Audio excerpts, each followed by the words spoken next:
enquanto toda a nossa nação negro-africana não for definitivamente livre.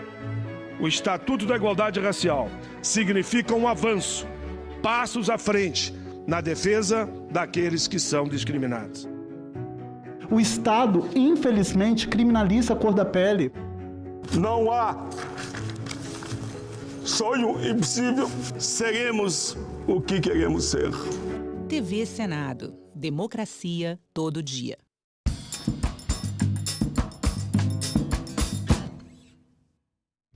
O programa a seguir é livre para todos os públicos.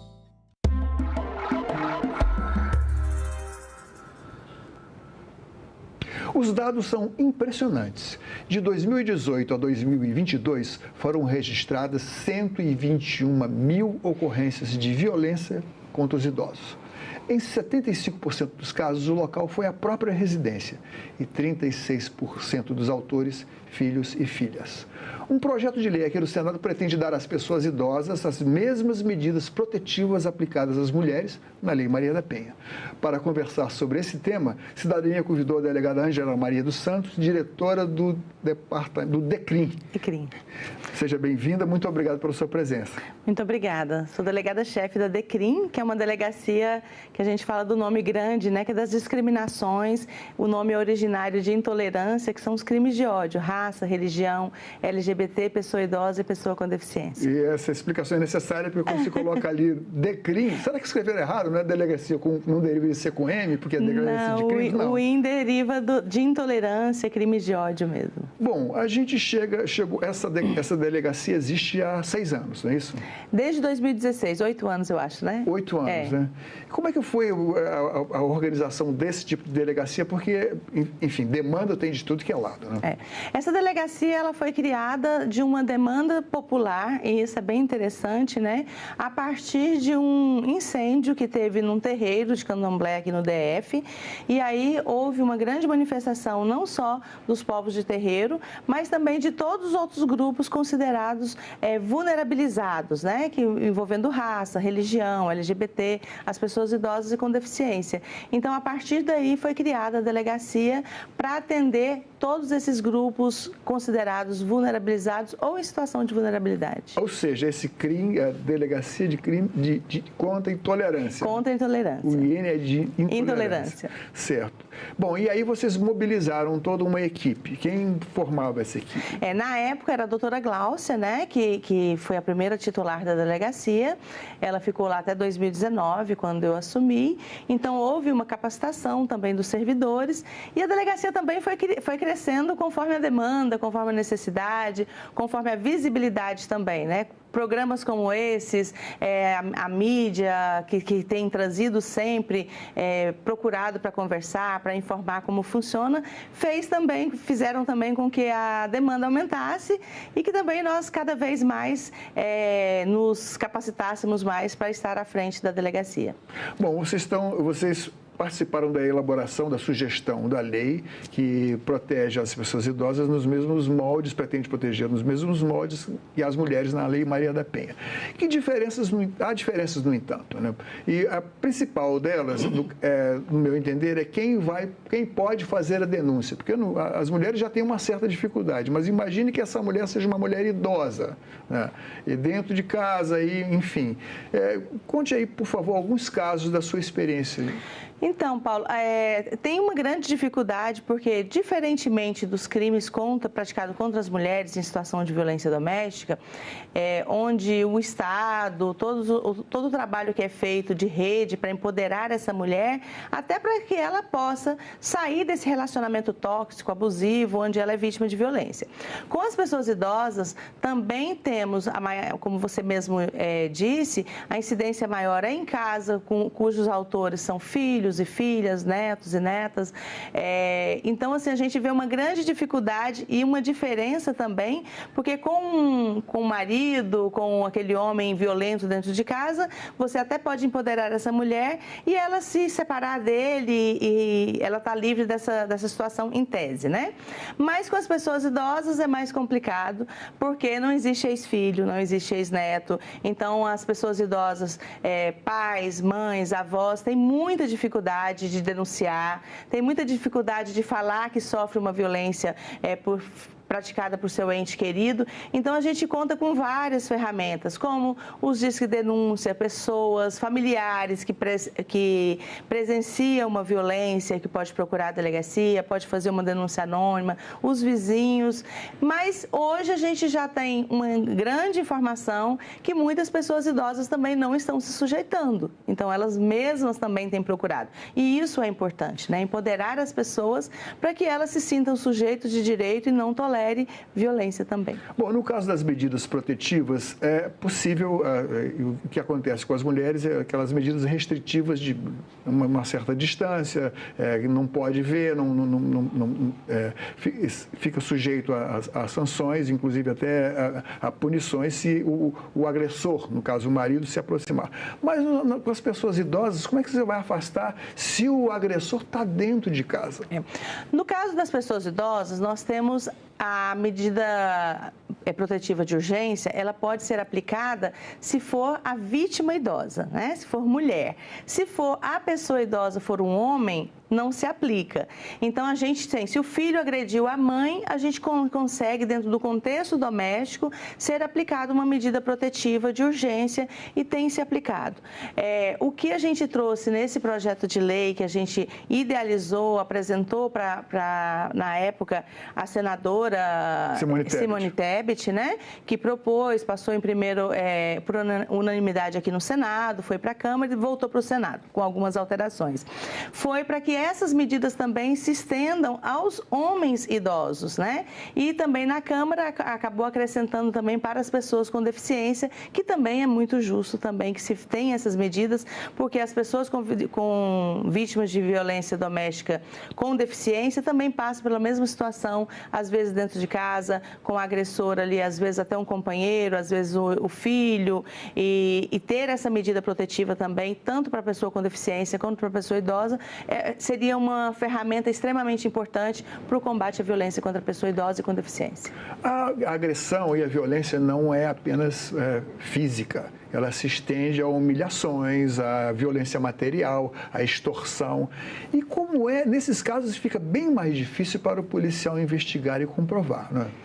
Nós temos vários tipos de violência, né? Que é bom a gente deixar claro, porque às vezes a gente tem uma noção muito limitada de violência, só se a pessoa estiver lesionada fisicamente que você detecta uma violência, que é bem mais fácil de se notar.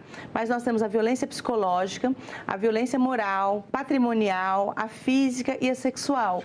E na minha percepção, na minha experiência, né, ao longo desses 25 anos como delegada, eu percebo que a violência psicológica, que até pouco tempo não era criminalizada, né, com penas, ela é uma das mais devastadoras mesmo, porque uma vez instalada a violência psicológica, que você atinge a autoestima dessa pessoa idosa, você atinge a determinação dela, a sua percepção individual, né, no mundo, então ela abre portas para outras violências, que é você tirar essa pessoa idosa do convívio social, do convívio familiar, dizer para ela que ela não é capaz de determinadas funções. Então, assim, a gente trabalha muito, como quando a gente é chamado na imprensa, com essa informação de que essa pessoa idosa seja empoderada também, para que ela se sinta uma pessoa sujeita de direito, para evitar essas outras violências. E, claro, as violências patrimoniais, todas são difíceis, mas não impossíveis da gente investigar. A equipe é capacitada para esse tipo de investigação também.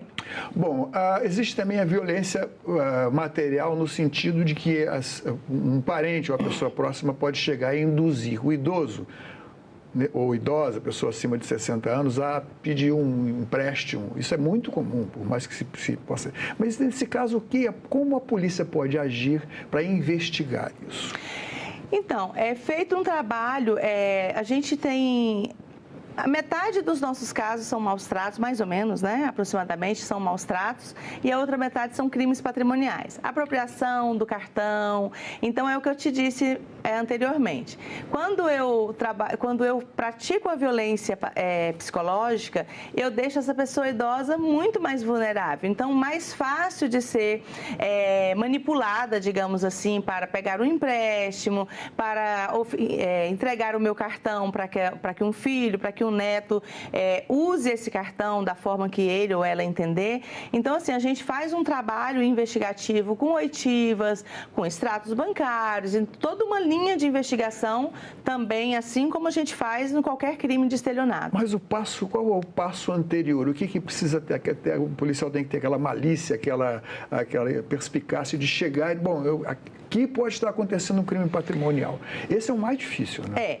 Nós temos um protocolo aqui no DF, desde 2019, nós temos esse protocolo de atendimento à população idosa. Então, desde uma visita, por exemplo, eu recebo uma denúncia anônima do Disque 100 ou do nosso 197, que alguém está sofrendo maus tratos, está sofrendo violência patrimonial dentro de casa. Então, a partir do momento que eu chego nessa casa, a gente tem um olhar já investigativo, um protocolo, o que tem que se perguntar, se existe uma curatela, quem é que organiza esse dinheiro, se essa pessoa é lúcida, se ela não é lúcida, verificar se tem alimento dentro dessa casa, se ela precisa de medicação e se existe esse medicamento dentro de casa. Então, tem todo um olhar e um protocolo a ser seguido desde a visita, não necessariamente só dos casos que chegam à delegacia, mas que chegam denúncia, que todas as denúncias são verificadas no local do fato. Existe alguma diferença em quando vocês vão investigar esse tipo de violência patrimonial? Por exemplo, extorsão, pega o cartão e vai fazer uma compra, o nome do idoso. Isso acontece também com famílias mais abastadas, de classe alta, média alta? Infelizmente, paradoxalmente, que a gente pensa que não, né? Um dos maiores índices de violência contra a pessoa idosa, proporcional à população, é no Lago Sul. E é onde tem um número muito alto de pessoas idosas também, pessoas com uma aposentadoria muito alta, com uma renda muito alta também. Então, essa violência se instala. Então, a gente lida, Paulo, com duas realidades. Às vezes, um lugar muito rico e, às vezes, aquela população ali muito pobre, pessoa idosa que só tem uma aposentadoria e que todos ali dependem desse único salário, dessa única renda, e também em locais de uma renda extremamente alta e que as violências se parecem muito, inclusive com a psicológica, com essa sensação que o pai ou a mãe tem de culpa e que vai cedendo aos pouquinhos, e quando ela percebe, já está toda tomada por um universo ali de muita violência. É possível, sem nomear as pessoas, nem dar endereço, nem nada, que a senhora descreva um desses casos, assim, de classe média alta? Nós tivemos um caso que foi muito divulgado na imprensa, até que o filho foi preso em flagrante no Lago Sul, e tinham 3 idosos, né? Um dos idosos era um irmão do agressor,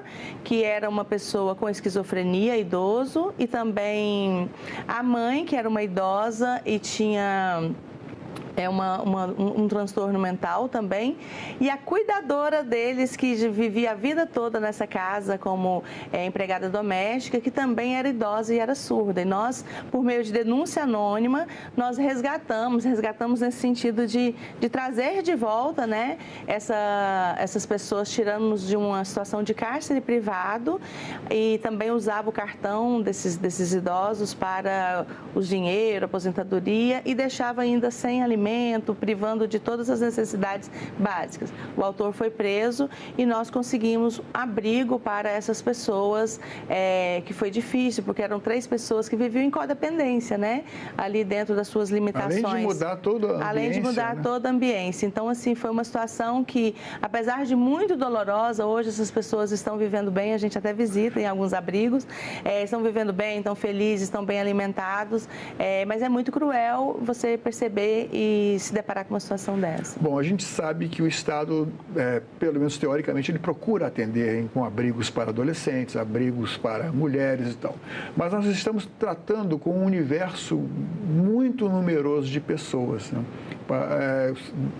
Calculado em 30 milhões de pessoas acima dos 60 anos no Brasil. Evidentemente que nem todos vão passar por essa situação. Mas não há abrigos para um contingente de pessoas idosas que recorra à autoridade policial, ou através de uma denúncia ou outra medida. Esse hoje em dia é um grande entrave, né, da gente, é realmente o abrigamento de pessoas que às vezes não têm como pagar uma clínica, porque são muito caras as clínicas, que dependem de um respaldo financeiro para dar um suporte para a pessoa idosa, é muito alto. Então, hoje, esse abrigamento feito pelo Estado ainda precisa de ser repensado nos centros-dias, né, também, porque às vezes não necessariamente... Centro-dia, onde a pessoa idosa passa o dia ali e vai para casa, porque muitas vezes ela é abandonada porque o filho também tem que trabalhar, quem cuida não tem uma condição financeira para pagar um cuidador para estar o tempo todo integralmente, então deixa porque tem que trabalhar. A gente se depara também com muitas situações muito delicadas, que não existe um dolo ali direto de maltratar. Eu preciso trabalhar também, eu preciso cuidar da minha casa, que a gente chama hoje de uma geração sanduíche, né? Que é aquela geração que está cuidando dos filhos e que está cuidando também dos pais. É o turno extra, o turno extra, mulher, né? A gente precisa repensar essas outras ferramentas, modalidades. E assim, uma que a gente vê muito seria um centro-dia, que a pessoa idosa passaria o dia ali, conviveria com outras pessoas e quando voltasse para casa já era praticamente o horário de dormir e que teria também essa pessoa que cuida, também estaria descansada para trabalhar e talvez evitaria, sim, muitos casos de crimes. Bom, eu queria saber se ainda é muito frequente, ou se são frequentes os casos em que o parente chega com um idoso no hospital e dá um endereço falso. Um idoso de longa internação e depois... Você já lidou com um tipo desse caso? A gente tem vários casos desses. Às vezes nem se dão ao trabalho de dar um endereço falso mesmo. Quando é para buscar esse parente que teve alta, não busca, fala que não tem condição e aí é difícil. Você não pode obrigar a pessoa a levar para casa, ele pode ser preso, né? Mas assim, esse trabalho, mais do que fazer a prisão... Mas isso não é um abandono de É um abandono, é uma situação flagrancial. Você não pode obrigar a pessoa a levar para casa. Ela pode ser presa se ela não levar. Mas o que a gente faz, mais do que só fazer a prisão, é fazer um trabalho ali de conscientização, ver o que está acontecendo, encaminhar para um CREAS, encaminhar para a Central Judicial do Idoso também, que tem uma mediação ali. Muitas vezes existem conflitos familiares, porque, Paulo, tem uma máxima quando a gente vai trabalhar com a pessoa idosa, é que ficam em duas polaridades. Ou coloca a pessoa idosa num lugar muito fofinho, né, muito bibelô, que como se fossem todos muito bonzinhos, ou numa situação de invisibilidade, e não como uma pessoa sujeito de direito.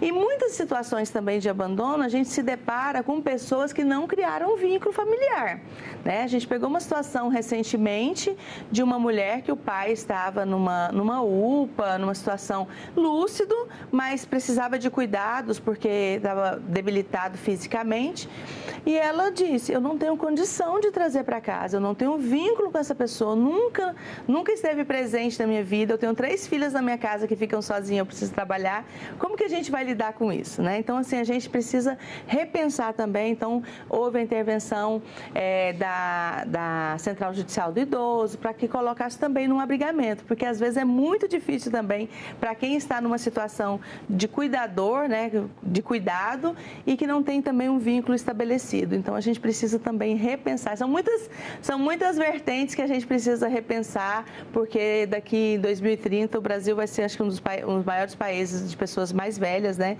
A nossa pirâmide já está toda virando, né? Quase que virando essa pirâmide. Então, a gente precisa pensar muitas políticas, muitas formas de lidar com a pessoa idosa e com as violências eventuais. Mas a educação, a formação de uma nova consciência é muito muito difícil, né? Porque, embora todos nós caminhemos para ser pessoas idosas e queremos viver mais e com saúde, o idoso é sempre aquele que incomoda, que está atrasado. Tem um outro problema que não está na lei, que é o idoso se transformar num analfabeto digital ou chegar num restaurante e não conseguir ler um QR Code, começar a ter dificuldade com esse tipo de coisa. A gente, lá no DECRIM, a gente faz muitas palestras, né? A gente tem DECRIM vai às escolas, um projeto DECRIM vai às escolas, que a gente trata desses temas com os adolescentes, com as crianças, adolescentes. E o Brasil, a gente não tem, no Brasil, o lado ocidental mesmo, a gente não tem tanta essa cultura dessa valorização da pessoa idosa, em especial no Brasil, porque foi tido por tanto tempo como um país jovem, né? Então, são questões assim da gente repensar e trazer novas formas de conversar com os adolescentes, de valorização, de respeito da pessoa idosa. O policial que trabalha nesse setor, ele passa por um preparo, uma reeducação especial? Sim, existe capacitação, como nós temos o protocolo, os policiais são capacitados, né? Qual é o pilar da DECRIM que nós temos? O pilar de atendimento é do acolhimento. E o que é um acolhimento? Acolhimento não é o abraçar, né? Muitas vezes a gente acaba tendo que fazer, porque você precisa fazer uma conexão com essa pessoa idosa, uma escuta ativa, né? Empática também com a pessoa idosa, entendendo que ela está ali denunciando ou falando, mesmo que não seja ela a pessoa que está denunciando, mas quando ela está sendo ouvida, ela está falando de uma agressão praticada por um ente muito querido e que aquilo ali dói profundamente nela. E também o não julgamento. A gente não está ali para ficar julgando. Mas você, a senhora, o senhor, passou a mão na cabeça do filho, é por isso que ele está dessa forma. Não, esse não é um papel nosso. Então, esse acolhimento faz com que esse atendimento seja muito mais humanizado, né? Tem que ter empatia. Tem que ter empatia. Primeiro, porque se não fizer essa conexão, a pessoa idosa não vai falar. Ela vai se omitir a dizer a verdade ali, porque ela está protegendo uma pessoa muito querida, que na grande maioria são filhos e são netos. Mas, falando dessa educação, né, que você perguntou inicialmente, nas minhas palestras, quando eu vou falar principalmente diretamente com as pessoas idosas, eu faço uma dinâmica para que ela se recorde de quando ela era criança, dos sonhos que ela tinha, dos desejos, né, de conquistar o mundo, de fazer isso e fazer tal coisa. E eles ficam com os olhinhos brilhando assim, né? Então eu falo, a partir dessa energia ali da criança, que você tinha desejo, vontades, você vai trazer isso para o seu amor próprio, para você se colocar nesse lugar aqui de limites também, estabelecer limites, porque quando eu estou empoderado de mim mesmo, empoderada de mim mesma, eu sei que eu sou uma pessoa que eu mereço respeito e que as pessoas têm que me respeitar, e aí eu começo a aprender a pôr um pouco mais de limite. Então, a gente precisa, sim, trazer a pessoa idosa para as educações tecnológicas, né? Porque muitas vezes eu sou perguntada, as pessoas idosas são mais suscetíveis de serem vítimas de golpes? Não, não são. Todos nós... Eu recebo telefonema todo dia, né? Fizeram uma compra com seu cartão, isso, não sei onde, né? Você autorizou, enfim. Isso. E eu falo, não, todos nós estamos. Se a gente não ficar atento, eu que trabalho com isso, na correria do dia a dia, você clica num link ali que acaba já caindo num golpe, né? E aí eu sempre gosto de contar uma história, né? Meu pai tem 77 anos e recebe dessas ligações e uma pessoa tentando vender, fazer alguma coisa para ele, assim, esses golpes. Ele falou, não quero, não me interessa. O senhor não quer ganhar 13 mil reais? Ele falou, querer ganhar 13 mil reais eu quero, não quero cair num golpe, né? Então, assim, ou seja, as pessoas idosas, a gente coloca muito rótulos, né? Como se fossem pessoas todas vulneráveis. Não, são pessoas que, na minha percepção, que tem muito mais malícia, inclusive, do que muitas pessoas mais jovens para ter noção de que seja golpe. E todos nós estamos suscetíveis a serem vítimas de golpes. Doutora, eu queria que a senhora desse uma palavrinha para o público, alertando para a necessidade de cuidar e, inclusive, divulgando também o trabalho que vocês estão à disposição do público para denúncia. denúncia, para, enfim, para o apoio que as pessoas idosas merecem. Assim.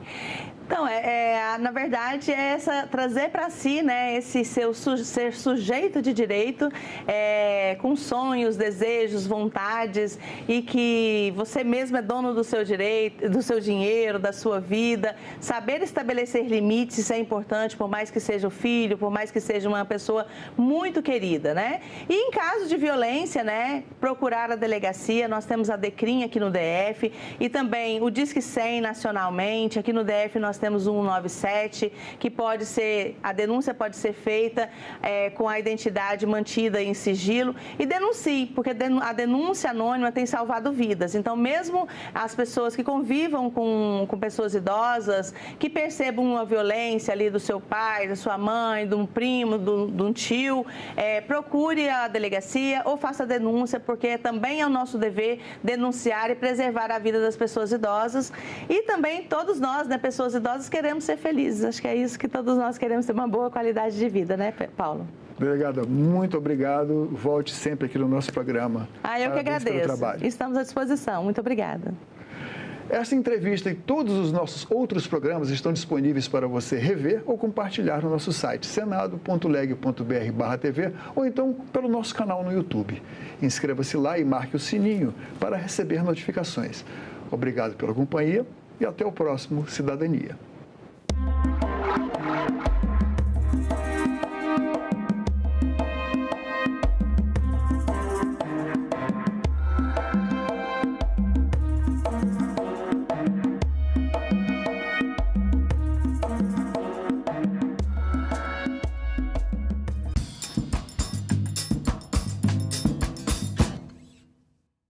Segurança nas escolas, gestão, polícia e família.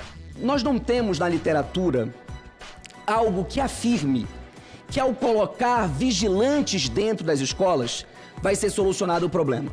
Os prédios mais invadidos no Brasil por malfeitores, ladrões, enfim, né? São aqueles que não têm porteiro. Em discussão. Hoje, 20h, aqui na TV Senado. A essência da democracia deve ser esta: solucionar disputas e fazer a divergência pacificamente. E que os três poderes, juntos, podem construir e devem construir o que é o pilar da democracia. Democracia é essa que exige convivência pacífica entre todos, mesmo com divergência de ideias. Entendemos que a democracia, mais do que um regime político, é um modo de vida. A democracia é o único regime que pode permitir o convívio das pessoas que discordam. E discordar é saudável. O conteúdo que nos ensina a Constituição é que a democracia deve ser defendida. A democracia é o melhor terreno para plantar e colher direitos. TV Senado. Democracia todo dia. O direito ao trabalho, a consolidação das leis trabalhistas e a carteira de trabalho são conquistas importantes do nosso povo. Mas há 200 anos era tudo muito diferente. O Brasil ainda não tinha leis que regulamentassem o trabalho. E a Constituinte de 1823 foi o primeiro momento em que esse tema foi debatido. Seu anteprojeto faz menção ao direito ao trabalho livre e remunerado, regulamenta profissões ligadas ao Estado e trata até dos direitos autorais de inventores e escritores.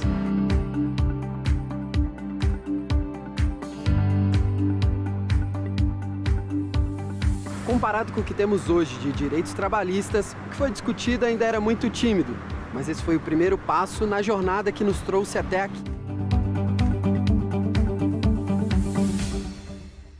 Incêndios no Pantanal, Mato Grosso e Mato Grosso do Sul se mobilizam para combater o fogo que já causou destruição recorde. Amazonas quer maior patrulhamento contra ataques de piratas nos rios da região. Minas Gerais busca boas práticas para minimizar impactos da seca e chuvas extremas. Tudo isso você vê no Parlamento Brasil. Parlamento Brasil, toda sexta, 8 horas da noite, aqui na TV Senado.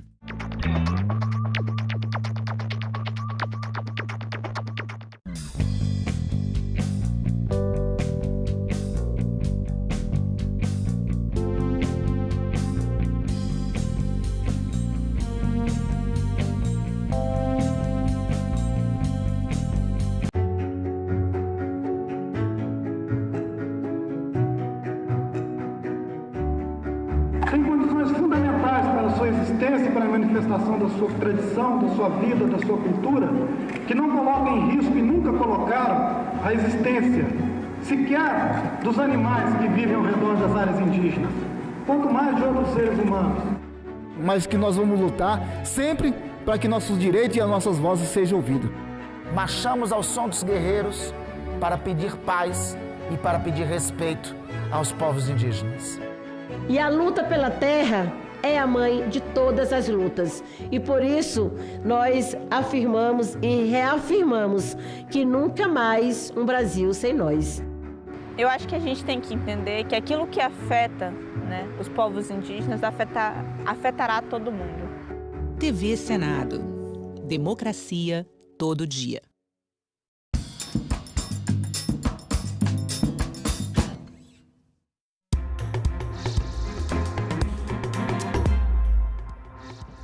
Bom dia, hoje é quinta-feira, 11 de julho. O Senado Notícias está no ar.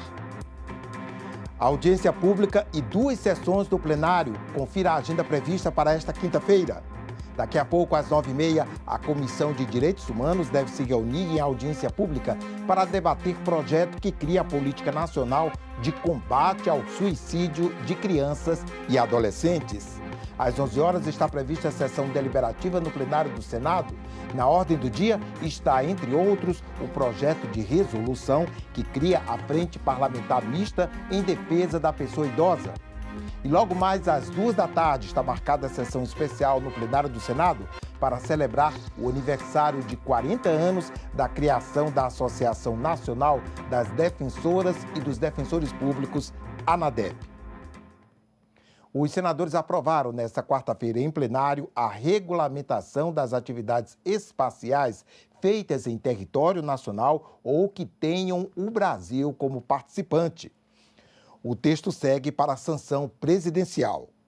O Comando da Aeronáutica passa a regular e fiscalizar as atividades especiais relacionadas à segurança e à defesa nacional. As atividades civis serão autorizadas e fiscalizadas pela Agência Espacial Brasileira. O texto normatiza a decolagem de veículos lançadores, transporte de pessoas e materiais ao espaço, o turismo espacial e o desenvolvimento de satélites, foguetes e estações, entre outros itens. É uma lei esperada por décadas e que traz uma coordenação extremamente importante para que esse setor evolua da maneira que o país precisa, coloca as divisões adequadas da parte militar, parte civil, a entrada do setor privado. Isso vai gerar muitos recursos para o país, isso vai gerar empregos, isso vai trazer o desenvolvimento através dos meios de espaço, seja com satélites, foguetes lançadores, infraestrutura de lançamento e controle, assim como as aplicações do espaço. Então, hoje é um dia a ser comemorado como um marco do Programa Espacial Brasileiro. Outro projeto aprovado altera os limites do Parque Nacional da Serra do Itajaí, em Santa Catarina. A área do parque deve aumentar em mais de 300 hectares para permitir a criação de uma barragem de contenção de cheias no rio Itajaí-Mirim. Essa obra pode prevenir desastres naturais causados por enchentes em cidades populosas como Itajaí, Rio do Sul e Blumenau. Essa é uma forma que o governador Jorginho Melo tem, a partir da aprovação desse PL 292, de começarmos a produzir, criar, construir barragens de contenção para proteger as cidades e, acima de tudo, proteger a população, proteger o agronegócio, proteger, inclusive, as cidades que têm sido ano a ano deveras afetadas. Os senadores também fizeram a 4ª sessão de discussão em primeiro turno de 2 propostas de emenda à Constituição. Uma delas reabre o prazo para as prefeituras parcelarem dívidas com a Previdência Social e cria limites para o pagamento de precatórios municipais, dívidas decorrentes de sentenças judiciais. A outra cria regras para a eleição de presidentes, vice-presidentes e corregedores dos tribunais de justiça dos estados. Entre elas, define a possibilidade de uma reeleição e de eleição por maioria absoluta e com voto direto e secreto. Também estava na pauta de votações o projeto que mantém até o fim do ano a desoneração da folha de pagamento de 17 setores da economia e dos municípios. Mas o senador Jacques Wagner, relator do texto, ainda não apresentou parecer. A votação ficou para a semana que vem. Senadores aprovaram ainda 2 medidas provisórias que abrem crédito extraordinário para alguns ministérios. Entre os projetos de lei aprovados está o que cria o projeto Banco Vermelho entre as iniciativas do Agosto Lilás, mês de conscientização para o fim da violência contra a mulher. Outro projeto aprovado estende ao farelo de milho o mesmo tratamento tributário concedido à soja. Além dessas aprovações, o plenário também aprovou indicações do governo para a Anvisa e para as embaixadas da Noruega, Irlanda, Cazaquistão, Angola, Estônia, México, Ucrânia, Singapura, Cabo Verde e Santa Lúcia. A autonomia financeira do Banco Central deve ser examinada a semana que vem pela Comissão de Constituição e Justiça do Senado. A votação estava marcada para essa quarta-feira, mas os senadores adiaram porque não houve acordo. A votação da proposta de emenda à Constituição, que dá autonomia financeira e orçamentária ao Banco Central, foi adiada na Comissão de Constituição e Justiça para a próxima quarta-feira, dia 17, por falta de acordo entre as bancadas. A próxima reunião da comissão vai ser quarta-feira da semana que vem, único item por acordo numa sessão, numa reunião semipresencial. A PEC transforma o Banco Central numa empresa pública de natureza especial, com autonomia técnica, operacional, administrativa, orçamentária e financeira. Se o texto for aprovado, o Banco Central vai ter o poder de controlar a gestão sem vinculação com ministérios, nem subordinação a órgãos públicos e decisões políticas. Hoje, a autoridade monetária funciona como uma autarquia federal, vinculada ao Ministério da Fazenda. Durante a reunião, senadores favoráveis e contrários à PEC se manifestaram. E esse é justamente o escopo da PEC. Manter e ampliar sua autonomia. Porque aqueles que são contra a autonomia administrativa e são contra a autonomia decisória do Banco Central. Alguma flexibilização jurídica para deixar o Banco Central mais eficiente, mais eficaz, mais apto a realizar esse importante trabalho que ele realiza, é oportuno. E não me convence o argumento, e não convence nenhum jurista, com todo respeito, que nós alterarmos o regime jurídico do Banco Central seja algo incompatível. A PEC não pode ser um instrumento para burlar aquilo que está estabelecido na Constituição como cláusula pétrea, que é a separação dos poderes. A autonomia financeira administrativa do Bacen não há nenhum problema conosco, nenhum. A forma de atingi-la que nós não concordamos, de transformar o Bacen em uma empresa. E explico por quê. Para transformar, como não sei se está ainda no relatório, tem figuras como seletista estável. São figuras exóticas, eu diria, no mínimo.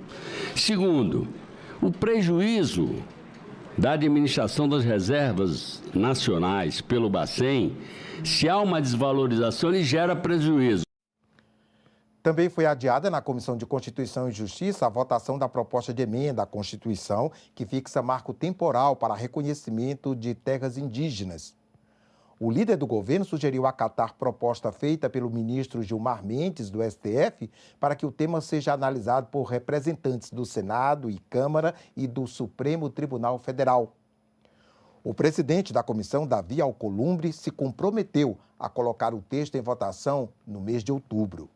A proposta de emenda à Constituição, de autoria do senador Dr. Irã, do PP de Roraima, quer inserir na Carta Magna a data de 5 de outubro de 1988, quando a atual Constituição entrou em vigor, como a referência temporal para se demarcar terras indígenas, ou seja, serão reconhecidas as áreas que povos indígenas efetivamente ocupavam nessa data. O relator relembrou a controvérsia que já dura 35 anos. Já os constituintes haviam definido que todas as terras indígenas deveriam ser demarcadas nos 5 anos seguintes à promulgação da Carta Magna, o que não foi feito. Parece claro que havia um propósito de pacificar o assunto e adotar as providências subsequentes à demarcação. A grande questão é que a União jamais concluiu essa demarcação, de modo que se agigantou a dívida histórica da sociedade brasileira com a proteção das comunidades indígenas em relação às terras que tradicionalmente ocupavam até 5 de outubro de 1988. Não se está a impedir que novas demarcações sejam feitas, desde que se comprove que a ocupação da terra já ocorria pelo modo tradicional nessa data. Nós estamos resgatando aquilo que não foi feito nessa casa durante esses 26 anos e que gerou toda essa confusão jurídica entre o parlamento, que tem como uma das suas competências constitucionais legislar. Nós estamos legislando, nós não estamos brigando com quem quer que seja. O líder do governo trouxe uma proposta que veio de um ministro da Suprema Corte: adiar a votação em favor da construção de um entendimento entre os dois poderes. Então fez o ministro Gilmar Mendes uma proposta ao presidente da nossa casa, ao presidente da Câmara dos Deputados, de se fazer uma comissão com 3 representantes de uma casa, 3 da outra, imagino que 3 do Supremo, não sei, não conheço a composição, na tentativa de, a partir de 5 de agosto, se trabalhar nessa matéria, visando uma visão que pudesse conciliar. E eu quero logo antecipar que eu sou a favor de que se tem que botar definitivamente um ponto final nisso. Todos conhecem minha posição. Houve insatisfação entre os apoiadores da PEC. Eu quero falar do efeito colateral dessa usurpação do Supremo Tribunal Federal, que nos tomou isso. E está pior, não só nos tomou a prerrogativa, como nós estamos imitando com essa proposta de prorrogar, de protelar. Eu fiquei esperançosa da gente resolver os problemas dos dois lados, injustiças que são cometidas dos dois lados, presidente Davi. Né? Mas tá bom, o que temos hoje? Uma PEC, né, para reafirmar o que já está na Constituição. Mas tudo bem, se é isso que a gente precisa fazer, vamos fazer. É nosso papel de legisladores votar. E que a maioria vença. Eu vou fazer o meu compromisso aqui, que no mês de outubro nós vamos deliberar isso aqui. Nessa mesma reunião, a CCJ aprovou o projeto que prevê a obrigatoriedade de reserva de no mínimo 30% de vagas de membros titulares para mulheres em conselhos de administração de empresas públicas federais, estaduais ou municipais. A medida vale também para sociedades de economia mista, subsidiárias e controladas e outras companhias em que a União, o Estado ou o município detenha direta ou indiretamente a maioria do capital social com direito a voto. A Comissão de Direitos Humanos aprovou nesta quarta-feira a regulamentação da licença paternidade. A proposta também cria o salário paternidade. O texto ainda vai passar por outras 3 comissões do Senado. Está lá na Constituição. A licença paternidade é um direito dos trabalhadores urbanos e rurais. Hoje, ela é de apenas 5 dias corridos. O projeto aprovado aumenta esse tempo para até 60 dias de forma escalonada. A Constituição Cidadã previu expressamente o direito à licença paternidade.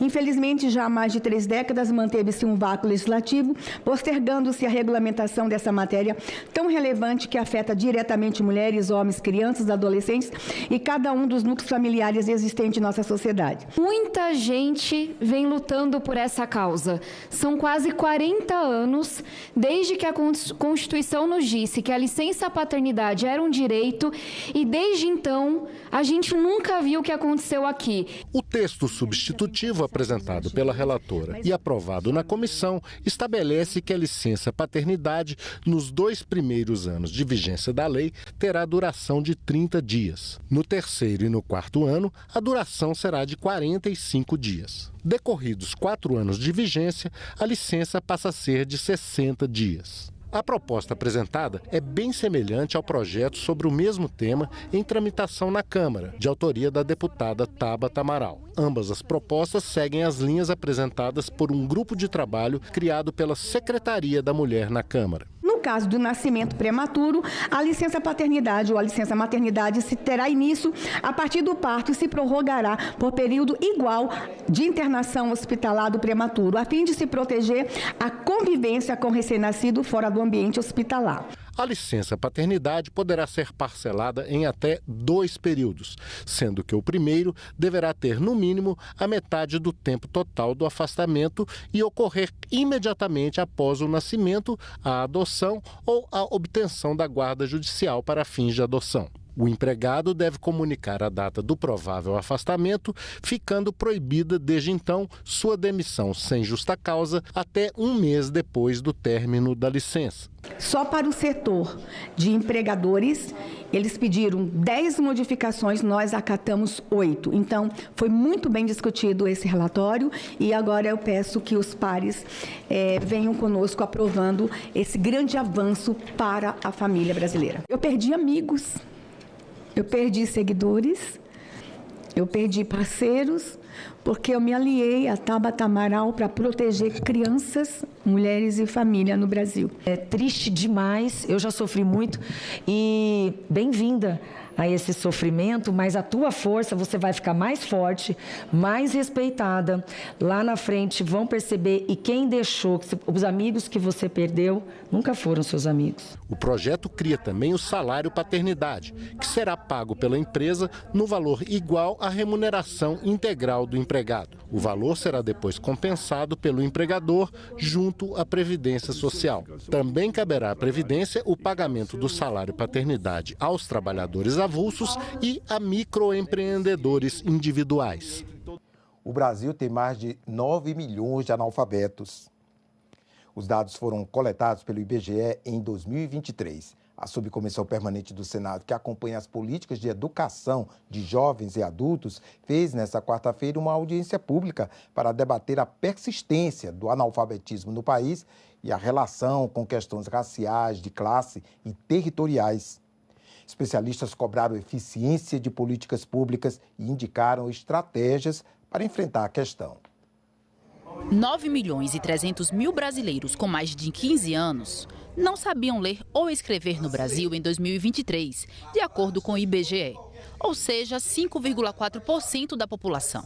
Os números refletem uma realidade ainda persistente no país, o analfabetismo.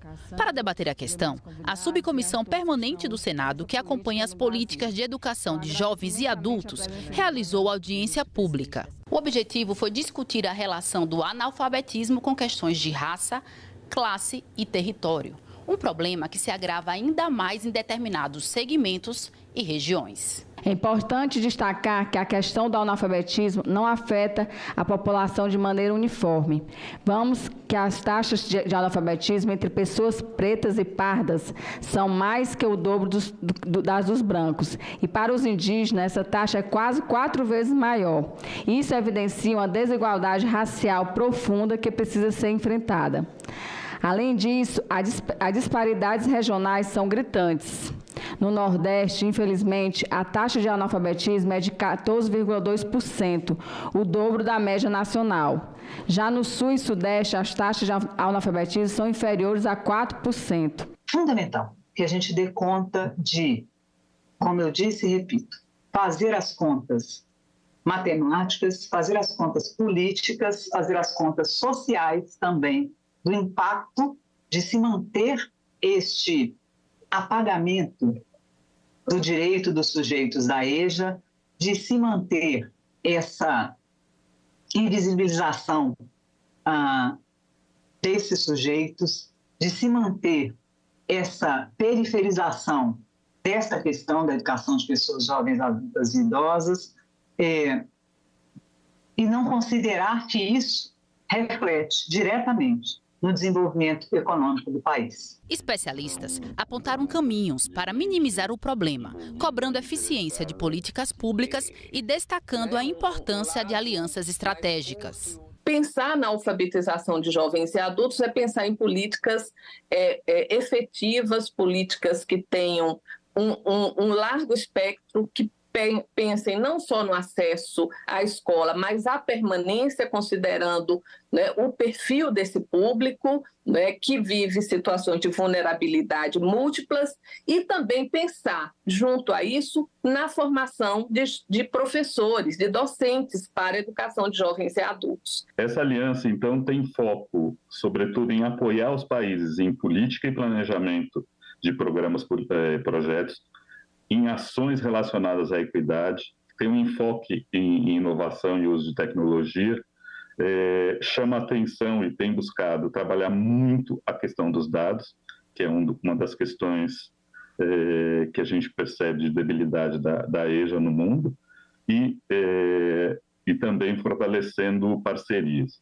O Brasil faz parte disso, acho que é uma estratégia, uma aliança que pode ser melhor explorada na nossa ação conjunta Unesco-Brasil. O presidente da CPI das apostas esportivas, senador Jorge Cajuru, disse já ter argumentos suficientes para pedir a prorrogação dos trabalhos da CPI até o fim do ano. Nessa quarta, a comissão ouviu o presidente do Patrocinense Clube Mineiro, suspeito de manipulação de resultados. Foi nesta partida em que foi derrotado por 3-0 pela Inter de Limeira, inclusive com um gol contra, que o Patrocinense entrou na lista de suspeitos de manipulação de resultados. O grande movimento na casa de apostas, indicando que a equipe mineira perderia o primeiro tempo por pelo menos 2 gols, acendeu o alerta e a Polícia Federal foi acionada pela CBF.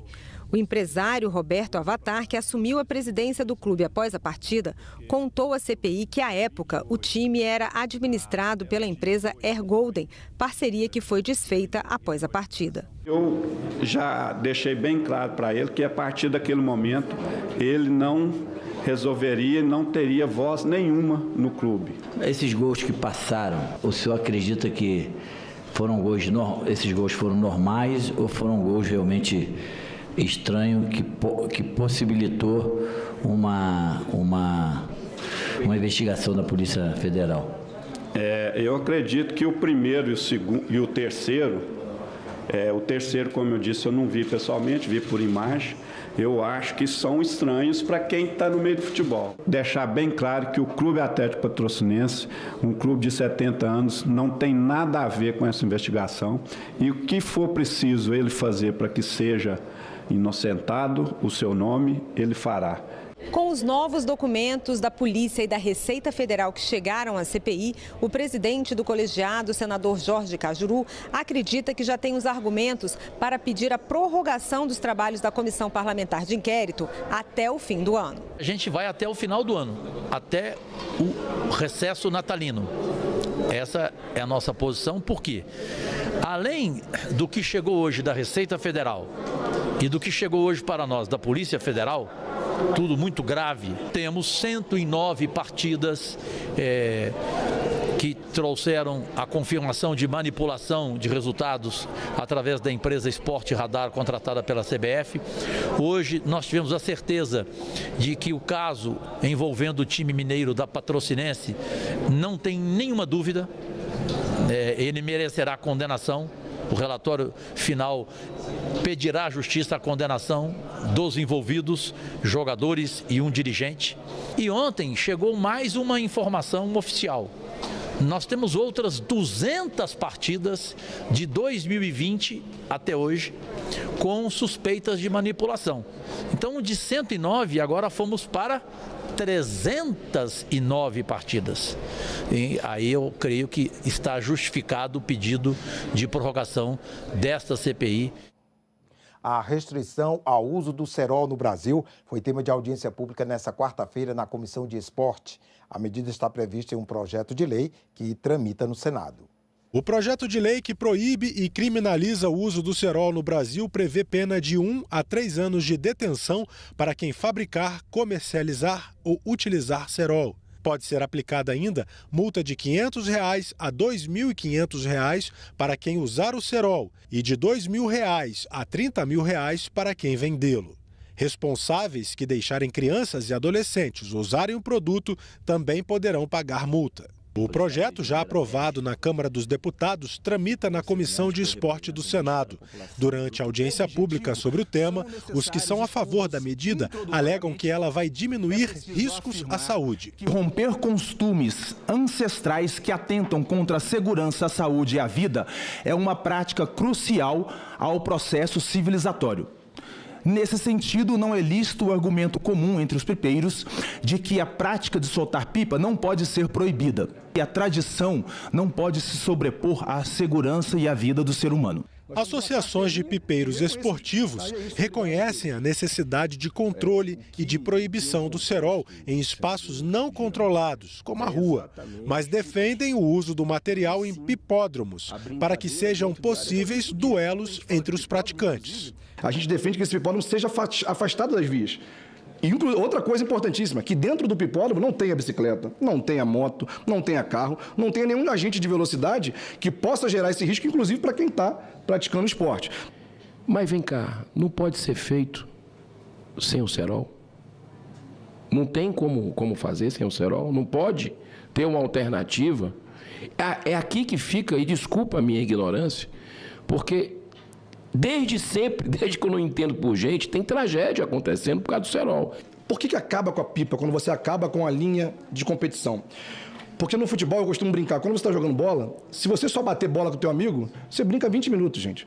Agora, você bota um gol, você bota um objetivo, aquela pelada vai rolar 2 horas, 3 horas.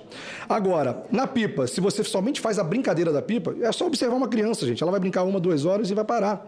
Sim, dá para poder fazer competição de pipa sem cerol. Eu fazia isso quando era criança. O cerol, ele surgiu não como um possibilitador da competição, mas como um facilitador para aqueles que queriam ludibriar outros que estavam com a linha nua, e ele chegava com o cerol disfarçado ali naquela brincadeira e tatorava, ninguém entendia por quê. Aí ia descobrir, era o tal do cerol. E era passado só nos 20 metros de linha mesmo restantes, não na linha integral, como é a linha chilena e a linha indonésia. A gente não pode adiar mais uma decisão. Se o Congresso Nacional decidir pelo cerol, que decida, que assuma o risco. Mas não vamos mais adiar essa discussão. A discussão já foi feita. E a gente já está com a maturidade suficiente para ir para o voto. E para o voto nominal. Bora todo mundo. Então, senhores, vamos continuar brincando de pipa no Brasil. Vamos encher, vamos colorir os céus do Brasil com pipas. Mas sem cerol, sem linha cortante. Nós aqui do Senado, depois dessa audiência pública, eu tenho certeza que pensaremos e repensaremos em relação ao nosso projeto, o nosso grande relator, senador Plínio, do Amazonas, e dizer que eu tenho certeza que teve uma relevância muito grande, não só por conhecimento dos senadores, mas principalmente para todos aqueles que fazem parte do mundo da pipa, para todos os pipeiros, que realmente são milhões no nosso país. Os senadores da Comissão de Assuntos Sociais aprovaram nesta quarta-feira a Política Nacional de Conscientização e Orientação sobre as Doenças do Intestino.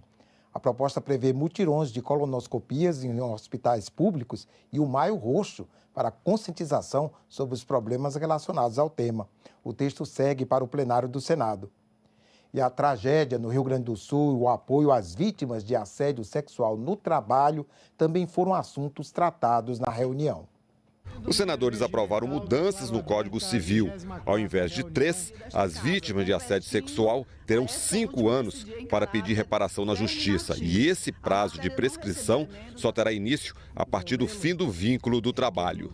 O presente projeto busca justamente facilitar o acesso da vítima de assédio sexual à justiça, ao ampliar o prazo prescricional e fixar, como início desse prazo, o término da relação empregatícia. Assim, reduzem-se as possibilidades de que os assediadores consigam escapar de seus atos e, reversamente, torna-se mais efetiva a atuação dos trabalhadores. E a tragédia no Rio Grande do Sul, com as enchentes que atingiram todo o estado, motivou os senadores da Comissão de Assuntos Sociais a aprovar o projeto de lei que favorece aposentados, pensionistas e beneficiários de programas de transferência de renda do governo. A proposta permite a suspensão do pagamento de empréstimos consignados junto aos bancos por 180 dias. A solicitação terá que ser feita até 31 de dezembro deste ano. A matéria segue agora para análise da Câmara dos Deputados. Sobre a colocação das pessoas beneficiadas pelo Bolsa Família, o benefício de prestação continuada, se eles têm o direito de fazer o empréstimo consignado, descontado em folha, teriam que estar. Porque de todos que são apresentados aqui, são os mais vulneráveis. Por isso eu peço aqui o apoio de todos os colegas. Hora, de fato, de ajudar os nossos irmãos do Rio Grande do Sul. O projeto de apoio às vítimas de assédio sexual no trabalho segue agora para análise da Comissão de Constituição e Justiça. O Senado entregou nesta quarta-feira a Comenda de Direitos Humanos Dom Helder Câmara. Esta homenagem celebra pessoas e instituições que ofereceram contribuições para a promoção dos direitos humanos no país. Foi a 9ª edição da premiação, criada em 2010. O bispo católico Dom Helder Câmara foi um dos fundadores da Confederação Nacional dos Bispos do Brasil, a CNBB, e ficou conhecido pela sua defesa dos direitos humanos durante o regime militar. Foi o único brasileiro indicado 4 vezes para o Prêmio Nobel da Paz.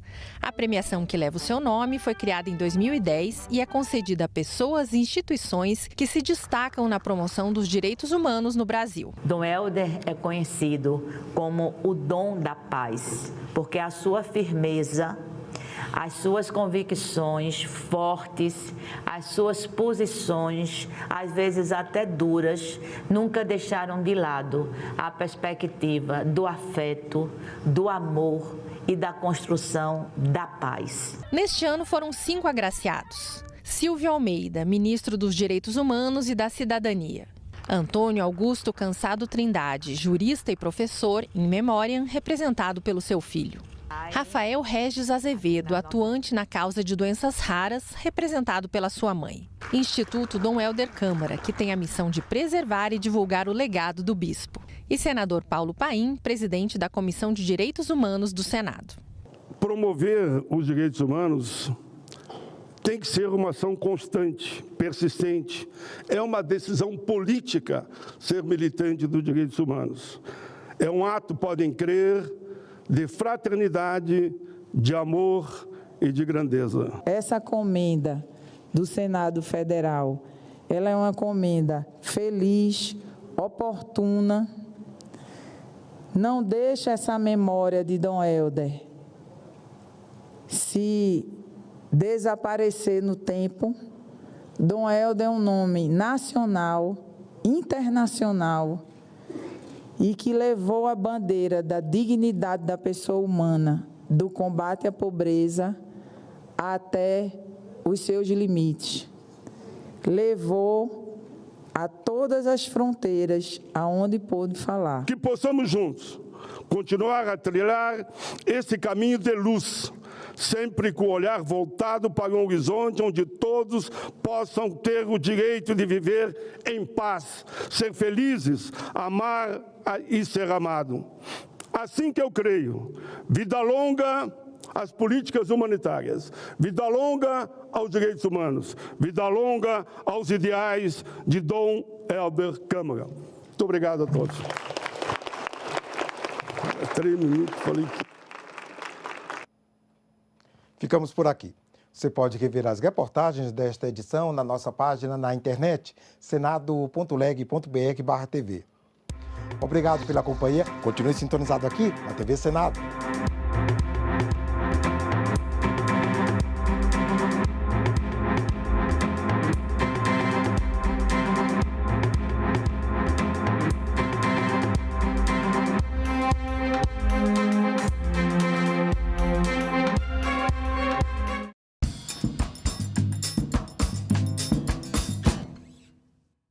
Segurança nas escolas, gestão, polícia e família. Nós não temos na literatura algo que afirme que ao colocar vigilantes dentro das escolas vai ser solucionado o problema. Os prédios mais invadidos no Brasil por malfeitores, ladrões, enfim, né? São aqueles que não têm porteiro. Em discussão. Hoje, 20h, aqui na TV Senado.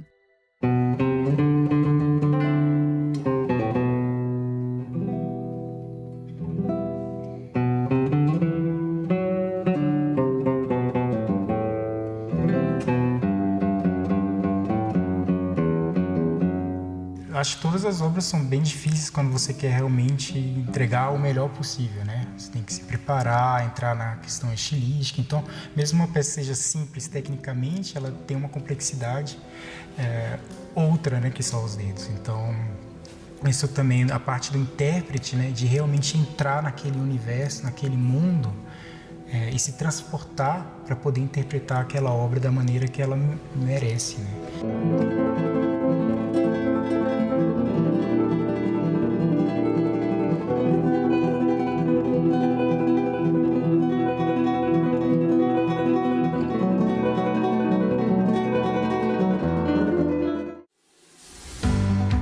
Será considerado culpado até o trânsito em julgado de sentença penal condenatória. Constituição da República, artigo 5º, inciso 57. Esse texto pode parecer complicado, mas ele traduz uma ideia simples. A de que todo mundo é inocente até o momento em que seja provada sua culpa, até que exista condenação. Hoje, isso parece tão óbvio, mas nem sempre foi assim. A primeira vez que a presunção da inocência esteve em discussão no Brasil foi há 200 anos, na Constituinte de 1823. O conceito era o mesmo, mas o texto era um pouco diferente. Nenhum brasileiro será preso sem culpa formada. Naquela época, essa era uma ideia nova. O mundo ocidental estava passando por muitas transformações, com o final das monarquias absolutistas e a passagem para o Estado liberal.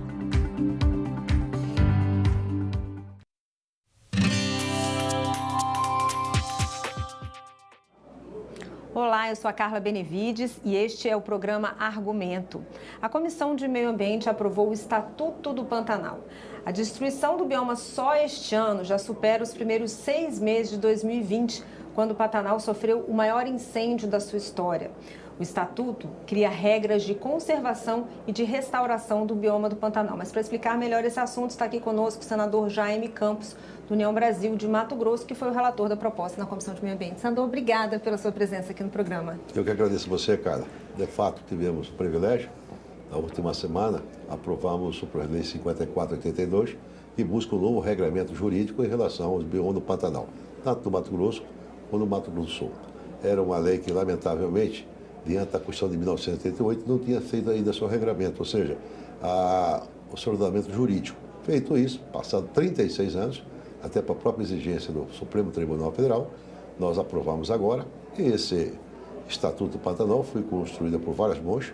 Na verdade, houve a participação efetiva tanto das audiências públicas de vários segmentos da sociedade, mas particularmente também dos segmentos tanto da FAMATO como da Farmasul, e sobretudo, que é o mais importante, chamamos a atenção, que nós demos a oportunidade para que não só os povos originários, os ribeirinhos, os quilombolas, todos tiveram voz, para que pudesse construir este texto aqui, que certamente é um texto de forma zelosa, sobretudo responsável, para que nós podemos atingir os objetivos que propõe, com certeza, aqui o Estatuto do Pantanal.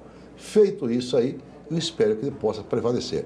Na medida que nós podemos, através desses leis 5482, Usamos também as leis dos estados, tanto do Mato Grosso como do Mato Grosso do Sul, e fazemos com que dali possamos executar aquilo que, propriamente dito, posso repetir aqui, o homem pantaneiro quer e, sobretudo, o meio ambiente quer.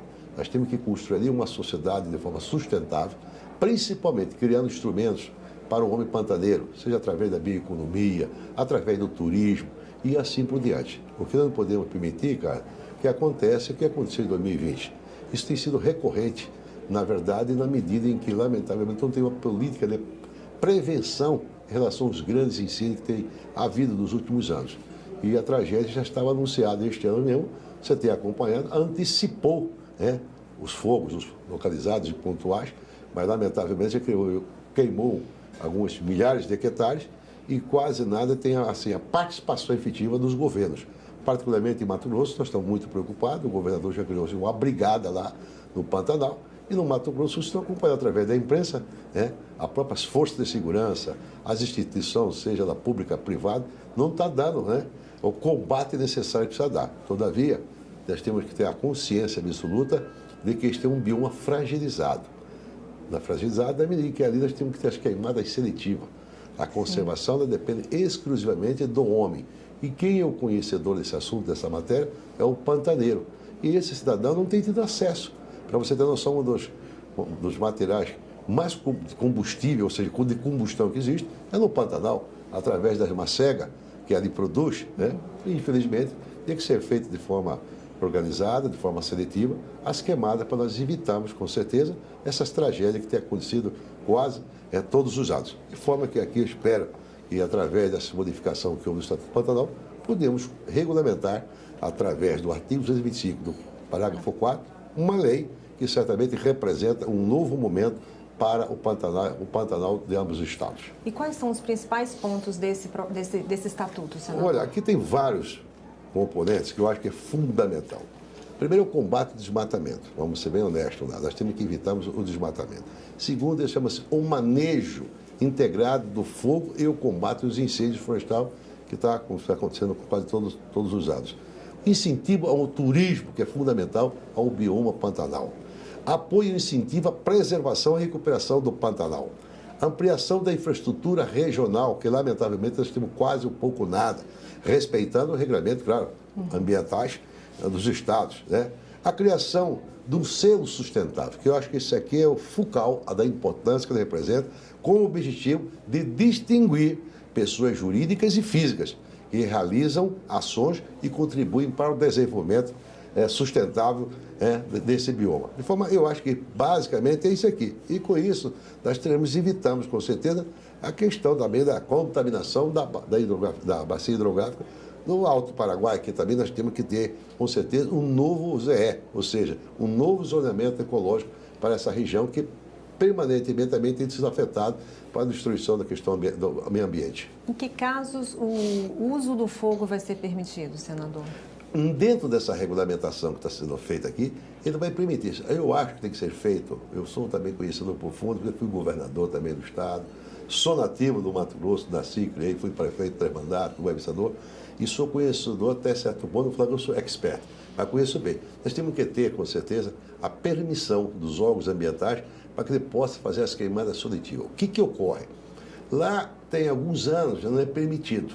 O que ocorre? Quando chama-se macega, para dar o termo mais correto, dessa graminha que tem lá, ele fica algo em termos de 1 metro quase. Aquilo é verdadeiro combustão, uma composição de pólvora, com óleo diesel, com gasolina.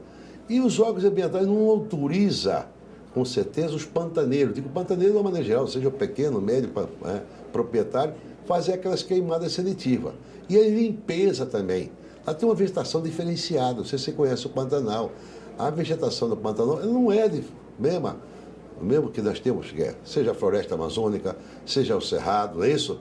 Seja as caatingas do Nordeste, seja a Mata Atlântica. Ele é uma vegetação totalmente diferenciada e, sobretudo, assim, que ela traz o fogo. Qualquer pituca de cigarro que você joga, não precisa botar fogo, joga uma pituca de cigarro, aquilo surge uma labareda. E para você ter noção, muitas vezes eu já vi, quando cria-se ali um foco de incêndio, chega uma língua de fogo, nós usamos esse termo lá em Mato Grosso, vai a 200 metros. Como é que um corpo de bombeiro ou uma brigada mista particular possa combater? De forma que eu acho que tem que sentar com o homem pantaneiro, os órgãos ambientais não pode ser só órgão de policialesco, ou seja, de punir o cidadão. Não é o cidadão que está aqui em salas de ar-condicionado que vai saber qual que é as providências, que nunca houve no passado.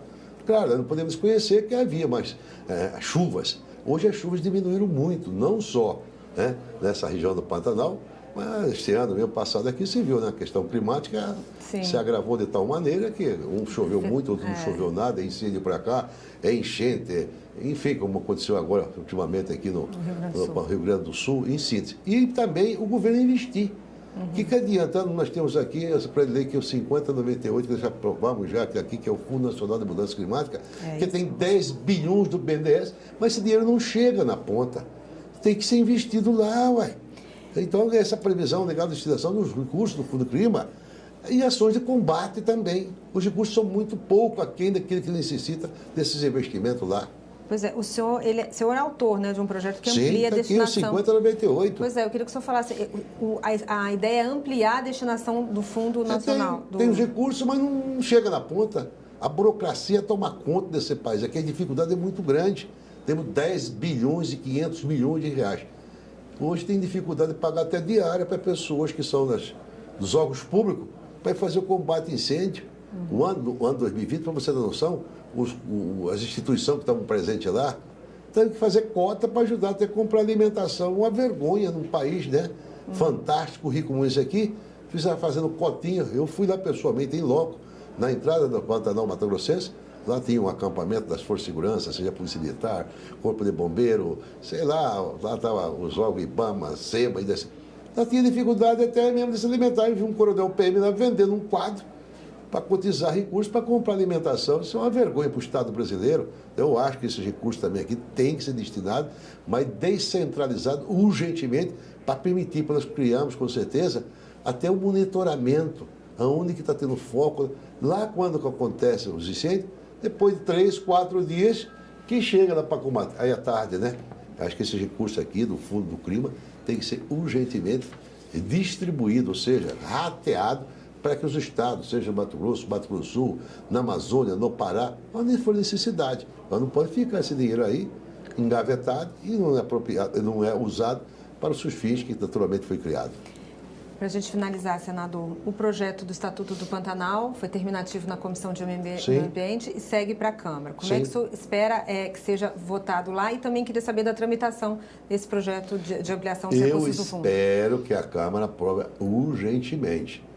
E ali não precisa ser mexido muita coisa. Aqui tem um grande mal no Congresso Nacional.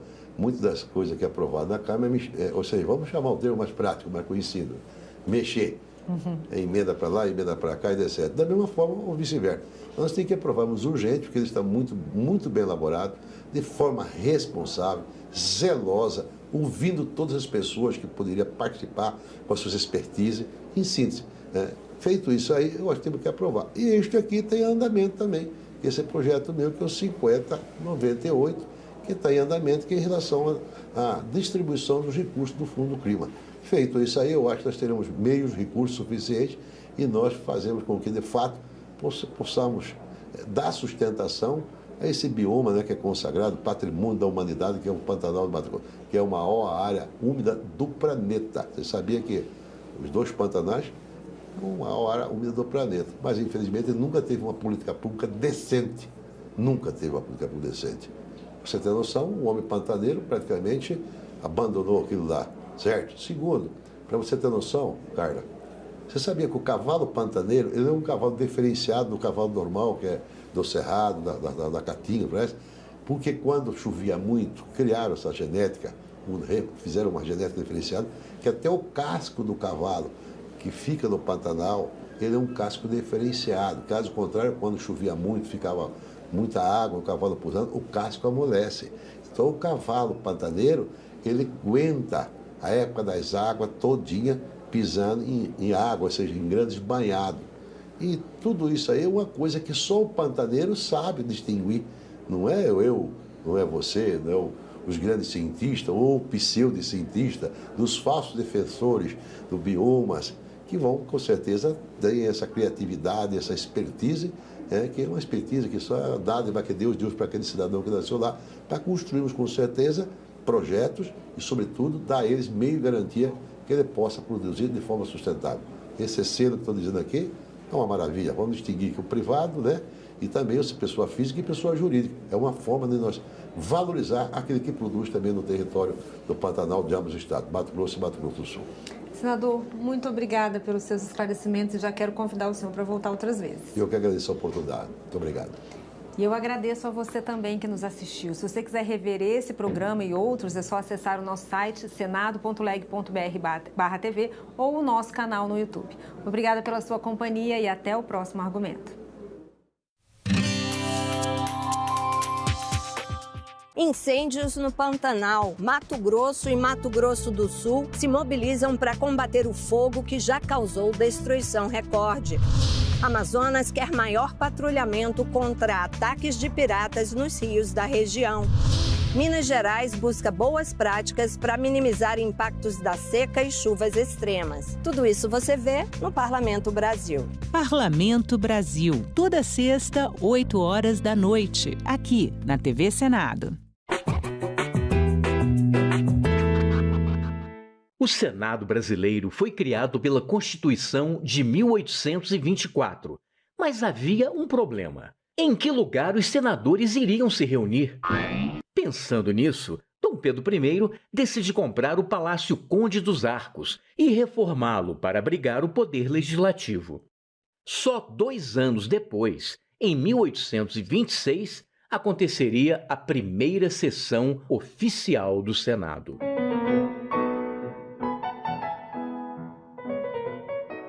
Depois de quase 100 anos, os senadores ganhariam uma nova casa, o Palácio Monroe. Construído originalmente para a Exposição Universal de 1904 nos Estados Unidos, o prédio, todo feito em estrutura metálica desmontável, foi transferido num navio para o Rio de Janeiro e remontado no local mais nobre da cidade. O Monroe acabou se tornando um cartão postal do Rio e uma referência histórica de um período político bastante conturbado. Em 1960, com a inauguração de Brasília, o Senado passou a ter um novo endereço. A cúpula côncava de Oscar Niemeyer trouxe ousadia e modernidade à tradição democrática, sugerindo ponderação e equilíbrio em suas formas. Mas nem tudo são flores. Se o Palácio Conde dos Arcos hoje é a Faculdade Nacional de Direito, o Palácio Monroe foi quase apagado da nossa memória quando o ex-presidente Ernesto Geisel mandou demolir o prédio para construir um chafariz e um estacionamento subterrâneo.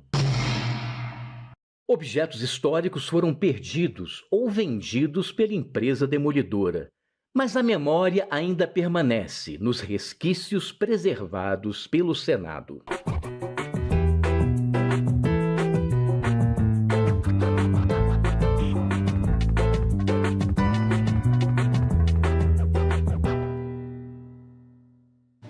Uma notícia falsa pode vir de quem a gente menos espera, no grupo da família ou nas nossas redes sociais. Mas como saber se uma informação é verdadeira? Agora, as informações sobre o Senado podem ser checadas pelo WhatsApp. Envie texto, link, foto, captura de tela ou vídeo de qualquer notícia duvidosa sobre o Senado Federal. Nossa equipe vai analisar o material e responder se a informação é falsa, verdadeira ou imprecisa. Ficou na dúvida? Senado verifica. Será que nós temos hoje uma visão consistente do futuro que o Brasil tem? Eu acho que não temos. Se os políticos brasileiros não souberem desenhar um futuro para o país, não há intelectual que possa fazer isso. 100 anos de cultura e conflitos. Neste sábado, 2 horas da tarde, aqui na TV Senado.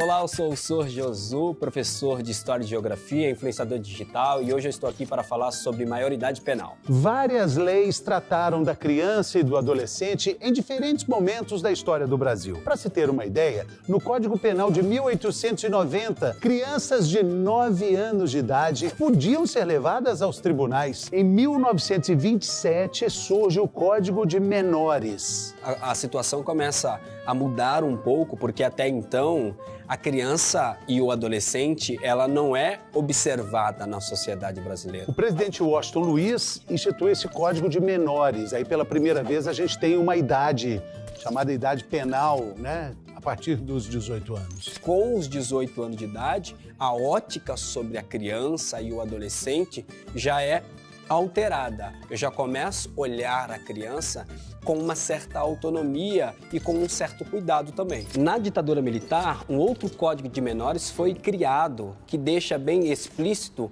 o quão pejorativo é usar ou se usava naquela época a expressão menor. Menor infrator, menor irregular. Em 1990, aí a gente já tem o Estatuto da Criança e do Adolescente. Aí o adolescente e a criança passam a ser vistos como pessoas em formação. Pessoas que pensam, pessoas que sentem, pessoas que podem ou não tomar decisões. Os códigos anteriores ao ECA eram códigos punitivistas. O ECA não fala nenhuma vez a palavra menor, porque essa palavra até então está carregada de preconceitos. A mudança na forma de criar leis para lidar com crianças e adolescentes também mostra a forma como a nossa sociedade brasileira evolui, sempre com a participação dos senadores. Senado, 200 anos.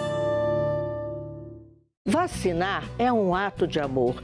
Este é o tema do programa Inclusão, que vai ao ar neste final de semana. Não perca! Estudos apontam que vacina é o caminho. Vacina, além de salvar a vida, vacina é seguro. A paralisia infantil não foi erradicada. Inclusão, sábado, 8 horas da manhã, aqui na TV Senado.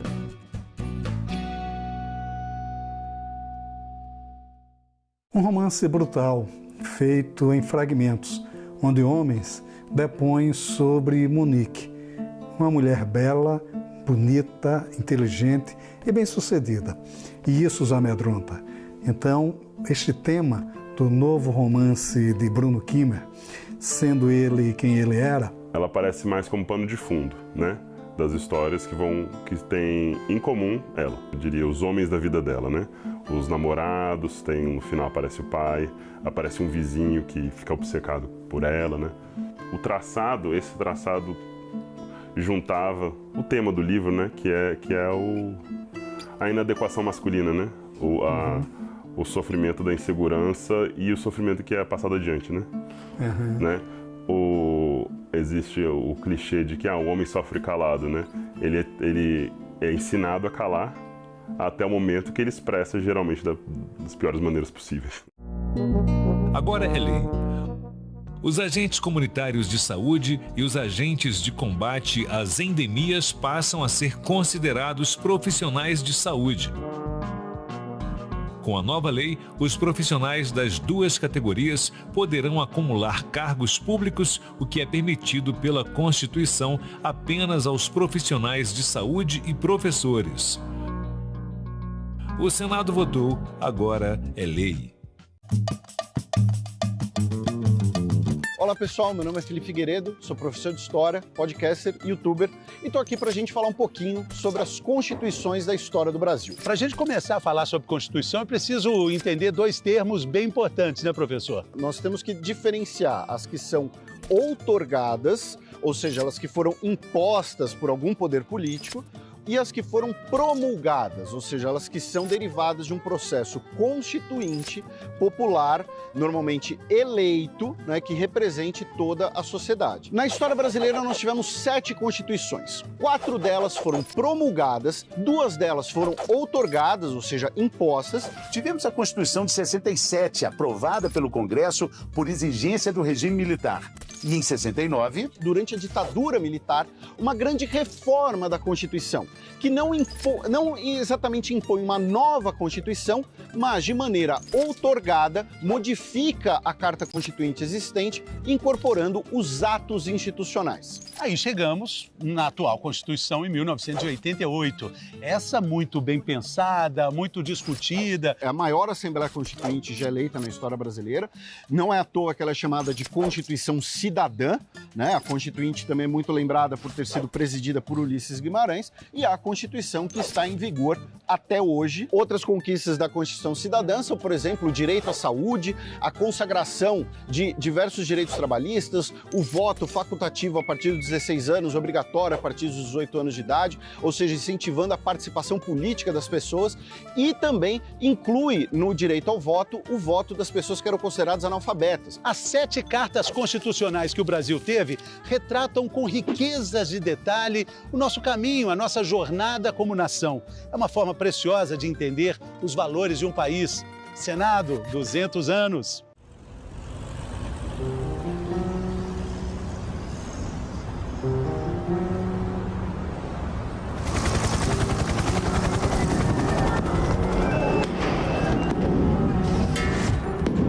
No dia 8 de janeiro de 2023, a democracia brasileira foi atacada.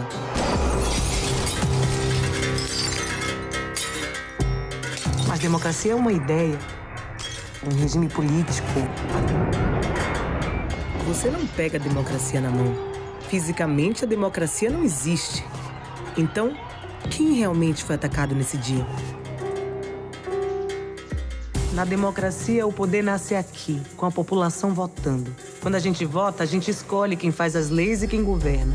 De modo simples, o voto é o mecanismo inicial e, ao mesmo tempo, o mais importante fundamento da tão falada democracia. Que ela é muito importante, fala-se muito. Mas por que mesmo ela é tão importante para nós? Na democracia, você tem a possibilidade de falar, ser ouvido, né, e mudar as coisas. Porque a democracia, ela pressupõe a ideia de pluralidade, a ideia de povo reunido. Uma definição muito antiga da democracia, uma definição que vem da Grécia, democracia é o governo do povo, para o povo e pelo povo. A ideia de demos, de povo. Então, significa que você tem a possibilidade de que todas as pessoas tenham voz e possam, através da sua voz, pensar qual é o melhor arranjo político, pensar como elas fazem as leis. Então, isso não fica sendo uma coisa, assim, de um grupo na sociedade, não fica sendo de uma família, né? Isso é uma escolha que a humanidade faz, ou por gosto, eu faço por gosto, ou por exclusão. Não há melhor, como se diz em espanhol. A democracia é uma palavra pomposa, que flui na boca ao ser dita, que talvez nem todos tenham conhecimento do seu significado, mas sem ela não existiria a cidadania. Sem a democracia, o Senado também não existiria. A força da democracia, inclusive, se revela no fato de se autoconfessar imperfeita. Ela não é um regime perfeito, mas ela é melhor que todos os outros. Porque, diferentemente dos regimes totalitários, ela se apregou imperfeita. O regime totalitário, normalmente, ele diz que é perfeito, que é capaz de resolver todos os problemas, mas, na verdade, isso é um pretexto para poder se revelar irresponsável. Numa situação que você tem só um grupo mandando, fazendo as leis, dando as ordens, a discordância pode ser fortemente punida.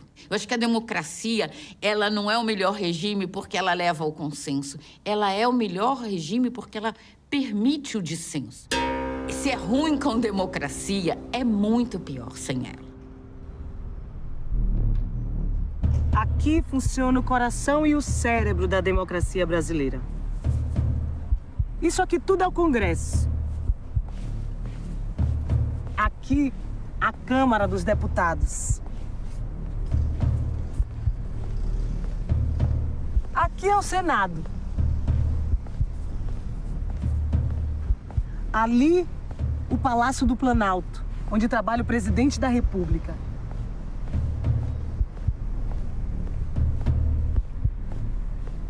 E ali, o STF, a instância máxima da justiça.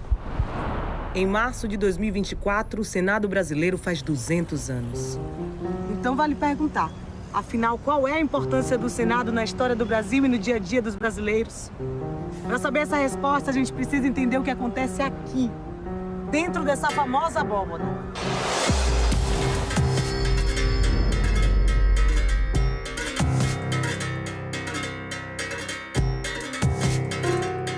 O projeto de lei que aqui é discutido, votado e aprovado na Câmara, no Senado, muitas vezes vai e volta, né? Ele muda a vida do cidadão. Ele pode mudar significativamente. A lei que o senador aprova, né, o que ele propõe, o que ele disputa, ou quando ele chama uma audiência pública para ouvir contribuições, ela muda porque ela pode garantir melhores condições de vida. Você pode dizer, mas na hora de implementar o prefeito não fez, aí é uma outra conversa. Mas é, novamente, o papel da lei. A lei, ela enuncia, ela dá, vamos dizer assim, o pano de fundo para que você possa exercer o seu direito. Aqui se decide tudo. O pão que você recebe, a educação que chega para os seus filhos, o transporte, a roupa, a tua casa, a infraestrutura, a segurança pública, tudo passa aqui dentro do Senado da República. Nós somos todos a República Federativa do Brasil e o papel dos senadores é essa defesa com base no que está lá, no conjunto de coisas que estão definidas na Constituição. Aqui é uma casa de bons generalistas. Aqui você precisa aprender economia, aqui você precisa entender de saúde, entender de educação, entender de meio ambiente. O fato de ser 8 anos esse mandato, ele não precisa agradar o governo novo. Ele pode se comprometer com a sociedade, ele pode se comprometer com a população brasileira a longo prazo. E ele vai estar ali podendo construir não uma política, uma lei simples, né, de uma página. Ele pode estar ali se preparando para construir um estatuto. Esse é o plenário do Senado. Aqui a história do Brasil se transforma. Como? Os avós dos meus avós eram escravizados. Apesar de ser uma violência extrema e inaceitável, muita gente defendia a escravidão no fim do século XIX. Muitos comerciantes, jornalistas, fazendeiros, economistas, políticos diziam que a escravidão era fundamental para as exportações e para a economia do país. Os impostos sobre transporte e vendas de gente escravizada eram uma importante receita para os cofres do Império. Vocês sabem o que está acontecendo nessa foto? O Senado está debatendo e aprovando uma lei que proibia a escravidão no Brasil. A proposta da Lei Áurea foi apresentada ao Senado pela princesa Isabel. Por ser filha do imperador, ela era senadora. Da parte da princesa Isabel, o que acontece é uma pressão que ficou muito maior internamente ali nos seus últimos 50 anos e uma pressão externa, né, de que já não tinha mais condições, a forma econômica já tinha mudado, a escravidão ela já não estava gerando mais o lucro que gerava antes, e o mundo já estava mudando, o resto do mundo inteiro já tinha findado, né, a escravidão e só faltava o Brasil. Então, de benevolência não teve nada, o que teve foi muita resistência, o que teve foram anos e anos de construção política, ideológica, de tecnologia, de trocas de informação, de ensino, para se conseguir essa abolição. O processo de abolição da escravidão no Brasil era complexo, sinuoso e muito risco havia para todos, né? Ela diz nos seus textos autobiográficos que ela temia pelo bem do país porque se temia muito a guerra civil. Muito. Nessas mesas e cadeiras foi analisado e debatido o projeto da Lei Áurea, a pedido da princesa Isabel pelos senadores. Entre os dias 8 e 13 de maio de 1888. O clima era tenso, os debates eram quentes. Ninguém tinha certeza que a Lei Áurea ia ser aprovada. Inclusive, tinha uma bancada que era a favor da escravidão. Olha o que disse o senador Barão de Cotegipe. Tenho conhecimento da nossa lavoura e afianço que a crise será medonha. A verdade é que haverá uma perturbação enorme no país durante muitos anos se a abolição for aprovada. A Constituição, as leis civis, as eleitorais, as de impostos, tudo reconhece o escravo como propriedade. Mas, de um traço de pena, legisla-se que não existe mais tal propriedade, que tudo pode ser destruído por meio de uma lei, sem atenção aos direitos adquiridos? Mas tinha também uma fortíssima bancada a favor do fim da escravidão. Olha o que disse o senador Dantas, representante da Bahia. Nos últimos 17 anos, por força da lei do ventre livre e da lei dos sexagenários, 800 mil escravos deixaram tal condição. É justamente nesse período que se nota a maior riqueza no país, grande aumento de trabalho e produção e, como consequência, considerável elevação da renda pública. Se foram essas as consequências da diminuição do trabalho escravo em mais da metade, o que se deve esperar é que o desaparecimento de 600 mil criaturas escravas não produzirá a nossa ruína. Antes, aumentará a nossa prosperidade, graças ao trabalho livre e nobilitado. E tinha também uma bancada que era conservadora, mas que era a favor do fim da escravidão, que era o caso do senador João Alfredo de Pernambuco. Olha o que ele falou. Muito infeliz foi o Brasil herdando a escravatura. Porém, mais infeliz será se a sua extinção não for conseguida mediante sábias cautelas e previsões. Ninguém aspira à extinção com mais ardentes votos do que eu, mas desejo a reforma com espírito e processo conservadores. Depois de muita discussão, os senadores votaram. A decisão não foi unânime. 5 senadores votaram pela continuidade da escravidão. Mas a imensa maioria decidiu pelo fim da escravidão no país. A decisão do Senado naquele dia mudou meu destino, o destino de muitos de nós e o futuro do Brasil.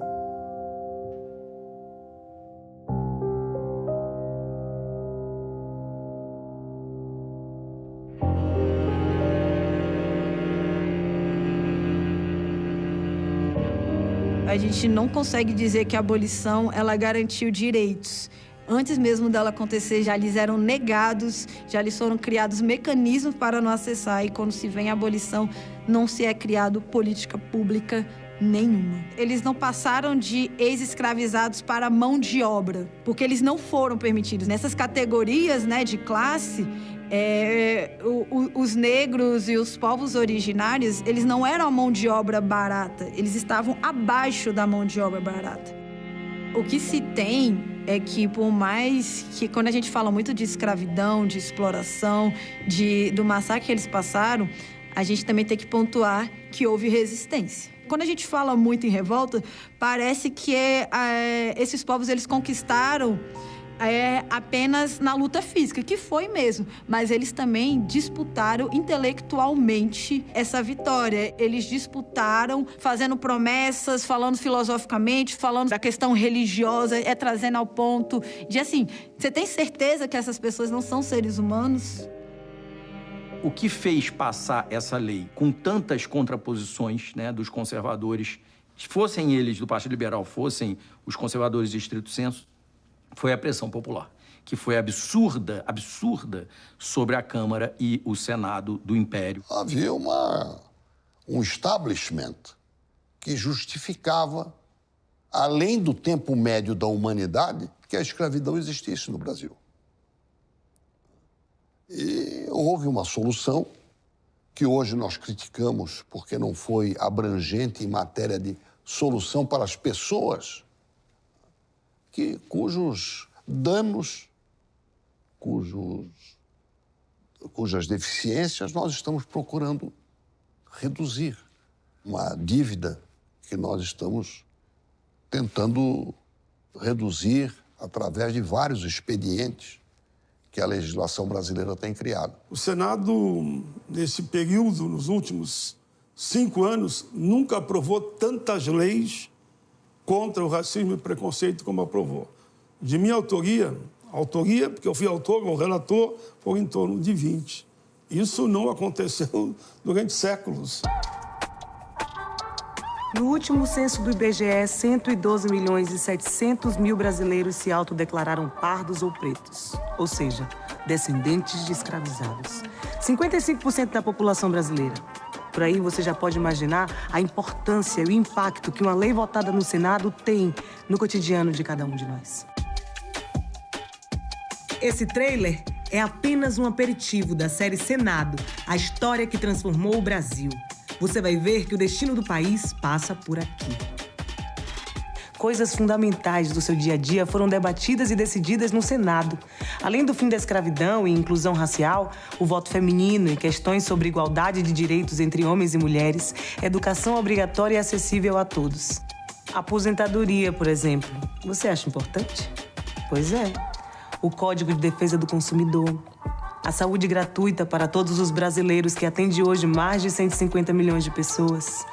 A Lei Maria da Penha, que protege mulheres da violência, o Estatuto da Criança e do Adolescente, e o Bolsa Família. Aguardem! Vem aí a série Senado, a história que transformou o Brasil.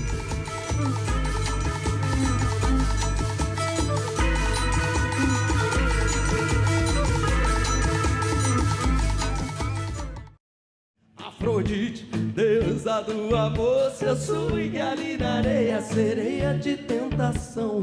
Eu olhava e ela... Vou usar esse trocadilho do meu nome, de ter a sorte de ter o nome dos meus ídolos, né? Milton e Guedes. E aí vai ser eu, Milton e Guedes, uma homenagem ao Milton Nascimento e ao Beto Guedes.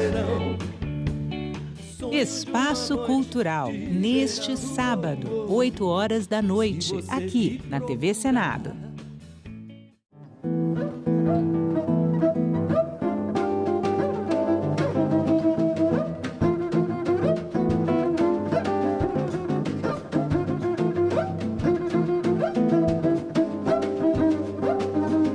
Escola da música verdadeira foi tocar o máximo de estilos possíveis, né? E isso é o que me diverte.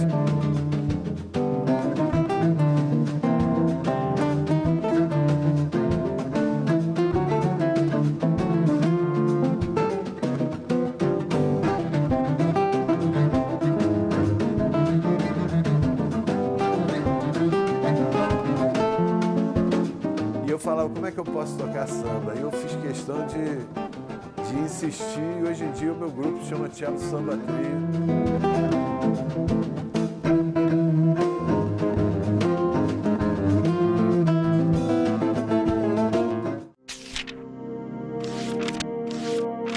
Há 200 anos, o Brasil dava seu primeiro passo na criação do Senado.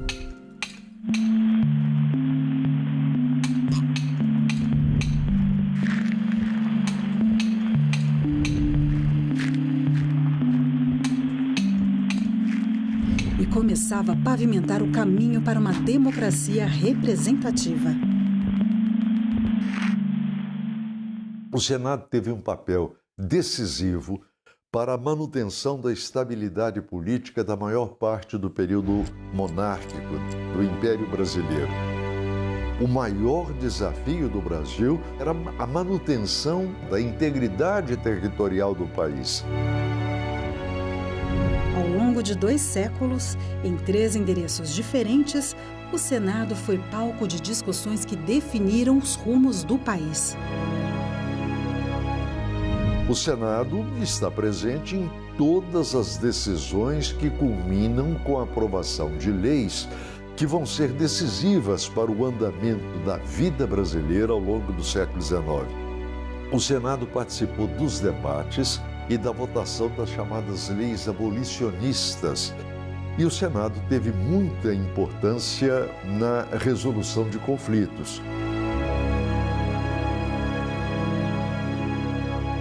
Ao longo de toda a República, todas as grandes crises políticas que aconteceram no Brasil foram resolvidas no Parlamento. E quando o Parlamento não conseguiu resolvê-las, houve a ruptura. Fundamental para a estabilidade política do Brasil, o Senado promoveu o debate, aprovou leis transformadoras, aboliu injustiças, conquistou direitos, atravessou crises, foi calado, fiscalizou, investigou, julgou, reformou, inovou. O conceito de democracia que nós temos hoje não existia no século XIX. Nas últimas décadas, o Senado começa a se transformar,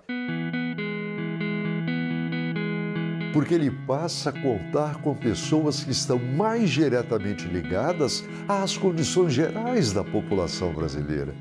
Ela não deixa de ser representativa, mas vai tentando ser cada vez mais participativa.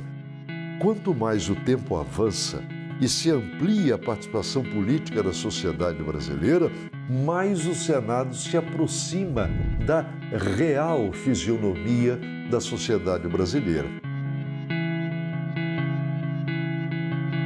Casa da Pluralidade Política. Espaço de diálogo. Berço de leis que expandiram os horizontes do Brasil. Guardião da democracia.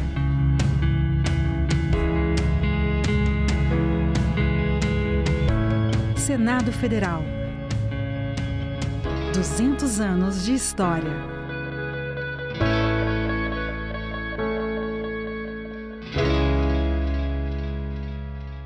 Correr risco faz parte da juventude, né? Faz parte desse tempo. É um espaço de uma intensidade muito grande que está sempre à beira de uma ruptura. Você vive a intensidade da ruptura muito mais do que efetivamente a ruptura se dá. Não existe rito de passagem entre os indígenas sem dor, porque entende que esta é necessária para encarar a vida. O ensino médio, como tal, é basicamente um rito de passagem. Senadoc, neste sábado, 21h, aqui na TV Senado. Agora é lei.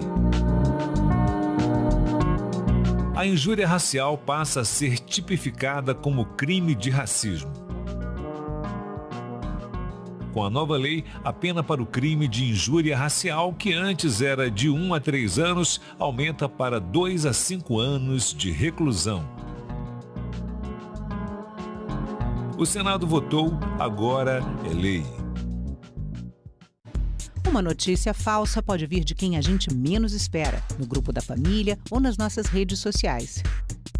Mas como saber se uma informação é verdadeira? Agora, as informações sobre o Senado podem ser checadas pelo WhatsApp. Envie texto, link, foto, captura de tela ou vídeo de qualquer notícia duvidosa sobre o Senado Federal. Nossa equipe vai analisar o material e responder se a informação é falsa, verdadeira ou imprecisa. Ficou na dúvida? Senado verifica.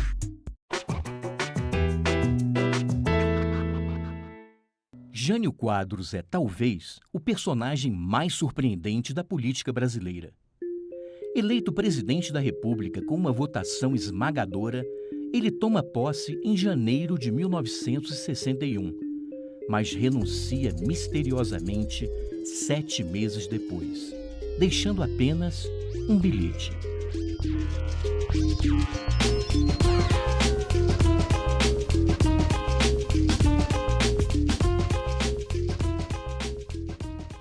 A década de 1960 nasce com as cores quentes da contracultura, mas a Guerra Fria entre Estados Unidos e União Soviética divide o mundo. O avanço da esquerda em países como China, Coreia do Norte e Cuba preocupa os norte-americanos, que veem no comunismo uma ameaça ao capitalismo. No Brasil, o presidente Juscelino Kubitschek termina o seu mandato inaugurando a nova capital do país, Brasília. As eleições se aproximam e o favorito é o ex-governador de São Paulo, Jânio Quadros, o carismático homem da vassoura, que promete varrer a corrupção.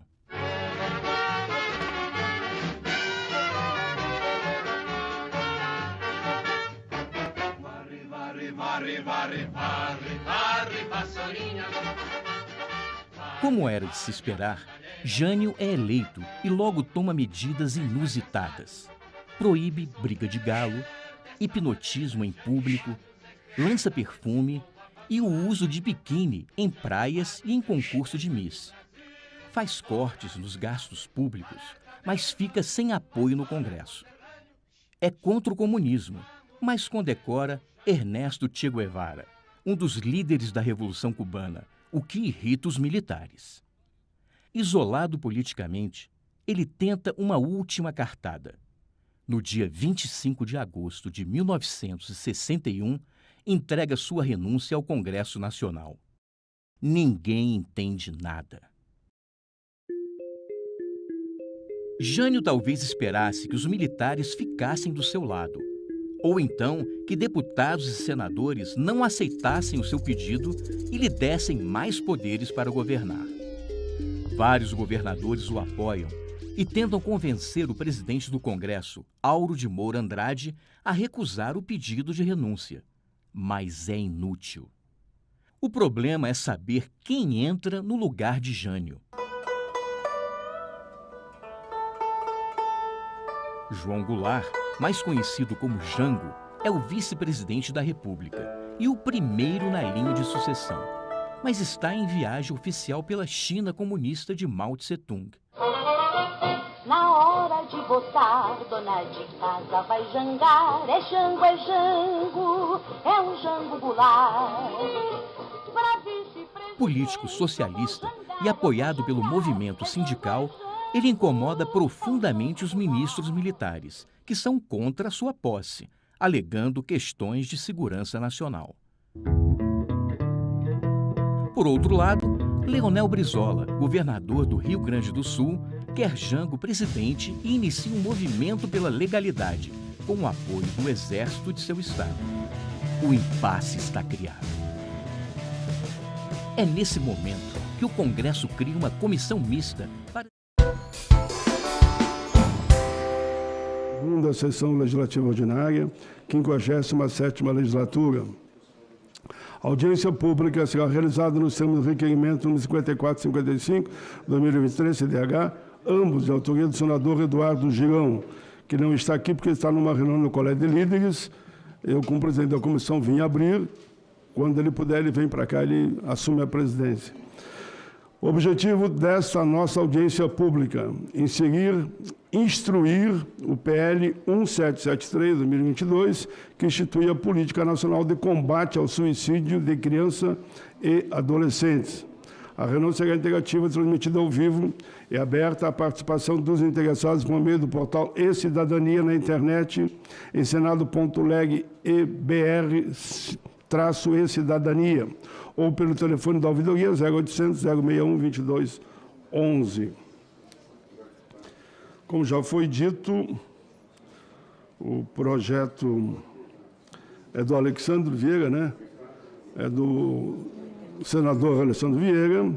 Eu só vou ler aqui a abertura para situar quem vai nos assistir, tanto pela agência Senado como a TV Senado, da justificativa do autor do projeto. Sim, eu estou lendo aqui. O projeto é de iniciativa do senador Omar Terra, parceiro de movimento sindical ainda. Se não é senador, será um dia, ó, por que não? Eu só vou fazer a introdução que consta no projeto do senador Alessandro Vieira, mas uma leitura muito rápida aqui, não vou ler toda a introdução. Justificação do autor. Esse projeto se inspira em minuta de proposição elaborada pelo estudante Vitor Cardoso Alves, representante de Sergipe, no programa Parlamento Jovem Brasileiro de 2019, promovido pela Câmara dos Deputados, assumindo a voz de muitos adolescentes que, como ele, Vitor, estão aluno do Centro de Excelência Professor Hamilton Alves Rocha, da cidade de São Cristóvão, manifesta profunda preocupação com o escasso debate nos espaços públicos da sociedade acerca do suicídio entre crianças e adolescentes. Conforme o estudante aponta, é preciso romper o silêncio e discutir a questão do suicídio, da depressão e, por conseguinte, do sofrimento que comete a cada criança e adolescente. Vamos, então, aos nossos convidados de imediato. Convidamos para a mesa Márcia Aparecida Ferreira de Oliveira, representante do Departamento de Saúde Mental do Ministério da Saúde. Seja bem-vinda. Clarissa Paranhos Guedes, conselheira representante do Conselho Federal de Psicologia. Seja bem-vinda também. Deputado Federal do Rio Grande do Sul, Osmar Terra. Seja bem-vindo, Osmar Terra. Lembrava-vos aqui que comecemos juntos no sindicalismo. E Yasmin Santos Oliveira, representante do Comitê de Participação de Adolescentes, CONANDA. Conferência, nós vamos começar com o doutor Antônio, porque ele está com problema. Tá bem. Já chegaram aqui algumas perguntas que eu vou deixar no ar já, depois eu peço para a assessoria da comissão, Cristiano, de que passem uma cópia para cada um dos convidados. Ailton da Bahia, quais as ações a Política Nacional de Combate ao Suicídio de Crianças e Adolescentes propõe e como o Senado acompanha a sua implementação? Rosenberg, do DF, como promover a educação sobre saúde mental nas escolas, considerando as diferentes tradições culturais? Márcia, da Bahia, quais são os principais desafios previstos para a implementação efetiva desta política em diferentes regiões do Brasil? Gisela, de São Paulo, este PL incentiva a valorização da compreensão, tolerância e solidariedade. E, por fim, o Wilson, de Mato Grosso, é necessário capacitação contínua de profissionais de saúde e educação para identificação precoce de sinais de alerta e intervenção adequada. Jane, do Mato Grosso do Sul, não adianta só olhar para as crianças e adolescentes, deixando a família de fora, pois a raiz do problema pode estar dentro de casa. Eu vou pedir à assessoria que entregue a cada convidado, painelista, uma cópia dessas perguntas. Foi solicitado aqui à mesa que eu iniciasse com alguém que está de videoconferência, que ele gostaria muito de participar, mas está com compromisso em seguida. Se os nossos convidados concordarem, eu começo com o Antônio e depois em seguida a mesa. Pode ser? O senhor Antônio Geraldo da Silva, representante da Associação Brasileira de Psiquiatria, ABP, pede para usar os seus 10 minutos nesse momento. O praxe aqui é 10 minutos, mas com a devida tolerância a gente vai adequando aqui entre perguntas e respostas. Por favor, senhor Antônio Geraldo da Silva. Bom dia a todos, obrigado, senador Paim. É um prazer estar aqui novamente nesta casa, junto com todos vocês, para falar de um tema que para nós é muito caro, que é bastante importante. Eu faço a coordenação nacional da campanha Setembro Amarelo, que é uma campanha da BP, com o Conselho Federal de Medicina. E nós temos uma preocupação muito grande. A nossa preocupação, e é o que eu venho trazer aqui, e pedir a ajuda dos senhores parlamentares para nos ajudar a fazer valer o que nós já temos em termos de lei nessa área. A Lei 13.089, de 26 de abril de 2019, de autoria do deputado federal Osmar Terra, ela já existe. Essa lei está aí presente. E essa lei, ela precisa ser implementada. Essa lei já institui a Política Nacional de Prevenção da Automutilação e do Suicídio, e deveria já ter sido implementada pela União em cooperação com os estados, o Distrito Federal e os municípios. Porque esta lei, ela altera a Lei 9656, de 3 de junho de 1998, e essa é a Lei Vovô Rose. Essa lei ela foi já regulamentada pelo Decreto 10.225, de 5 de fevereiro de 2020, e criou o Comitê Gestor. Esse Comitê Gestor já existe, ele só não tem reunido, ele não está funcionando. Tem a portaria no 2403, de 9 de setembro de 2020, que instituiu o Comitê Gestor da Política Nacional de Prevenção da Automutilação e Suicídio, para regulamentar a Política Nacional de Prevenção de Automutilação e do Suicídio, e estabelece normas relativas à notificação compulsória de violência autoprovocada. O que acontece? É que ela já tinha que ter sido implementada, porque isso foi aprovado no regimento interno em 13 de novembro de 2020, pelos Ministérios da Saúde, Ministério da Educação, o antigo Ministério de Cidadania, que atual Desenvolvimento Social e Assistência Social, Família e Combate à Fome. O antigo Ministério da Mulher, da Família e dos Direitos Humanos, que é atual dos Direitos Humanos e Cidadania, e o Ministério da Justiça. Então, o que é que nós precisamos? Nós precisamos que isso agora aconteça, a implementação da lei. Porque a lei existe, ela institui a Política Nacional de Automutilação e Suicídio. A lei é muito boa, ela foi aprovada num tempo recorde. A lei contém no seu contexto aí tudo o que nós precisamos para ajudar nesse combate ao suicídio, nesse trabalho intenso contra o suicídio. E lembrando que nós temos aí 1.000 crianças e adolescentes na faixa entre 10 e 19 anos de idade cometendo suicídio no Brasil por ano. São dados do próprio Ministério da Saúde. Isso é grave, isso é muito grave. Nós precisamos fazer com que a política de saúde mental dê acesso a essas crianças e adolescentes e a população em geral ao tratamento. Nós precisamos que essas pessoas possam tratar-se e não cometer o suicídio.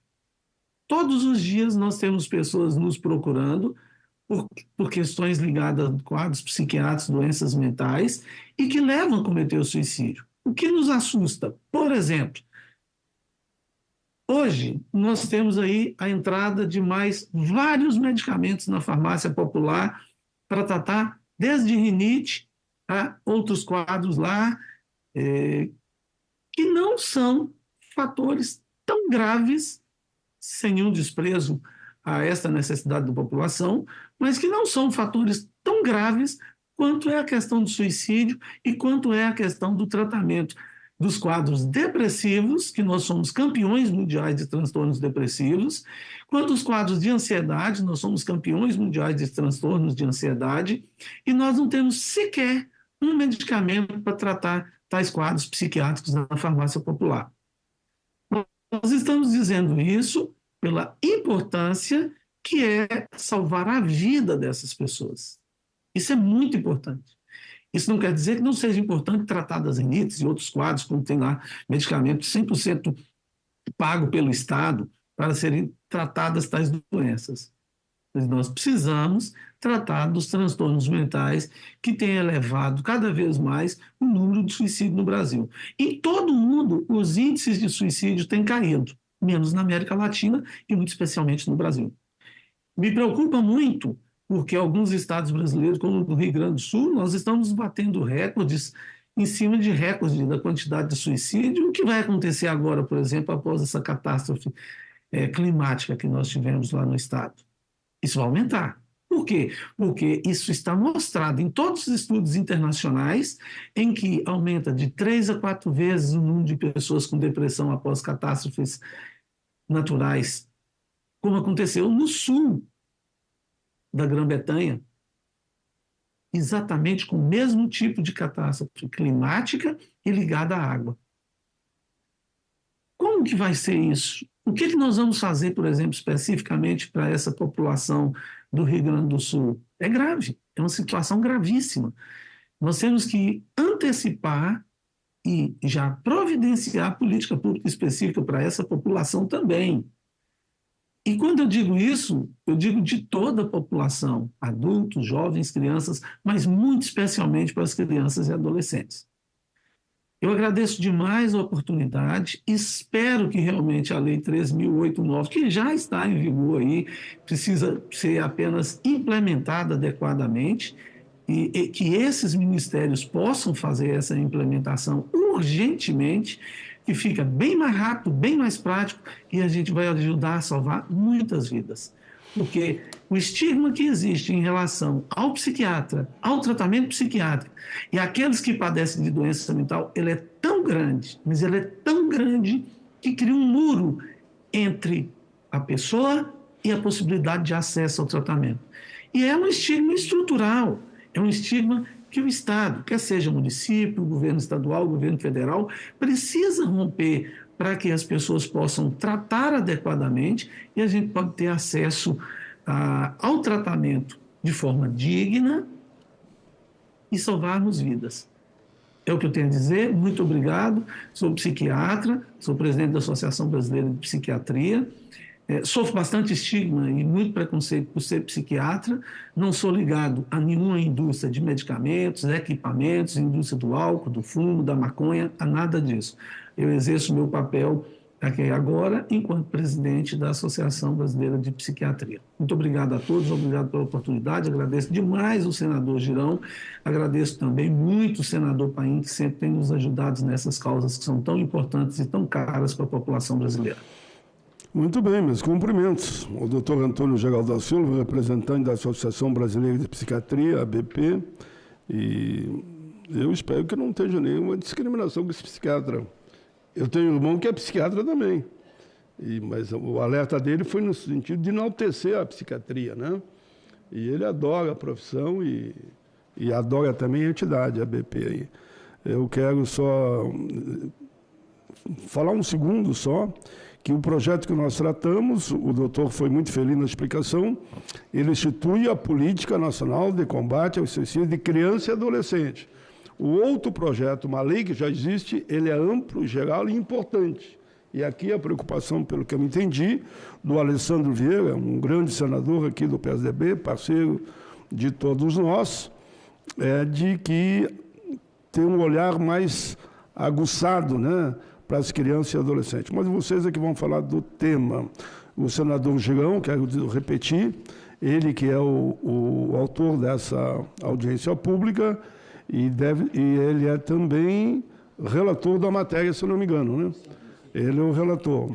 Ele só não está aqui porque ele está no Colégio de Líderes, concluindo lá, ele vem para cá e eu vou para o plenário. Passo a palavra agora aos nossos convidados que estão na mesa. Não fui eu que organizei, né? Foram os senhores que organizaram. Por que o Paim botou o primeiro ou por último Ciclano Beltrano? Eu não resolvo nada, eu pego a lista e sigo.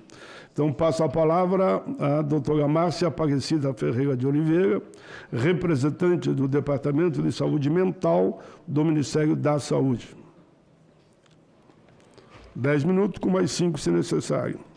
Obrigada, senador Paulo Paim, agradecer toda a equipe da Comissão de Direitos Humanos e Legislação Participativa pela oportunidade de estar aqui no dia de hoje.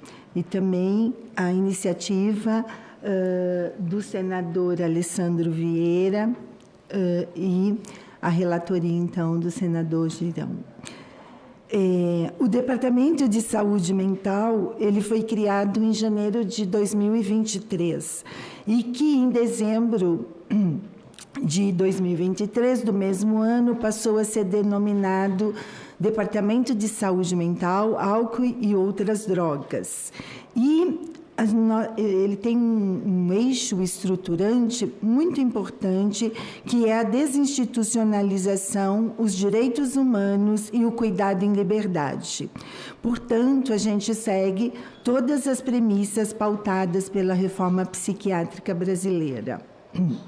Retomar essa construção da Política Nacional de Saúde Mental, Álcool e Outras Drogas, após um período de muito retrocesso, significou para nós investir na expansão da rede de atenção psicossocial, a RAPS, como todos chamamos, e recompor o financiamento dos serviços.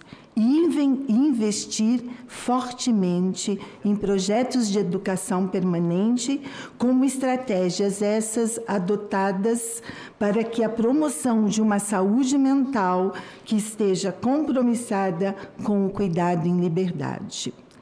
É por meio, então, dessas estratégias e iniciativas que acreditamos ser possível viabilizar o acesso aos direitos da população brasileira e da população atendida.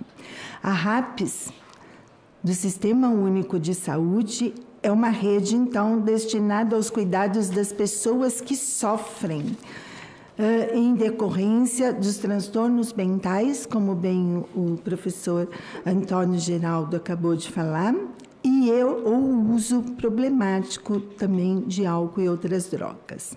Hoje, né, dia 11 de julho de 2024, nós contamos com 2.947 centros de atenção psicossocial. Destaque eu faço por conta dessa instrução, que hoje nós temos 312 CAPs-I, ou seja, CAPs infanto-juvenil. Nós temos 890 serviços residenciais terapêuticos e 80 unidades de acolhimento, sendo que 29 dessas unidades de acolhimento é para infanto-juvenil. Hoje temos 2.066 leitos em hospital geral e 224 equipes multi de saúde mental. Portanto, a RAPS representa um passo importante na reforma psiquiátrica brasileira e no compromisso com a atenção integral e humanizada da saúde mental. O fortalecimento hoje dessa rede é essencial para que a gente possa garantir que todas as pessoas tenham acesso ao cuidado e possam viver com dignidade e qualidade de vida. Vale ressaltar que temos hoje também 4.100 pessoas que são beneficiárias do programa de volta para casa, inclusive com um aumento desse valor que há quase 10 anos estava congelado. Também é importante eu ressaltar que todas as capitais e boa parte dos grandes municípios possuem os serviços que compõem a RAPS. Hoje, os CAPs habilitados pelo Ministério da Saúde estão em quase 2.000 municípios brasileiros, o que indica a interiorização do cuidado que outrora estava concentrado nos centros urbanos. Gente, a RAPS tem um papel importante na prevenção e tratamento do suicídio, ao proporcionar uma abordagem integrada e abrangente nos cuidados em saúde mental.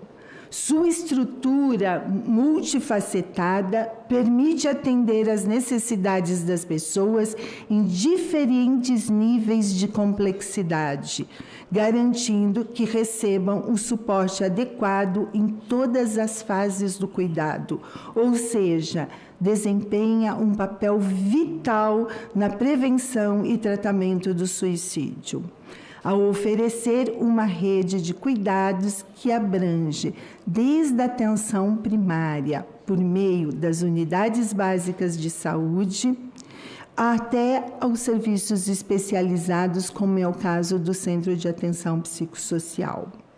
Portanto, a RAPS assegura que as pessoas em risco recebam o suporte necessário em todas as etapas do cuidado, promovendo saúde mental e prevenindo comportamentos suicidas.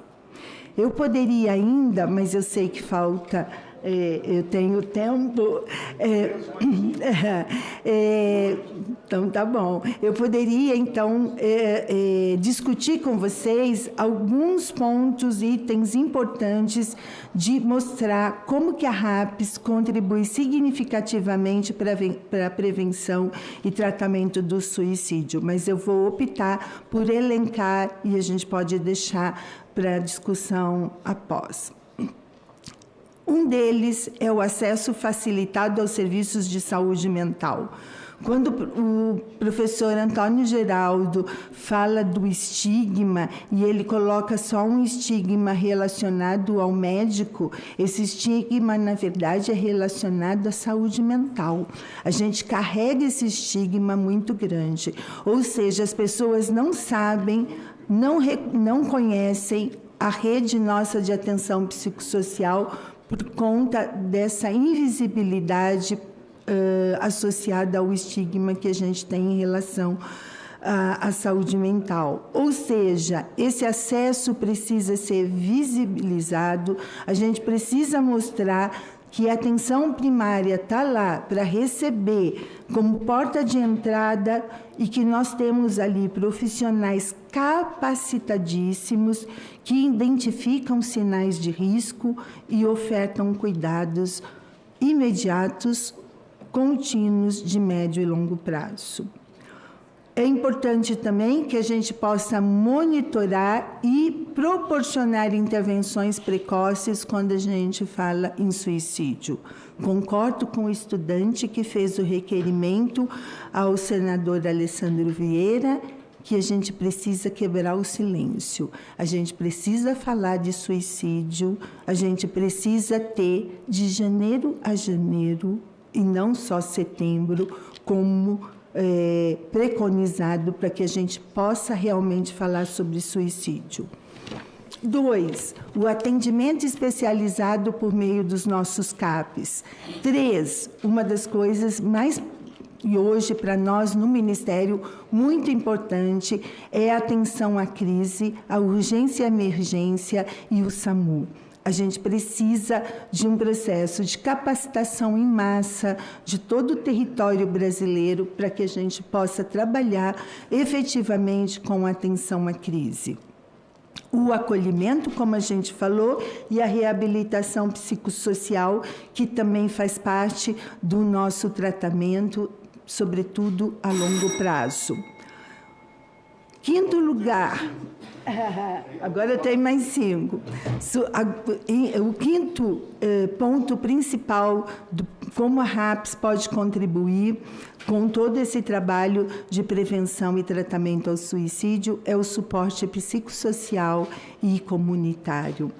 O suporte psicossocial, ele é muito voltado hoje ao suporte por pares, uma estratégia desenvolvida pela Organização Mundial da Saúde e que a gente tem implementado aqui no Brasil por meio de 2 vertentes, a redução de danos e os ouvidores de vozes.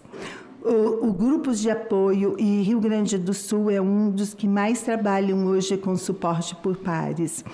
Os grupos de familiares e o engajamento comunitário, que a gente tanto preconiza e que é um dos grandes desafios que a gente tem. Eu vi que tem várias perguntas aqui dos desafios, é que a gente possa trabalhar realmente no cuidado no território. Esse é hoje o maior desafio para todos nós. O 6º lugar, e que a gente volta depois de 12 anos parados nesse momento brasileiro nosso, na capacitação dos profissionais por meio da educação permanente, sobretudo na estratégia de supervisão clínico-institucional, em que a educação se dá em ato, no território e ali presente. E também um forte suporte intersetorial entre o Ministério da Saúde e os demais ministérios. Por fim, um outro desafio importante, que merece também uma capacitação e uma sensibilização, é o planejamento e monitoramento, como o professor Antônio Geraldo falou, da notificação compulsória, da notificação obrigatória, para que a gente possa eliminar a subnotificação que a gente ainda tem em relação aos casos de suicídio. Só assim a gente consegue fortalecer a lei. E agora, finalmente, encerrando, realmente nós temos uma lei que já está posta. Nesse momento, o comitê, como o professor Antônio Geraldo falou, ele ainda está parado, aguardando, parado que eu digo não assim numa gaveta, num determinado órgão do Ministério da Saúde, porque nós estamos aguardando as respostas dos demais ministérios para que a gente possa colocar o comitê em prática o mais célere possível, que a gente possa logo dar início ao nosso comitê. Porém, como estava demorando muito, nós, dentro do Ministério da Saúde, fizemos, então, um grupo de trabalho que vem trabalhando com esse tema quase que semanalmente, para que a gente possa ter uma resposta à população. Não está com a gente essa lei e essa temática, não é do Departamento de Saúde Mental e Álcool e Outras Drogas, ele está na Secretaria de Vigilância, Saúde e Ambiente, na SVSA, porque já estava no governo anterior e essa mudança para voltar novamente à Secretaria de Atenção à Saúde Especializada iria demorar muito mais tempo, a opção então ficou lá e a junção nossa junto com a SVSA, ou seja, a gente semanalmente tem reunião. Essa semana tivemos 2 reuniões necessárias por conta da temática e também por conta dessa audiência de hoje. Obrigada, estou à disposição. Muito bem, sou a doutora Clarice Paranhos Guedes, conselheira representante do Conselho Federal de Psicologia, que deixou claro o trabalho que a sua... Não começou por lá, né? Começou com o Antônio. Essa foi a Márcia Aparecida Ferreira de Oliveira, representante do Departamento de Saúde Mental do Ministério da Saúde, que falou sobre o tema com conhecimento de forma brilhante, como fez também o doutor Antônio, que falou antes. Percebo que será uma grande audiência pública. Então, já indiretamente anunciado, já passo a palavra à doutora Clarissa Paranhos Guedes, conselheira, representante do Conselho Federal de Psicologia. Bom dia. Em nome do Conselho Federal, eu quero agradecer o convite, para participar desse debate. Cumprimento aqui as senadoras e os senadores desta casa, na pessoa do senador Paim. Cumprimento a mesa também. Antes de iniciar minha fala, afirmando o compromisso do CFP com a acessibilidade, eu vou fazer a minha audiodescrição. Eu sou uma mulher jovem, branca, tenho cabelos pretos. Abaixo do ombro, estou usando uma jaqueta com umas pérolas e um vestido bege. Começo dizendo que o tema do suicídio é de extrema importância devido ao seu impacto social, seja em termos numéricos, seja em relação às repercussões para familiares, amigos ou conhecidos das pessoas que o cometeram ou fazem uma tentativa ou ainda ameaçam se matar. Conforme os últimos dados publicados pelo Sistema de Informações sobre Mortalidade do Ministério da Saúde, entre 2010 e 2019, o número de suicídios foi superior a 112 mil, sendo 43% a mais no número anual de mortes, uma vez que em 2010 tivemos 9.454 e em 2019 esse número subiu para 13.523. O número de suicídios entre jovens é significativo. A violência contra si sofreu um incremento de 81% nesse período. Dentro desse percentual, destaca-se casos de crianças menores de 14 anos. No que se refere às notificações de violências autoprovocadas, ocorreu um aumento de 39,8% em 2019 em relação a 2018, registrando-se 124.709 lesões. Os atos acontecem predominantemente em casa, porém há um grupo representado por 1,3% que tem essa prática na escola. Nesse contexto, o suicídio não é um fenômeno novo e tem ganhado proporções ampliadas com o avanço das redes sociais e da existência de redes que incentivam o suicídio entre crianças e adolescentes. Tais redes também reproduzem preconceitos e violências que acabam por desencadear sofrimentos, alguns deles vividos de forma extrema, podendo levar ao suicídio. Pesquisas apontam que aproximadamente 1 em cada 10 adolescentes já se sentiu ameaçado, ofendido e humilhado em redes sociais ou aplicativos. Se a gente considerar apenas as meninas, esse percentual é ainda maior. São 16,2% das meninas, enquanto entre os meninos o percentual é de 10,2%. Os dados fazem parte da Pesquisa Nacional de Saúde do Escolar de 2019, divulgada pelo IBGE. Ao todo, foram entrevistados quase 188 mil estudantes com idade entre 13 e 17 anos em 4.361 escolas de 1.288 municípios de todo o país. O grupo representa 11,8 milhões de estudantes brasileiros. A coleta dos dados foi feita antes da pandemia, entre abril e setembro de 2019. A partir de 2020, com a suspensão das aulas presenciais, o uso das redes sociais, até mesmo como ferramenta de estudos, foi intensificado. Mas as agressões existem também fora da internet, nas escolas, onde 23% dos estudantes afirmaram ter sido vítimas de bullying, ou seja, sentiram-se humilhados por provocações feitas por colegas. Quando perguntado sobre o motivo de sofrerem bullying, as 3 principais razões foram aparência do corpo, aparência do rosto e cor ou raça.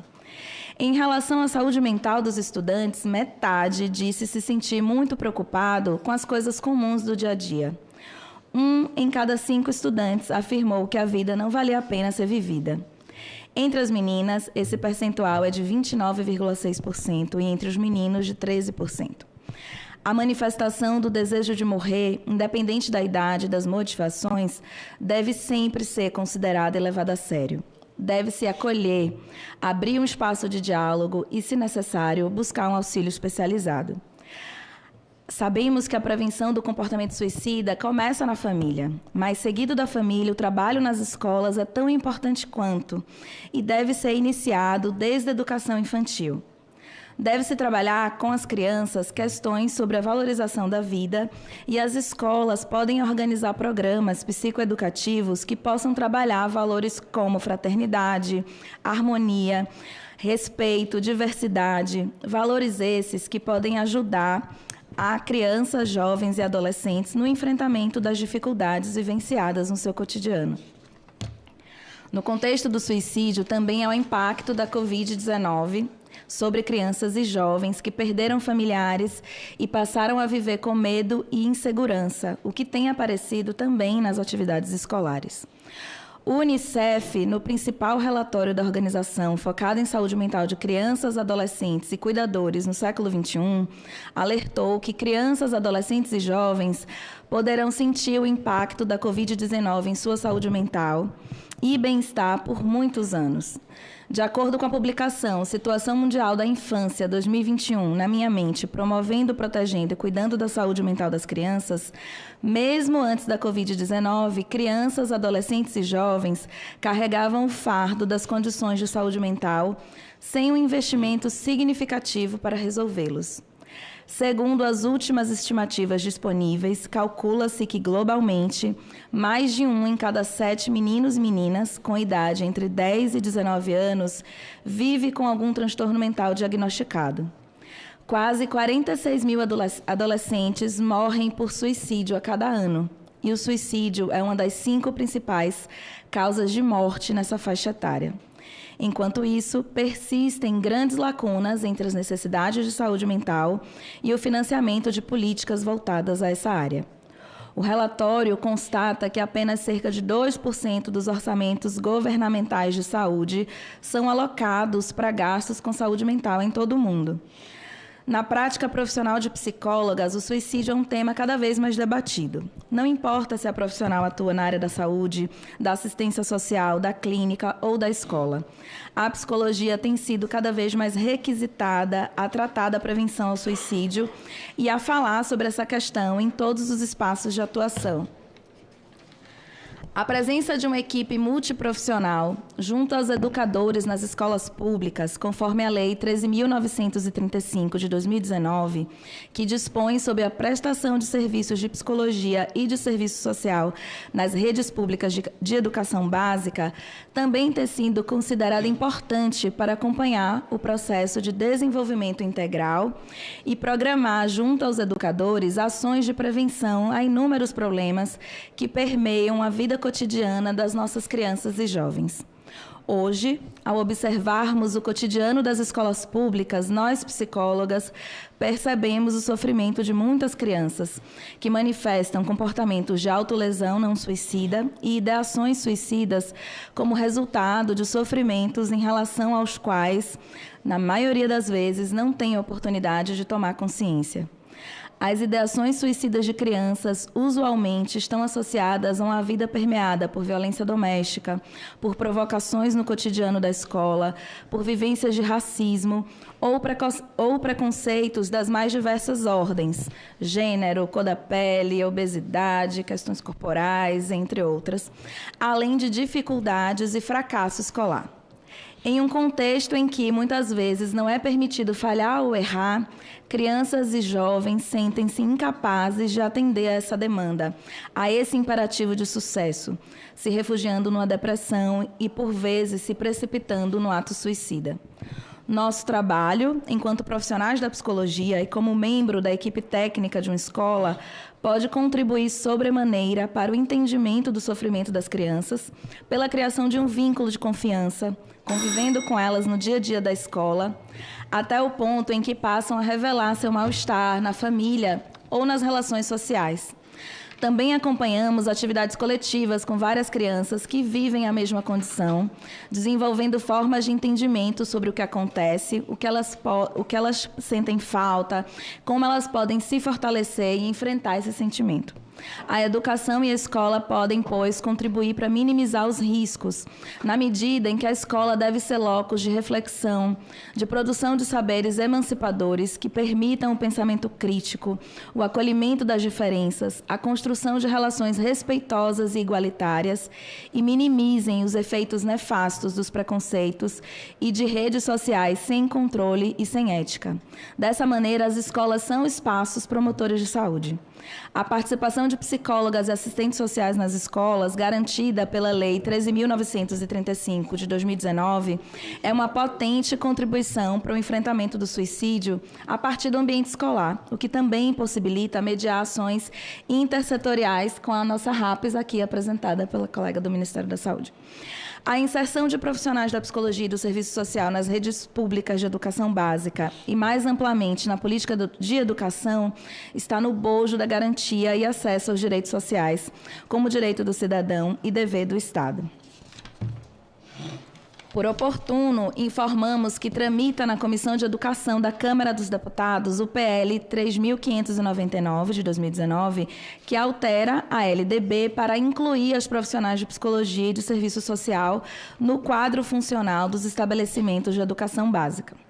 Diante dessas dificuldades, o Ministério da Educação criou um grupo de trabalho no âmbito da Secretaria de Educação Básica com a finalidade de coligir e sistematizar subsídios e recomendações para a implementação da Lei 13.935 de 2019.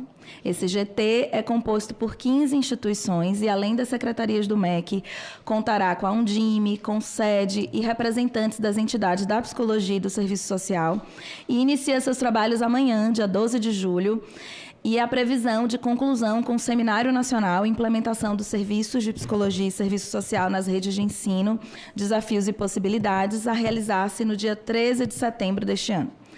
Por fim, eu gostaria de solicitar ao senador Eduardo Girão que apresente uma emenda ao PL 1773 de 2022, incluindo o inciso 4º no artigo 4º. A implementação da Política Nacional de Combate ao Suicídio de Crianças e Adolescentes dar-se-á em articulação com o disposto na Lei 13.935 de 2019. Entende-se que a articulação entre essas duas medidas pode ser um caminho seguro para se buscar cada vez mais a proteção integral de nossas crianças e adolescentes. Muito obrigada. Muito bem, doutora Clarissa Paranhos Guedes, conselheira representante do Conselho Federal de Psicologia. Parabéns, que demonstrou que nas redes, né, são instrumentos de incentivo ao suicídio. E os números são alarmantes, tanto ao nível de país como ao nível de planeta, pelos dados que você mostrou aqui na proporção de 1:7. E quanto à emenda, já fica assegurado aqui para assessoria que passa em mãos para o nosso relator, o senador Girão, ok? Depois você faz a ponte. De imediato, passo a palavra para o deputado federal, Osmar Terra, que eu conheci no movimento sindical e até lá, daqueles tempos até hoje, temos uma relação de muito respeito um pelo outro. E ele, como é médico também, pelo gancho que deu o doutor Antônio, né, talvez possa falar um pouquinho do efeito da questão do suicídio devido à crise que o nosso Estado atravessa, né, de perda de mais de 182 pessoas até o momento morreram, né? Mas você que vai falar, só estou aqui abrindo espaço. Deputado federal Osmar Terra, com a palavra, por favor. Doutor, deputado federal Osmar Terra. Bom, eu queria agradecer aí o convite feito pelo senador Girão e me sinto muito confortável aqui com a presidência da mesa pelo senador Paulo Paim, que, como ele disse, nós nos conhecemos no movimento sindical, só que isso revela a nossa idade, né? Fazem 45 anos que nós nos conhecemos no movimento sindical. Há 45 anos. Então, e nós sempre nos mantivemos, independente de posição política, com extrema afeto e respeito na nossa relação, né, Paim? Acho que é o senador Paim, isso é o que vale, né? Fica da vida também, né? Eu queria cumprimentar todas as componentes da mesa também. Eu queria fazer considerações rápidas, assim. Primeiro, como autor da lei atual, eu acho que todo mundo falou sobre isso, todos que me antecederam, o doutor Antônio Geraldo, a representante do Ministério da Saúde, a Clarissa, do Conselho Federal de Psicologia, já existe uma lei, né? Já existe uma lei, inclusive, pormenorizada, explicando como a política nacional tem que acontecer. Ela é abrangente, ela é para todos, né? Eu acho que seria o fato, eu estou adiantando o fim da minha conversa, né?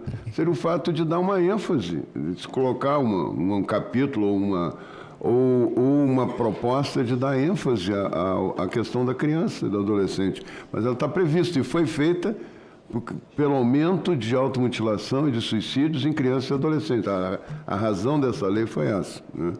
Inclusive, ela leva um nome honorífico, vamos dizer assim, de vovó Rose, né? A vovó Rose é uma pessoa que me dá a honra de trabalhar comigo, né? E que teve uma neta de 14 anos que se automutilava e acabou se suicidando, né? Então é uma tragédia. Tem muitas famílias com esse tipo de tragédia, infelizmente, no Brasil, né? E eu acho que nós temos que trabalhar para a implementação. Foi uma lei de 2019 até hoje não foi implementada, né? Eu tenho aqui uma decisão, contribuindo aí para a fala da nossa representante do Ministério da Saúde, uma portaria 2.403, de 9 de setembro de 2020, do Ministério da Saúde, criando o comitê, e até agora não foi implementado. Então, eu acho que uma contribuição que o Senado pode dar, importante, é induzir a essa implementação, né? Ver se tem alguma coisa aí que possa ser especificamente, né, para criança e adolescente, mas eu acho que, de qualquer maneira, ela procura ser bem abrangente, né? Isso aí veio dessa constatação do aumento de automutilação e suicídio, que é uma coisa quase silenciosa, que nas escolas dá para ver, pelo menos a automutilação, né, e às vezes as ideias de suicídio, a ideação suicida, mas que não tinha nada assim abrangente para essa lei. Ela, inclusive, prevê a notificação obrigatória das escolas sobre os casos detectados, né? Que hoje era uma coisa que nem no posto de saúde era exigido como notificação obrigatória. Agora né? Pela lei tem que implementar, né? Que aí se dá uma ideia do risco, né? Quanto mais a pessoa se automutila, quanto mais ela tem ideação suicida, mais próxima ela está do suicídio, né?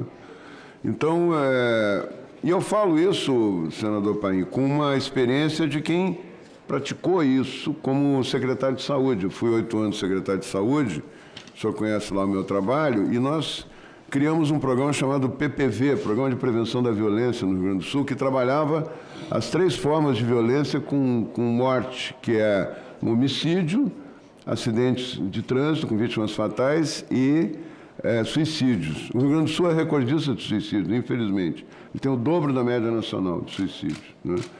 Tem questões de vários tipos, culturais e tal, mas é muito importante a questão da depressão, que até por questões culturais predomina em alguns grupos étnicos, inclusive lá no Rio Grande do Sul, né?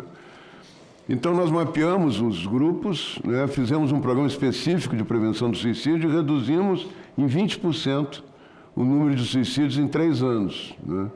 Que mostrou que é possível, mas trabalhando com a equipe, treinando, capacitando as equipes de saúde na questão da depressão, né? De detectar precocemente sinais de depressão, de valorizar a ideação suicida, de se preocupar com qualquer forma de automutilação.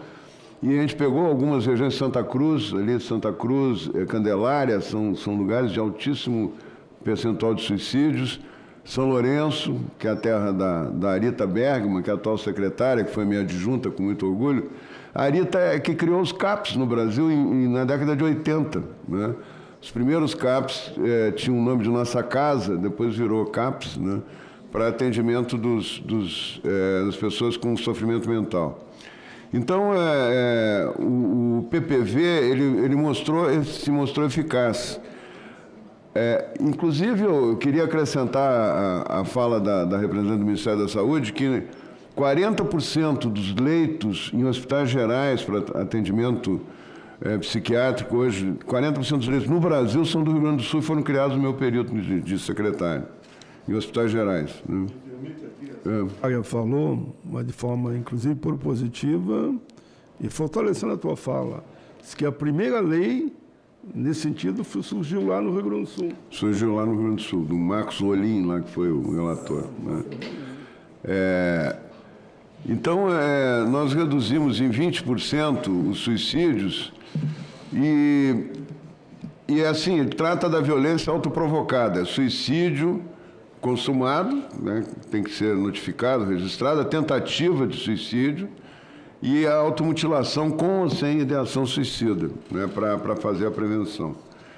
Eu queria dizer que, depois disso, eu fui autor também da Lei 14.811, que tipifica o bullying e o cyberbullying como crime e estabelece punição. O cyberbullying, que não era trabalhado como crime, até porque era uma coisa, novidade, né, fazer cyberbullying, ele é devastador, o cyberbullying. Você imagina uma criança que é vítima de bullying numa escola, com um grupo ali limitado de outras crianças que fazem bullying com ela. Imagina uma que sofre bullying na rede inteira. Milhares de pessoas, milhões de pessoas, às vezes, vendo o bullying, a humilhação daquela criança, né? Então, hoje é crime, tem pena, né? Tem pena de prisão, inclusive, né? Tá tudo tipificado na Lei 14.811, né? Que foi em 2023, né? 15 de janeiro de 2024, foi promulgada pelo Presidente da República sem veto nenhum, né? Então, é importante a gente falar sobre isso. Tem algumas falas que foram feitas, algumas colocações que foram feitas, que eu gostaria de enfatizar. O suicídio é vinculado à depressão, e na adolescência, o adolescente tem até um trabalho dos psiquiatras argentinos, inclusive um que morava em São Paulo, agora me fugiu o nome dele, que ele chama de síndrome da adolescência normal. O adolescente tem um comportamento flutuante, que vai da depressão mais profunda ao êxtase e volta para a depressão, né? E porque ele está mudando o corpo, né? Tem o luto da perda do corpo de criança, né? Os psicólogos sabem explicar melhor isso aí do que eu, mas eu trato também da questão, como eu fiz mestrado em neurociência, eu trato da questão química. O cérebro sofre muitas modificações, ele se especializa nesse período da adolescência, ele muda a química cerebral rapidamente. O adolescente, uma hora está deprimido, outra hora ele está rindo sozinho, outra hora ele está querendo brigar com todo mundo, né? E ele é muito sensível à questão das drogas, inclusive da maconha, que o pico de começo do uso da maconha aos 15 anos de idade, né? E eu queria aqui ressaltar um trabalho da Universidade de McGill, no Canadá, e da Universidade de Oxford, que acompanharam 23.317 adolescentes, né? E eles comparando grupos de usuários e não usuários. É um estudo, uma meta-análise praticamente, que eles pegaram vários estudos que estavam sendo feitos e fizeram uma meta-análise. E aumenta em 246% o risco de suicídio nos adolescentes que usam maconha, com regularidade, né? Então, agora que o Supremo Tribunal está querendo descriminalizar o uso da maconha, como se fosse uma coisa muito boa, né? Eu quero dizer que isso vai aumentar o número de usuários e vai aumentar o risco de suicídio também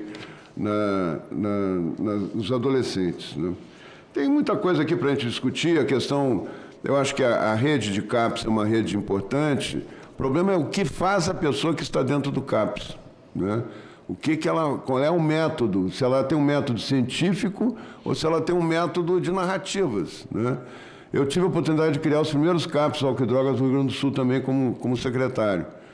Mas eu fui, no final da minha gestão, eu fui numa reunião dos CAPS e tal, e estava falando da diretora do CAPS de Novo Hamburgo, que foi criado no meu período de secretaria. E ela dizendo o seguinte, não tem problema usar crack. Qual é o problema de usar crack? Se a pessoa está de bem com a vida, consegue levar uma vida relativamente normal, por que ela não pode fumar pedrinhas de crack durante a semana? É esse tipo de viés ideológico que também contribui para que as coisas não funcionem. Mas isso é uma outra discussão que, se nós fizermos aqui, não vai longe, né? Então, eu só queria deixar claro que nós temos também que nos preocupar com a questão das drogas, que elas têm um efeito danoso em relação, principalmente aos adolescentes, que têm uma instabilidade emocional muito grande. Então, é isso. A sugestão, senador Paim, para terminar, é que seja feito não uma nova lei, porque a lei já existe, já tem toda a política que vai ser executada pelo governo, né? A representante do Ministério da Saúde já colocou, e o que eu acho que tem que ter é ênfase, talvez colocar lá um título de cobrar do governo a aplicação da lei e com ênfase na infância e adolescência. Obrigado. Muito bem, esse foi o deputado federal Osmar Terra, que tem uma longa trajetória nessa área. Lembrou aqui que é autor de 2 leis, foi secretário de Estado do Rio Grande do Sul e deixa uma sugestão, né, que a lei atual pode ser aperfeiçoada, inclusive colocando um capítulo específico, se for o caso, e que haja implementação. É isso que eu entendi? Senador, sim, mas eu acho que não precisa de um capítulo específico, basta, porque ela abrange a criança e adolescente. O que precisa é pedir, talvez, que o governo coloque ênfase na implementação e na parte voltada para a criança e adolescente. Entendi. Sua posição está clara. Eu agora vou passar para os nossos convidados por videoconferência. Passo a palavra para a doutora Alana Rodrigues, Conselho Federal de Assistência Federal.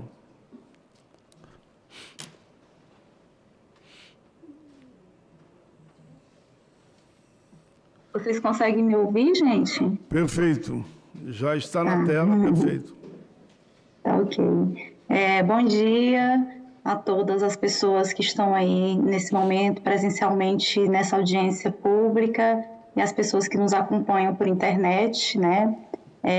Cumprimento ao senador Paulo Paim, presidente desta comissão, também estendo meus cumprimentos ao senador Osmar Terra e a todas as entidades profissionais aqui presentes, FP, ao Ministério da Saúde, né, mas também a sociedade geral que acompanha e se mobiliza em torno dessa pauta e da efetivação de políticas públicas de proteção às crianças e adolescentes. Em especial também meus cumprimentos ao Vitor, idealizador desse projeto.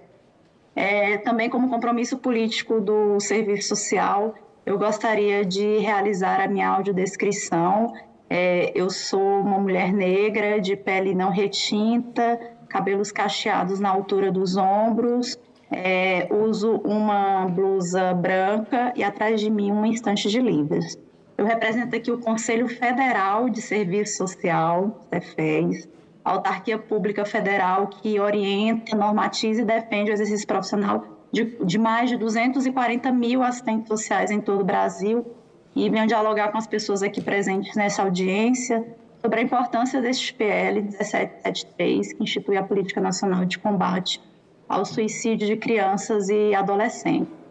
Primeiro, eu gostaria de ressaltar a importância desse debate, pois na nossa sociedade o tema do suicídio ainda é um tabu, né, cercado aí de muitos preconceitos, e que isso também é estratégico, porque inviabiliza e escanteia esse debate e as possibilidades de construção coletiva, de ações de prevenção, de ações de promoção de saúde, né, e outras ações que perpassem outras políticas públicas. Então, historicamente, o suicídio ele sempre é localizado, né, nessa esfera do indivíduo, sempre associado a comportamentos de valores morais, reduzindo esse sofrimento a um mero ato de responsabilidade pessoal e individual. Por isso que eu queria enfatizar que discutir esse tema aqui é necessário e é urgente, e essa audiência cumpre um papel importante nesse debate. Bom, o serviço social brasileiro, a profissão, ela compreende o suicídio como uma das formas de sofrimento mental posta nessa sociedade capitalista e que é resultado desta sociabilidade do tempo histórico que vivemos.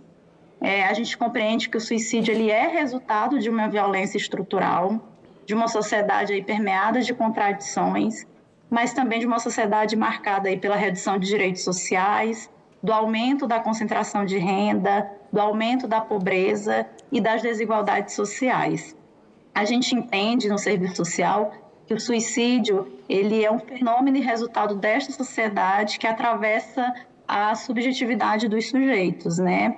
E que é um sofrimento que se alimenta também dessa lógica do desempenho, da produtividade, da eficiência, da auto-performance, né? Já destacada aí pela minha companheira do CFP, mas também da ideia do fracasso, da impotência, né? Do desamparo.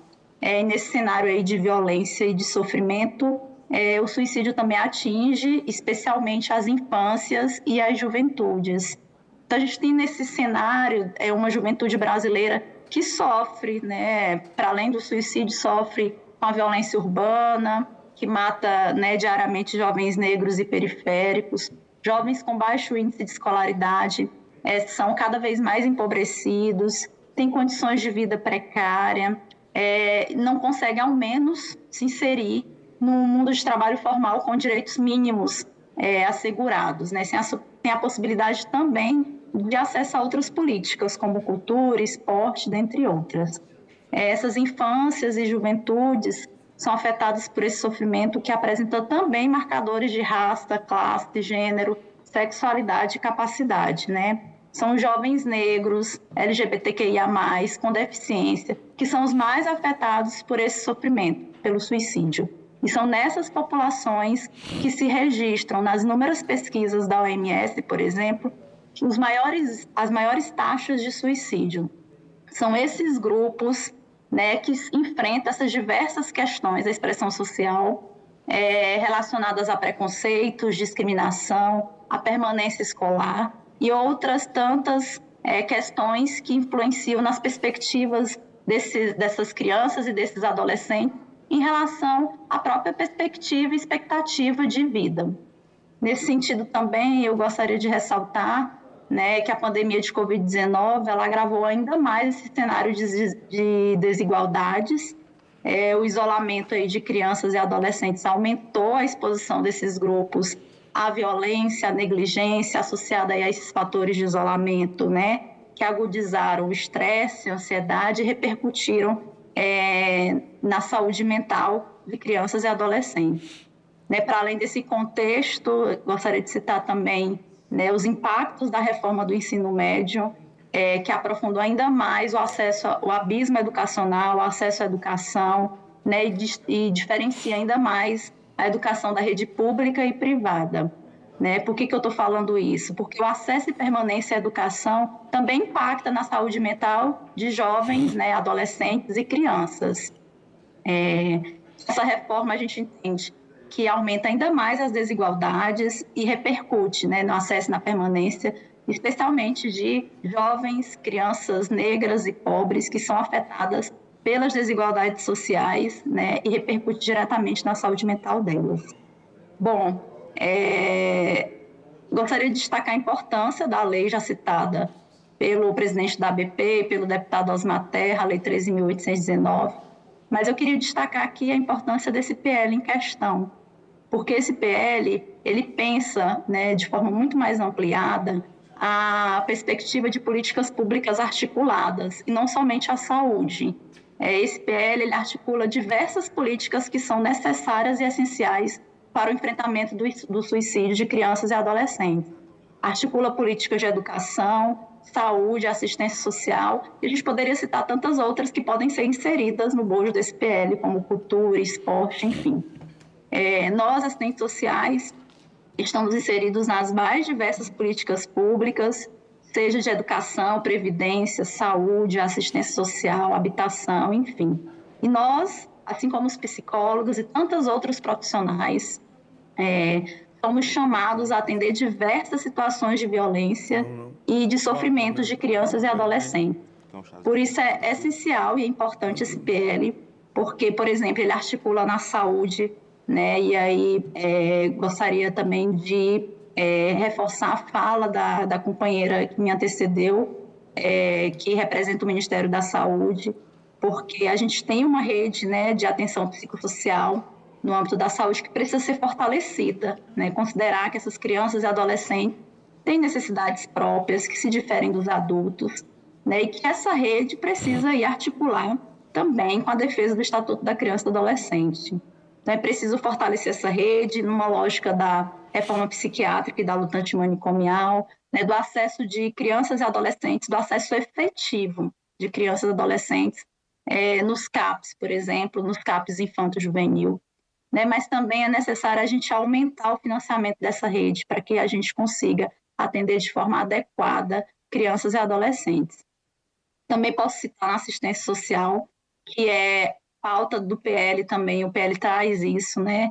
É necessário a gente fortalecer o Sistema Único de Assistência Social, fortalecer os CRAS, os CREAS, né, os conselhos tutelares, todos os equipamentos de proteção básica e especial que realizam também o atendimento de crianças e adolescentes vítimas de violência, né, e que compõem essa rede de proteção a crianças e adolescentes que também são vítimas, né, do suicídio. E, por fim, destacar também a importância desse PL que também, né, reforçando aí a fala da companheira do CFP, né, que seja aí inserido, né, nesse PL, essa articulação com a política de educação. O Cefes também compõe, junto com o CFP e outras entidades da psicologia e do serviço social, a Coordenação Nacional pela Implementação da Lei 13.935, que faça o coro ao Conselho Federal de Psicologia, né, requisitando que o PL se articule com essa Lei 13.935 de 2019, que versa sobre a inserção de assistentes sociais e psicólogos na rede de educação básica. A aprovação dessa lei ela foi uma conquista da sociedade brasileira, né, e a gente entende que a inserção de assistentes sociais e psicólogos amplia e potencializa as articulações entre família, escola e dispositivos de proteção a crianças e adolescentes, bem como a garantia, a inserção e a permanência de infâncias e juventudes nas escolas, assim como o diálogo da prevenção, né, do suicídio, da prevenção e promoção de ações no combate ao suicídio. Assistentes sociais e psicólogos, além de auxiliar na elaboração de estratégias que garantam a aprendizagem de qualidade para estudantes em uma perspectiva plural, inclusiva, considera suas diferenças, desigualdades e dificuldades. Então, a presença desses profissionais, dessas duas categorias, ajudará significativamente na efetivação de direitos e políticas públicas tão essenciais a crianças e adolescentes.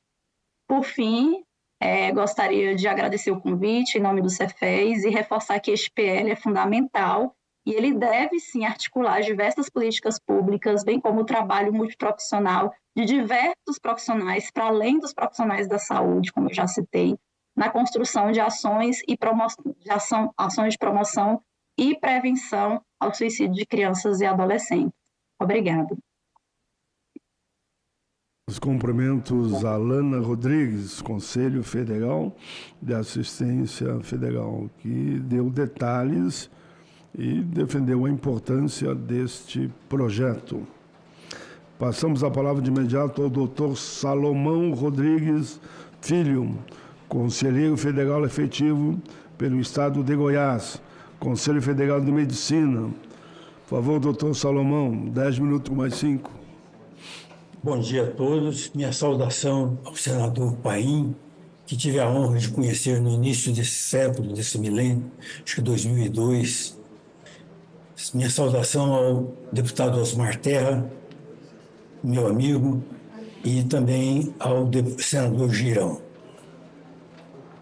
Eu trago informações mais técnicas, dados mais técnicos, para procurar contribuir com a importância desse projeto de lei. Eu gostaria que fosse colocado na tela os meus slides, para que a gente possa começar a descrever. Ao senador Girão. Eu trago informações mais técnicas, dados mais técnicos, para procurar contribuir com a importância desse projeto de lei. Eu gostaria que fosse colocado na tela os meus slides, para que a gente possa começar a descrever. Ao senador Girão. Eu trago informações mais técnicas, dados mais técnicos, para procurar contribuir a importância desse projeto de lei. Eu gostaria que fosse colocado na tela os meus slides, para que a gente possa começar a descrever. Ao senador Girão. Eu trago informações mais técnicas, dados mais técnicos, para procurar contribuir a importância Eu sempre está repetindo a projeto de lei. Está repetindo totalmente. Entrou numa fase repetitiva aí, mas eu vou falando enquanto o técnico nosso aí tenta colocar no... Ok, nós ajustamos aqui, o senhor vai já falando. Obrigado. Então, volte um slide, por favor. O slide anterior, esse, mostra a análise feita pelo NIH, está aqui no canto inferior esquerdo, de um estudo retrospectivo que pegou um período de 30 anos, de 1965 a 95, como um grupo 1, e de 2009 a 2012 como grupo 2, e que expressa a mortalidade por causas clínicas nos Estados Unidos da América. A linha amarela embaixo, né, as causas de morte de leucemias e linfomas e leucemias agudas diminuíram do primeiro para o segundo período em 6 mil mortes. Então, 6 mil vidas foram poupadas pelo avanço tecnológico, o avanço do conhecimento sobre o tratamento dos linfomas, especialmente o surgimento do brentuximab, que é um fármaco altamente eficiente. As doenças cardiovasculares diminuíram 1,1 milhões de mortes. A AIDS diminuiu com o avanço do conhecimento e dos antivirais, que chegaram menos 30 mil mortes. Acidentes vasculares encefálicos, menos 20 mil mortes. E o suicídio, não houve basicamente nenhuma diminuição de número. Então, chama a atenção que o avanço do conhecimento não teve resultado nas mortes por suicídio. Então, nós precisamos buscar um trabalho que alcance mais resultados. Próximo slide. Esse outro slide mostra uma coisa muito importante. Dos mais de 800 mil suicídios no mundo, nós temos uma diferenciação muito grande. Está em vermelho os suicídios de pessoas que residem ou residiam em países de baixa e média renda. E em cinza, os suicídios de pessoas que moravam e residiam em países de alta renda. Então, a renda per capita do país importa muito na questão do suicídio. Vemos que o o que está em vermelho, né, em termos da idade, a partir dos 10 anos até os 19, 20 anos, o aumento é vertiginoso do número de suicídios, e depois essa curva declina suavemente. E nos países de alta renda per capita, a linha é mais ou menos achatada.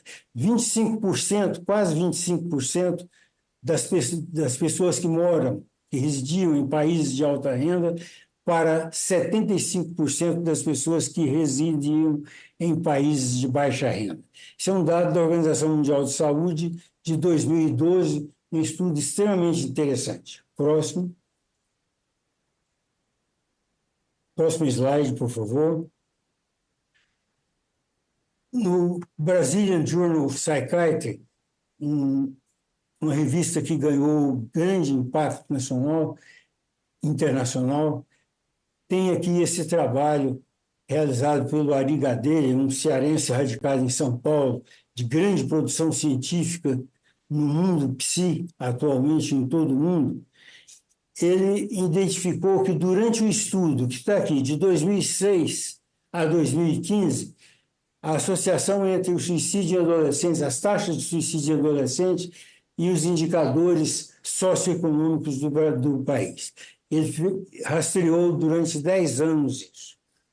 Então, houve um incremento do começo do estudo para o final do estudo de 24% de suicídios no nosso país. Próximo. Dado importantíssimo, no Brasil nós temos aproximadamente um pouco mais de 10 mil suicídios por ano, e em menores de 19 anos, 818 suicídios. Por idade, até os 9 anos, 4 casos, 10 a 14 anos, 142 casos, e 15 a 19 anos, 672 casos. É um dado do DataSUS de 2014, mas que permanece válido. Próximo.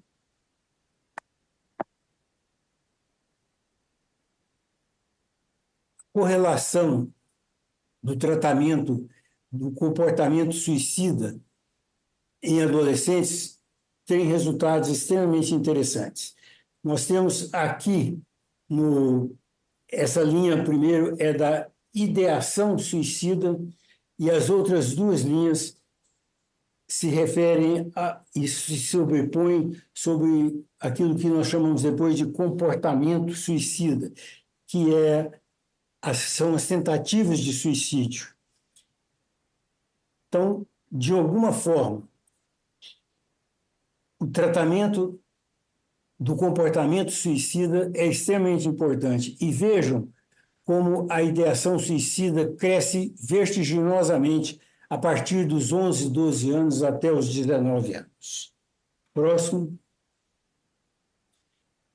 O alerta fica, e isso é para o projeto, não para o projeto de lei, mas para os programas a serem realizados após, ou da lei já existente, ou das modificações que ela vai receber, ou do surgimento de uma nova lei. A criança e o adolescente mostram indiferença, mostram um declínio de produtividade, ela dá sinais de alerta importantes de um suicídio iminente. Alterações do padrão de sono e alimentação estão sempre presentes.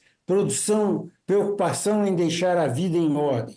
A criança que, 12 anos, 13 anos, que começa a arrumar seus pertences e fala, isso aqui é para fulano, isso aqui é para o meu primo fulano de tal, né? E ele começa a destinar a quem doar os seus pertences preferidos.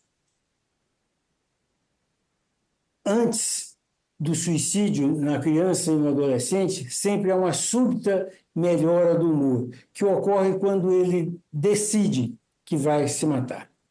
Próximo. 75%, 76% das pessoas que cometeram suicídio, quando se buscou, eles procuraram um médico, não psiquiatra, nos 30 dias que antecederam o ato suicida, com queixas vagas e imprecisas. Então, esse é um dado epidemiológico extremamente importante para o rastreamento. E a criança e adolescente, isso ocorreu também de outra forma. Ele foi várias vezes ao pronto-socorro com esfolões machucados, quedas de bicicleta, quedas de barranco, quedas de árvores. Próximo. O efeito Werther, nós temos que estar atentos a ele também na organização de um planejamento de funcionamento de uma política de prevenção do suicídio de crianças e adolescentes. Esse amarelinho é o livro de Goethe, né? De Goethe, o livro Werther, e que Werther se suicida no final do livro. Nessa época houve um grande, século XVIII, né? Um grande incremento de suicídios em todo o mundo. Em 2007, na Coreia, nós tivemos 84 casos de suicídio com monóxido de carbono. Em 2011, nós tivemos 1.251 casos. Esse aumento de suicídio com monóxido de carbono, geralmente em automóveis, foi marcado pelo suicídio desse popstar coreano, que se matou assim. Então, vejam que logo depois que ele se matou em 2008, houve um crescimento, até 2011 alcançou o pico máximo de suicídios. Então, esse efeito Werther precisa ser identificado, precisa ser buscado sempre. A nossa imprensa, os jornalistas brasileiros, têm sido muito éticos na divulgação das notícias de suicídio, mas nem todo mundo faz a mesma coisa. E o estardalhaço na divulgação do suicídio de grandes personalidades leva a um incremento significativo do número de suicídios. Próximo slide.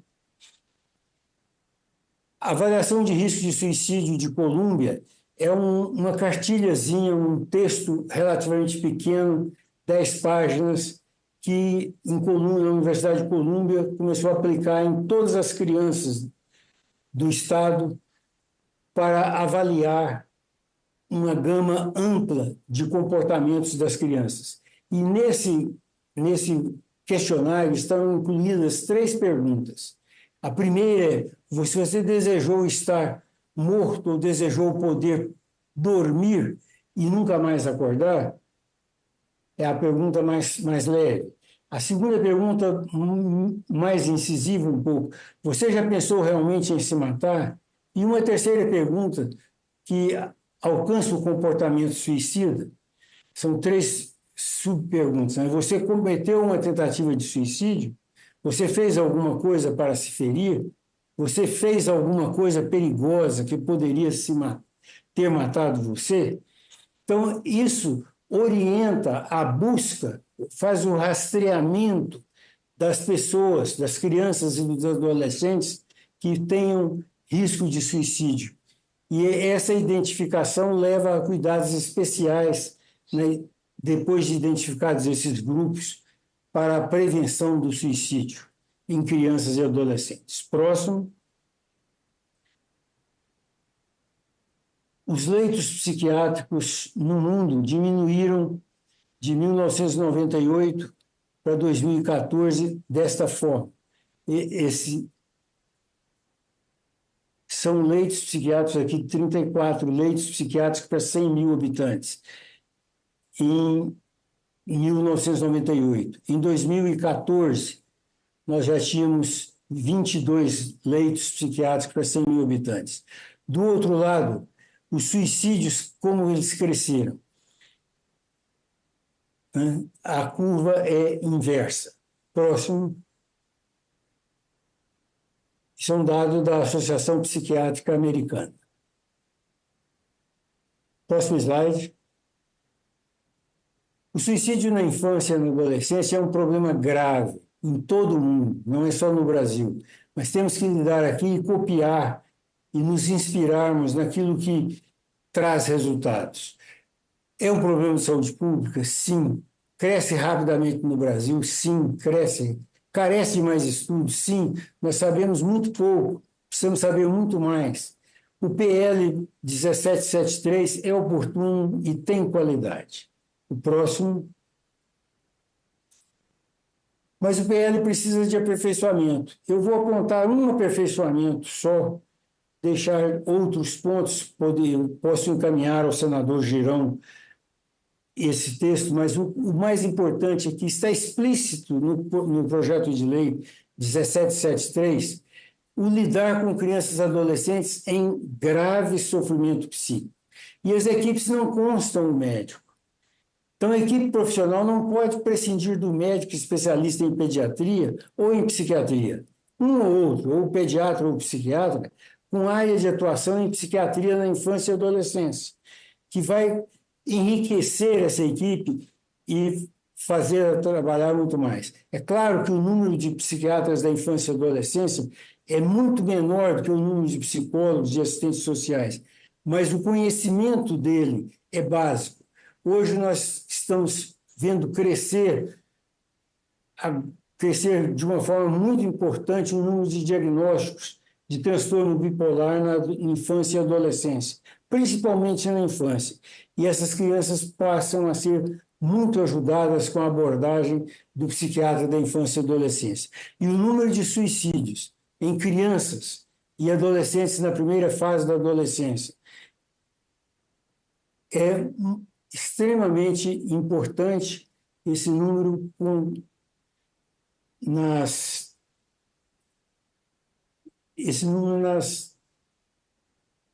nos trabalhos que têm sido publicados, né, o aumento do número de suicídio nessa faixa etária tem sido casado, tem sido vinculado ao transtorno bipolar do humor. Próximo. O bullying tem que ser combatido, é uma das causas também que vai longe. O próximo. Não foi abordado no projeto, e na lei também não foi, a questão da internet. Veja que esse é eu peguei ontem no site da Amazon, né, a colocação em venda de uma brochura que é Morrer por Conta Própria, Manual para um Suicídio Racional, o método artéria carótida. Então, a internet está cheia de coisas semelhantes, que ensinam a se matar com eficiência e sem dor e sem sofrimento. Eu acho que isso não contribui, pelo contrário, isso prejudica muito o trabalho a ser desenvolvido no país. Próximo. E encerro com uma frase da Gisele Bündchen, né, que diz que as coisas podem parecer perfeitas do lado de fora, mas ninguém tem ideia do que realmente acontece. Ela tem um transtorno de ansiedade, né, e tem ideação suicida quase que permanente. Hoje ela está bem e eu estou divulgando porque isso é público, ela tornou isso público, então nós colocamos aqui nesse slide para chamar a atenção que as coisas acontecem de uma forma muito ampla. Muito obrigado, senador Paim. Muito bem, meus cumprimentos, doutor Salomão Rodrigues Filho, Conselho Federal Efetivo pelo Estado de Goiás, Conselho Federal de Medicina, que, no fim, deixou esse pensamento muito importante aí dessa modelo internacional, né? E que é gaúcha também, né? É natural do Rio Grande do Sul. Então, de imediato, eu passo a palavra para o senhor Bruno Ziller, Coalizão Brasileira pelo Fim da Violência contra Crianças e Adolescentes, representante da Organização da Sociedade Civil em Defesa dos Direitos Humanos de Crianças e Adolescentes. Bom dia a todos os senadores e senadoras, aos colegas de mesa. Queria primeiro checar se vocês estão me ouvindo bem. Perfeito. Boa.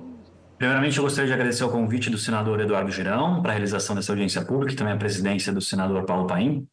Eu preparei uma apresentação que eu vou compartilhar com vocês.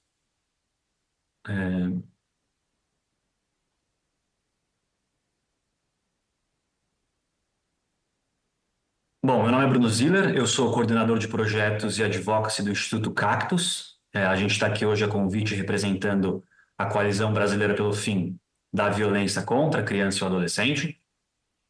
Criada em 2017, a Coalizão pelo Fim da Violência contra a Criança e Adolescente é uma articulação nacional da sociedade civil, suprapartidária, laica e independente, formada por 76 organizações, entre elas o Instituto CAPS, da qual eu faço parte, e que atuam no território nacional na prevenção e respostas às violências contra a criança e o adolescente. O Instituto CAPS em si é uma organização filantrópica, sem fins lucrativos, promotora de direitos humanos, que atua com projetos pioneiros de prevenção de doenças e promoção de saúde mental. E a gente tenta fazer isso exatamente invertendo essa lógica de olhar para a saúde mental, sempre sob a ótica da doença ou do problema, mas sim olhar a saúde mental como uma ferramenta aliada, então, para o desenvolvimento social e econômico e, portanto, interação com os mais diversos setores da sociedade. Um dos nossos públicos-alvos é exatamente o de jovens, e é sobre esses jovens que eu vou falar um pouquinho mais agora. Para a gente falar de prevenção de suicídio entre criança e adolescente, a gente precisa dar um passo para trás para entender essa discussão um pouquinho de uma forma mais ampla, né? Para isso, eu vou trazer um pouco mais do contexto do porquê que a gente precisa agir com esse público. Eu vou trazer rapidamente 3 pontos principais do porquê a gente precisa incidir nesse tema. O primeiro é que no Brasil a gente tem uma das maiores populações jovens da história, atualmente. Nossos jovens estão adoecendo e que existe um gargalo de tratamento, mas que ao mesmo tempo a gente tem uma grande oportunidade de ação, porque prevenir nessa faixa etária da adolescência é chave para você então reduzir esse sofrimento psicológico. Quando a gente olha para o Brasil atualmente, e a gente olha para os dados do censo demográfico, a gente observa que existem cerca de 68 milhões de crianças e adolescentes até os 19 anos. Isso representa, de novo, uma das maiores gerações jovens da história, né? Esse bônus demográfico, que já começa a dar sinais de desaceleração, também representa uma janela de oportunidade para o crescimento econômico e para o progresso social do país, porque são esses jovens que vão ser os futuros líderes do amanhã, né? E é exatamente por isso que se torna tão urgente a gente criar, então, políticas públicas estruturadas para a gente qualificar e garantir o desenvolvimento pleno desses jovens e, como uma consequência, para toda a sociedade. Mas, no entanto, o que a gente observa é que esses jovens têm adoecido. A estimativa da Unicef é que cerca de 13% dos adolescentes sejam diagnosticados com algum tipo de transtorno de saúde mental. Destes 13%, 40% deles com depressão e ansiedade, que são os transtornos mentais comuns, né? E no Brasil também são diversos os registros e pesquisas que vêm indicando um aumento desse sofrimento psicológico, especialmente pós-pandemia com retorno às aulas. São relatos de aumento de casos de violência, automutilação, ansiedade coletiva, além dos outros dados que os colegas que me antecederam já trouxeram. Um exemplo dessas ferramentas, dessas pesquisas, foi aqui no Instituto CAPS a gente desenvolveu uma ferramenta chamada de Panorama da Saúde Mental, que é uma ferramenta de monitoramento contínuo da situação da saúde mental dos brasileiros. E a partir do indicador único que a gente conseguiu criar nessa pesquisa, a gente identificou que o público jovem, de 16 a 24 anos, tem uma pontuação de saúde mental, né, dentro desse indicador muito inferior das outras faixas etárias. Alguns especialistas apontam que esse cenário, né, de adoecimento é resultado de um histórico negligenciamento da saúde mental das crianças e dos adolescentes. Foi tardio o reconhecimento desse grupo como sujeito psíquicos e de direitos e, como consequência, o que a gente observa atualmente é um esvaziamento de políticas públicas específicas para esse público e que muitas vezes não tem nem protagonismo e voz nesse debate, por isso que uma iniciativa vindo de um jovem como o meu é super gratificante de ser observado. Um dos exemplos desse tardio reconhecimento talvez seja a insuficiência e a distribuição desigual dos CAPs infanto-juvenil, né? Até 2022, acho que a Márcia Aparecida já trouxe uma atualização desse dado, né? Agora são 312, mas até 2022 eram 285 CAPs infanto-juvenil, né, que são esses equipamentos responsáveis por acolher os casos de maior complexidade. Para a gente ter uma visibilidade da distribuição, a região norte, por exemplo, tinha só 6 desses equipamentos e tinham estados que não tinham nenhum. Então, a gente precisa também trabalhar na distribuição e, como a Márcia Aparecida trouxe, isso já está sendo endereçado dentro do Departamento de Saúde Mental. Mas a boa notícia é que existe uma grande oportunidade, porque a adolescência é um momento chave para a gente trabalhar a prevenção. Isso porque os estudos indicam que cerca de 50% das condições de saúde mental começam até os 14 anos e 75% até os 24. Mas que, ao mesmo tempo, 80% desses jovens ficam sem diagnóstico ou não recebem um tratamento adequado, ou seja, esse gargalo de tratamento. E é exatamente nessa fase de transição da vida da criança para a vida adulta que é marcada por diversas mudanças de caráter biológico, psicológico e também sociais. Isso significa que existe um gargalo ainda de incidência preventiva, em um momento chave, e que a gente precisa, então, trabalhar dessa maneira para garantir uma população mais saudável do ponto de vista da saúde mental no futuro. Bom, mas para além de apontar esses problemas e desafios, né, do porquê a gente precisa atuar com esse público, eu queria trazer alguns caminhos de atuação, então, para se atuar, então, sobre essa perspectiva de prevenção de doenças e promoção de saúde mental.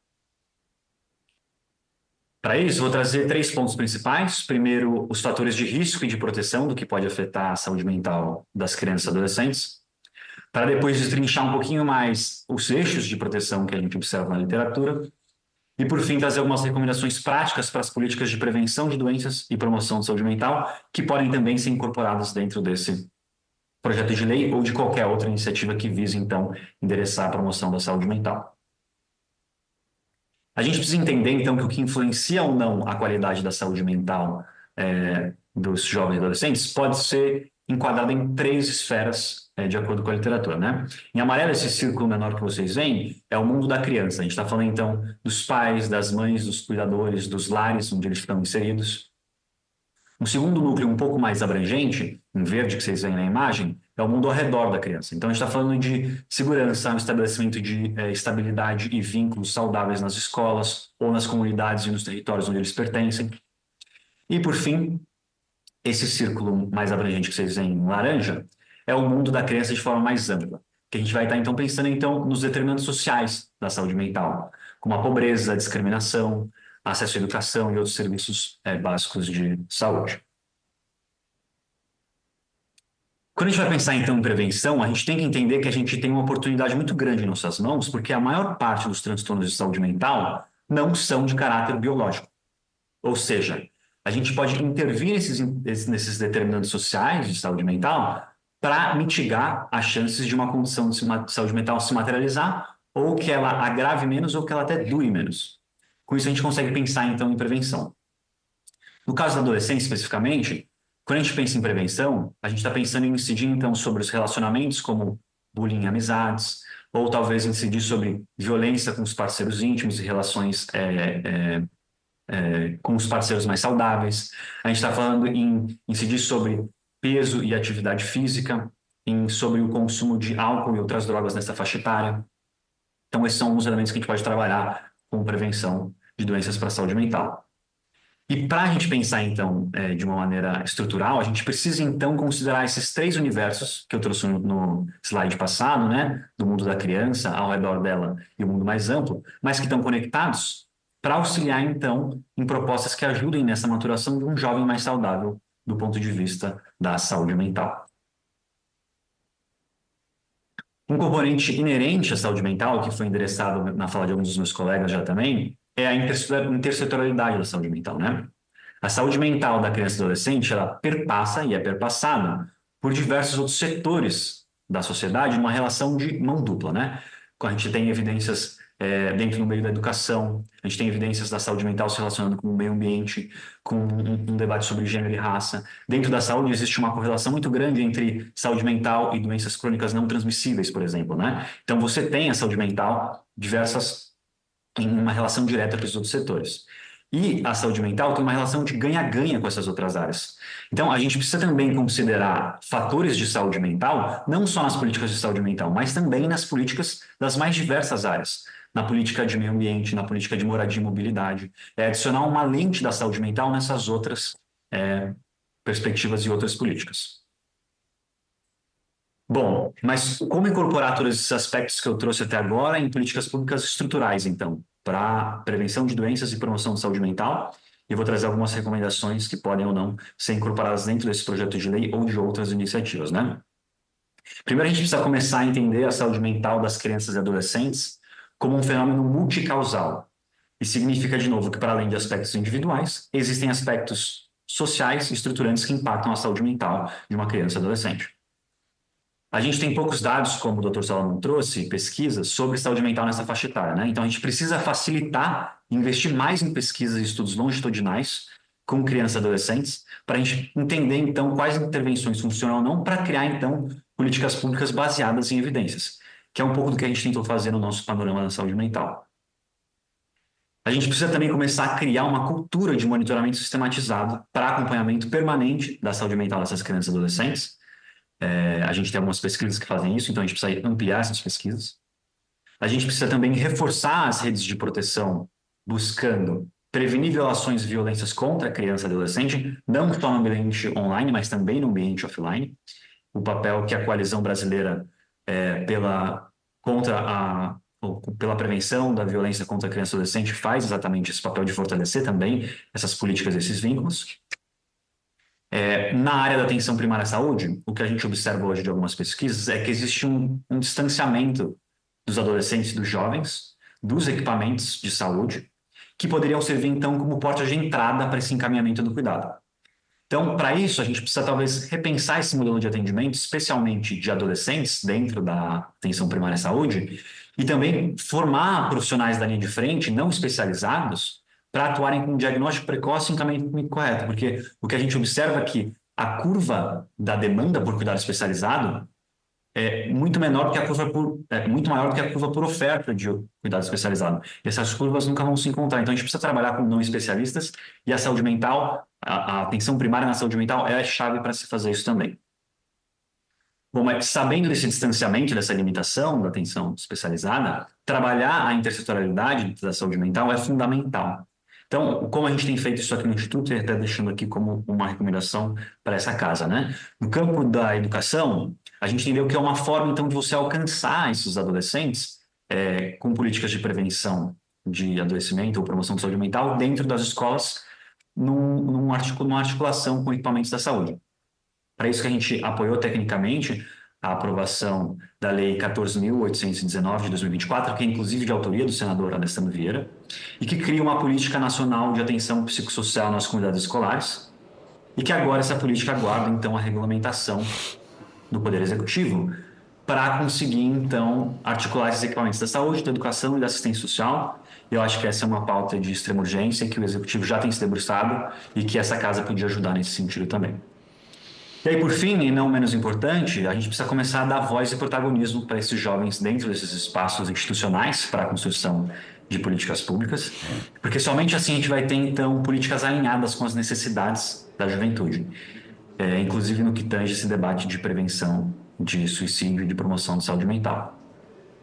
Por fim, para finalizar, que eu sei que eu já passei dos meus 10 minutos, mas a promoção da saúde mental é uma tarefa coletiva, então, e que demanda o envolvimento dos mais diversos setores e segmentos da sociedade, especialmente os dos formuladores de políticas públicas.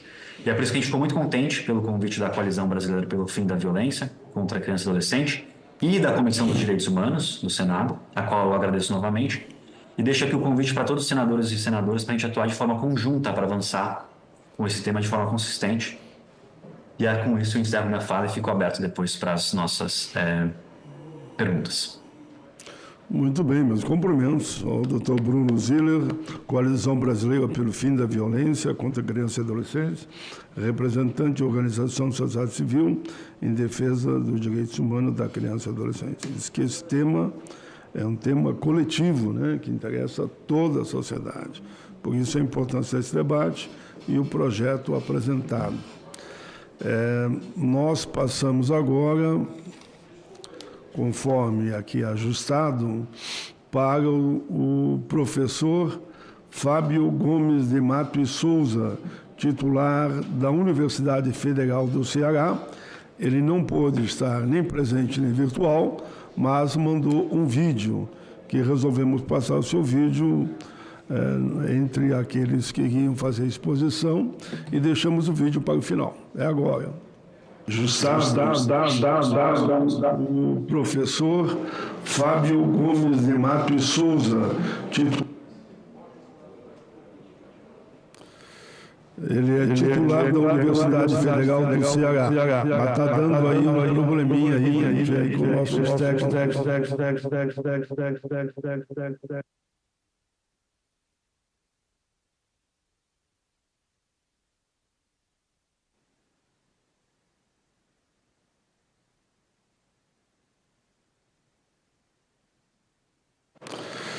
Ele é lá da Universidade Federal do Ceará.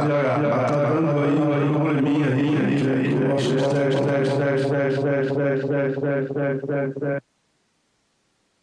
Eu sou o professor Fábio Gomes de Matos de Souza, sou professor titular de psiquiatria da Universidade Federal do Ceará e em 2004 eu tive a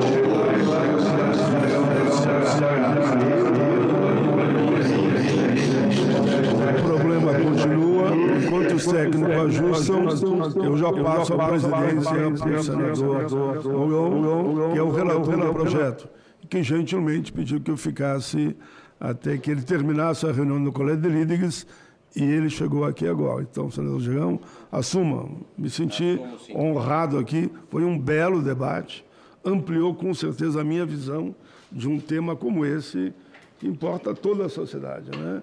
Que é a saúde mental de criança e adolescente. Muito obrigado. Pode ser virtual. Agora deixa eu te falar.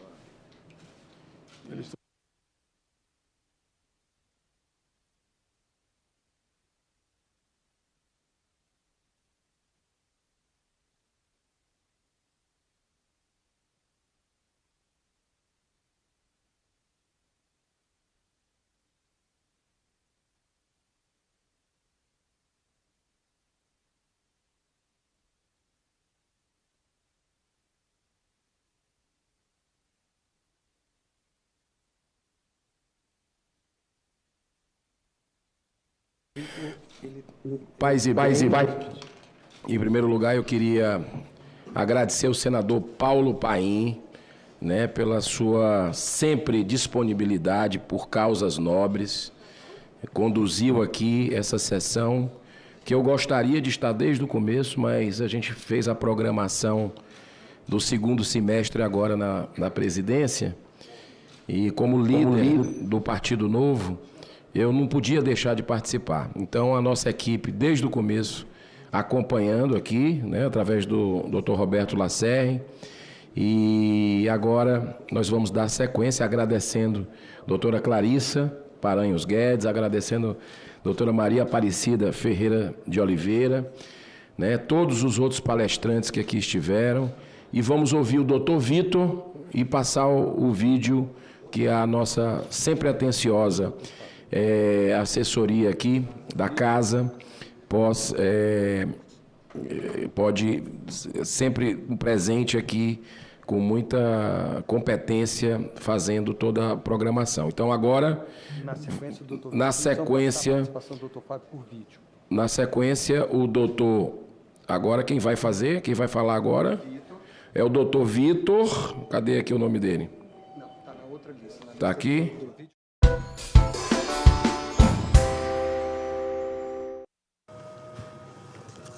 A número regimental, declaro aberta a sessão. Sob a proteção de Deus, iniciamos os nossos trabalhos. As senadoras e os senadores poderão se inscrever para o uso da palavra por meio do aplicativo Senado Digital, por lista de inscrição que se encontra sobre a mesa, ou por intermédio dos totens disponibilizados na casa. A presente sessão deliberativa extraordinária é destinada à apreciação das seguintes matérias, já disponibilizadas em avulsos eletrônicos e na ordem do dia eletrônica de hoje. Projeto de lei número 4.189 de 2019, do deputado federal capitão Alberto Neto. Projeto de resolução número 62 de 2023, da senadora Damares Alves. Projeto de decreto legislativo número 1117 de 2021, da Comissão de Relações Exteriores e de Defesa Nacional da Câmara dos Deputados. Antes de entrar na lista dos oradores inscritos, gostaria de dizer que, uma vez aprovado o projeto de lei complementar no âmbito da Câmara dos Deputados, relativamente à regulamentação da reforma tributária, ao recebermos os avulsos da Câmara dos Deputados, nós daremos a destinação devida à Comissão de Constituição e Justiça do Senado Federal para o início da discussão da reforma tributária no âmbito do Senado Federal. Terá a missão de relatar esse projeto de lei complementar o nobre senador Eduardo Braga, líder do MDB, que foi o relator da proposta de emenda à Constituição que culminou na emenda constitucional 132 da reforma tributária do Brasil. Portanto, gostaria de desejar muito boa sorte, muito bom trabalho ao senador Eduardo Braga, que passa a ter a responsabilidade de definir um cronograma de trabalho de aprofundamento em relação à reforma tributária e, naturalmente, dentro desse espírito mesmo de ampliação do debate junto a governadores dos estados, prefeitos municipais, setores produtivos, base de governo, oposição, para que tenhamos aqui o melhor trabalho possível e que possa ser exaustivo e que contemple todos os assuntos da maneira mais justa e equilibrada possível para que cheguemos àquilo que é o objetivo principal da emenda constitucional e da própria lei, que é estabelecer um sistema tributário justo ao contribuinte, justo para a arrecadação sustentável do erário e simplificado, desburocratizado e que estimule o desenvolvimento do nosso país. Portanto, estará em muito boas mãos, nas mãos do senador Eduardo Braga, que de fato é um senador muito comprometido com essa causa e tem toda a condição de exercer uma vez mais o belo trabalho que exerceu na emenda constitucional. Portanto, o senador Eduardo Braga aceite essa missão conferida pela presidência do Senado e também pela presidência da Comissão de Constituição e Justiça, pelo senador Davi Alcolumbre, que o designará, inclusive, como relator. Vossa Excelência é merecedor tanto da nossa confiança na presidência do Senado, quanto certamente merecedor da confiança do presidente da Comissão de Constituição e Justiça, senador Davi Alcolumbre. Concedo a palavra a Vossa Excelência. Presidente, primeiro, mais uma vez, para agradecer a Vossa Excelência a confiança depositada no trabalho que vamos desenvolver. Agradecer ao presidente Davi Alcolumbre, também com quem conversei ainda ontem sobre a aprovação do texto da regulamentação do IBS e do CBS ontem na Câmara dos Deputados, dizendo que, conforme a sua orientação, já quando da tramitação da emenda constitucional, buscamos, primeiro, garantir a neutralidade da carga tributária, ou seja, de que o povo brasileiro, com a nova reforma tributária, não tenha aumento de carga tributária. Acho que este foi um dos maiores legados que o Senado da República estabeleceu quando da aprovação da emenda. Segundo, simplificação, transparência e grande diálogo, não só com a federação, com os estados, com os municípios, mas com o setor produtivo. E fazendo isto tudo com transparência, previsibilidade, amplo debate público, concessões temáticas, com total transparência e dando oportunidade para que todos os senadores, toda a representatividade política possa trabalhar junto à relatoria, junto à Comissão de Constituição e Justiça, na construção de um texto que possa contribuir. Ao mesmo tempo, dizer da nossa disposição de ter diálogo para com a Câmara dos Deputados, através do presidente Arthur Lira, para que nós possamos construir entendimentos em torno desse texto da regulamentação.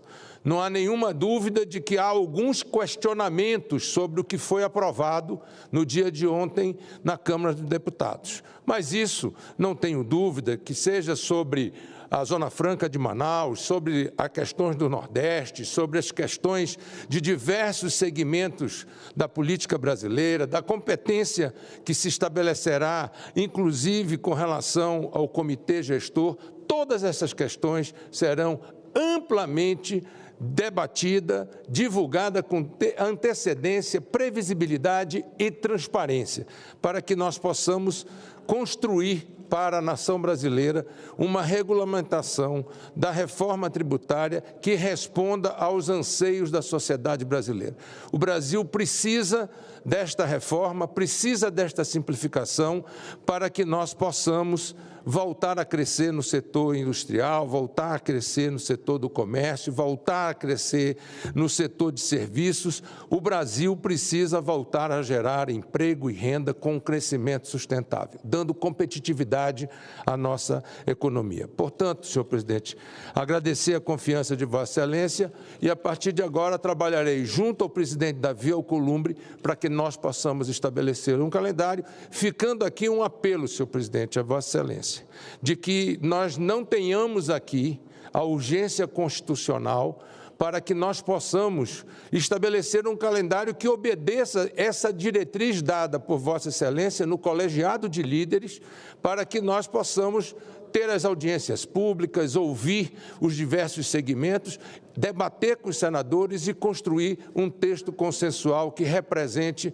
a vontade não só do setor produtivo, da Federação Brasileira, mas do governo, para que nós possamos gerar emprego, renda, diminuir as desigualdades sociais e regionais e o Brasil voltar a ser um atrator de investimentos internacionais. Muito obrigado, senador Eduardo Braga. Uma vez mais, faço votos do bom trabalho de Vossa Excelência à frente da reforma tributária no âmbito do Senado Federal. Concedo a palavra como primeiro orador inscrito ao senador Paulo Paim. Com a palavra pela ordem, senador Espiridião Amin. Por favor. O senador Espiridião Amin terá a palavra pela ordem, logo na sequência, a palavra como orador ao senador Paulo Paim. Agradecendo a oportunidade e pedindo compreensão do nosso senador Paulo Paim, eu queria, em primeiro lugar, desejar sucesso ao senador Eduardo Braga pela missão que assume. Já teve a primeira experiência razoavelmente bem-sucedida e tenho certeza que, com a sua proteção, presidente, e com a colaboração de todos nós, será exitoso para o bem do Brasil. Presidente, eu quero fazer o registro da presença entre nós da embaixadora da Síria, Rania El-Haj Ali. Rania El-Haj Ali. O senhor sabe, como bom mineiro que é, da influência que a Síria, que o Líbano tiveram na cultura, na economia, na sociedade brasileira, mineira, catarinense, ou seja, do Brasil. O senador Eduardo Braga também sabe os sobrenomes dos árabes da Amazônia, assim como Paulo Paim sabe os do Rio Grande do Sul. A senadora Janaína deve saber também os do Maranhão. É em nome dessa fraternidade histórica e com a solidariedade que o Brasil sempre soube guardar nos momentos mais difíceis que a Síria viveu recentemente, momentos muito difíceis. Quero registrar que, na companhia do deputado Arlindo Quinalha, de São Paulo, e do então deputado Carlos Melles, da sua Minas Gerais, eu participei de uma missão oficial como deputado ainda, em 2018, num dos momentos mais difíceis da Síria. A verdade é que a Síria venceu, ou seja, sobreviveu, se recupera. Nós aprovamos recentemente aqui a criação da Frente Parlamentar Brasil-Síria. Aproveito para solicitar a Vossa Excelência o encaminhamento desta deliberação que ainda está na mesa e espero que em agosto nós possamos então ter a Frente Parlamentar completamente estabelecida e com isso possamos dinamizar também esse relacionamento entre os parlamentares brasileiros e este esforço bilateral entre os dois países. Muito obrigado a Vossa Excelência e fique então feito o registro dessa visita muito simpática. Muito obrigado. Muito obrigado, senador Espiridião Amin. Em nome da presidência do Senado, desejo boas-vindas à senhora embaixadora da Síria no Brasil. É uma alegria recebê-la no plenário do Senado Federal e manifesto todo o nosso apreço ao povo sírio e será dado o encaminhamento requerido pelo senador Espiridião Amin quanto à Frente Parlamentar Brasil-Síria. Seja muito bem-vinda, muito obrigado. Com a palavra como orador, senador Paulo Paim. Presidente Rodrigo Pacheco, me somo a Vossa Excelência e ao senador Espiridião Amin, aqui deixando toda a nossa solidariedade à Síria. Cumprimento também os senadores no plenário, senadora Janaína, tem o nome da minha filha, viu? Já lhe falei, falo na tribuna agora. Senador Eduardo Braga, senadora Margarete Busetti e senadora Rosane Martinelli, que chegou nesse momento também no plenário. Presidente, eu vou falar do tema que o Brasil todo está falando hoje, né? É o tema do dia. e o que o senador Eduardo Braga, especialista na área, já fez aqui a primeira fala pela manhã. Eu poderia dizer, de forma muito simples, que hoje estamos vivendo um momento único para o Brasil. Falo isso porque eu estou aqui há quase 40 anos, você fala em reforma tributária, mas não sai. Agora parece que vai sair. E Vossa Excelência, senador Eduardo Braga, é fundamental nesse debate. Por isso eu olhei com muito carinho aí a sua fala. A reforma tributária pode não ser a ideal, a dos nossos sonhos. Como eu estou aqui há muito tempo, Floriciano Paixão sempre me dizia, Paim, o projeto não é o bom, não é o que tu sonha, é o que é possível aprovar. E eu guardei isso, ele já faleceu há muitos anos. Mas, sem dúvida, representa um horizonte favorável e promissor. Mostra que estamos no caminho certo para alcançar a justiça social com um impacto positivo, eu diria, na economia e na própria geração de emprego. A Câmara dos Deputados deu mais um passo importante ao aprovar o texto base da regulamentação que trará avanços significativos. Começou aqui com Vossa Excelência, senador Eduardo Braga. A isenção para 22 categorias da cesta básica, arroz, feijão, carne, carne bovina, carne suína, ovina, caprina e de aves, peixe, sal, queijos, óleo de milho, aveia, farinha. Estou aqui citando alguns que estão no debate da construção da cesta básica sem impostos. Isenção para 383 remédios, além de absorventes e coletores menstruais, também entendemos que é algo que aponta para aqueles que mais precisam. Além disso, haverá uma alíquota reduzida em 60% para os demais remédios registrados pela Anvisa, manipulados e dispositivos médicos. O tal de cashback, na conta de luz, as famílias com renda, só que eu acho que podia simplificar isso, viu, meu companheiro relator, que a população lá embaixo não entende o que é esse cashback, é isso que pronuncia? Cashback, na conta de luz. As famílias me perguntam muito o que é, e eu tenho que explicar. Eu fui perguntar e sei, claro, porque fui perguntar. Olhe bem o que eu estou dizendo. As famílias com renda até 1,5 salário mínimo e inscritos no CAD único receberão 100% da CBS de volta. Antes era 50%. Eu estou fazendo um resuminho. E, claro, depois eu vou ter aulas com Vossa Excelência. Imposto seletivo será aplicado a produtos como cigarro, bebidas alcoólicas e açucaradas. A alíquota única de 26,5% para impostos sobre consumo. Criação do nanoempreendedor, beneficiando aqueles com receita anual de até 40,5 mil. E isenção para as empresas sobre o fornecimento de benefícios aos empregados. Esse conjunto de medidas que eu tentei resumir aqui, quando aprovado pelo Senado com o ajuste necessário, trará benefícios concretos para a população e a economia. Há 50 anos o Brasil discute a necessidade de uma reforma tributária e, infelizmente, não avançamos. Agora, nesse governo do presidente Lula, estamos diante de uma grande oportunidade, fundamental e necessária para implementar uma reforma tributária justa, solidária e progressiva. Nossa estrutura tributária atual, infelizmente, mantém as desigualdades sociais, a concentração de renda e, consequentemente, o aumento da pobreza. Termino dizendo, essa reforma é um passo importante, muito importante, decisivo para corrigir distorções históricas e construir um Brasil mais justo para todos. Assim, estamos esperançosos, vamos continuar nesse caminho, unidos e determinados a fazer a mudança necessária para um Brasil melhor para todos. O presidente Rodrigo Pacheco é um resumão aqui da reforma tributária que, nesse momento, o Brasil todo está discutindo, né? E o Senado, naturalmente, vai fazer o debate que o Brasil merece, até porque o senador Eduardo Braga fez um trabalho brilhante. Eu acompanhei, inclusive algumas emendas minhas, Vossa Excelência acabou acatando, principalmente no aspecto social. Presidente, muito obrigado. Senador Eduardo Braga, meus cumprimentos. Muito obrigado, senador Paulo Paim. O próximo orador inscrito é o senador Espiridião Amin. Senador Espiridião Amin, deseja fazer uso da palavra como orador?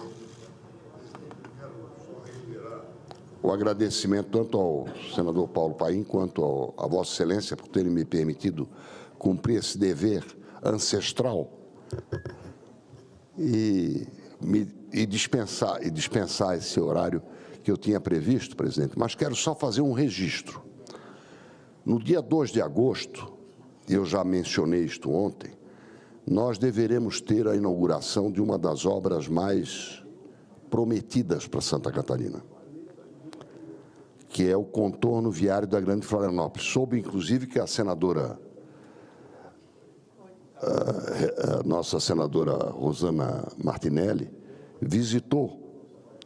Como boa matogrossense, ela não deixa de visitar Dubai brasileira, que é Balneário Camboriú, e aproveitou para conhecer o contorno viário. Ele deve ser inaugurado no dia 2 de agosto. Eduardo Braga, você que já foi um engenheiro de igual competência, deveria ter sido inaugurado em fevereiro de 2012, pelo contrato de concessão. Foram 12 anos de perseguição e fiscalização. Vamos ter a obra provavelmente inaugurada com a presença do presidente da República.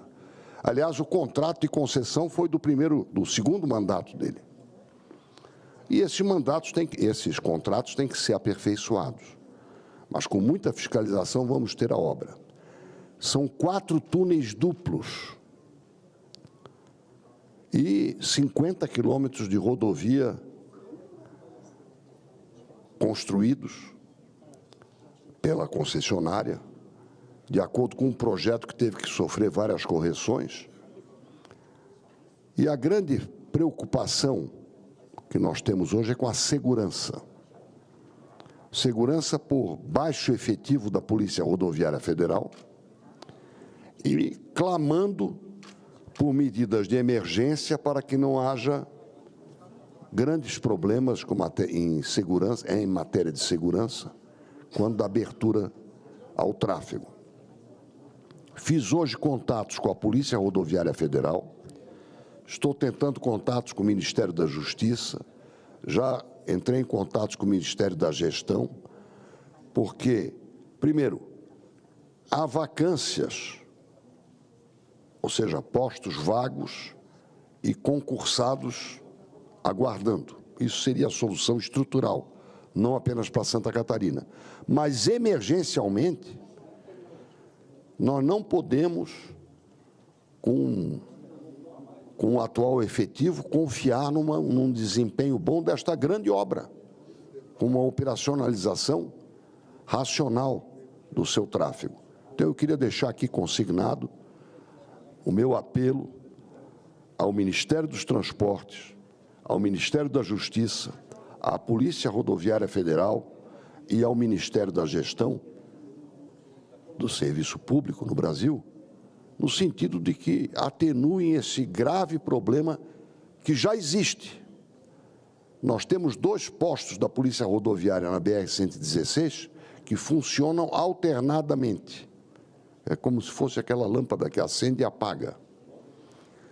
E eu, inclusive, como parlamentar, apresentei uma emenda, já foi liberado o recurso para comprar mais um veículo para a Polícia Rodoviária Federal atender a este trecho novo, mas quero aqui fazer um apelo para que sejam tomadas medidas emergenciais que racionalizem o tráfego já na sua inauguração e nos dias imediatamente seguintes. Esse é o registro que eu quero fazer, presidente, agradecendo mais uma vez e desejando que na semana que vem tenhamos sessões produtivas, independente do seu caráter, cumprimentá-lo pelos nossos êxitos sob a sua liderança e também fazer um apelo para que nós continuemos, sob a sua liderança, continuemos, portanto, a procurar servir melhor ao povo brasileiro e a tomar as decisões mais necessárias para o bem do país, a começar pela boa tramitação dos projetos complementares à reforma tributária. Muito obrigado. Muito obrigado, senador Esperidião Amin. Concedo a palavra à próxima oradora inscrita, senadora Janaína Farias.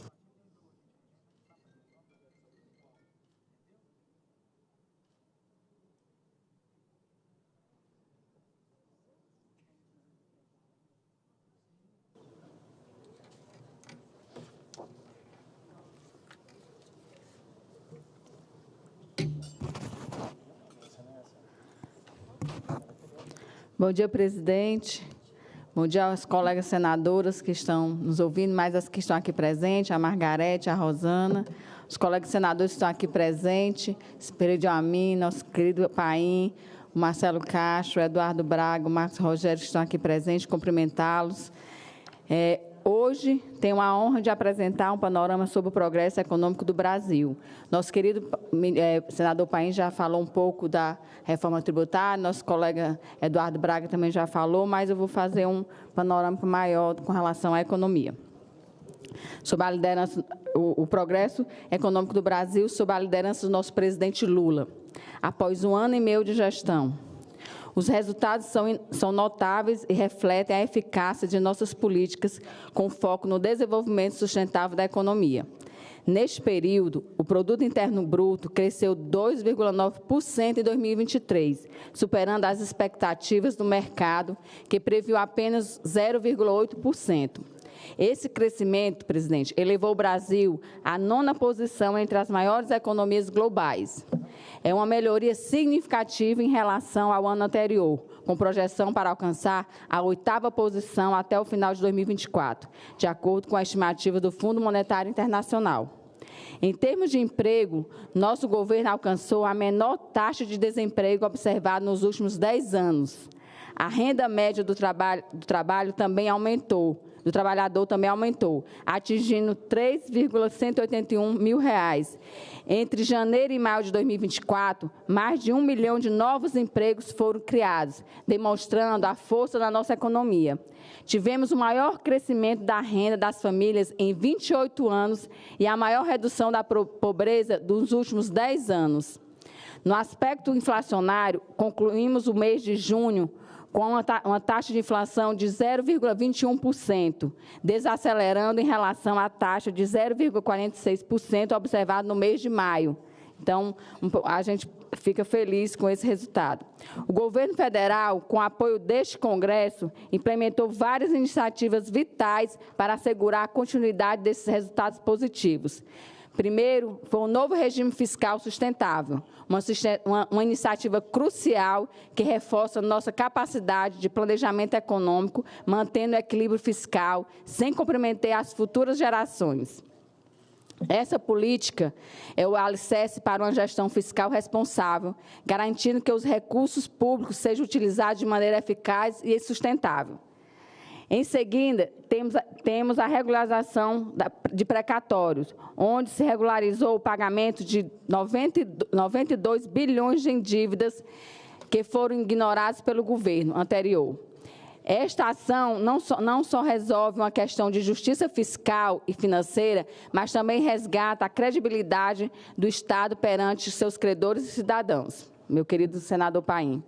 A reforma tributária, inclusive já falado hoje pelo nosso colega Eduardo Braga, que será o relator, é outro marco significativo, presidente. Após longos períodos de debate, simplificamos o sistema tributário, criando um ambiente mais propício aos negócios e melhorando a eficiência administrativa.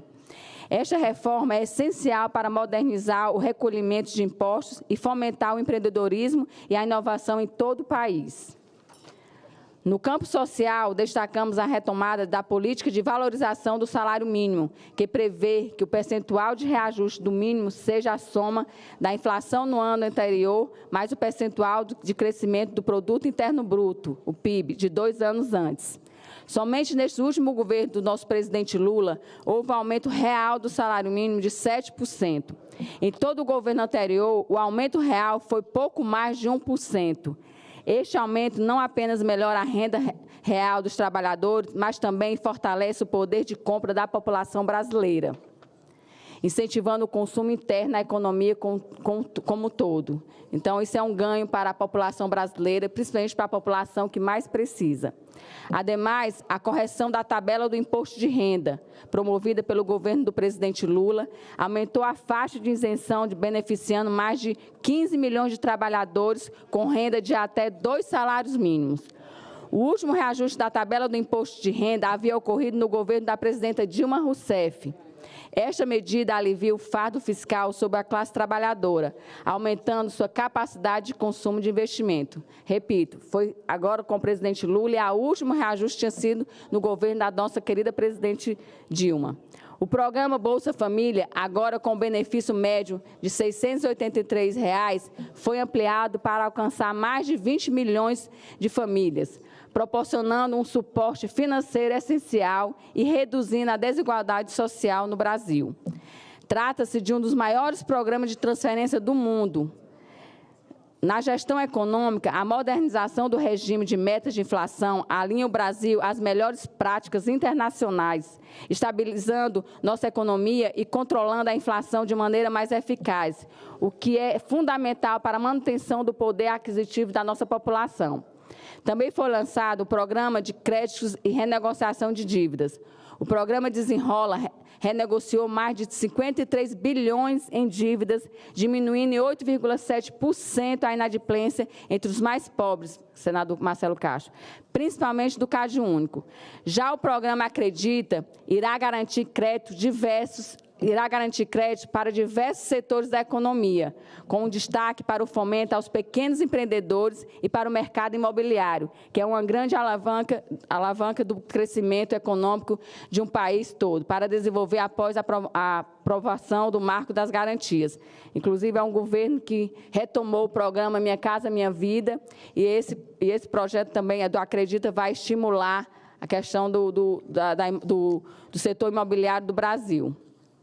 Nessa mesma linha de apoio financeiro e fomento ao crédito, não podemos deixar de citar as medidas de apoio ao povo e às empresas do Rio Grande do Sul, que sofreram com a tragédia provocada pelas enchentes.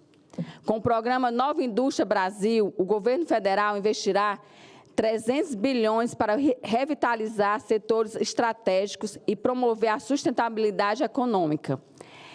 Este é um passo decisivo para modernizar nossa base industrial e integrar novas inovações tecnológicas ambientais.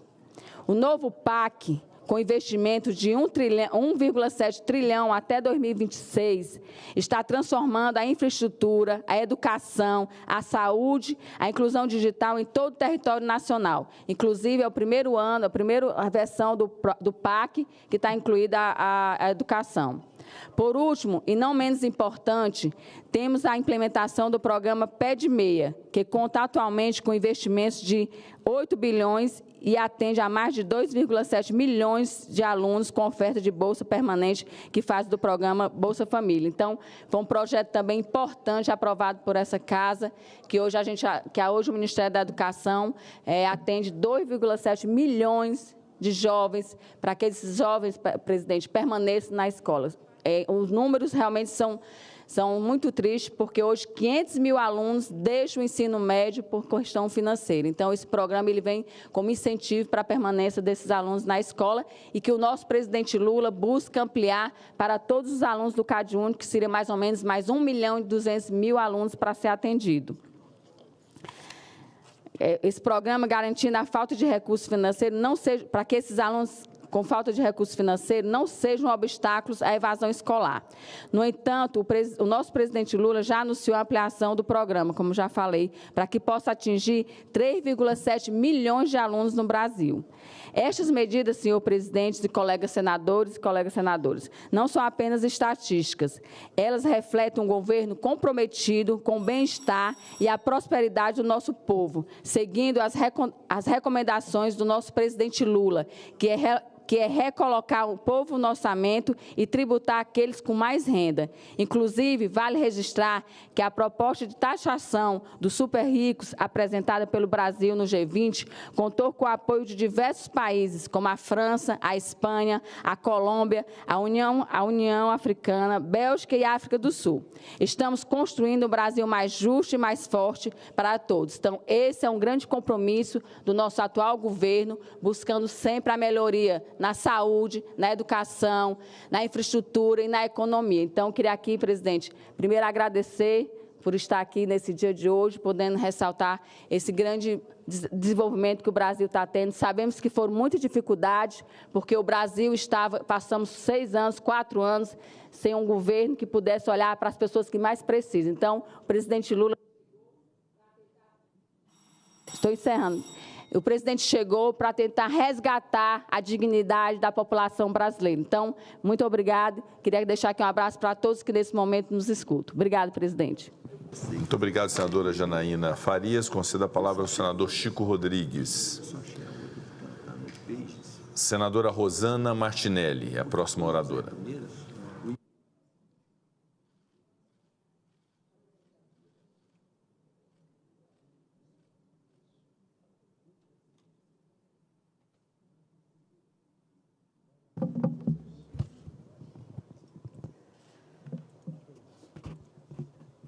Bom dia, senhor presidente, senhoras senadoras, senhores senadores. Eu quero expressar a minha revolta com uma situação profundamente lamentável e revoltante que aconteceu em nosso estado, o assassinato do ex-presidente da OAB do nosso Mato Grosso, advogado Renato Neri, vítima de 7 disparos de arma em frente ao seu escritório. Foi na Avenida Fernando Correia da Costa, em Cuiabá, no último sábado. O doutor Renato foi submetido à cirurgia após o atentado, mas, infelizmente, não resistiu aos ferimentos e o crime, tratado pela Polícia Civil como execução, chocou a sociedade que busca respostas e justiça diante de tamanha tragédia. Eu quero aqui deixar meu sincero pesar à família enlutada e quero saudar, em nome da nossa presidente da OAB de Sinop, a doutora Xênia Guerra, e quero prestar toda a minha solidariedade aos colegas da advocacia e a toda a comunidade jurídica que perdeu um membro tão atuante e dedicado. Meus amigos e amigas, neste momento de dor, convido vocês a refletirem sobre a questão da segurança e, consequentemente, do direito ao porte de armas. A morte trágica de Renato Neri nos leva a questionar a vulnerabilidade dos cidadãos de bem diante da crescente criminalidade. Enquanto criminosos obtêm armas facilmente, indivíduos que passam por rigorosos processos de avaliação não têm garantido esse direito. Por isso, defendo veemente o direito ao porte de armas, não apenas para os advogados, mas para todos os cidadãos de bem que cumpram os requisitos legais necessários para adquiri-lo. E a segurança é um direito fundamental para o bem-estar de toda a nossa sociedade.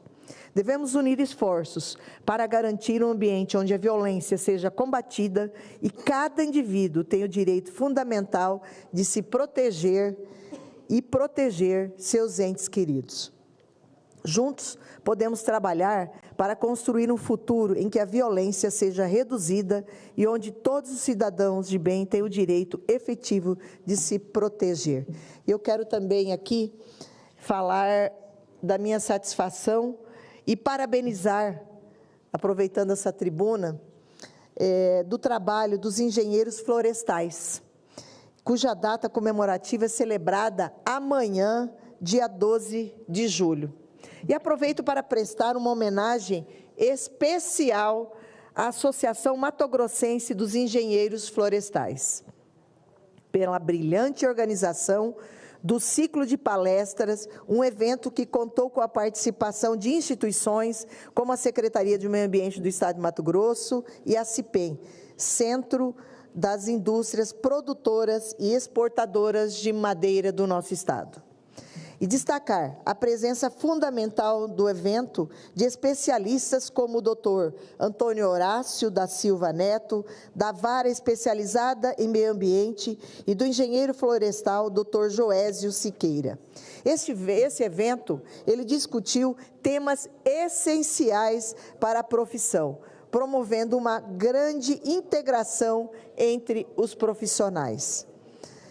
O engenheiro florestal é o guardião da exploração sustentável dos recursos florestais, essencial para a produção de bens e serviços vitais.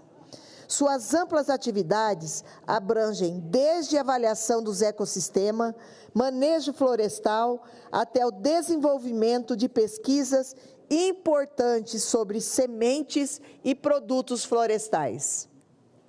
É impossível não reconhecer a contribuição desses profissionais para o equilíbrio ambiental e a sustentabilidade dos nossos recursos naturais. Lembramos que os cursos de engenharia florestais surgiram na América Latina, incentivados pela Subcomissão sobre Florestas Inexploradas da FAO, Organização das Nações Unidas, para a alimentação e agricultura logo após a Segunda Guerra Mundial. Uma época em que as florestas naturais tiveram sua importância econômica e ambiental reconhecida globalmente. No Brasil, a criação da Escola Nacional de Florestas em 1960 marcou um momento histórico, com o estabelecimento do primeiro curso de engenharia florestal em Viçosa, Minas Gerais, depois transferido para Curitiba em 1963. A engenharia florestal desempenhou um papel decisivo nos avanços do Código Florestal de 1965, que aprimorou o Código de 1934, proibindo a exploração sem caráter científico das florestas primitivas da Amazônia, que só poderiam ser exploradas mediante planos técnicos de condução e manejo. O conhecimento profundo e estratégico dos recursos florestais é essencial para o desenvolvimento ordenado e sustentável do nosso território. Nossos engenheiros e engenheiras florestais têm sido peças-chave nesse processo, contribuindo de forma significativa para o crescimento de Mato Grosso e do Brasil. No estado de Mato Grosso, destacamos a formação de qualidade com cursos de engenharia florestal em cidades como Sinop, Cuiabá, Alta Floresta, Cáceres e Jaciara. E este ano comemoramos com orgulho os 50 anos do curso de Engenharia Florestal da UFMT de Cuiabá. Além disso, a Associação Mato-Grossense dos Engenheiros Florestais comemora seus 45 anos de dedicação à sociedade, reafirmando seu compromisso com a excelência na prestação de serviços que promovem o manejo e o uso sustentável de nossas florestas. Contem sempre com o nosso apoio e o reconhecimento pelo trabalho incansável em prol do desenvolvimento ordenado e sustentável do nosso território. Juntos, vamos continuar avançando na conservação e no uso responsável das nossas florestas. E eu quero aqui realmente parabenizar, em nome da bancada do Mato Grosso, o senador Jaime e a nossa colega senadora Margarete Busetti, a todos os engenheiros florestais do estado de Mato Grosso, das nossas regiões do norte e principalmente de todo o Brasil. Levem o nosso parabéns, sucesso e obrigada imensamente pelo trabalho que vocês realizam em preservação das nossas florestas. Muito obrigado, presidente.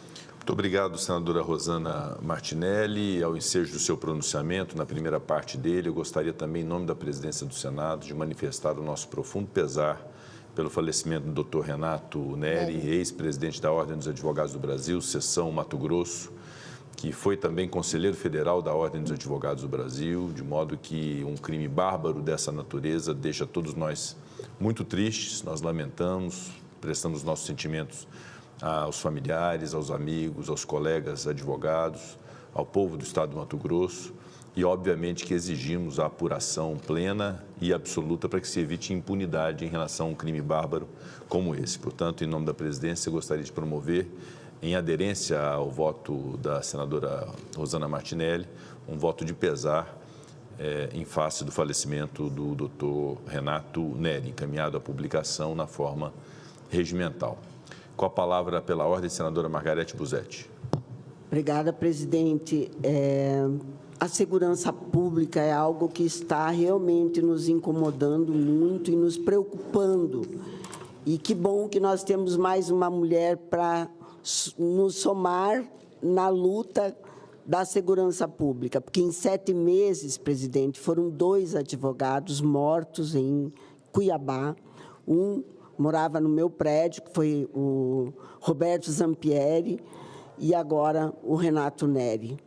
É uma coisa assim, tudo bem que é um crime silencioso, que você não tem como prevenir, né? Porque o pistoleiro estava lá aguardando, esperando, mas são coisas que estão acontecendo muito frequentemente e que nos preocupam, como o crime organizado, que está aumentando demasiadamente, são ações muito abruptas e horríveis de você ver. Então, eu penso que nós tenhamos que realmente fazer projetos que sejam diferentes do que está sendo feito hoje, para ver se nós conseguimos barrar um pouco essa violência no nosso país.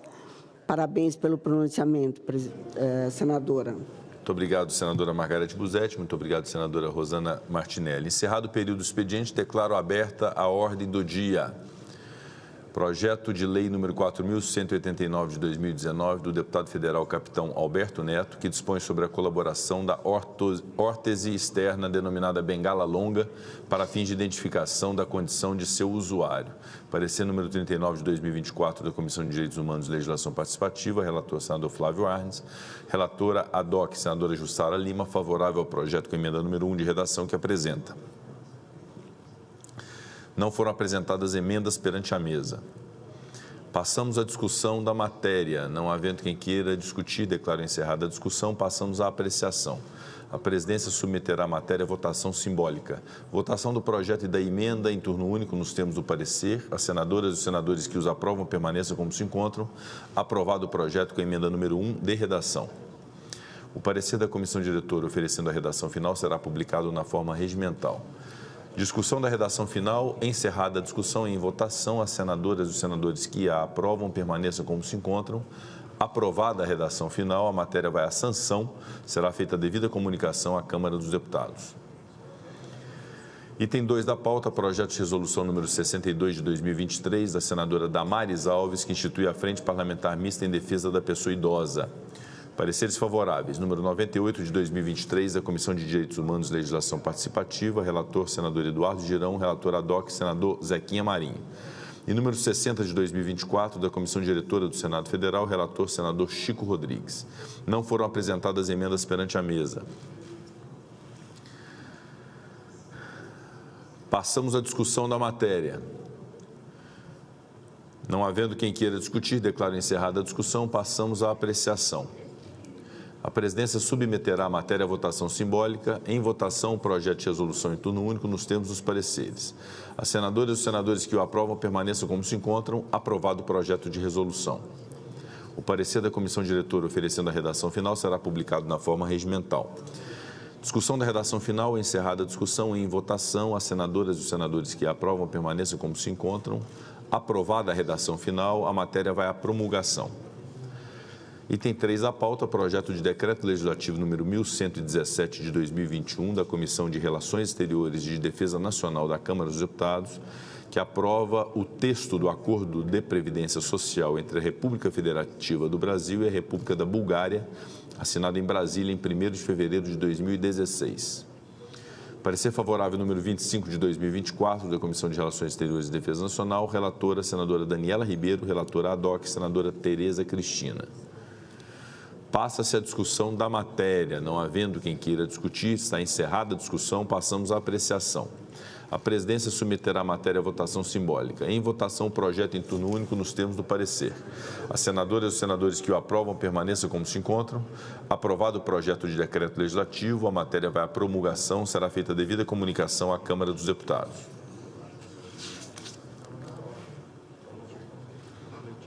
Voltamos à lista de oradores. Próximo senador inscrito, senador Cleitinho.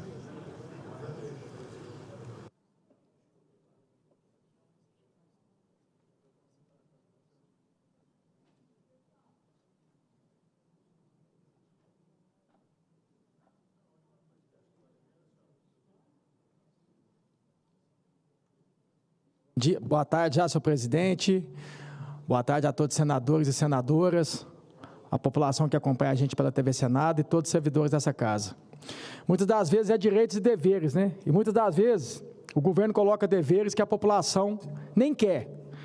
O governo chega para você, cidadão, e fala assim que ele te pergunta se você quer uma praça de pedágio na sua região. Ele não faz pergunta nenhuma, ele vai lá e coloca a praça de pedágio. E se você não pagar, você não passa. Então, a sociedade dele é só para ele. Eu nunca vi isso na minha vida. Aí, o que me chama a atenção aqui, que eu vi isso aqui agora aqui, que é direitos e deveres, né, governo? Está aqui, ó, multa de 20 mil, mãe catarinense tem 15 dias para vacinar a filha contra o Covid. 20 mil reais a multa. Aí tem mais aqui, ó, mais uma matéria. Justiça obriga pais a vacinarem filhas e impõe multa de até 10 mil reais. Onde que eu quero falar? Muitas das vezes esses deveres, ele não te pergunta se você quer fazer esses deveres, não. Ele vai lá e te obriga a fazer isso. Aí, por algumas situações não faz, tá aqui, multa. Mas eu queria chamar a atenção aqui disso aqui, ó. Ministério da Saúde entrega menos de 10% das vacinas de Covid-19 prometidas para 2024. Eu vou repetir. Ministério da Saúde entrega menos de 10% das vacinas de Covid-19 prometidas para 2024. Quer dizer, e os deveres do governo? Cadê? Vocês obrigam o cidadão. Vocês estão tão loucos para a população ter que vacinar da vacina do Covid, mas vocês não entregam a vacina. Cadê a vacina, governo? Cadê seu dever de fazer essa obrigação? Cadê as vacinas? Eu vou repetir aqui bem devagar, que hoje eu estou muito calmo, eu tomei meu remédio. Ministério da Saúde entrega menos de 10% das vacinas de Covid-19 prometidas para 2024. Cadê as vacinas? Vocês estão multando todo mundo que ainda não foi vacinar de 10 mil, de 20 mil reais, mas vocês não entregam a vacina. Entrega a vacina. Vocês querem tanto que o povo brasileiro vacina? Será que pode chamar vocês de genocidas? Ou eu vou ser investigado de novo, falando que eu estou fazendo fake news? Porque, no mínimo, aqui já deveria ter entregado as vacinas. Aí só entregou 10% das vacinas. Aí tem mais aqui, gente. Eu queria mostrar para vocês o seguinte. Governo, essa sociedade é muito boa para vocês. Olha isso aqui que vai acontecer, ó. Governo Lula estuda criar imposto de 27% para aplicativo de transporte. 27%. Ele não chega para os trabalhadores, para qualquer um, e pergunta, não, aqui, vem cá, o que vocês acham de eu colocar 27%? Não, vai lá, já quer criar, a gente tem que votar aqui, eu voto contrário, mas pega e já coloca no lombo do trabalhador 27%. Que sociedade que é essa? Eu faço uma pergunta aqui, que sociedade que é essa? Você perguntou ao trabalhador? Porque o trabalhador, quando ele está na rua, no sofrimento, vocês não ajudam em nada, é zero ajuda. E agora quer botar no lombo do trabalhador 27%. Aí eu quero dar uma sugestão aqui, se tem jeito de fazer esse projeto de lei, ou PEC, ou né, uma emenda. Mas é o seguinte, essa sociedade para o governo está boa demais, senhor. Que sociedade boa, vocês pegam só o lucro. Pergunta o trabalhador, quando acontece um acidente com ele, muitas das vezes a culpa não foi dele, foi alguém que bateu nele, ele tem que pagar, né, o conserto do carro dele.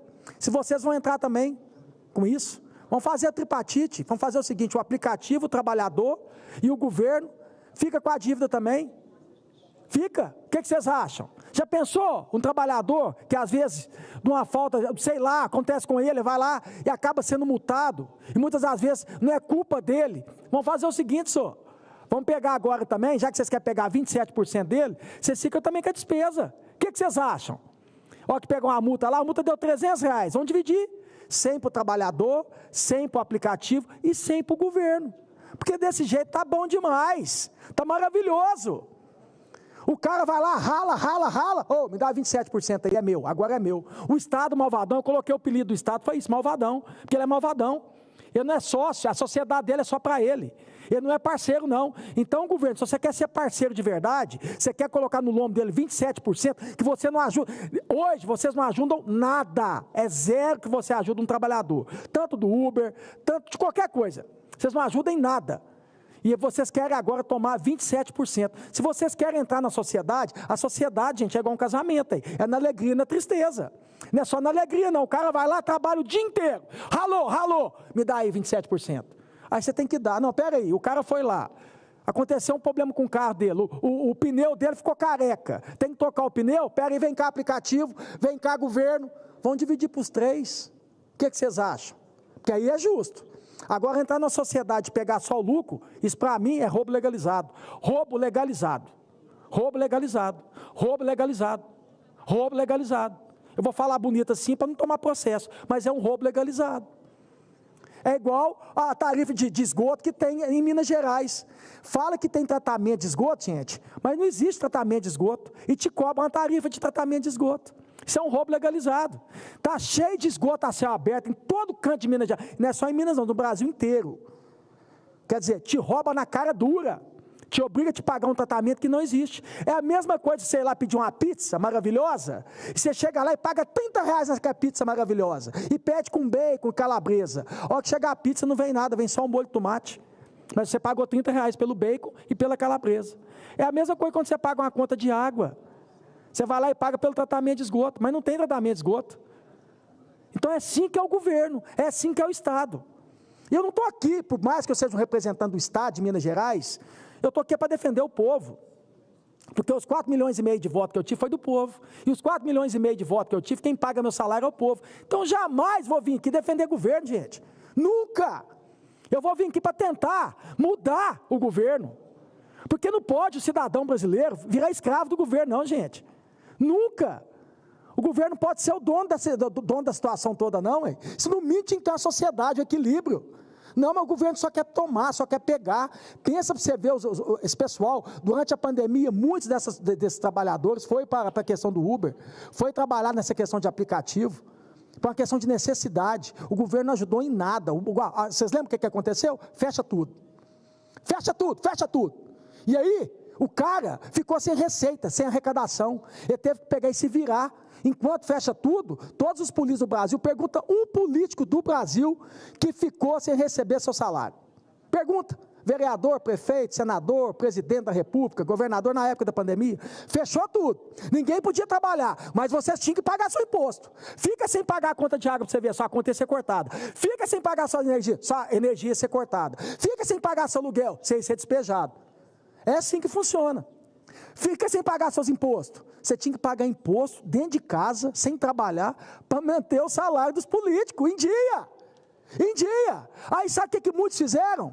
Teve que ir para o aplicativo, teve que se virar, porque o governo não fazia nada. Né?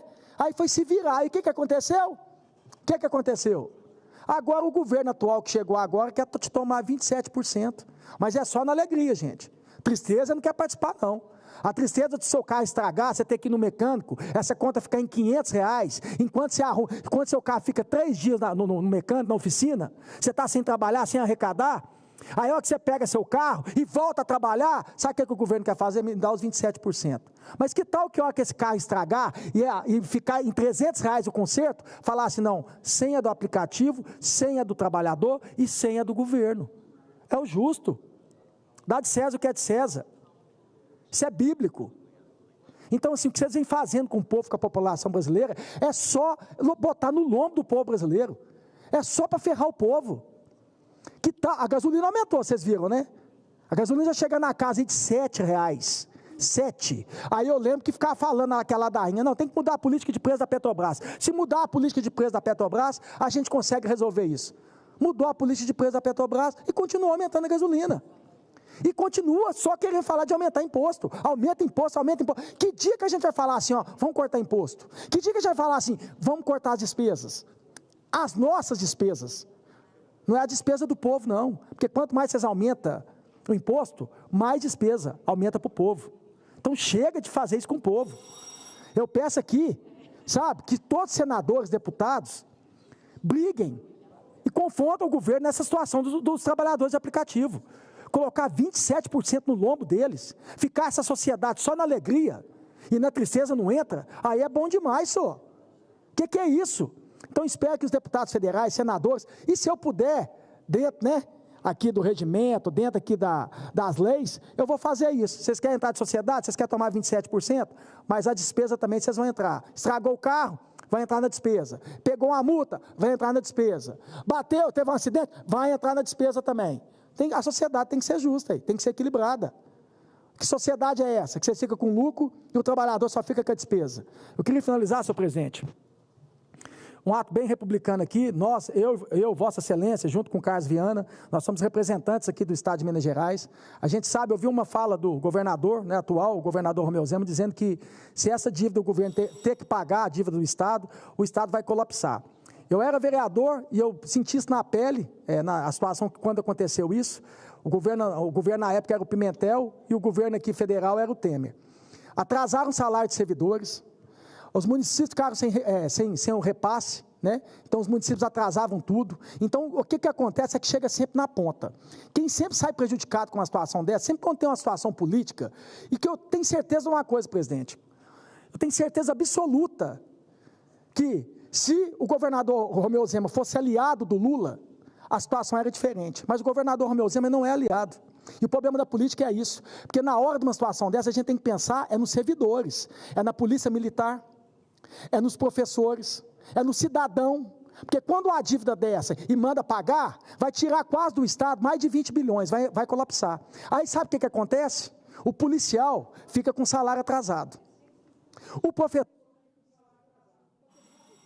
O professor fica com salário atrasado. Então, quem que paga a conta nessa situação nunca é o político. Porque essa dívida ela vem mais de décadas. E quem fez essa dívida não foi o servidor público, não foi o patrão, que é o povo, que pagou imposto. Quem fez essa dívida foi o político. Mas pergunta se o salário do governador vai atrasar. Pergunta se o salário dos deputados estaduais vão atrasar. Pergunta que dia nessa vida que um salário de político vai atrasar. Não. Quem paga a conta de verdade, quando tem essa briga ideológica, é sempre o povo. O povo que paga essa conta. Então vem aqui, o presidente Pacheco está fazendo esse projeto, e eu tenho total meu apoio. Eu estou aqui por Minas Gerais, eu sou um representante de Minas Gerais, e que esse projeto possa ser votado o mais rápido possível. Porque a questão não é o governador Romeu Zema, poderia ser qualquer outro governador. A situação de Minas Gerais já vem de anos essa situação. Só que hoje é o seguinte, o governador atual, o governador Romeu Zema, já fala em querer ser candidato a presidente da República.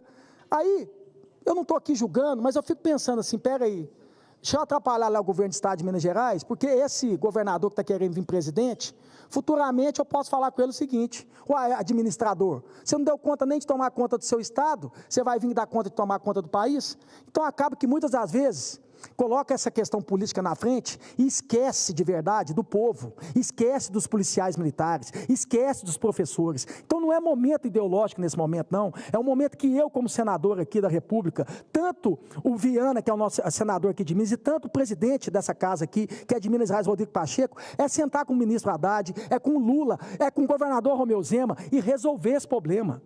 E o mais rápido possível. Porque a população brasileira... eu quero só lembrar o governador... Não, o presidente da República, o senhor Lula, você sabia que você ganhou lá em Minas Gerais? Você sabia que o norte de Minas, o Vale do Jequitinhonha, que é as regiões mais carentes,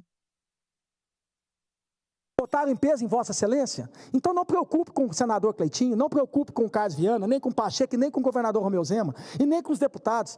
Preocupe com esse eleitor seu que te colocou aqui como presidente. São eles que vão pagar essa conta. E eles não podem pagar essa conta. E eu finalizo aqui dizendo uma sugestão, eu até falei isso ontem com o presidente, e ele falou que vai colocar no projeto. O que acontece? Até o governador, no ano passado, falou comigo o seguinte: Cleitinho, usa a tribuna para poder se posicionar na questão do Acordo de Mariana.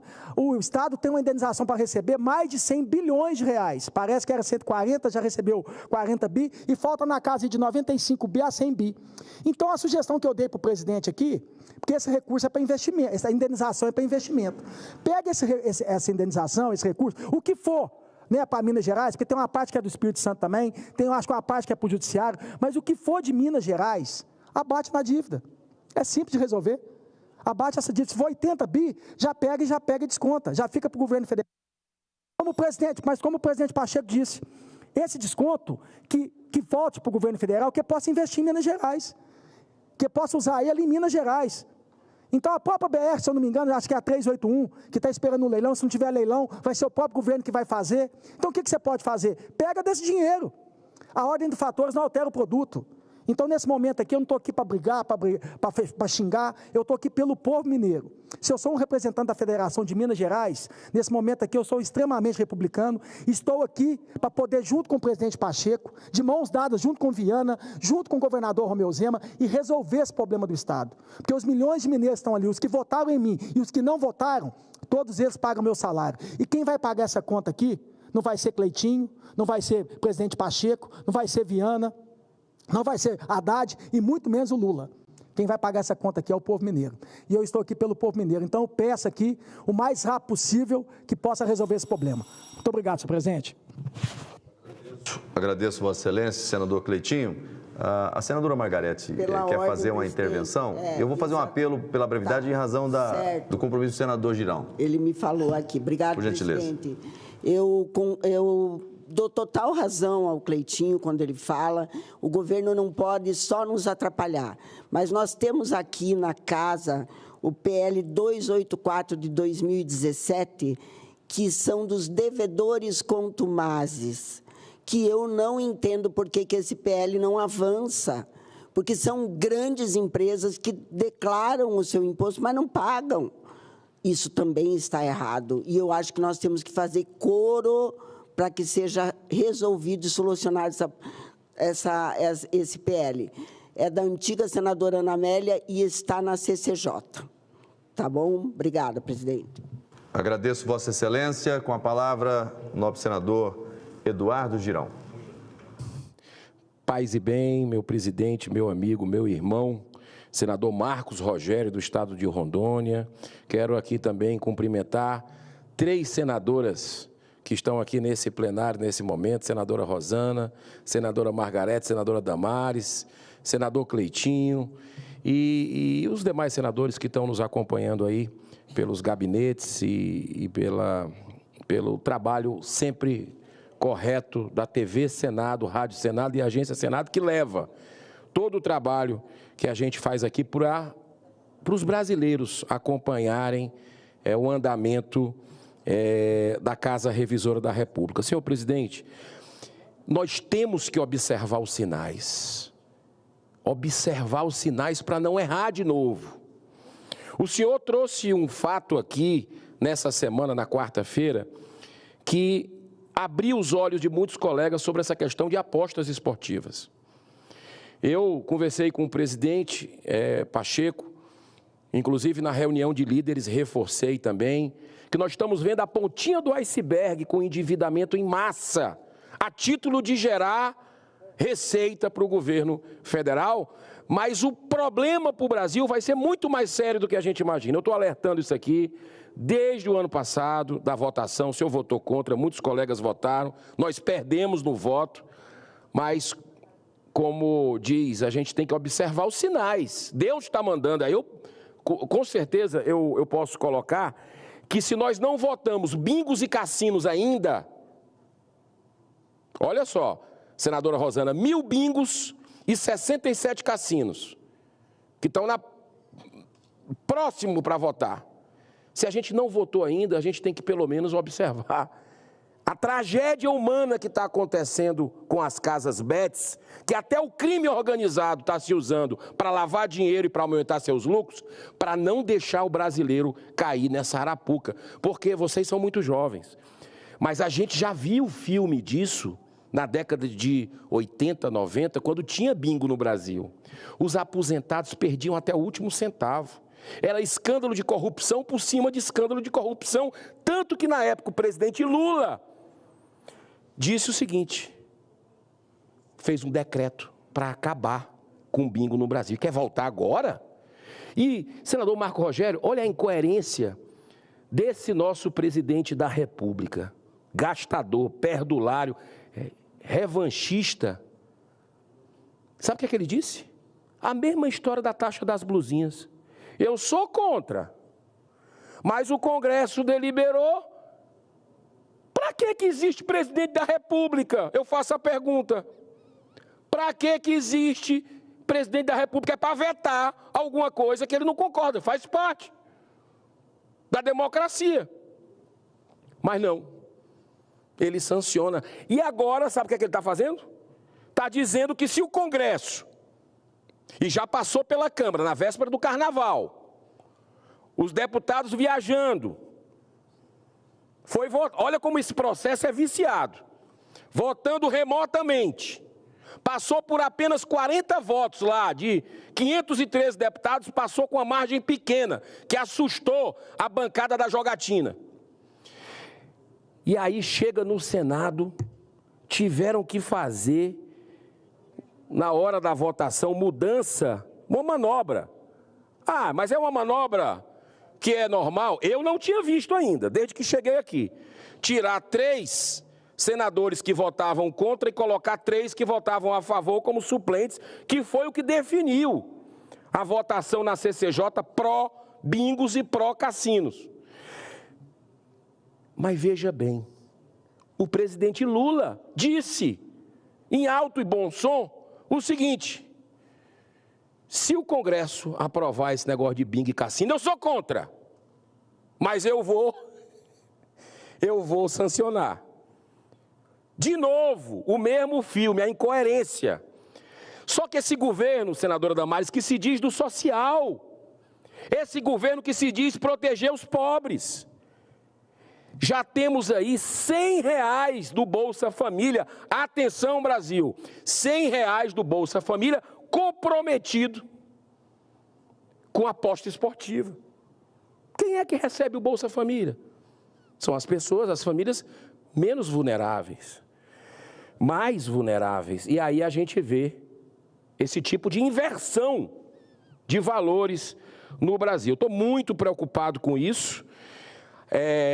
Agora, na reunião de líderes, o presidente Pacheco, o que ele tinha prometido, ele se comprometeu novamente, ratificou que vai fazer uma sessão de debates temáticos aqui no segundo semestre, mas eu fiz um apelo pela responsabilidade dele, pela sensibilidade dele ao povo brasileiro, que faça pelo menos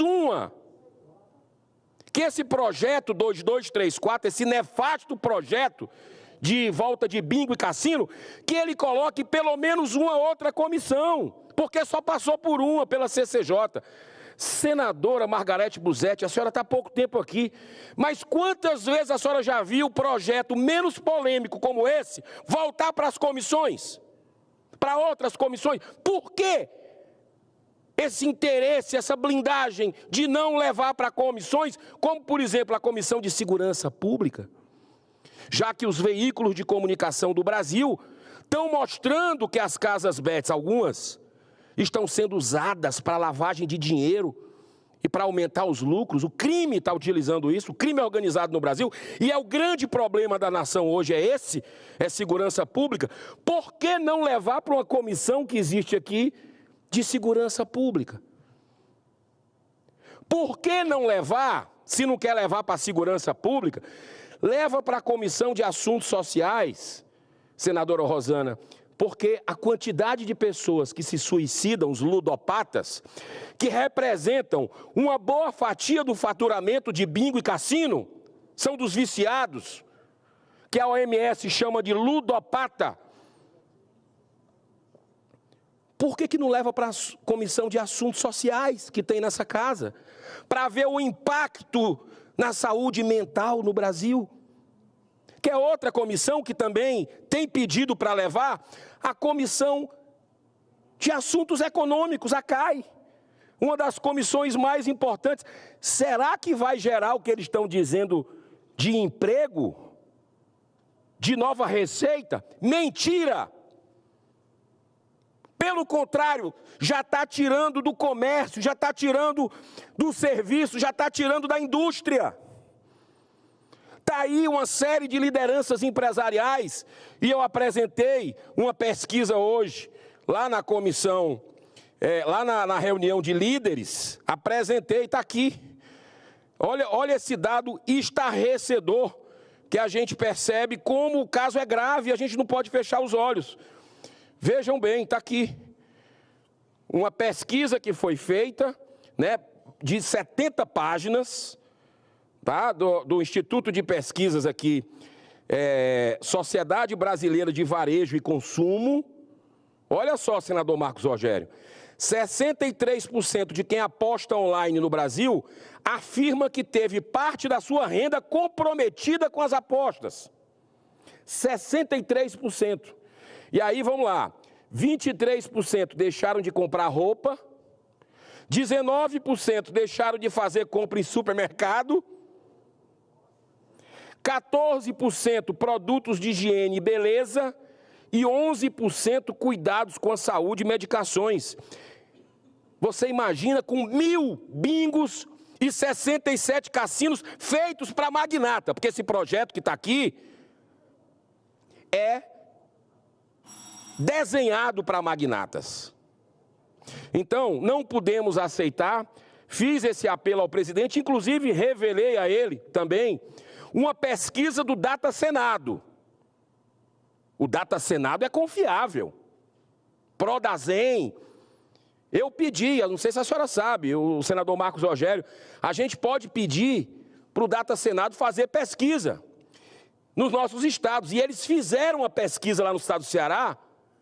Eu até fiquei surpreso, porque sobre aborto, sobre droga, eu sabia que o percentual era aí 70 e tantos %. Mas esse mesmo percentual é para jogatina também. A população não quer cassino, não quer bingo, porque sabe que você perde tudo, é um arapuca, é uma armadilha. E vão lavar dinheiro de corrupção, vão lavar dinheiro do crime. O Brasil já tem problemas demais. Então, senhor presidente, para encerrar, eu quero fazer esse apelo aos colegas que sensibilizem. A população está mobilizada, mas nós somos a voz. Que sensibilizem as lideranças dessa casa para que possamos levar o debate desse PL para outras comissões, pelo menos mais uma, para que possamos ouvir a sociedade nesse projeto que vai gerar para as futuras gerações um problema gravíssimo, que o Brasil não precisa de nada disso para ser potência do mundo. Muito pelo contrário, não gera renda, não gera emprego, não gera turismo. Mostramos isso na audiência pública que já tivemos na CCJ e no debate, e que Deus nos proteja de mais esse nefasto projeto aqui dentro. Obrigado. Com a palavra, o senador Marcos Rogério, do PL de Rondônia. Obrigado, viu, querido? Tudo de bom.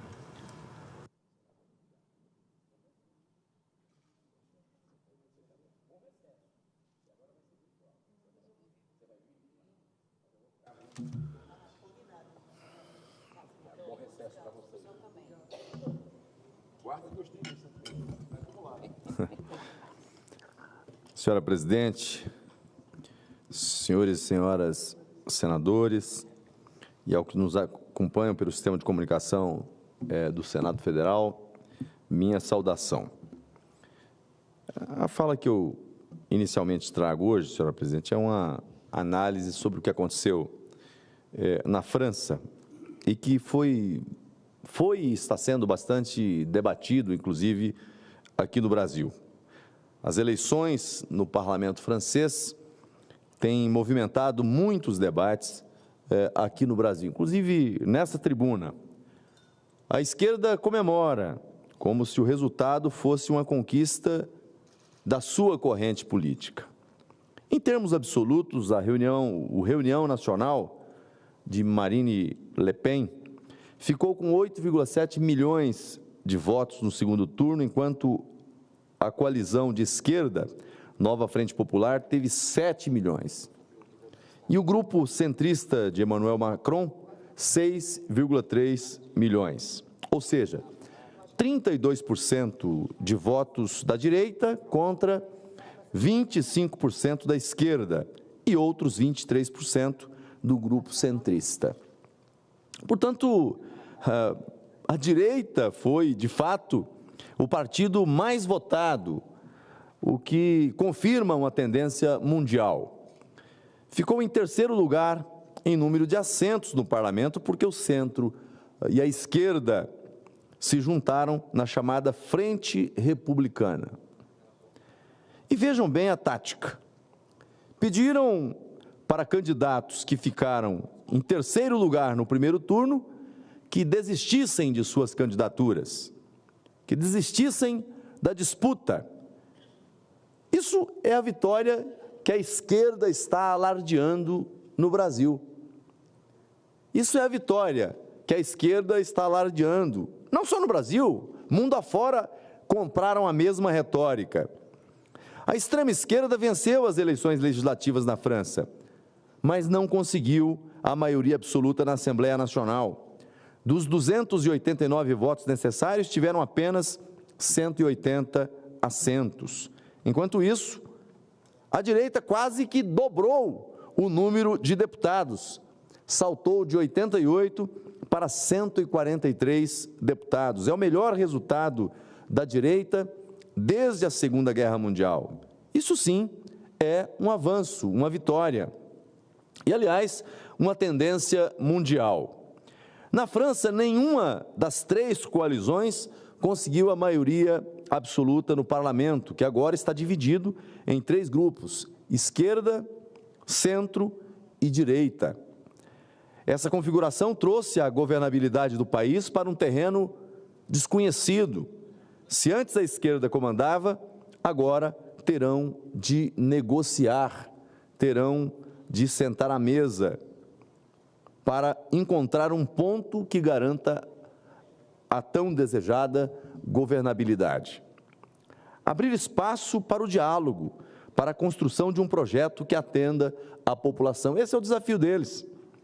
A construção de um projeto nacional envolve o diálogo e o entendimento do que é melhor para o país, para todos, e não somente para uma parcela da população, como ocorria até então. Para alcançar isso, obviamente que é essencial ter disposição para dialogar e buscar um entendimento sobre o que é melhor para a nação. É preciso colocar convicções e ideologias, muitas vezes, de lado em busca de um projeto nacional. Mas para isso, e aí faço um recorte, porque no Brasil se discute isso também, isso não pode significar, nem aqui e nem em qualquer outro lugar do mundo, abrir mão de valores, abrir mão de princípios, abrir mão de convicções.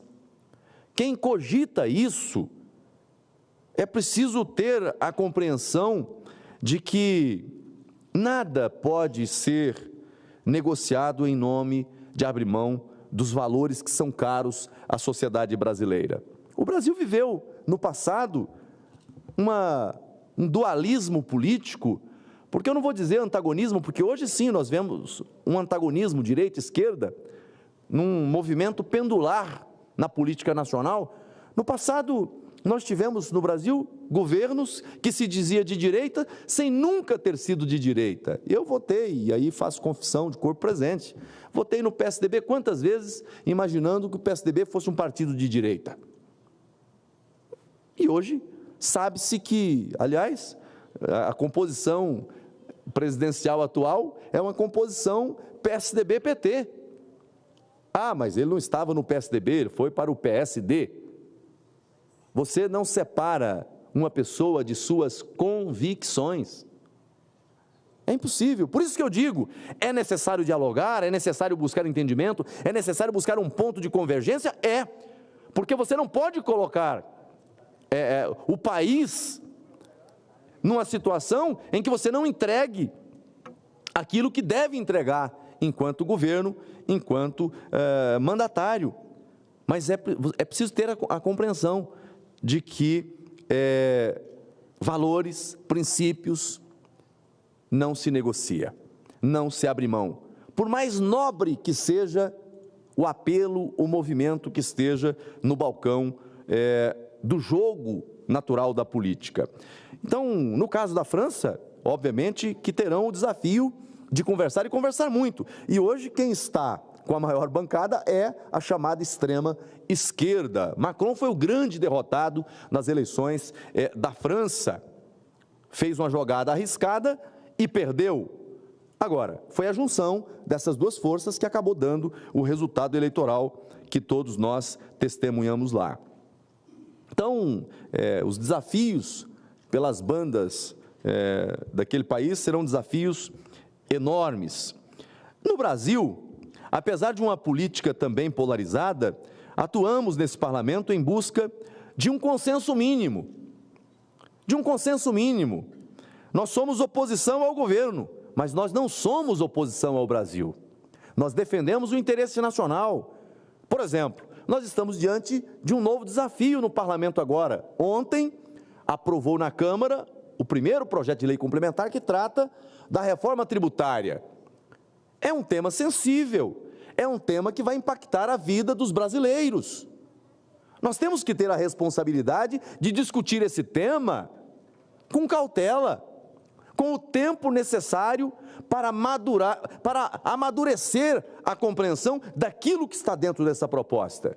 E me preocupou bastante, eu já confesso aqui, a maneira como o tema foi colocado no debate na Casa Primeira, né, e a maneira como foi aprovada essa matéria. Repito, é um tema que vai impactar a vida dos brasileiros. Nós temos que discutir acima de tudo, com responsabilidade, com respeito a todos os atores, os agentes envolvidos. É preciso ouvir os governadores, é preciso ouvir os prefeitos, é preciso ouvir o setor produtivo, ouvir o comércio, ouvir a indústria, ouvir quem paga a conta. Sabe, muitos dos debates que acontecem aqui, fala-se de todos, discute-se com todos, mas o que paga a conta não é chamado à mesa para discutir. Então o papel da oposição é um papel central. Porque enquanto governos, às vezes, pensam mais em arrecadar, e especialmente um governo de esquerda, como nós temos no Brasil, e Lula disse isso taxativamente, a gente tem que discutir se a questão é cortar gastos ou se a questão é arrecadar mais. Ou seja, a visão de um governo de esquerda é uma visão de que o Estado sempre precisa de mais. E quando precisa de mais e não tem que tirar das costas do trabalhador, do setor de serviços, do comércio, da indústria e do tão sofrido setor produtivo. Eu nunca vi um ambiente tão hostil para o setor produtivo como o ambiente que nós estamos vivendo hoje. Parece que o governo adotou o agronegócio, de modo especial, como o grande inimigo da República. E eu ouso dizer que espero que a gente não tenha, no futuro, uma terceira guerra mundial, né, uma outra guerra de dimensão global, mas se ela existir, o ponto de disputa, o ponto central vai ser a questão alimentar. Porque a população cresce a cada dia, cresce a cada tempo, e na mesma medida não se cresce os campos de produção. Há uma falta de compreensão muito grande nesse setor. Então, eu, para não tomar muito tempo dos meus colegas, né, finalizando a minha reflexão, os projetos que são meritórios, a oposição tem sempre se colocado à disposição para dialogar, para debater, para encontrar um caminho de convergência que atenda aos interesses nacionais, que atendam aos interesses da população brasileira. Então, quando fazemos oposição às políticas do governo, trazemos equilíbrio, trazemos responsabilidade. Isso é democracia. A convergência é a busca de entendimento do que é melhor para todos e não a determinados setores. Então, não esperem de nós, da oposição, referendar automaticamente o que vem do governo. Esse não é o papel da oposição. Esse não é o papel de quem está no parlamento na oposição e com a responsabilidade que repousa sobre os ombros de quem faz oposição. Não teremos essa postura jamais. Mas onde houver espaço para construir, a oposição está à disposição para construir. O contrário disso é sabotar o Brasil. Esse não é o nosso papel.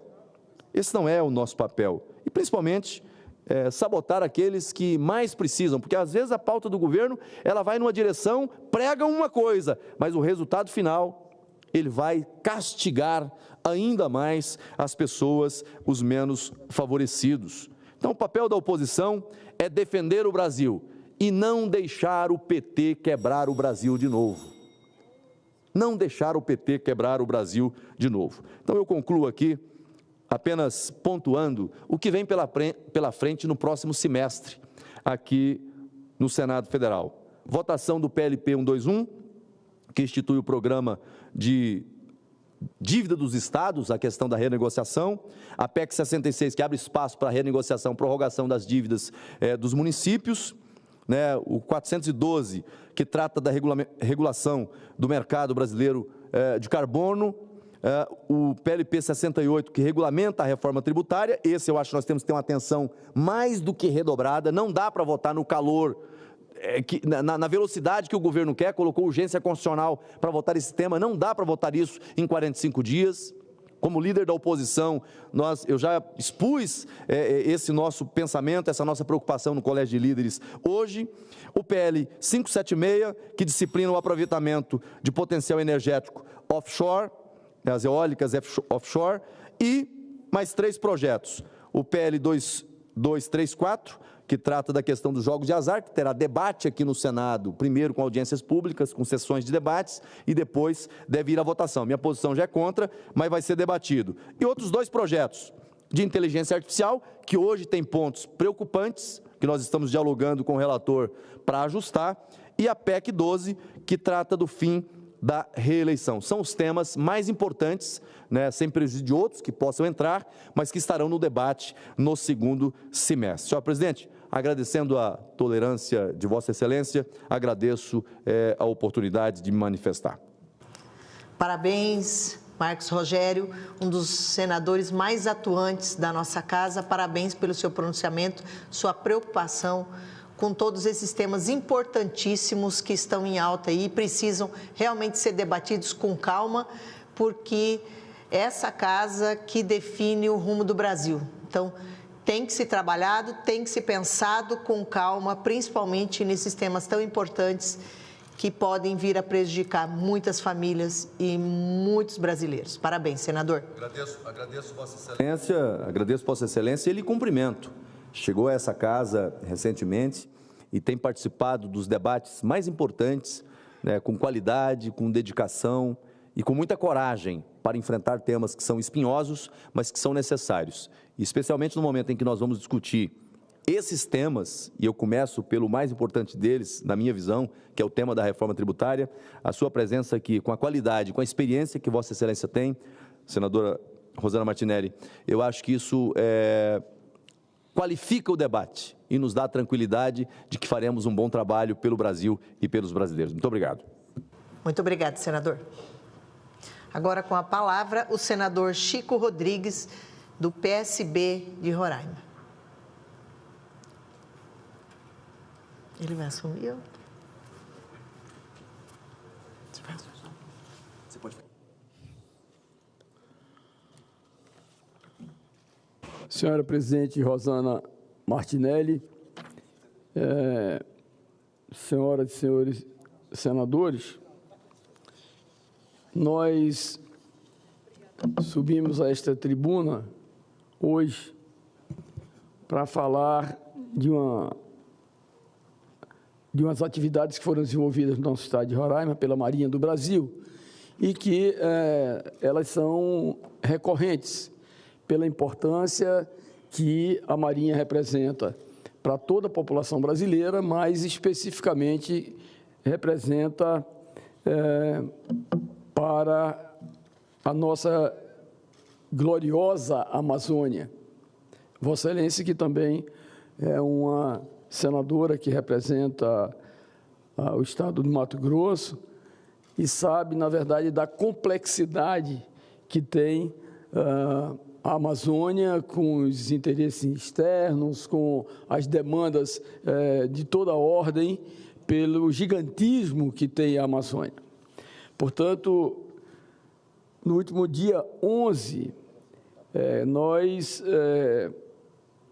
comemoramos, de junho, nós comemoramos o Dia da Marinha do Brasil, em homenagem à Batalha do Riachuelo, evento ocorrido no Rio Paraná em 11 de junho de 1865, decisivo para a guerra no Paraguai.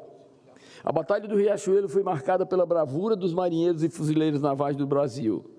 A Marinha continua dando todo o suporte e apoio para nosso Brasil, especialmente para a tão pouca conhecida região norte do nosso país e especificamente o meu querido estado de Roraima. Neste sentido, quero registrar que no dia 8 de junho visitei a Agência Fluvial de Caracaraí, o navio de assistência hospitalar Carlos Chagas e o aviso hidrooceanográfico Rio Negro, porque aquela embarcação ela não chama de navio, eles chamam, por nomenclatura da Marinha, chama de aviso hidrooceanográfico Rio Negro.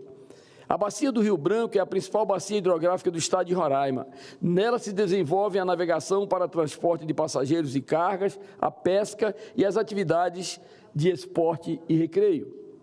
Desde 2018, quando foi ativada a agência, vem contando com um efetivo de cerca de 15 militares para realizar inspeções navais, diversos cursos do ensino profissional marítimo, busca e salvamento, prevenção da poluição hídrica e apoio à defesa civil e a outros órgãos de governo, quando necessários à sociedade. Trata-se de atividades que empregam recursos fluviais, como lanchas e motos aquáticas, mas também caminhões, picapes, reboques e um trailer, equipamentos fundamentais para alcançar os diversos rincões do estado de Roraima e fazer cumprir, de modo itinerante, as responsabilidades que tem como agente da autoridade marinha. E aí eu faço um parêntese para acrescentar que tenho, entre todas as ações que tenho desenvolvido, com as minhas emendas parlamentares, tenho alocado recursos à Marinha do Brasil, para lá no nosso estado, essa agência, possa, na verdade, fortalecer a sua infraestrutura e dar melhores condições de trabalho aos marinheiros ali sediados. Por meio da apresentação da agente, capitã-tenente Andréa Ogbiene, tomei conhecimento das demandas por registro de embarcações, cursos para a formação de aquaviários e da crescente procura para a habilitação de amadores, fruto da pujança que a atividade de esporte e recreio vem ganhando na nossa capital e no nosso estado. Para mim foi um grande orgulho visitar essa agência, porque em 2022 coloquei recursos de emenda parlamentar para a agência, o que permitiu mobiliar, equipar para as instalações, no sentido de melhorar as condições do ensino profissional marítimo e de outros setores administrativos da organização militar. Sinto-me, dessa forma, um parceiro na formação de aquaviários do estado de Roraima. De janeiro de 2020 a maio deste ano, a agência já formou 879 alunos dos cursos de ensino profissional marítimo, destacando a formação de tripulações para as embarcações de Roraima no serviço público e para os cursos de formação de marinheiros, de convéis e de máquinas, que permitiram ofertar uma carteira profissional de maneira gratuita a 178 cidadãos, em sua maioria de baixa renda. Roraima conta com o registro de 597 embarcações de esporte e recreio, 340 de transportes de carga e 157 de transporte de carga e passageiros. Observamos crescente registro de carteiras de habilitação de amador, 879 registros de janeiro de 2020 a maio de 2024. Trata-se de trabalho de transformação de vidas e de tornar nossos cidadãos aptos a operar na área de navegação. Na comunidade de Vista Alegre, em Caracaraí, acompanhei a realização de triagem e assistência médica, promovida pelo Corpo de Saúde do Navio e Assistência Hospitalar Carlos Chagas, nas instalações da Escola Municipal Firmino Mariano da Silva, acompanhado pelo comandante do Carlos Chagas, capitão de corveta Manuel Ribeiro. A bordo, conheci diversos recursos existentes no navio, como sala de pequenas cirurgias, enfermarias, salas de raio-x e mamografia, laboratório para exames médicos e consultórios, e acompanhei atendimentos odontológicos prestados às diversas pessoas daquela comunidade. O comandante destacou a capacidade de operação a bordo com aeronaves Esquilo, importantíssima para evacuações aéreas de pacientes que necessitarem de maiores recursos médicos e das imprescindíveis lanchas, que estendem a capacidade do navio de levar saúde, onde as profundidades não permitem a navegação. É um trabalho de assistência médica maravilhoso, prestado a comunidades mais isoladas, que nos orgulha como roraimenses e, acima de tudo, como brasileiros. Entre os dias 3 e 8 de junho, o navio atendeu as comunidades de Santa Maria Velha e Vista Alegre, atendendo 130 pessoas e realizando 2.463 procedimentos médicos, odontológicos, laboratoriais e enfermagem. Nesse período, foram distribuídos 3.569 medicamentos e 98 kits de higiene bucal. O navio seguirá realizando atividades de assistência hospitalar ao longo dos rios Negro e Branco, nas seguintes comunidades: Santa Maria do Boiaçu, Sacaí, Tuparacanã, Vila Cota, Bacabal, Novo Airão, Santa Helena, Terra Preta e Santa Maria. Quero ressaltar que no dia da Marinha, 11 de junho, o navio prestou assistência médica hospitalar e odontológica às comunidades indígenas do Médio Catrimane. A comemoração, feita com o trabalho de assistência à população ribeirinha como referência. Aqueles que vivem em cidades grandes, com vasta oferta de serviços de saúde, não sabem a importância e o valor dessa assistência médica para essas comunidades ribeirinhas e indígenas. Nós sabemos e agradecemos. Também visitei a embarcação Aviso Hidroceanográfico Rio Negro, incorporada à Marinha do Brasil em agosto do ano passado, para atender às necessidades de geração e atualização de produtos cartográficos náuticos, para as principais hidrovias da região amazônica. Isto é importantíssimo para o conhecimento preciso e atualização dos canais de navegação da região amazônica, facilitando a navegação, inclusive, de grandes embarcações para o comércio exterior. A embarcação Rio Negro conta com equipamentos de ponta, permitindo obter detalhes dos perigos da navegação existentes nos leitos dos rios com muita precisão. Após as análises do Centro de Hidrografia da Marinha, os dados são transformados em cartas náuticas, sejam em papel ou em formato digital, disponibilizadas gratuitamente aos navegantes. A Marinha do Brasil, a serviço do povo brasileiro, em especial, e ao povo da Amazônia.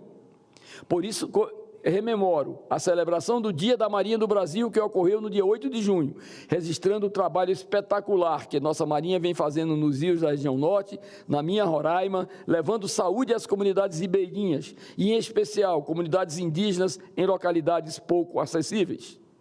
Muita gente defende as comunidades indígenas de seus apartamentos luxuosos, como se falassem de algo vistoso. A Marinha faz a diferença nas entranhas da vida dos indígenas, trazendo saúde e acessibilidade a eles. Além disso, a Marinha produz informações importantes para a navegação de nossos rios, ensina a prática da navegação para nossos cidadãos, fiscaliza as águas brasileiras e investiga a navegabilidade dos nossos rios. Portanto, senhora presidente, que nos dá a honra hoje de presidir esta sessão, já no final da minha apresentação. Eu gostaria de dizer, cara senadora Rosana Martinelli, que é um orgulho para todos nós da Amazônia, quando vemos que as nossas forças de segurança, o Exército Brasileiro, a Marinha do Brasil e a Força Aérea Brasileira prestando relevantes serviços ao Brasil e especialmente à nossa imensa Amazônia. Nós que vivemos no estado mais setentrional do Brasil, o estado de Roraima, acima da linha do Equador, praticamente 2/3 do nosso estado está acima da linha do Equador, com a capital mais setentrional também, né?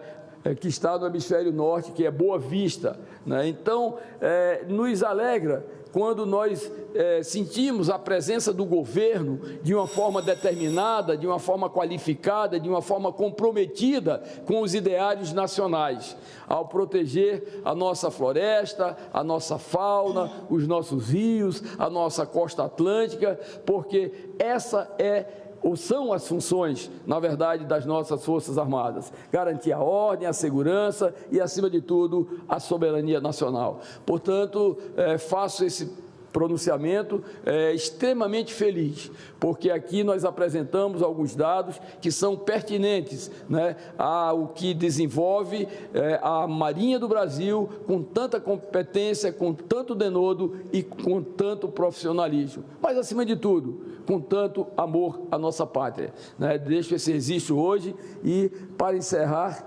quero, na verdade, parabenizar a Vossa Excelência pela condução serena, segura, como disse aqui o senador Marcos Rogério, recém-assumindo a vaga aqui no Senado, mas se qualificando pela sua experiência, pela sua competência, mas, acima de tudo, com o seu compromisso com a população de Mato Grosso. Muito obrigado, senhora presidente. Eu que agradeço a sua fala, senador. Parabéns. E, em seu nome, eu quero também parabenizar a nossa Marinha brasileira pelo brilhante trabalho, né, que faz, e realmente a Marinha faz a diferença em nossos estados, né? Com certeza. Então, parabéns pela iniciativa, senador. Muito obrigado. Muito obrigada. A presidência informa às senadoras e aos senadores que estão convocadas as seguintes sessões. Sessão especial, hoje, às 14 horas, destinada a celebrar o aniversário de 40 anos da criação da Associação Nacional das Defensoras e dos Defensores Públicos, ANADEP. E amanhã, em uma sessão não deliberativa, começará às 10 horas. Cumprida a finalidade desta sessão, a presidência declara o seu encerramento. Uma boa tarde a todos.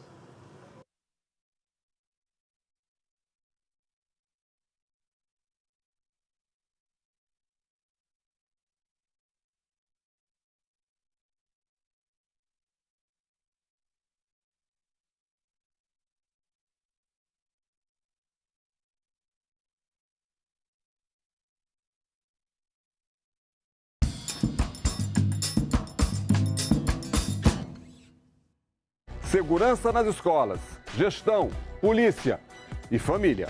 Nós não temos na literatura algo que afirme que, ao colocar vigilantes dentro das escolas, vai ser solucionado o problema.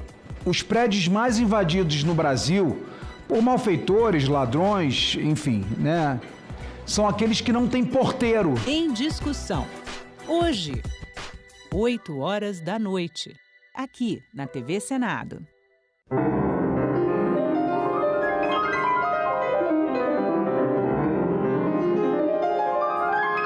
Vamos mostrar composições de franceses que atuaram no final do século XIX e início do século XX.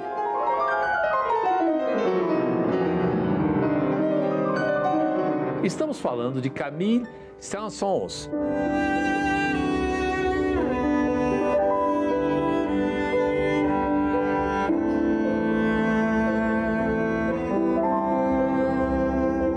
Gabriel Fauré.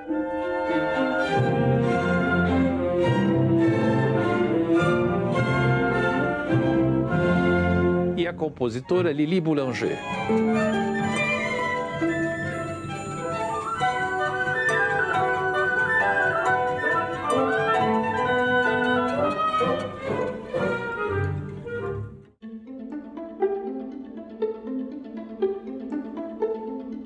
nós organizamos um texto que fortalece o ensino médio.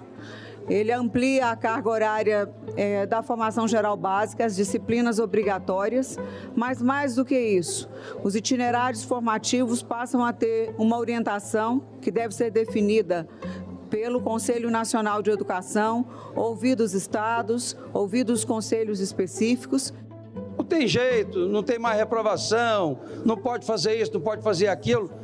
Cara, nossa juventude hoje, 20% é na faculdade, 80% não entra. E fica essa geração nem.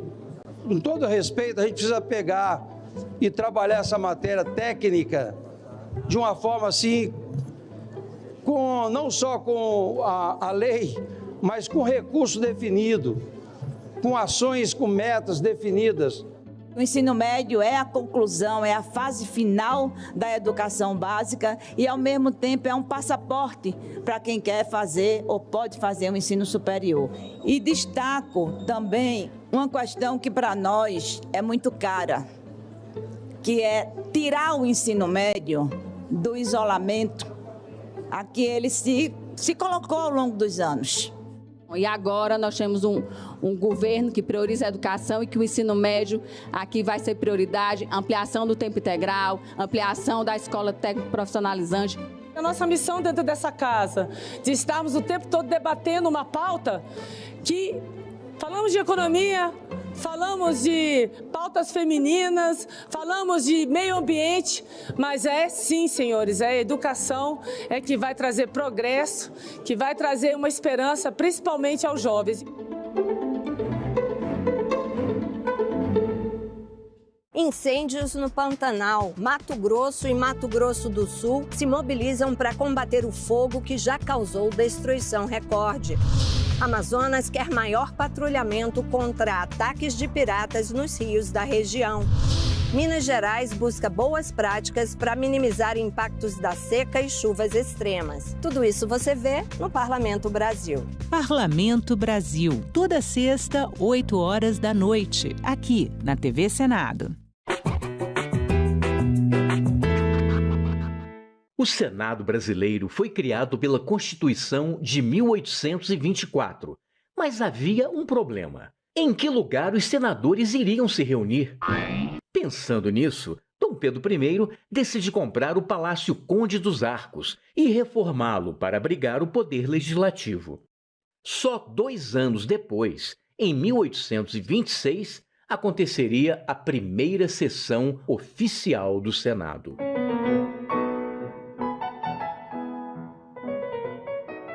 Depois de quase 100 anos, os senadores ganhariam uma nova casa, o Palácio Monroe. Construído originalmente para a Exposição Universal de 1904 nos Estados Unidos, o prédio, todo feito em estrutura metálica desmontável, foi transferido num navio para o Rio de Janeiro e remontado no local mais nobre da cidade. O Monroe acabou se tornando um cartão postal do Rio e uma referência histórica de um período político bastante conturbado. Em 1960, com a inauguração de Brasília, o Senado passou a ter um novo endereço. A cúpula côncava de Oscar Niemeyer trouxe ousadia e modernidade à tradição democrática, sugerindo ponderação e equilíbrio em suas formas. Mas nem tudo são flores. Se o Palácio Conde dos Arcos hoje é a Faculdade Nacional de Direito, o Palácio Monroe foi quase apagado da nossa memória quando o ex-presidente Ernesto Geisel mandou demolir o prédio para construir um chafariz e um estacionamento subterrâneo. Objetos históricos foram perdidos ou vendidos pela empresa demolidora, mas a memória ainda permanece nos resquícios preservados pelo Senado.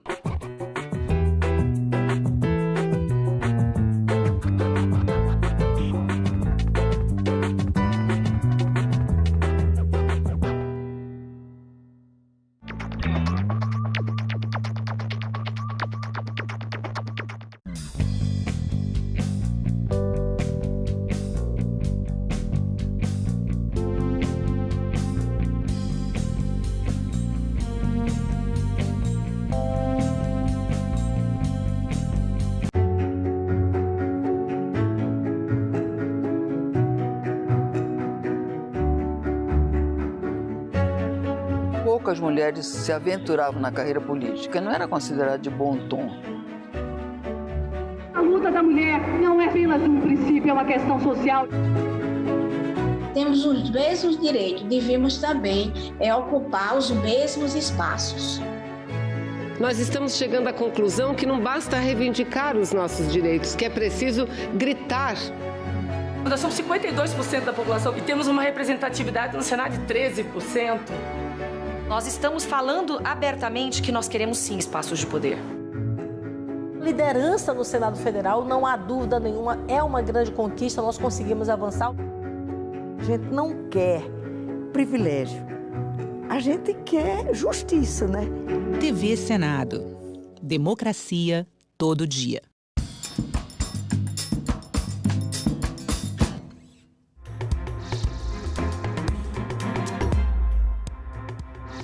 Olá, boa tarde. Em Brasília, 13 horas e 30 minutos e o Senado Notícias está no ar.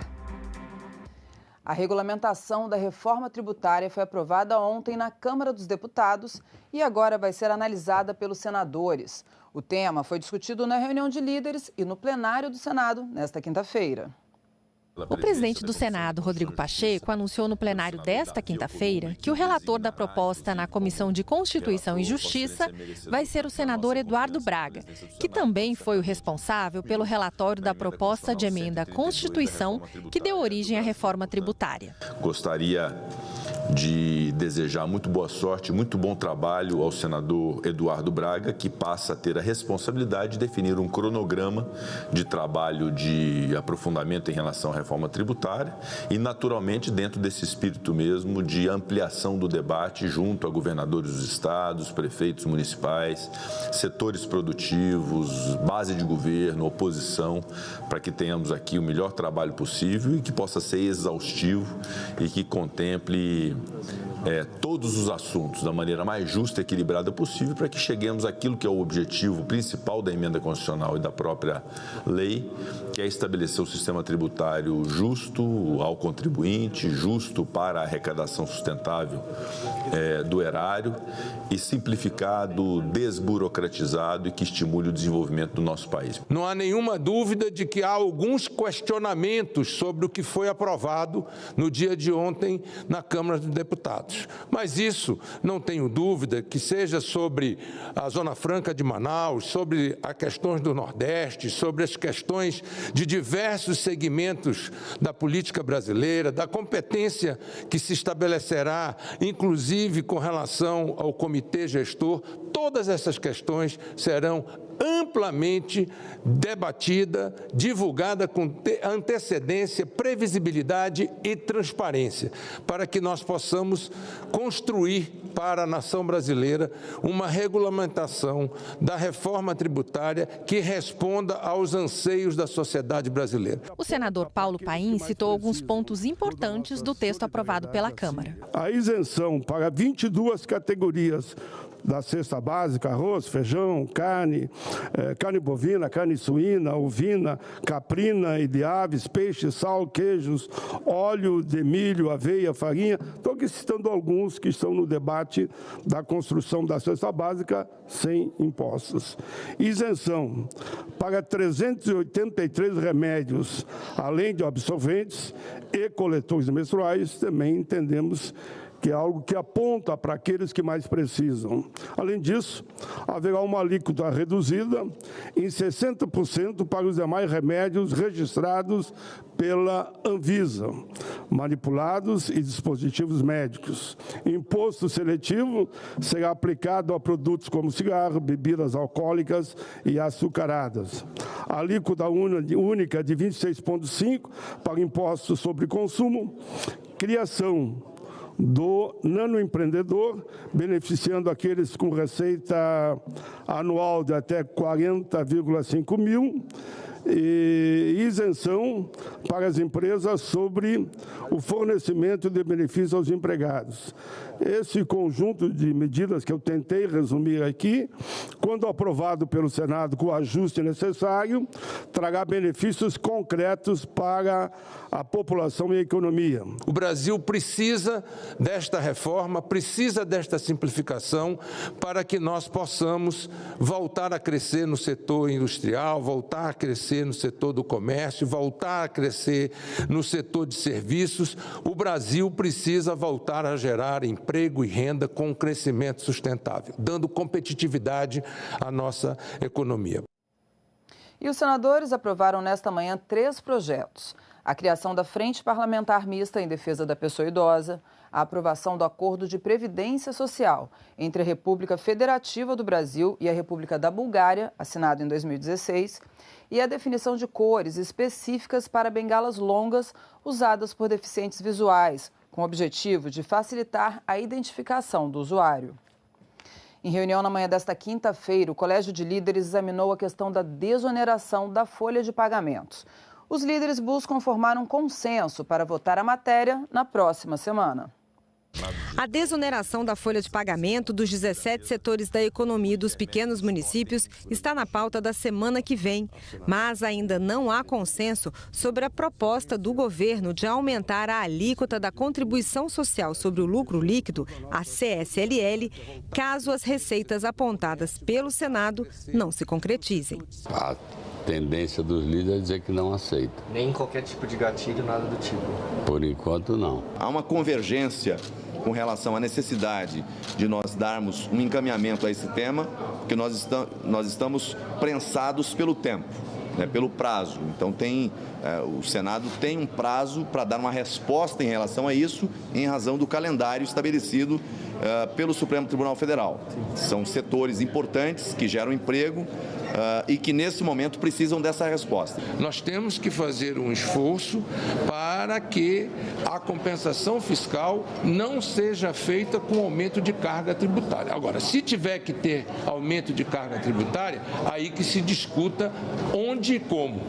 E o Colégio de Líderes disse, então, comprovado isso, aí sim nós estamos dispostos a discutir onde e como. Sugeriu-se, inclusive, o setor financeiro, que apresenta grandes lucratividades, mesmo em momentos de crescimento econômico baixo. O líder da oposição ressaltou que ainda não há definição das matérias que serão prioritárias após o recesso parlamentar. Ele apenas sinalizou aquilo que deve estar prioritariamente no segundo semestre desse ano, falou da questão do projeto que trata da inteligência artificial, de outros projetos mas não houve ainda a definição de calendário.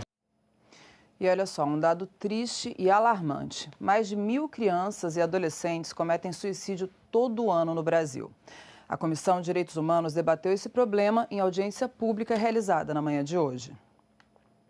A audiência pública foi solicitada para debater o projeto de lei do senador Alessandro Vieira, que institui a Política Nacional de Combate aos Suicídios de Crianças e Adolescentes. O Brasil registrou quase 10.000 casos de suicídio ou morte por lesões autoprovocadas entre 2012 e 2021. O número é maior entre adolescentes, com 8.391 casos na faixa etária que vai de 15 a 19 anos. Mas é alarmante também entre crianças, com 1.563 casos entre 10 e 14 anos de idade. O suicídio ele é resultado de uma violência estrutural, de uma sociedade aí permeada de contradições, mas também de uma sociedade marcada aí pela redução de direitos sociais, do aumento da concentração de renda, do aumento da pobreza e das desigualdades sociais. Nós temos aí 1.000 crianças e adolescentes na faixa entre 10 e 19 anos de idade cometendo suicídio no Brasil por ano. São dados do próprio Ministério da Saúde. Isso é grave, isso é muito grave. Em todo o mundo, os índices de suicídio têm caído, menos na América Latina e muito especialmente no Brasil. O Brasil já tem uma política nacional de prevenção da automutilação e suicídio instituída por lei. Mas a lei precisa ser implementada de fato, segundo alguns dos especialistas ouvidos na CDH. Já existe uma lei, inclusive, pormenorizada explicando como a política nacional tem que acontecer. Ela é abrangente, ela é para todos. Foi uma lei de 2019 e até hoje não foi implementada. Essa lei ela foi já regulamentada pelo decreto 10.225, de 5 de fevereiro de 2020, e criou o comitê gestor. Esse comitê gestor já existe, ele só não tem reunido, ele não está funcionando. Mas a aprovação do projeto em debate foi defendida, uma vez que ele traz uma maior integração entre as ações do governo. Esse PL ele articula diversas políticas que são necessárias e essenciais para o enfrentamento do suicídio de crianças e adolescentes. Articula políticas de educação, saúde, assistência social, e a gente poderia citar tantas outras que podem ser inseridas no bojo desse PL, como cultura, esporte, enfim. Para os debatedores, o surgimento das redes sociais tem aumentado os índices de automutilação e de suicídio entre os jovens. Ele é devastador, o cyberbullying. Você imagina uma pessoa, uma criança que é vítima de bullying numa escola, com um grupo ali limitado de outras crianças que fazem bullying com ela. Imagina uma que sofre bullying na rede inteira. Milhares de pessoas, milhões de pessoas, às vezes, vendo o bullying, a humilhação daquela criança. Tem ganhado proporções ampliadas com o avanço das redes sociais e da existência de redes que incentivam o suicídio entre crianças e adolescentes. Tais redes também reproduzem preconceitos e violências que acabam por desencadear sofrimentos, alguns deles vividos de forma extrema, podendo levar ao suicídio. Pesquisas apontam que aproximadamente 1 em cada 10 adolescentes já se sentiu ameaçado, ofendido e humilhado em redes sociais ou aplicativos. Parabéns, que ele demonstrou que nas redes, são instrumentos de incentivo ao suicídio, e os números são alarmantes. A gente vê cada vez mais as crianças e adolescentes viciadas em telas. Tem também uma depressão, muitas vezes, ali fora do contato com as pessoas, com a família, com quem ama, né? A pessoa acaba, a criança ou adolescente, ele pode estar com uma dor terrível ali, que pode estar sendo... com esse isolamento do celular, sem um contato físico, sem um contato do olhar com os pais, aquele vício pode desencadear algo sério também. Difícil. Os senadores aprovaram nesta quarta-feira em plenário a regulamentação das atividades espaciais feitas em território nacional ou que tenham o Brasil como participante. O texto segue para a sanção presidencial.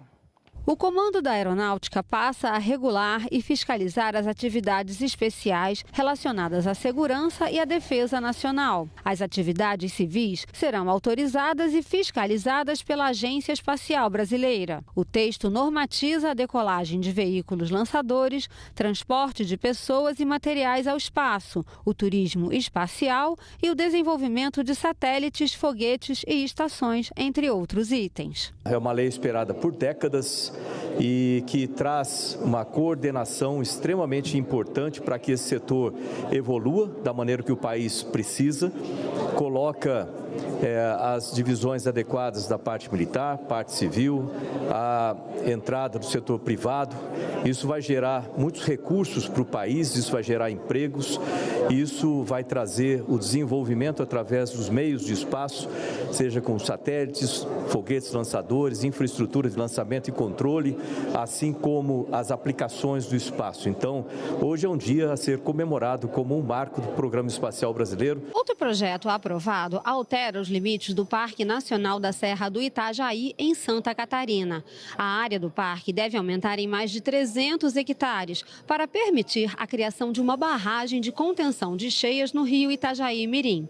Essa obra pode prevenir desastres naturais causados por enchentes em cidades populosas como Itajaí, Rio do Sul e Blumenau. Essa é uma forma que o governador Jorginho Melo tem, a partir da aprovação desse PL 292, de começarmos a produzir, criar, construir barragens de contenção para proteger as cidades e, acima de tudo, proteger a população, proteger o agronegócio, proteger, inclusive, as cidades que têm sido ano a ano deveras afetadas. Os senadores também fizeram a 4ª sessão de discussão em primeiro turno de 2 propostas de emenda à Constituição. Uma delas reabre o prazo para as prefeituras parcelarem dívidas com a Previdência Social e cria limites para o pagamento de precatórios municipais, dívidas decorrentes de sentenças judiciais. A outra cria regras para a eleição de presidentes, vice-presidentes e corregedores dos tribunais de justiça dos estados. Entre elas, define a possibilidade de uma reeleição e de eleição por maioria absoluta e com voto direto e secreto. E a autonomia financeira do Banco Central deve ser analisada semana que vem pela Comissão de Constituição e Justiça do Senado. A votação estava marcada para esta quarta-feira, mas foi adiada por falta de acordo. A votação da proposta de emenda à Constituição, que dá autonomia financeira e orçamentária ao Banco Central, foi adiada na Comissão de Constituição e Justiça para a próxima quarta-feira, dia 17, por falta de acordo entre as bancadas. A próxima reunião da comissão vai ser quarta-feira da semana que vem, único item por acordo numa reunião semipresencial. A PEC transforma o Banco Central numa empresa pública de natureza especial, com autonomia técnica, operacional, administrativa, orçamentária e financeira.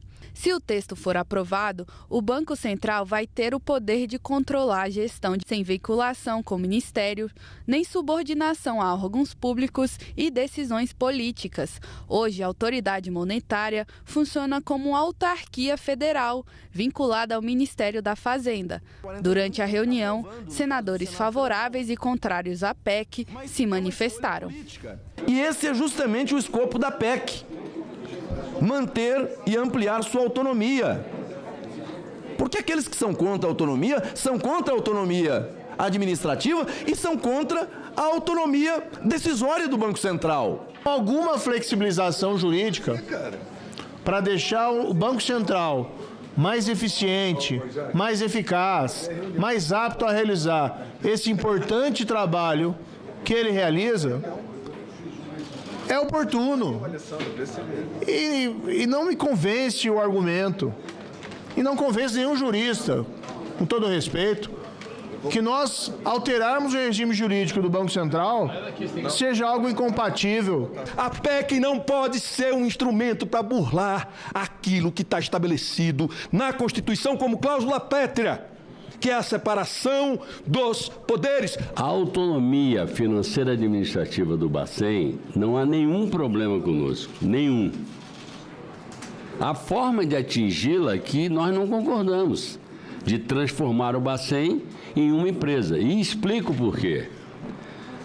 Para transformar, como não sei se está ainda no relatório, tem figuras como seletista estável. São figuras exóticas, eu diria, no mínimo.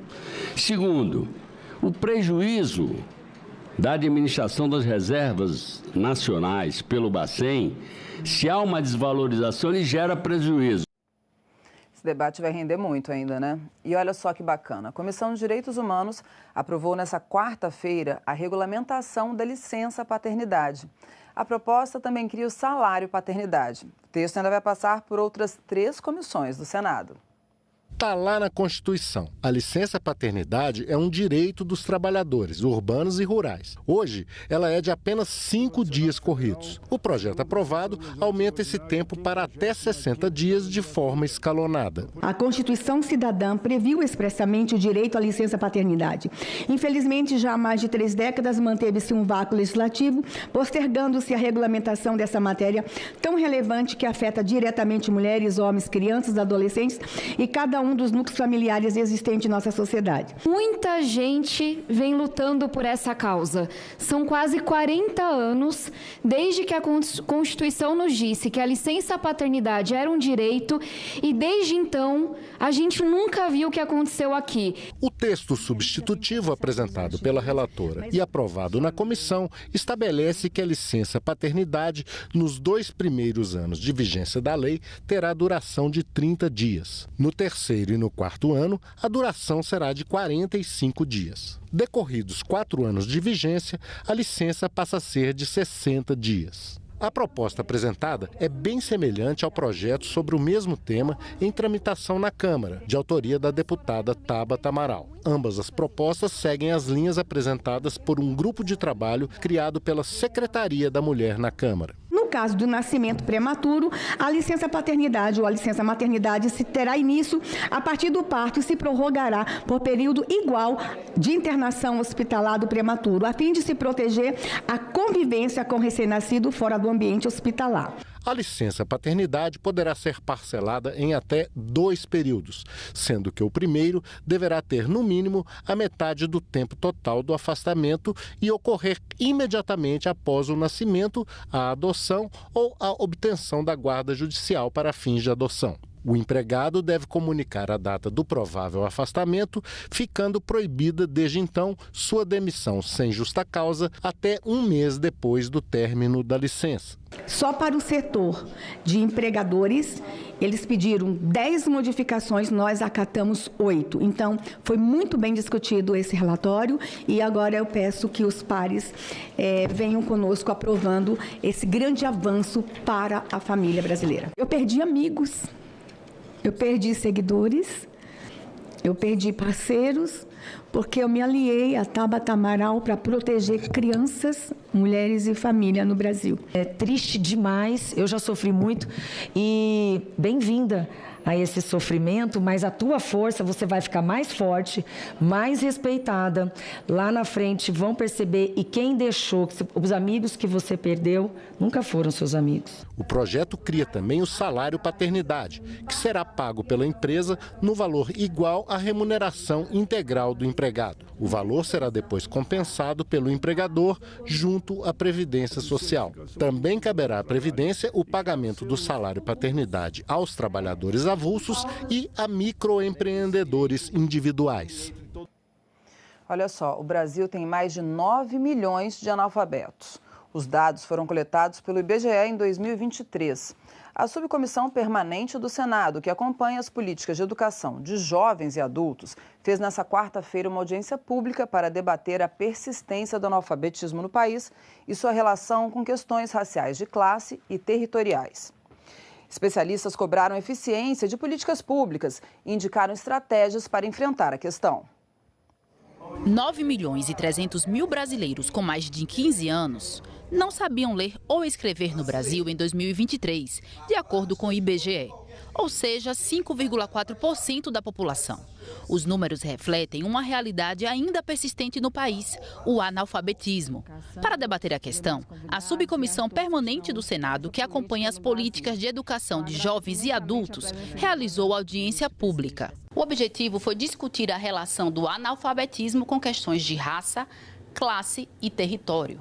Um problema que se agrava ainda mais em determinados segmentos e regiões. É importante destacar que a questão do analfabetismo não afeta a população de maneira uniforme. Vamos que as taxas de analfabetismo entre pessoas pretas e pardas são mais que o dobro das dos brancos. E para os indígenas, essa taxa é quase 4 vezes maior. Isso evidencia uma desigualdade racial profunda que precisa ser enfrentada. Além disso, as disparidades regionais são gritantes. No Nordeste, infelizmente, a taxa de analfabetismo é de 14,2%, o dobro da média nacional. Já no Sul e Sudeste, as taxas de analfabetismo são inferiores a 4%. Fundamental que a gente dê conta de, como eu disse e repito, fazer as contas matemáticas, fazer as contas políticas, fazer as contas sociais também, do impacto de se manter este apagamento do direito dos sujeitos da EJA, de se manter essa invisibilização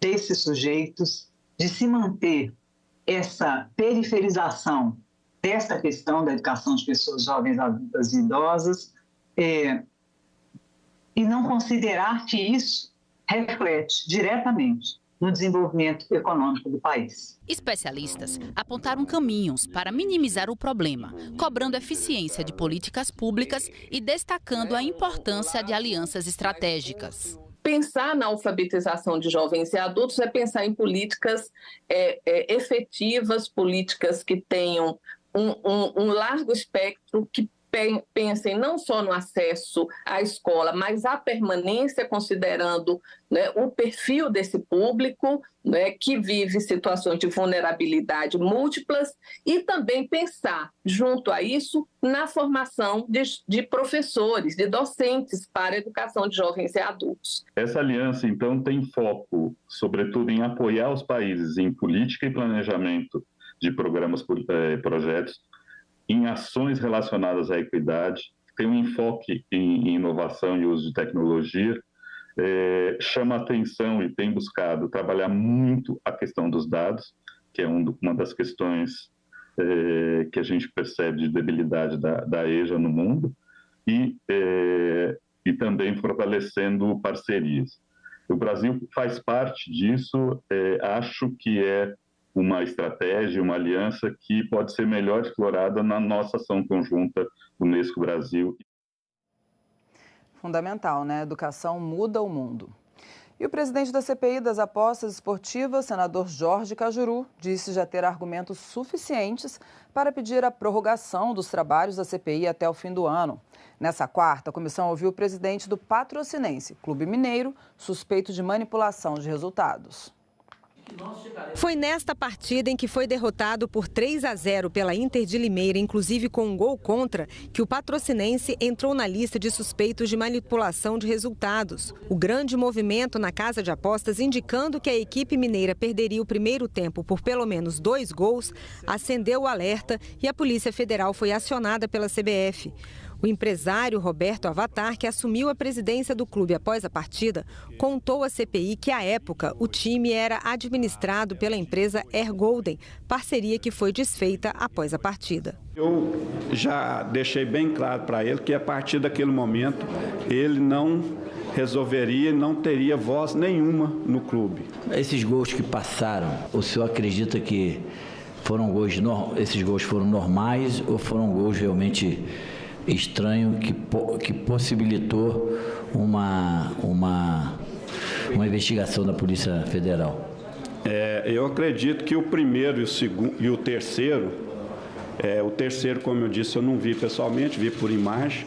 Eu acho que são estranhos para quem está no meio do futebol. Deixar bem claro que o Clube Atlético Patrocinense, um clube de 70 anos, não tem nada a ver com essa investigação. E o que for preciso ele fazer para que seja inocentado o seu nome, ele fará. Com os novos documentos da Polícia e da Receita Federal que chegaram à CPI, o presidente do colegiado, senador Jorge Cajuru, acredita que já tem os argumentos para pedir a prorrogação dos trabalhos da Comissão Parlamentar de Inquérito até o fim do ano. A gente vai até o final do ano, até o recesso natalino. Essa é a nossa posição, porque além do que chegou hoje da Receita Federal e do que chegou hoje para nós da Polícia Federal, tudo muito grave, temos 109 partidas que trouxeram a confirmação de manipulação de resultados através da empresa Esporte Radar contratada pela CBF. Hoje nós tivemos a certeza de que o caso envolvendo o time mineiro da Patrocinense não tem nenhuma dúvida, ele merecerá condenação.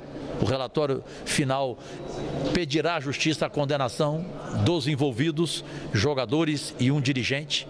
E ontem chegou mais uma informação oficial. Nós temos outras 200 partidas de 2020 até hoje com suspeitas de manipulação. Então, de 109, agora fomos para 309 partidas. E aí eu creio que está justificado o pedido de prorrogação desta CPI.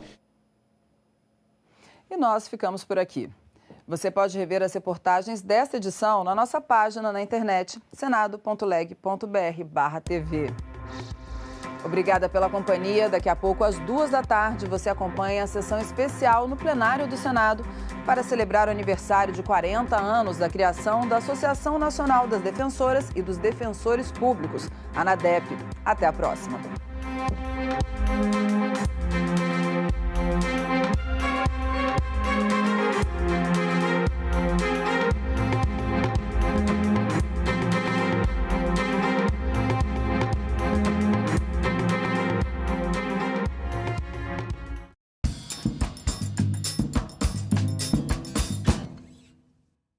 segurança nas escolas, gestão, polícia e família. Nós não temos na literatura algo que afirme que ao colocar vigilantes dentro das escolas vai ser solucionado o problema. Os prédios mais invadidos no Brasil por malfeitores, ladrões, enfim, né? São aqueles que não têm porteiro. Em discussão. Hoje, 20h, aqui na TV Senado.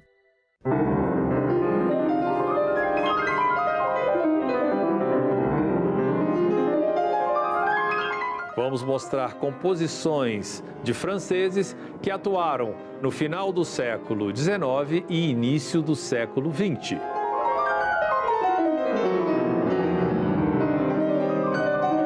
Estamos falando de Camille Saint-Saëns.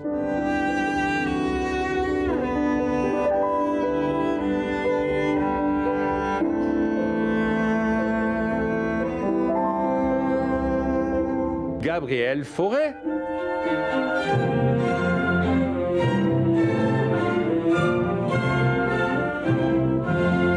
E a compositora Lili Boulanger.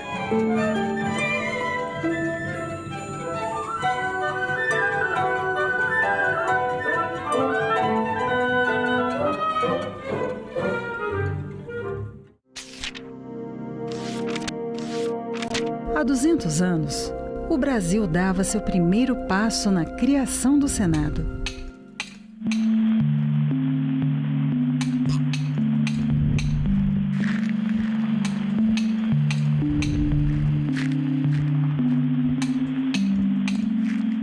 E começava a pavimentar o caminho para uma democracia representativa. O Senado teve um papel decisivo para a manutenção da estabilidade política da maior parte do período monárquico do Império Brasileiro. O maior desafio do Brasil era a manutenção da integridade territorial do país. Ao longo de 2 séculos, em 3 endereços diferentes, o Senado foi palco de discussões que definiram os rumos do país. O Senado está presente em todas as decisões que culminam com a aprovação de leis que vão ser decisivas para o andamento da vida brasileira ao longo do século XIX. O Senado participou dos debates e da votação das chamadas leis abolicionistas. E o Senado teve muita importância na resolução de conflitos. Ao longo de toda a República, todas as grandes crises políticas que aconteceram no Brasil foram resolvidas no Parlamento. E quando o Parlamento não conseguiu resolvê-las, houve a ruptura.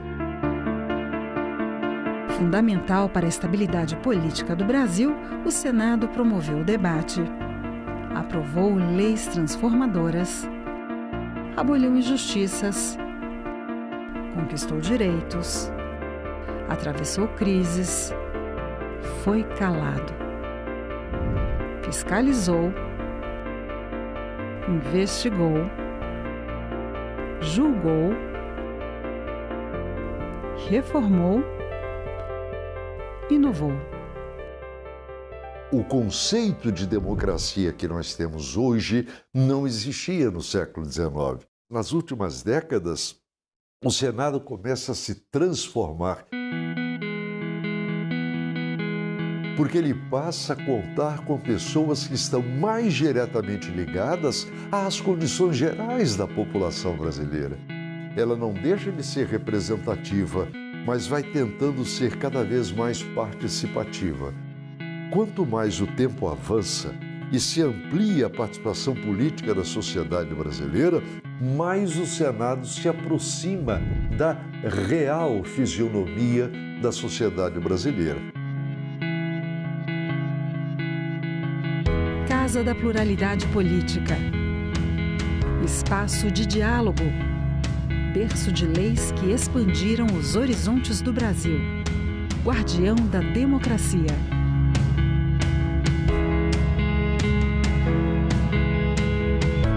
Senado Federal. 200 anos de história.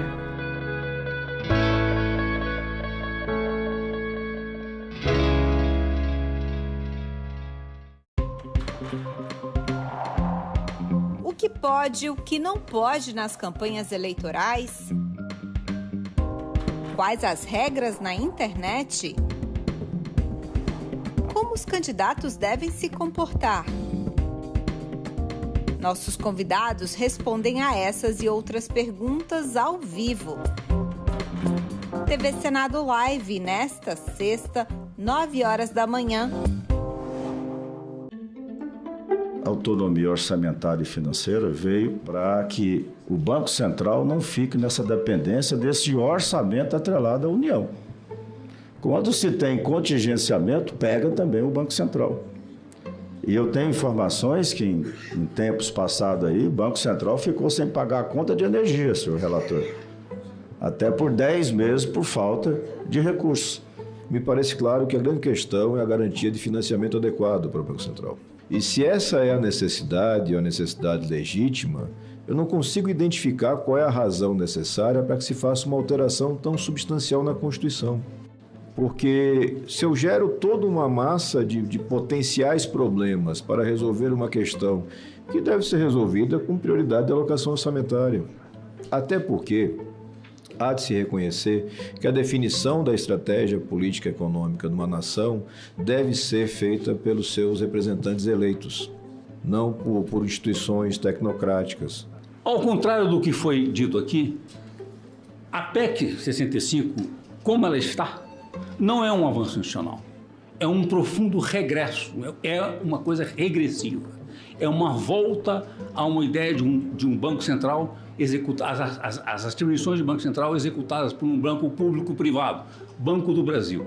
A autonomia formal do Banco Central, inclusive agora com a possível ampliação para a autonomia financeira, é necessária por um simples motivo. O Brasil não pode ficar dependente do compromisso informal com a autonomia do BC a cada presidente eleito. É fundamental ter a garantia de perenidade dessa autonomia. Né? Sem previsibilidade, os riscos se ampliam e fica mais difícil controlar a inflação.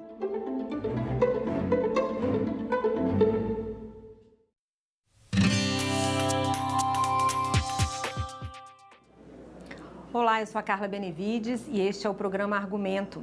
A votação do projeto que prevê a regulamentação da inteligência artificial no Brasil foi adiada na comissão especial que analisa o tema.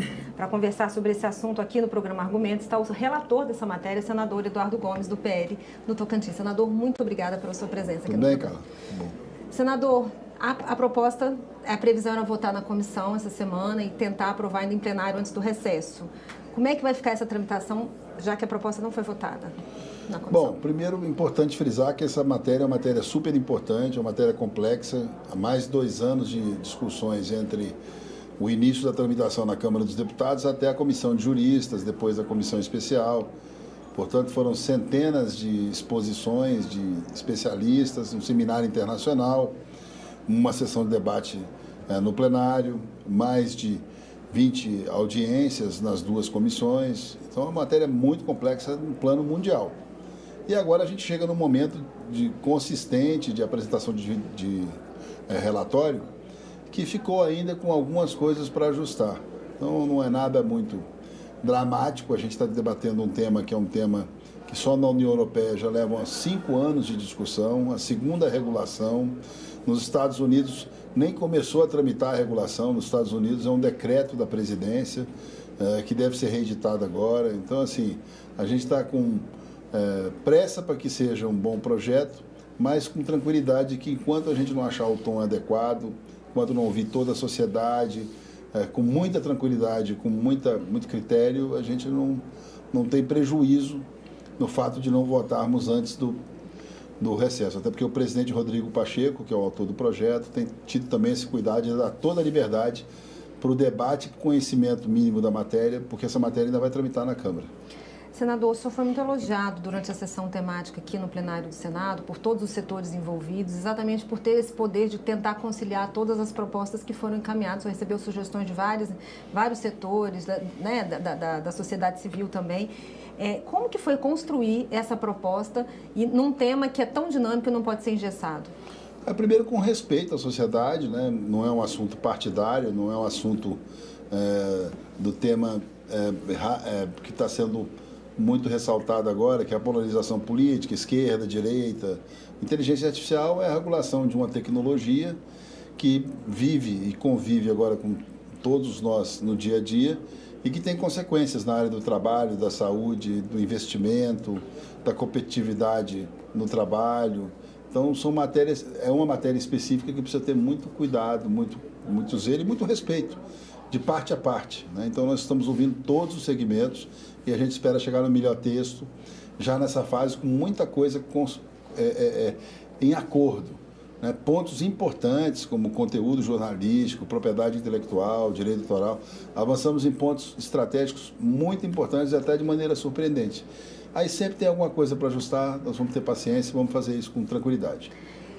Uma das novidades no seu relatório é a questão da participação das agências reguladoras no processo de regulamentação e também de fiscalização. Queria que o senhor explicasse um pouquinho para a gente. Bom, esse foi um grande avanço, porque o Brasil tem um sistema de regulação das agências setoriais que tem uma expertise muito forte em todas as áreas, mas em algumas de maneira muito específica. Dificilmente a gente conseguiria colocar uma regulação do setor financeiro, por exemplo, que não tivesse o Banco Central como órgão preparado para essa função. A mesma coisa com a Anvisa, com a ANS, a ANEEL. Então, o uso da tecnologia de inteligência artificial nesses campos sofre uma regulação que já é quase que cotidiana. E aí sim a ANPD e outros órgãos e a própria sociedade vai acompanhar a relação de fiscalização, porque a fiscalização ela precisa ocorrer. Ela só não pode ser tão severa e tão engessada que atrapalhe o desenvolvimento e investimento em inteligência artificial. Mas vai ter um órgão maior, né? Tipo uma agência? Na verdade, o que as pessoas, alguns inclusive fizeram isso de maneira muito precipitada, né? O SIS é um sistema. Então, a saúde tem um sistema único de saúde, né? A área financeira tem o Serasa e outros instrumentos. É mais um instrumento de fiscalização que ocorre para você ter onde recorrer do que uma agência com poderes, superpoderes, uma interferência mais direta. Tem que desmistificar um pouco isso. Por isso que talvez esse tempo agora do recesso seja o tempo adequado para a gente tirar todas as dúvidas. Um dos pontos, né, além desse que você está falando, é a questão das fake news. Como é que isso está na proposta? A gente tem também um período eleitoral chegando. Claro que essa regulamentação não atingiria o período eleitoral, mas essa é uma grande preocupação de como a inteligência artificial seria aplicada em campanhas políticas e tal. Como que fica isso na proposta? Eu acho que a grande preocupação, porque fake news terá uma legislação específica. Tem grupo de trabalho trabalhando na Câmara, aqui no Senado. A gente entende que o presidente Rodrigo Pacheco, o presidente Arthur Lira, tem se preocupado com o tema, mas será uma legislação específica, assim como uma legislação de trabalho, por exemplo, que passará por uma grande transformação com a utilização de inteligência artificial, mas não é necessariamente uma matéria que vai ser tratada nesse arcabouço. Então, a gente entende que é importante, no uso de inteligência artificial, uma questão que ela não está ligada só à política, só à fake news, só a informação inadequada, que ela está ligada à questão da validação de quem usa os sistemas objetivos de inteligência artificial. Se você coloca a lei fora do ambiente de inteligência artificial com relação a crime, ela é exatamente a mesma que no uso da inteligência artificial. Então, o que a gente precisa é de validação, é de identificação. Você tem liberdade para trabalhar nas plataformas, na rede social e, inclusive, no uso de inteligência artificial. O que você não tem liberdade é de colocar qualquer coisa sem uma validação de quem está fazendo, quem é responsável pelo conteúdo. A gente vai rodar, discutir muito, mas vai chegar à mesma conclusão: responsabilidade. Tudo que você fizer em inteligência artificial, ou na rede social, ou em qualquer campo dessas novas plataformas, precisa ser identificado. Quem é o responsável pelo dado? Quem é o responsável pelo benefício e, muitas vezes, infelizmente, pelo malefício? As pessoas têm que se identificar. E como é que fica a questão da proteção dos direitos autorais, da propriedade intelectual? Esse já foi um grande avanço, porque há uma definição de fiscalização, por exemplo, direito autoral, com o sistema junto com o Ministério da Cultura. E como não há uma agência regulatória para conteúdo jornalístico, mas existe já uma consciência de que é preciso que o sistema prevaleça sobre aquele profissional de imprensa que dedica a sua vida produzindo conteúdo. A máquina é muito eficiente, é muito legal você ver a capacidade da IA generativa transformando os conteúdos, mas esses conteúdos foram originados com o trabalho, as pessoas vivem disso. Então é importante que se respeite a propriedade intelectual no seu uso comercial. No seu uso para pesquisa é natural, porque isso já ocorre no sistema tradicional há muitos anos, sempre foi fonte de pesquisa, conteúdo jornalístico, literatura, música. Isso é um uso. Agora, o uso para fins comerciais, não. Ele precisa ser remunerado porque as pessoas que têm as suas profissões, que têm o seu talento, elas vivem disso. Senador, ainda sobre a questão aí desses ajustes que precisam ser feitos. O presidente da comissão, o senador Carlos Viana, ele disse durante o debate que quando tem apenas 2% de discordância, que é possível chegar num acordo, para não jogar 98% de uma proposta que foi construída com tanto trabalho, com tanta contribuição de todos os setores. É possível, senador, se chegar a um consenso num tema tão grande e com tantas nuances? Primeiro que inteligência artificial, se pudéssemos no Congresso Nacional criar um modelo de lei que fosse a lei viva, visitada permanentemente acompanhando a evolução, nós não teríamos esse problema. Mas a pretensão de ter o texto perfeito, ela tira a lógica do processo legislativo. A gente precisa ter um bom texto e a capacidade de renovação de acordo com o cenário que for apresentado. Por isso que o esforço do presidente Carlos Viana, que é um cumprimento, que teve um trabalho excepcional como condutor desse processo até agora, e ao presidente Rodrigo Pacheco, que tem estimulado a abertura desse debate, nunca cobrou um prazo definido a qualquer custo. Sabe que a gente precisa chegar a um entendimento mínimo. Senador, obrigada. Sucesso aí na tramitação da proposta. Obrigado, muito obrigado. Eu que agradeço. E eu agradeço a você também que nos assistiu. Se você quiser rever esse e outros programas, é só acessar o nosso site senado.leg.br/tv ou o nosso canal no YouTube. Obrigada pela sua audiência e até o próximo argumento. Incêndios no Pantanal, Mato Grosso e Mato Grosso do Sul se mobilizam para combater o fogo que já causou destruição recorde. Amazonas quer maior patrulhamento contra ataques de piratas nos rios da região. Minas Gerais busca boas práticas para minimizar impactos da seca e chuvas extremas. Tudo isso você vê no Parlamento Brasil. Parlamento Brasil, toda sexta, 20h, aqui na TV Senado. Um romance brutal, feito em fragmentos, onde homens depõem sobre Monique, uma mulher bela, bonita, inteligente e bem-sucedida. E isso os amedronta. Então, este tema do novo romance de Bruno Kimmer, sendo ele quem ele era... Ela aparece mais como pano de fundo, né? Das histórias que têm em comum ela. Eu diria os homens da vida dela, né? Os namorados, no final aparece o pai, aparece um vizinho que fica obcecado por ela, né? Esse traçado juntava o tema do livro, né? Que é a inadequação masculina, né? O sofrimento da insegurança e o sofrimento que é passado adiante, né? Uhum. Né? Existe o clichê de que o homem sofre calado, né? Ele é ensinado a calar até o momento que ele expressa, geralmente, das piores maneiras possíveis. Agora é lei. Os agentes comunitários de saúde e os agentes de combate às endemias passam a ser considerados profissionais de saúde.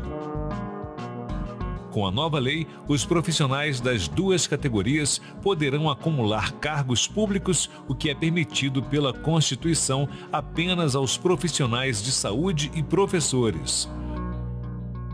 O Senado votou, agora é lei. É fundamental compreender que a preservação não é um obstáculo ao desenvolvimento, mas sim seu alicerce. É a partir da preservação responsável que garantimos um desenvolvimento sustentável, respeitando não apenas o legado arquitetônico de Oscar Niemeyer e Lúcio Costa, mas também as características ambientais e urbanísticas que tornam Brasília uma cidade singular. A cidade precisa se modernizar, mas ela não precisa abrir mão dos seus símbolos, ela não precisa abrir mão da sua história, ela não precisa abrir mão da sua arte. Na nossa opinião, esse texto que chegou na casa em março, ele tem problemas de origem, porque ele não tratava de um plano de preservação.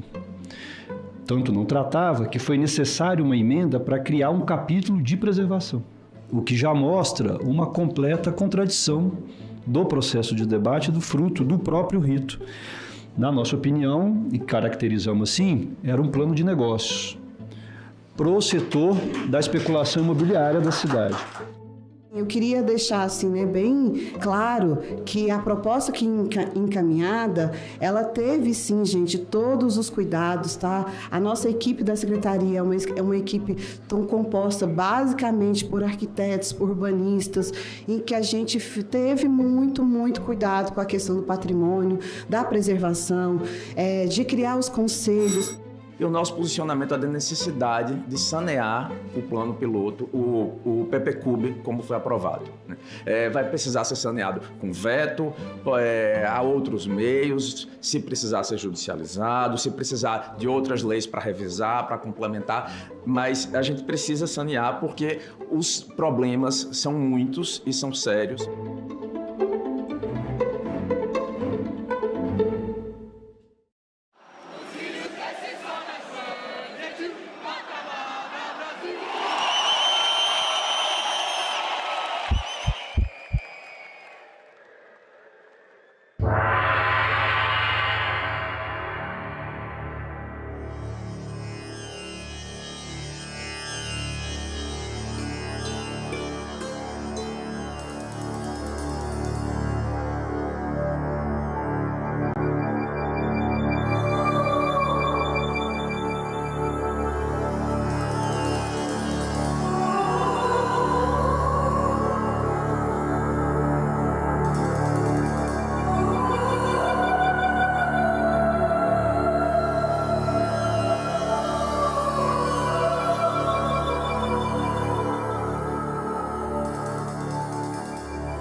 Vamos começar a partir da Constituinte, porque antes da Constituinte nós era de menor.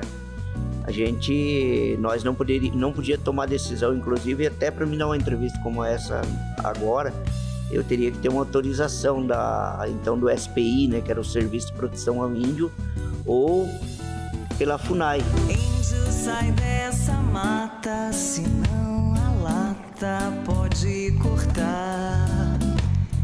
Tira a pena da testa que a minha festa vai começar. O Império Brasileiro foi o início, o marco inicial da nossa cidadania, da construção da nossa cidadania. De um lado, você tem um projeto vitorioso da independência, que é o que vai manter a centralização, e nesse caso, comparado com a América do Sul, é o diferencial, porque ele mantém a centralização, então um projeto centralizador, mantém a monarquia, mantém a escravidão e garante uma sociedade desigual. Esse projeto está na matriz do Estado brasileiro, é o projeto vitorioso da independência. E a gente, para falar sobre direitos da população negra, começa a pensar mais nesse marco da Constituição Cidadã do que precisamente a independência do Brasil. Porque a gente tem um Brasil deixando de ser colônia, mas um povo que trata principalmente a população negra como colonizado. A gente tem que lutar pelos nossos direitos, né? E a gente tem que ir à luta.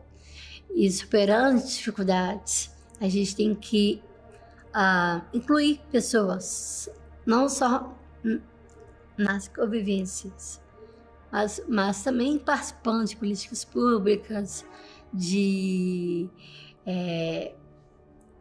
colocar pessoas com deficiência, ter voz e ter a sua própria autonomia também. A gente tem que fortalecer os seus direitos. Porque a gente nunca teve paz. Eu não posso assim falar que governo A, ou B ou C deu alguma trégua para a gente assim, ou tivemos alguma paz.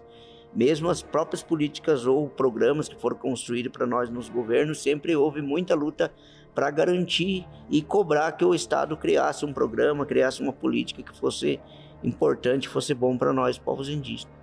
Que ninguém é igual a ninguém. A gente só se juntou porque são pessoas que sofrem estigma, discriminação e preconceito. Então, foi uma estratégia. A gente inventou uma bandeira, a gente inventou uma plataforma e foi assim que a gente conseguiu os direitos. Então, a gente teve que inventar todos esses rótulos, eles são totalmente arbitrários. A gente pode mudar.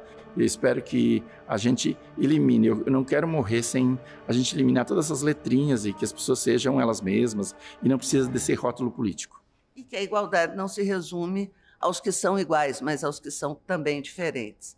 Iemanjá, Iemanjá, Obalua, Iemanjá, Oxu. Obalua, Iemanjá, Oxu. Oxu. Os quilombos são a primeira forma de resistência, porque tanto se questionava o poder escravocrata, mas como havia um espaço de resistência cultural. Era onde a gente podia, né, a gente fala, os meus ancestrais podiam, de fato, serem o que eram, né? Então, podiam cultuar os seus cultos, podiam se organizar enquanto comunidade e podiam, de fato, tomar suas próprias decisões. Tentando sintetizar esses 200 anos dessa busca por uma cidadania mais plena, mais inclusiva, a gente pode dizer que é uma estrada lenta, tortuosa, não linear, marcada por avanços e retrocessos e com um movimento que muitas vezes parte da sociedade civil, parte do conjunto de homens, mulheres, trabalhadores e que encontra eco no Legislativo, na Câmara dos Deputados e Senado, mas muitas vezes a Câmara dos Deputados e o Senado não tem força suficiente para aplicá-los. Então também é uma relação contraditória. Eu sei de alguns momentos em que o parlamento vai retroceder, talvez o pior deles da história do Brasil seja 64, né? No momento em que é o parlamento que consuma o golpe de Estado quando ele declara vaga a presidência da República com João Goulart presente no território nacional. Em 1999 começa a surgir os movimentos contra nossos direitos. Em 2001 é formada uma frente de religiosos e nós também, fazendo contraponto, fundamos aqui a Frente Parlamentar pela Cidadania LGBTI+. E aí, de repente, você começa a olhar, eita, os negros não se vacinam. Eita, a mortalidade infantil é maior na população negra. Eita, as mulheres estão sendo esterilizadas, são quase todas negras. Opa, peraí, tem um problema. Então, o problema da miscigenação foi ter escondido a exclusão da população negra. Mas, infelizmente, existe ainda preconceito, rejeição também. O papel do Legislativo em relação ao avanço ou os retrocessos da cidadania no Brasil é exatamente contraditório. Porque se nós tínhamos 2 projetos de independência, tem um brasileiro republicano, libertário, revolucionário, que está com mulheres instalando a República no meio da praça. Esse é o brasileiro que nós poderíamos ter sido, né? E tem o brasileiro que nós fomos, e que também se mobilizou, e que enfrentou a guerra de independência, e que montou um projeto de uma monarquia constitucional, pensou uma Constituição. Então, se você juntar as duas coisas, tem algumas perguntas. Então, esse brasileiro que nós fomos e que nós poderíamos ter sido, trazem para nós as questões centrais que estão lá. O Dom Pedro dizendo que democracia no Brasil nem pensar, e o jornal, né, saindo no dia seguinte, o jornal dizendo só a santa democracia poderá nos salvar. A questão das riquezas que tem nos territórios indígenas, eles para nós, ele não é o que interessa para nós, o que tiver abaixo das terras indígenas.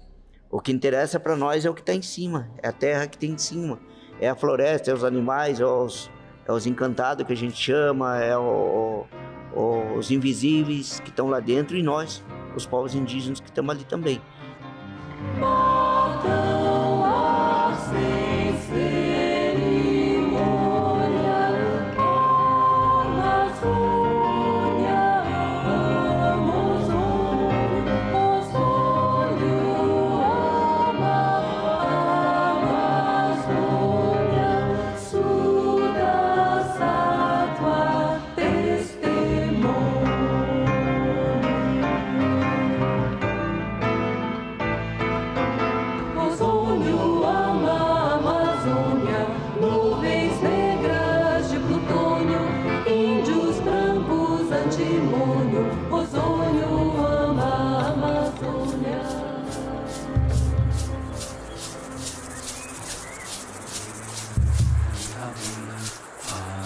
Os encantados são seres invisíveis que você não vê, mas que você sente. A partir da hora que você tem uma conexão de espiritualidade.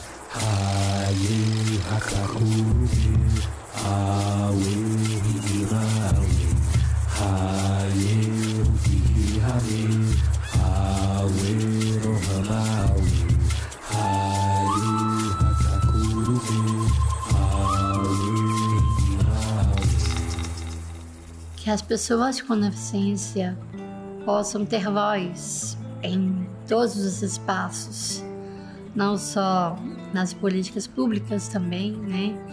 E também exercer os seus próprios direitos e deveres. Nós estamos em 8º lugar no âmbito internacional em termos de direitos conquistados. Nós temos uma série de desafios, nós temos muitas mortes, nós temos uma discriminação muito grande das pessoas trans, nós temos muitos desafios, mas a gente, em termos de direitos garantidos, nós estamos bem na figura. De um lado, você tem movimentos que o Senado, pelos deputados, tentou garantir esses direitos e chegou até a ser fechado, a sofrer sanções por conta dessa luta. E teve momentos que essas instituições impediram, ou dificultaram, ou não ouviram fortemente os ecos da sociedade. Mas é o espaço, por definição, onde esses direitos são consolidados.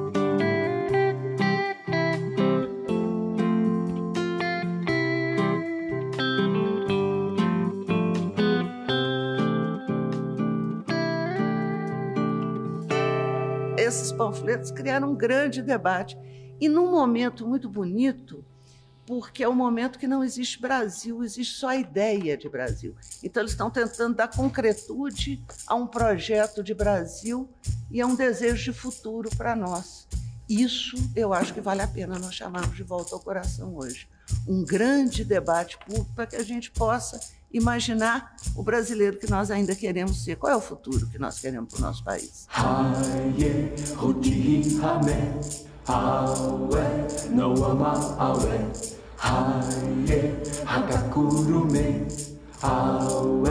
rinima awe, haye, hutihi hame, awe, noama awe, haye, hakakurume, awe, rinima awe, haye, hutihi hame, awe, noama awe, haye, hakakurume, awe, rinima awe.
O programa a seguir é livre para todos os públicos.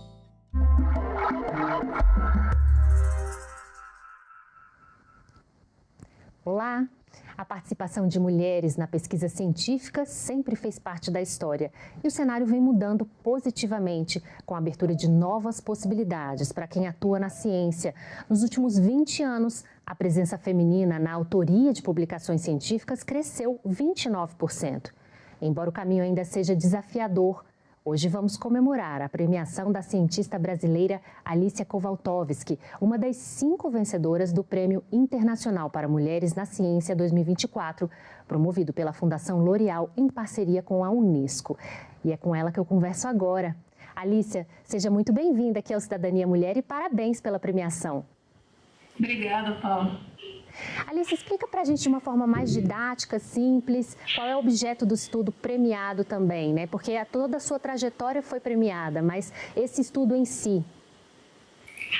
Na verdade, esse prêmio é um prêmio de carreira, então ele premia não um achado específico, né, mas a sua carreira como cientista. E na minha carreira eu estudo metabolismo. Metabolismo é uma palavra que muita gente usa. Muita gente culpa o metabolismo por engordar com facilidade, por exemplo, mas muita gente não sabe o que é. Metabolismo é um conjunto de reações químicas enorme que acontece dentro de todos os seres vivos e que transforma moléculas. Transforma as moléculas que a gente come nas moléculas que a gente é e também transforma as moléculas que a gente tem dentro do nosso corpo ou as moléculas da nossa comida em fontes de energia para a gente poder funcionar, para os nossos músculos poderem contrair, para o nosso cérebro poder pensar, para o nosso fígado poder processar moléculas, para os nossos rins poderem filtrar o nosso sangue, basicamente para a gente viver. Então, o metabolismo é a base do que é um ser vivo. E nesses últimos estudos que você tem feito, qual que é o seu principal objetivo? O que descobrir das mitocôndrias, no caso, que ajudam aí nessa fábrica de energia do nosso organismo? Então o laboratório é muito especializado em estudar metabolismo mitocondrial. Mitocôndria é a parte da célula em que acontece as transformações finais das nossas moléculas, em que carboidratos, proteínas e gorduras viram fonte de energia para as nossas células. Eu chamo elas de baterias das células, até porque elas são parecidas com baterias na sua função, no tipo de reação química que acontece e também no fato de ter um polo positivo e um polo negativo.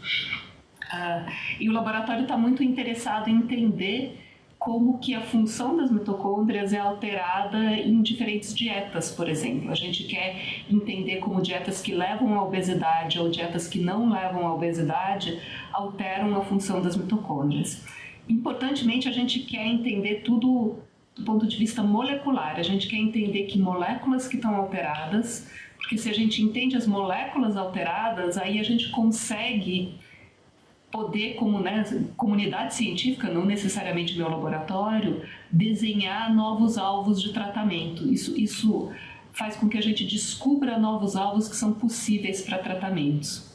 E aí seria o caso de tratamentos como diabetes, né? Também algo relacionado à longevidade. Isso é muito interessante e está muito em alta, né? Dado que a sociedade, uma grande parte da sociedade, encontra-se com sobrepeso. Então é uma preocupação diária e o sobrepeso causa uma série de doenças, né? Agora, conta pra gente como é que foi chegar nessa premiação, qual foi o caminho que você trilhou até aí? Porque a ciência ainda é um caminho um pouco difícil para as mulheres, né? Então, para ser bem sincera, eu acho que no Brasil o difícil é ser cientista, ponto. Não ser cientista mulher especificamente. Na verdade, na minha comunidade, como pesquisadora na área de bioquímica, eu nunca fui minoria, as mulheres são maioria. Então, talvez a gente tenha algo a ensinar para o mundo, né, em como ter inclusão de mulheres nessa área. Eu acho que isso deveria ser cientificamente estudado.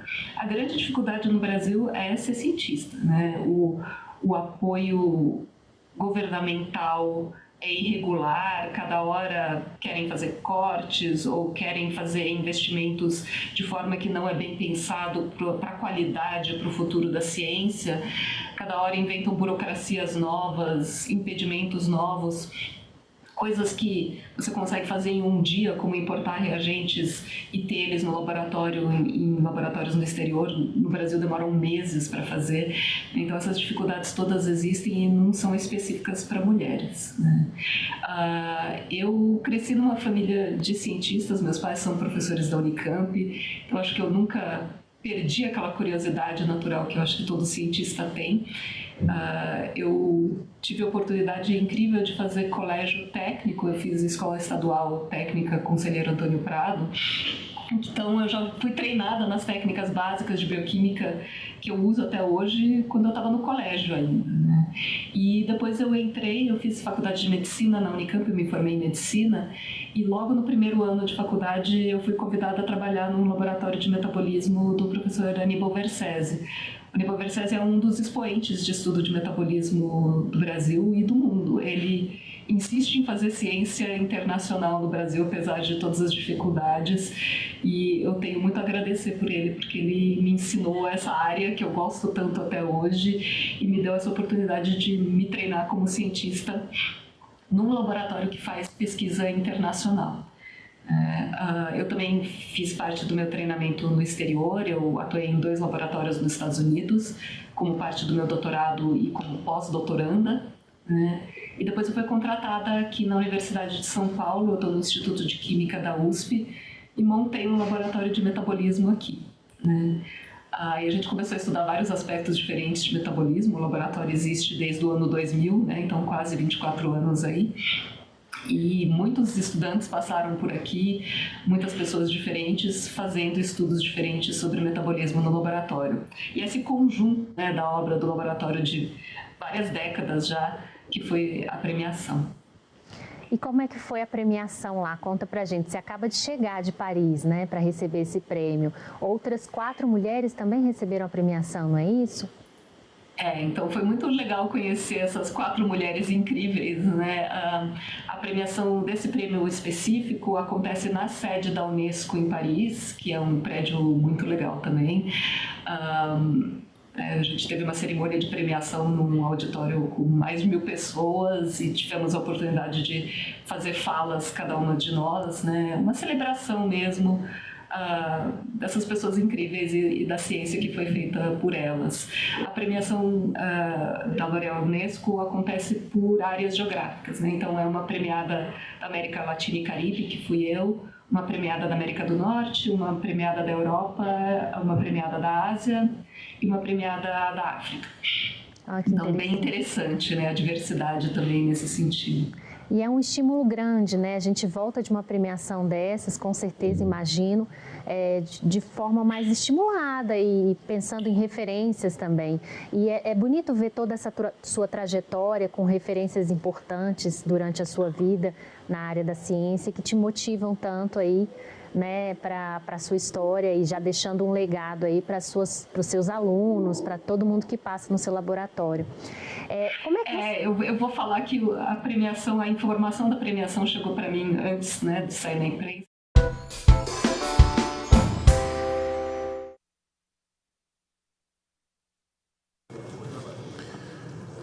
Declaro aberta a sessão. Sob a proteção de Deus, iniciamos nossos trabalhos. A presente sessão especial foi convocada em atendimento ao requerimento número 286 de 2024, de autoria dessa presidência. A sessão é destinada a celebrar o aniversário de 40 anos de criação da Associação Nacional das Defensoras e Defensores Públicos, ANADEP. Compõem a mesa desta sessão especial os seguintes convidados: o excelentíssimo senhor ministro Edson Fachin, presidente em exercício do Supremo Tribunal Federal; a senhora Rivana Barreto Ricarte de Oliveira, presidente da Associação Nacional das Defensoras e Defensores Públicos, ANADEP; senhor André Luiz de Felice Souza, presidente da Associação Nacional das Defensoras e Defensores Públicos, ANADEP, no período de 1990 a 1994. A senhora Marolinta Dutra, presidente da Associação Nacional das Defensoras e Defensores Públicos do Estado de Minas Gerais, ADEP Minas Gerais. Senhor Oleno Matos, presidente do Conselho Nacional das Defensoras e Defensores Públicos Gerais, CONDEG. Convido a todos para, em posição de respeito, acompanharmos o hino nacional.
Excelentíssimo senhor ministro Edson Fachin, presidente em exercício do Supremo Tribunal Federal, a nossa mais sincera manifestação de agradecimento e de honra de tê-lo uma vez mais conosco no plenário do Senado Federal, dessa feita para celebrarmos em sessão especial os 40 anos da criação da Associação Nacional das Defensoras e dos Defensores Públicos, ANADEP. Em nome de Vossa Excelência, saúdo todos os representantes e membros do Poder Judiciário brasileiro.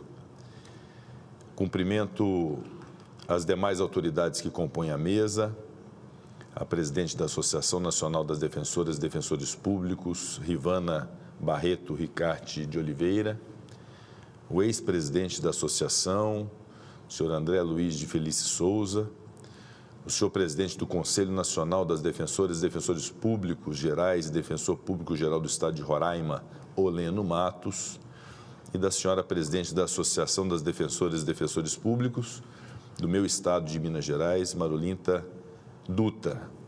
Cumprimento todos os defensores e defensoras públicas que aqui estão nessa bela solenidade de comemoração da associação que os representa. Todas as senhoras, todos os senhores, meu agradecimento aos meus pares, senadores e senadoras da República, pelo apoio dado à aprovação do requerimento para a realização desta sessão. É com muita satisfação, em nome da presidência digo, que nos reunimos hoje para celebrar os 40 anos da Associação Nacional das Defensoras e Defensores Públicos do Brasil. Para além da homenagem, esta data marcante nos dá ainda a oportunidade de refletir sobre a trajetória, as conquistas e o papel fundamental da Defensoria Pública no Brasil. Nossa Constituição assegura a todos os cidadãos o direito à assistência jurídica integral e gratuita.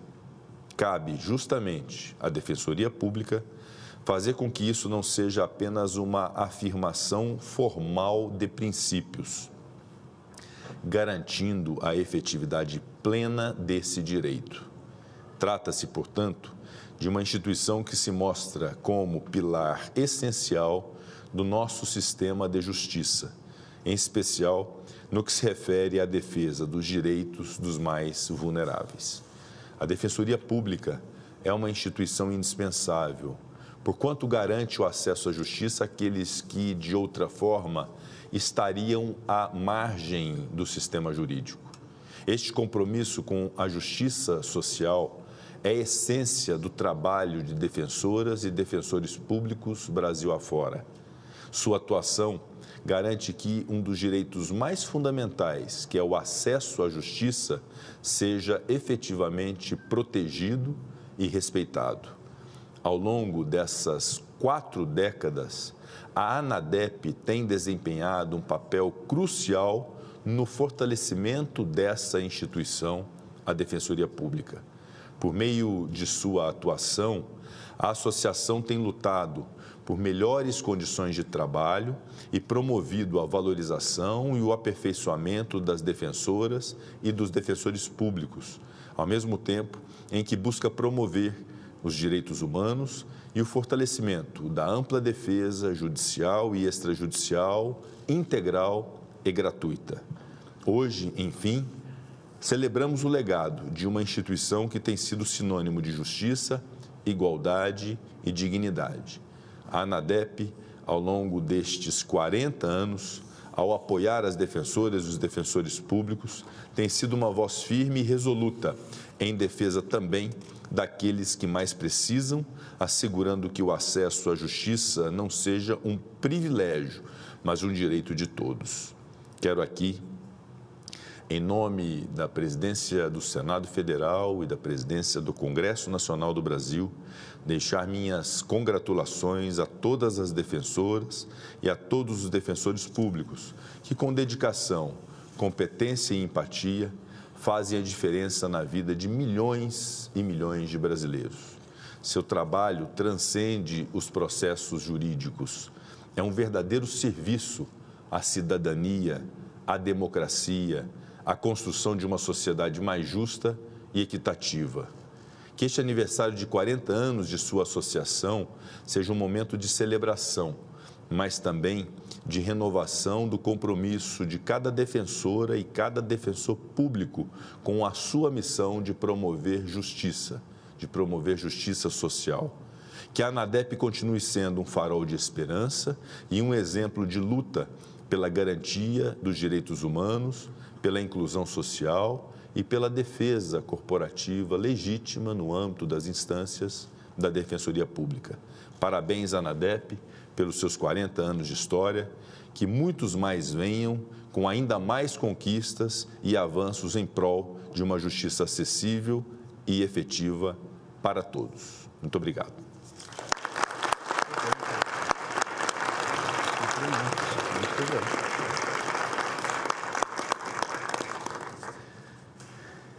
Neste momento, solicito à Secretaria-Geral da Mesa a exibição de um vídeo institucional sobre a história da ANADEP.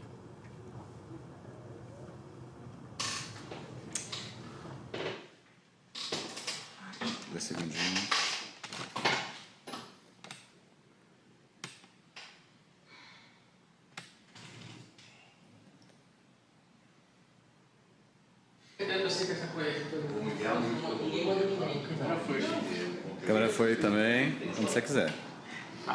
Eu vou pedir só para que...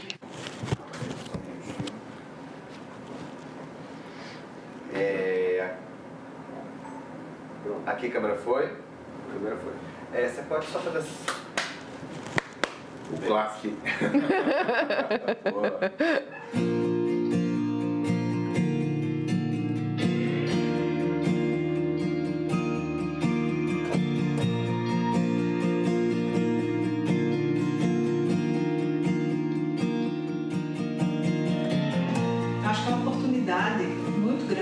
Fazer esse registro da história da associação contada por quem esteve fazendo essa história, né, durante esses 40 anos. Então, é muito importante para a geração nova compreender o trabalho que foi feito para a gente ter essa Defensoria Pública hoje.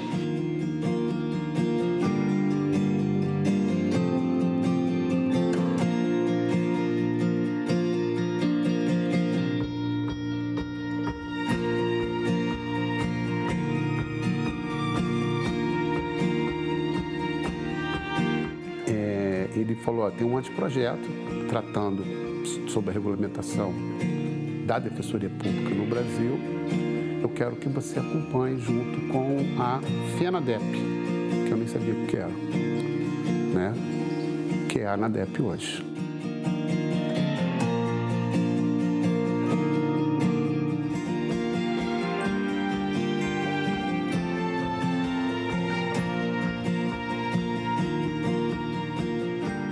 Eu acho que a nossa luta, a principal luta das associações e das defensorias é fortalecer e chegar nesse mesmo patamar, que já é um patamar constitucional de simetria.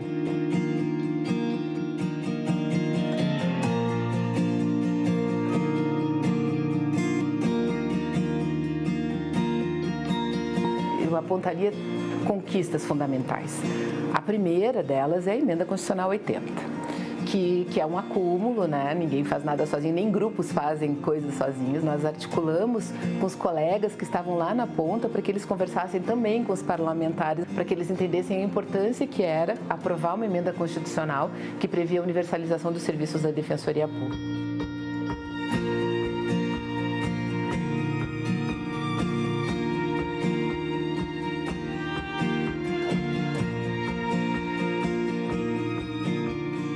Que é isso, né? Assim, é estar e construir a solução junto, né? A gente está trabalhando para fortalecer uma Defensoria Pública de hoje e do futuro.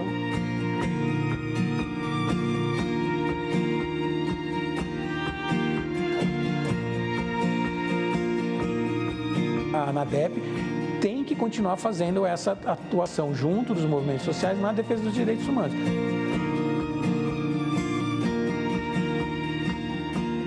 Porque isso é muito mais importante do que para a própria instituição. Isso é fundamental para as pessoas que precisam da instituição.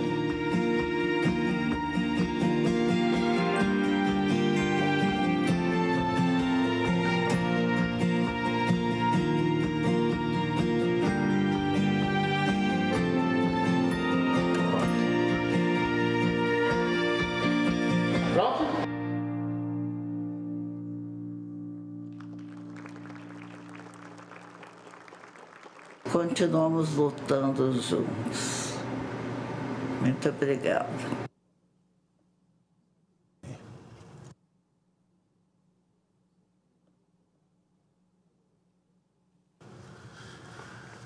Neste momento, concedo a palavra à Sua Excelência, o ministro Edson Fachin, presidente em exercício do Supremo Tribunal Federal.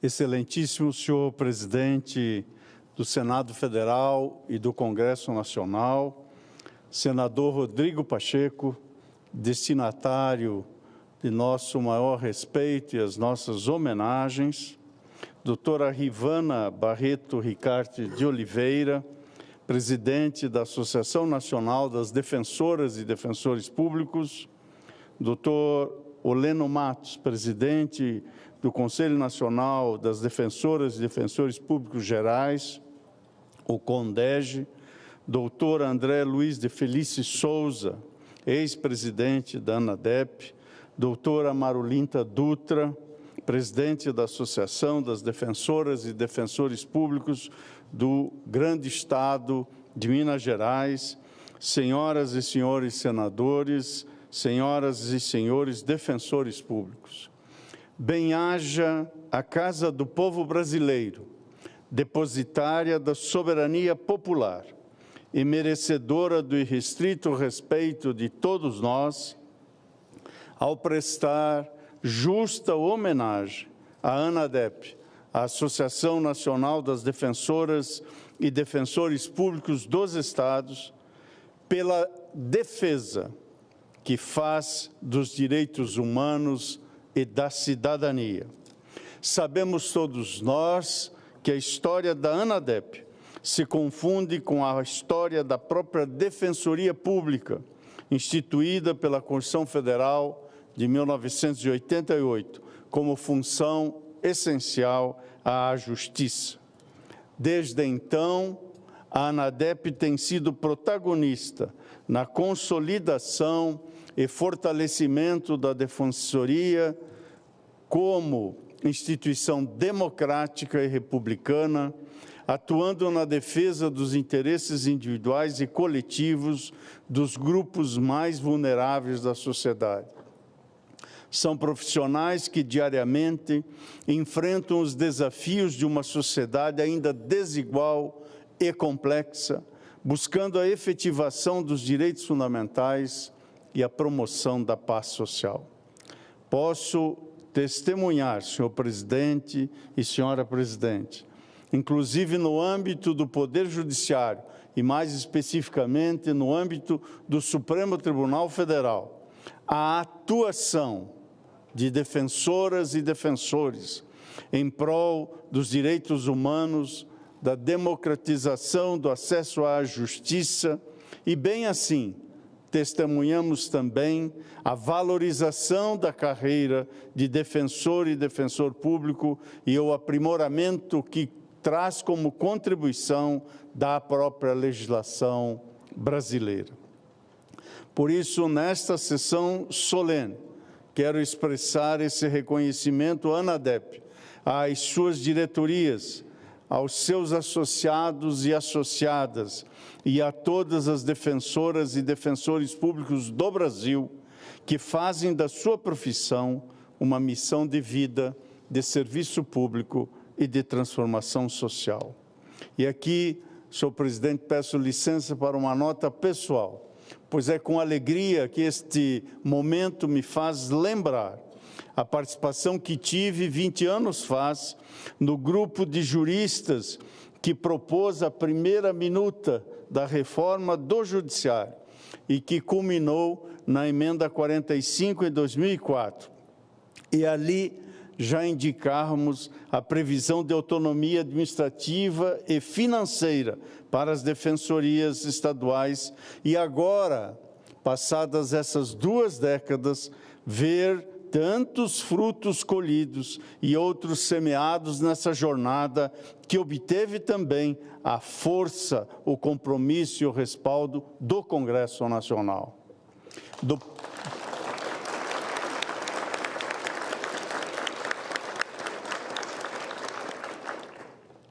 senhoras e senhores do Poder Judiciário brasileiro, trago essa palavra também de compromisso constitucional, visando a crescente e contínua conjugação de esforços para cumprir com a promessa constitucional de uma sociedade cada vez mais livre, justa e solidária.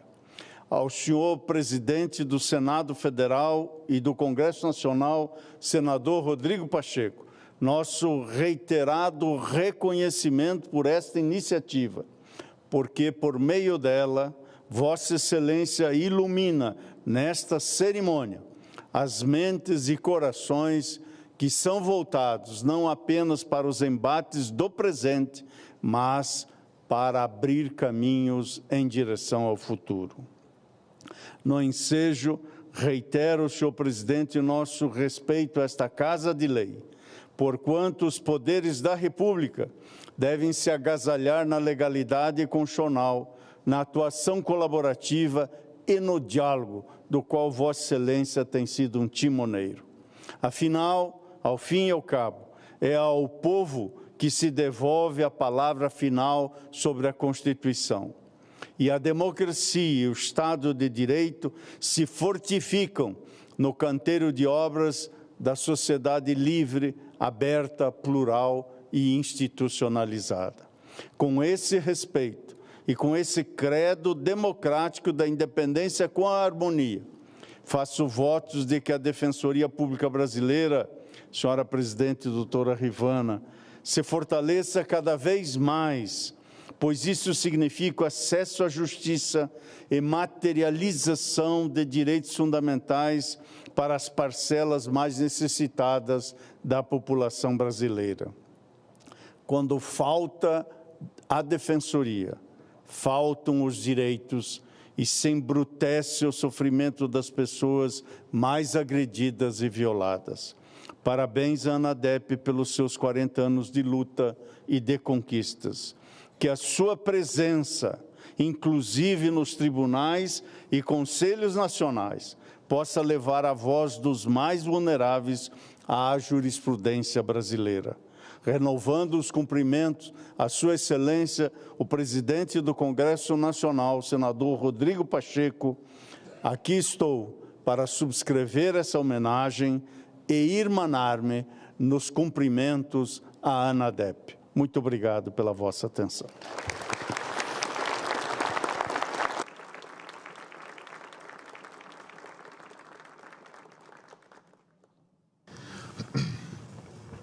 Agradeço ao excelentíssimo senhor ministro Edson Fachin por essa bonita homenagem rendida à ANADEP e os meus agradecimentos em nome do Poder Legislativo por toda a deferência de Vossa Excelência. Eu gostaria de registrar a presença entre nós da senhora embaixadora do Timor-Leste, Maria Ângela Carrascalão, da senhora ministra conselheira da Embaixada do Congo, Albertine Kabaki Kamanda, do representante diplomático da Embaixada do Estado da Palestina no Brasil, Davi Sanches Davi. Quero fazer também um registro muito especial da presença do excelentíssimo senhor deputado federal, defensor Estélio Denis, que leva o nome parlamentar, leva o defensor no seu nome parlamentar, ele que é deputado federal pelo estado de Roraima, também da deputada estadual Leninha, do meu estado de Minas Gerais. Sejam muito bem-vindos, ilustres parlamentares, que honram seus respectivos estados. Quero registrar a presença também do senhor secretário executivo adjunto do Ministério da Justiça e Segurança Pública, Marivaldo de Castro Pereira, representando o senhor presidente do Conselho Nacional de Corregedores Gerais da Defensoria Pública, Marcelo Turella de Almeida, representando o advogado-geral do Estado de Minas Gerais, o senhor procurador do Estado de Minas, Breno Rabelo Lopes, a senhora presidente da Associação Nacional das Defensoras e Defensores Públicos Federais, Luciana Bregolin Dietz, o senhor presidente da Associação Nacional dos Procuradores da República, doutor Ubiratã Caseta, representando a Associação Nacional dos Procuradores das Procuradoras do Trabalho, o senhor vice-presidente e procurador do Trabalho, Marcelo Crisanto Souto Maior, a senhora vice-presidente executivo, o senhor vice-presidente executivo da Associação Nacional dos Auditores Fiscais da Receita Federal do Brasil, Gilberto Pereira, também dos senhores defensores públicos gerais, de inúmeros estados, né, do estado da Bahia, Firmiane Venâncio do Carmo Souza, do Rio de Janeiro, Patrícia Cardoso Maciel Tavares, do Maranhão, Gabriel Furtado, de Minas Gerais, Raquel Gomes de Souza da Costa Dias, de Goiás, Tiago Gregório Fernandes, do Mato Grosso, Maria Luziane Ribeiro de Castro, do Ceará, Sâmia Costa Farias Maia, do Espírito Santo, Vinícius Chaves de Araújo, do Piauí, Carla Yascar Bento Feitosa Belchior, do Rio Grande do Norte, Clístenes Micael de Lima Gadelha, de Santa Catarina, Renan Soares de Souza, do estado de Sergipe, Vinícius Menezes Barreto, do Amazonas, Rafael Barbosa, do Acre, Simone Jaques de Azambuja Santiago, do Tocantins, Estela Mares Postal.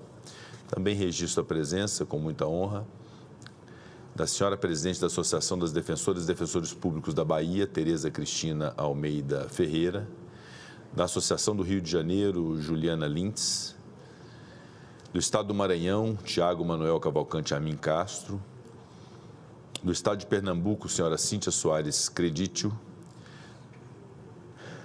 a senhora presidente da Associação Paulista de Defensores Públicos, Jordana de Matos Nunes Rolim, do senhor presidente da Associação Goiana das Defensoras e Defensores Públicos, Fernanda Fernandes, também da Associação de Mato Grosso, Janaína Yumi Ozaki, da Associação de Rondônia, Débora Machado Aragão, da Associação do Estado de Tocantins, Carla Nogueira, da Associação do Estado de Roraima, Giana Aline de Souza Oliveira, da senhora presidente da Associação Nacional dos Magistrados da Justiça do Trabalho, Luciana Paula Conforte, do senhor presidente da Associação dos Defensores e Defensoras Públicas do Distrito Federal, Reinaldo Rossano Alves, do ex-presidente da Associação Nacional dos Defensores Públicos, André Castro, do ex-presidente da mesma associação, Antônio Maffezoli. Também registro a presença do presidente da Associação das Defensoras e Defensores Públicos do Estado do Paraná, senhor Davi Bezerra.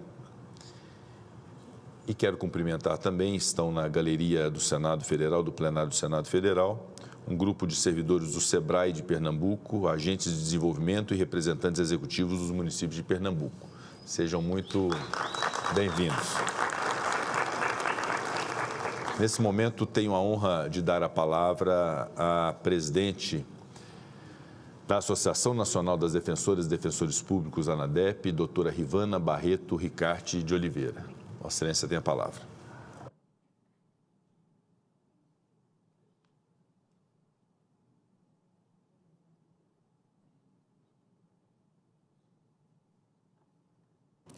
Uma boa tarde a todas e a todos. Eu inicio fazendo minha audiodescrição. Eu sou uma mulher branca, com cabelos castanhos, lisos, uso óculos, cabelo um pouco abaixo dos ombros. Estou vestindo um blazer e uma calça rosa e uma camisa branca e estou no púlpito, ao lado da mesa de honra do Senado Federal. Excelentíssimo senhor presidente do Senado Federal, senador Rodrigo Pacheco, proponente do requerimento dessa sessão solene, muito obrigada por esse momento. Em nome de Vossa Excelência, eu queria cumprimentar todas as senadoras e senadores dessa casa. Ministro Edson Fachin, cuja presença, sem dúvida, demonstra de maneira incontestável a importância do Supremo Tribunal Federal para, e em especial, de Vossa Excelência, ministro, para o fortalecimento da Defensoria Pública. Todos nós, enquanto defensoras e defensores públicos, sabemos da importância de inúmeras decisões constitucionais que corroboram a autonomia da nossa instituição. Como não citar aqui, e ainda mais na presidência da sessão do presidente Rodrigo Pacheco, da ADPF 384, do Estado de Minas Gerais, que garantiu o repasse do 12º da Defensoria Pública de Minas Gerais, de relatoria de Vossa Excelência, ministro. Também, como não falar da recente decisão da reclamação 69080 da Bahia, que garante o pagamento dos honorários destinados ao fundo de aparelhamento da instituição. E como isso é importante para o fortalecimento da instituição. Também é impossível não citar, também da relatoria de Vossa Excelência, a ADI 6852, que tratou de garantir da constitucionalidade da prerrogativa de requisição de defensoras e defensores públicos, para que assim possamos seguir atuando, prestando sempre o melhor atendimento e promovendo assim acesso à justiça a milhares de pessoas em situações de vulnerabilidades. Entre essas, mas existem inúmeras outras decisões de Vossa Excelência que tratam de temas absolutamente caros para a Defensoria Pública, como não falar aqui da limitação da superlotação carcerária também. O olhar do ministro para o fortalecimento do Poder Judiciário também, com essa presença das defensoras e defensores públicos, a presença da Defensoria Pública nos espaços dos tribunais também é muito importante para cada um de nós. Então, sem dúvida, a presença de Vossa Excelência aqui nos engrandece, enquanto associação e enquanto instituição, defensoras e defensores públicos. Excelentíssimo senhor André de Felice, presidente da ANADEP, que hoje representa nessa mesa de honra todos os 13 presidentes que, ao longo desses 40 anos, me antecederam e que fazem parte dessa galeria de presidentes, que eu faço questão de nominar aqueles já falecidos, como José Fontinelli, do Rio de Janeiro, a doutora Sueli Pletz, Mato Grosso do Sul, eles em memória, doutor Genaldo Lemos, colega da Bahia, Racibe Elias, aqui do Distrito Federal, Roberto Freitas, do Piauí, Leopoldo, aqui presente, de Minas Gerais, Fernando Calmon, também do Distrito Federal, André Castro, do Rio de Janeiro, Joaquim Neto, do Maranhão, Patrícia Ketterman, do Rio Grande do Sul, Antônio Mafezoli, de São Paulo, Pedro Coelho, do Espírito Santo. Todos, com certeza, prestigiando essa sessão, sejam aqui presentes, ou seja, aqueles que não puderam vir, estão acompanhando. Permitam-me também saudar muito afetuosamente minha querida Mara Dutra, presidenta da Associação das Defensoras e Defensores Públicos de Minas, que é uma das 27 associações das nossas entidades associativas que compõem a ANADEP. Em seu nome, Mara, eu gostaria de saudar todas as presidentas e presidentes aqui presentes nessa sessão. A presença de todas e de todos meus colegas presidentes nos enche de orgulho aqui nesse momento. E, em nome de cada um dos presidentes que aqui está, também queria cumprimentar todas as defensoras e defensores públicos dos estados e do Distrito Federal que nos acompanham. Oleno Matos, também minha saudação ao presidente do Conselho de Defensoras e Defensores Públicos Gerais, também associado à ANADEP, através da Associação de Roraima. Em seu nome, Oleno, queria saudar também todos os dirigentes institucionais aqui presentes, então, todas as defensoras e defensores públicos gerais aqui presentes. Saudar também, em especial, Marivaldo, secretária executiva adjunto do Ministério da Justiça, que está aqui conosco na plateia. Não posso deixar também de fazer uma saudação aos funcionários da ANADEP, que passaram pela ANADEP ao longo desses 40 anos, e faço aqui nas pessoas de Virgínia, Marina, Karine, Stephanie, Gabriel, Ana Amélia, além das nossas assessorias legislativa e jurídica, nas pessoas de Henrico Ribeiro e Hilton Norberto Nóbrega. Também queria fazer uma saudação um pouco mais particular ao meu pai, defensor público aposentado, que aqui está também. Então, a celebração desses 40 anos da ANADEP dá-se num ano muito importante, o ano em que se comemora o bicentenário do próprio Senado Federal, o senador Rodrigo Pacheco, criado em 1924, pela Constituição do Império ainda. E, desde logo, registrar isso significa para nós a enorme deferência das defensoras e defensores públicos associados à ANADEP para com essa casa legislativa. O Senado sempre tem se portado com muita altivez, própria da relevância constitucional do Senado Federal, ligado ao equilíbrio e à integridade da federação. Recordo-me com elevada sensibilidade das senadoras e senadores que conduziram a aprovação de alterações constitucionais importantíssimas para o fortalecimento da Defensoria Pública ao longo de todos esses anos. A realização desta sessão especial, seja pela origem da propositura, seja pela significância que distingue, nos honra e nos eleva nesse momento enquanto defensoras e defensores públicos. Muito obrigada, senador Pacheco, pela essa iniciativa. Vossa Excelência tem se destacado pelo absoluto respeito à autonomia e independência da Defensoria Pública Brasileira em seus pronunciamentos.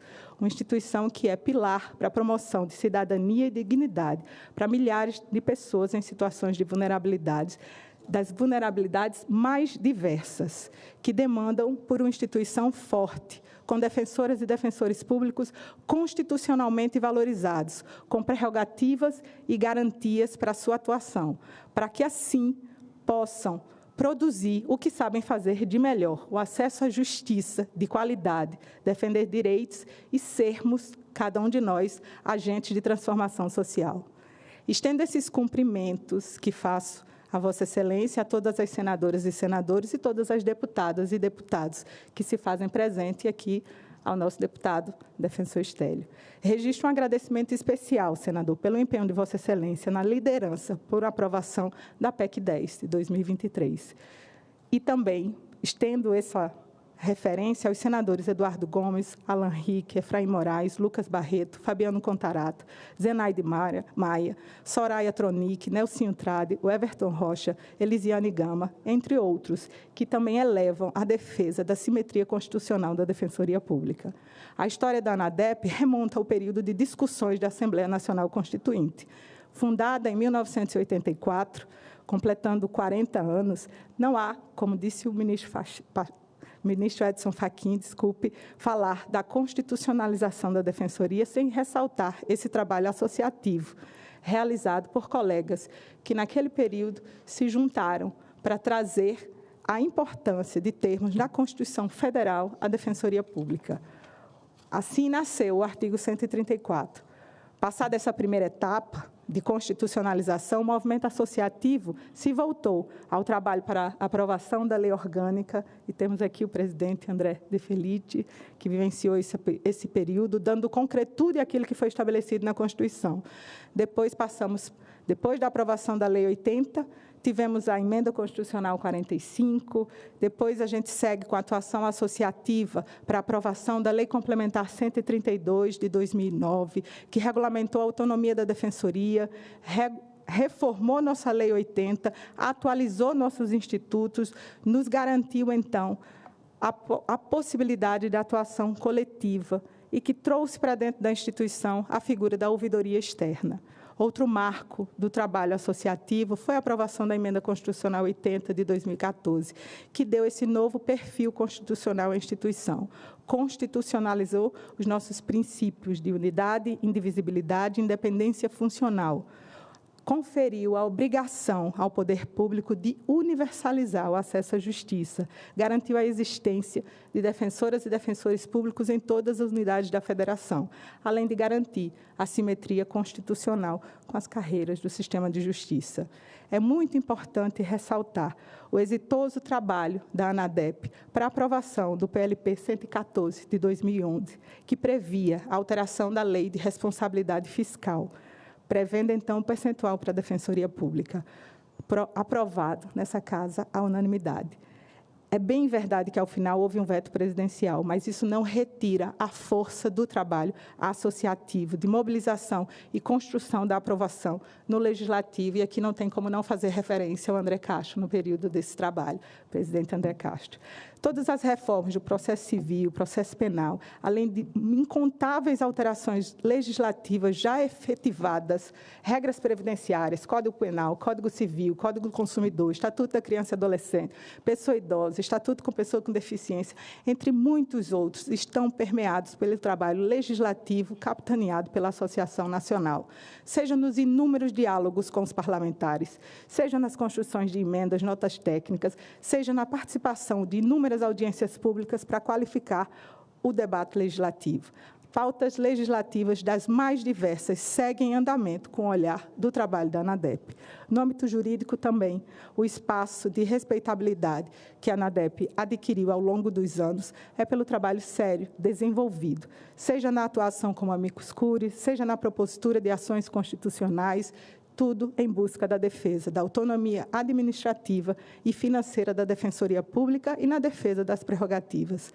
É um legado muito grande, é um legado feito por muitas mãos, que isso resulta hoje na maior entidade mundial representativa da Defensoria Pública, com cerca de 7 mil associados, agentes políticos de transformação social que trabalham via orientação jurídica, defesa dos hipossuficientes em todas as searas, individual e coletiva, nos direitos humanos e na defesa do Estado Democrático de Direito. Ser a terceira mulher nessa história a assumir a presidência e trazer com isso o trabalho de honrar essa história do ontem, fincar os pés no presente e construir caminhos olhando para o futuro, olhando com equidade os diferentes espaços associativos, tem sido instigante. É uma honra para a Associação Nacional construir essa história de criação e fortalecimento da Defensoria Pública em todas as unidades da Federação. Uma entidade só permanece por tanto tempo viva e ativa e fortalecida com muito consenso, com muito diálogo, com a construção de muitas pontes dentro da Defensoria e também com todos os poderes da República, com a sociedade civil e com outras entidades de classe. É uma obra coletiva e a ANADEP tem orgulho das relações criadas com essas outras entidades de classe. Vejo aqui a Luciana, já citada da ANADEF, nossa instituição irmã federal, o Biratã Caseta, ali, da ANPT, também Marcelo, aqui, na ANPT não, a ANPR, desculpa o Biratã, o Marcelo, da ANPT, a Luciana, da ANAMATRA. É uma honra muito grande ter todos aqui. Motivada por esse ato de reconhecimento com essa sessão especial, a ANADEP segue altiva, cumprindo a sua missão, senador Pacheco. A nossa associação permanece à disposição do Congresso Nacional para a construção das mais edificantes soluções legislativas para o Brasil e para o povo brasileiro. Eu peço venha, simbolizando esse apreço, já precedentemente declarado também nas palavras de Vossa Excelência na abertura da sessão, e também pelo ministro Fachin, a nossa Associação Nacional, nas palavras proferidas, mas também principalmente pelo trabalho e missão de cada defensor e defensor público, gostaria de fazer a entrega a cada um dos senhores de uma homenagem em que reconhecemos e agradecemos ao Senado Federal e ao Supremo Tribunal Federal por todo o apoio, trabalho para a construção e fortalecimento da Defensoria Pública brasileira. Se me permite, Renata, é uma homenagem de todas as defensoras e defensores públicos que lotam esse plenário. Deixa eu subir aí.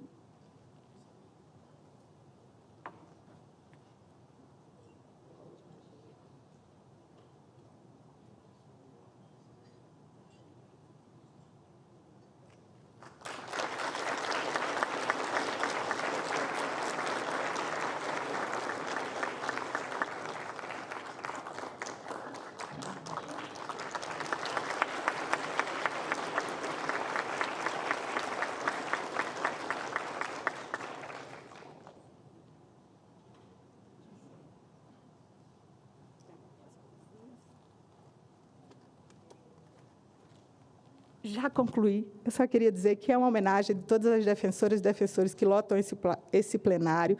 Um abraço muito afetuoso a todas e todas. Viva a Defensoria Pública Brasileira e, como diz Mel, vida longa à ANADEP, Mel.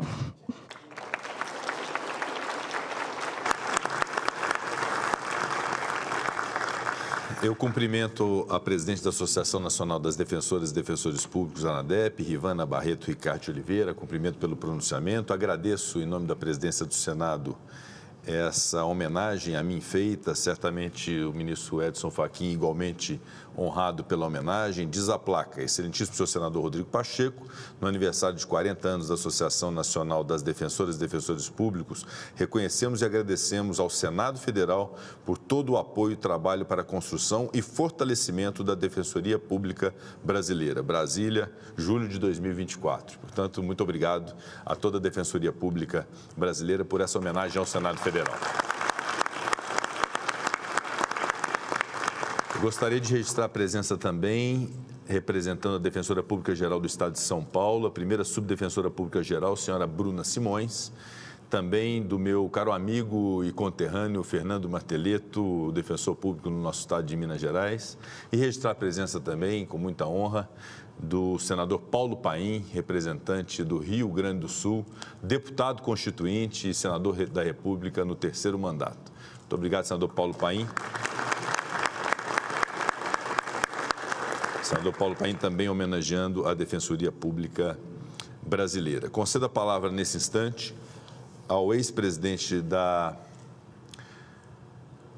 Associação Nacional das Defensoras e Defensores Públicos, ANADEP, foi presidente no período de 1990 a 1994, doutor André Luiz de Felice Souza. Excelentíssimo senhor senador Rodrigo Pacheco, presidente do Senado Federal, presidente do Congresso Nacional, excelentíssimo senhor ministro Edson Fachin, hoje presidente em exercício do Supremo Tribunal Federal, excelentíssima senhora Rivana Ricarte, presidente da Associação Nacional das Defensoras e Defensores Públicos, ANADEP, na pessoa de quem eu saúdo a todos os defensores públicos e defensoras públicas aqui presentes. Da mesma forma, saúdo a todos os parlamentares, na pessoa do excelentíssimo senhor presidente, Rodrigo Pacheco, e a todos os magistrados, na pessoa do excelentíssimo senhor presidente em exercício do Supremo Tribunal Federal, ministro Edson Fachin. É com muita honra que nós, defensores públicos, recebemos esta homenagem do Senado da República. Falo aqui na condição de um ex-presidente da nossa Associação Nacional, ANADEP, o 3º desde que a entidade foi criada. E posso afirmar que este evento ganha ainda maior relevo, pois esta casa nunca faltou aos nossos ideais institucionais. Nestes 36 anos já passados da Assembleia Nacional Constituinte, que dentre suas inovações históricas incluiu a instituição em capítulo denominado das funções essenciais à justiça, os membros deste Senado sempre apoiaram e viabilizaram no desempenho de sua honrosa função de legisladores a consistente e, diria eu, esplêndida evolução institucional, desde a Lei Complementar 80 de janeiro de 1994, que ao organizar a Defensoria Pública da União e do Distrito Federal e estabelecer normas gerais para os estados, corporificou o mandamento constitucional. Desde a Lei 80, as subsequentes emendas à Constituição e leis complementares posteriores que tornaram possível a instituição crescer e se transformar em um poderoso instrumento do exercício da cidadania na concretização do ideal maior do acesso de todos os brasileiros à justiça. Neste momento tão importante e solene, presto uma especial homenagem ao então senador pelo Estado do Ceará, Cid Saboia de Carvalho, cujo apoio, coragem e determinação foram de fundamental importância para aprovação, já ao final da sessão legislativa de 1993, do nosso primeiro grande edifício institucional, que era o projeto de lei que redundou na Lei Complementar número 80/94, nossa lei orgânica. Sua Excelência nos acolheu desde o primeiro momento e, entendendo a urgência de se organizar a instituição em todo o território nacional, atuou com enorme dedicação e empenho para que a matéria pudesse chegar a bom termo, como de fato chegou, com o apoio unânime de todas e todos os integrantes daquela memorável sessão plenária. E olha que foi uma luta grande, porque a pressão contrária de outras corporações foi muito forte, foi muito grande naquela época, por incrível que pareça. Na pessoa do senador Cid Saboia de Carvalho, portanto, eu agradeço a todas as senadoras e senadores, a todas as senadoras e senadores que não só naquele momento, mas sempre vêm contribuindo para o crescimento e aperfeiçoamento da Defensoria Pública. Estamos no Senado, mas por uma questão de justiça não posso deixar de lembrar aqui do inestimável trabalho do saudoso e querido deputado Sigmaringa Seixas, que, no âmbito da Câmara dos Deputados, foi o relator do projeto substitutivo que ele mesmo apresentou, que foi, afinal, lá aprovado e encaminhado para votação nesta Casa. Por fim, senhor presidente, não podemos estar todos os ex-presidentes aqui falando, mas eu peço vênia para nominá-los, todos, que nesta trajetória de 40 anos lideraram a luta político-institucional, lembrando, com a lembrança deles, todas as defensoras e defensores públicos de ontem e de hoje, que se sentem orgulhosos e dignificados com esta homenagem do Senado da República.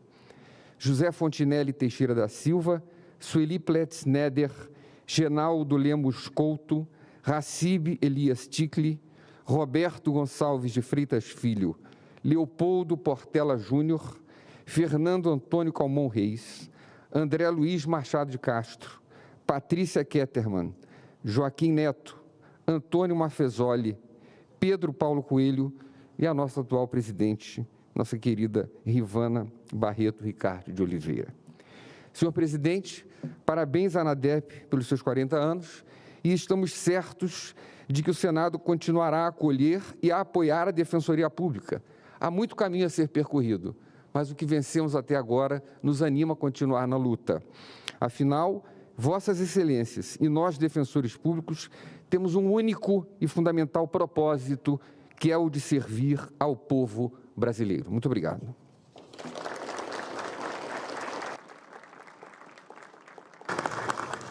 Agradeço ao doutor André Luiz de Felice Souza e concedo a palavra nesse instante à senhora Marolinta Dutra, presidente da Associação das Defensoras e Defensores Públicos do Estado de Minas Gerais. Boa tarde a todas e todos. Excelentíssimo senhor presidente, senador Rodrigo Pacheco, meu conterrâneo, que tem honrado as nossas Minas Gerais na condução dessa casa, conduzindo-a com maestria, serenidade e compromisso com a democracia. Em seu nome, cumprimento a todas e todos os parlamentares e servidores do Legislativo aqui presentes. Excelentíssimo senhor ministro Edson Fachin, agradeço mais uma vez por sua presença, que prestigia todas as defensoras e defensores do Brasil, e em nome de Vossa Excelência, cumprimento todas as magistradas e magistrados presentes. Excelentíssima colega Rivana, nossa líder nacional, esta solenidade não seria possível sem o seu empenho, sem o seu prestígio e dedicação à causa da classe das defensoras e dos defensores públicos. E, em nome de sua pessoa, cumprimento todas e todos os colegas presentes, vindos de todas as unidades da Federação. Gostaria de cumprimentar especialmente a deputada Leninha, lá do meu estado, Minas Gerais, que nos honra com sua presença, representando o Parlamento Mineiro nesta solenidade. Cumprimento o presidente do CONDEG, o colega Oleno, na pessoa de quem cumprimento todos os defensores públicos gerais presentes, o colega André Felite, na pessoa de quem cumprimento todos os ex-presidentes da ANADEP e também os presidentes das associações de todos os estados. A ANADEP, junto às associações estaduais, tem uma história de luta neste Congresso Nacional.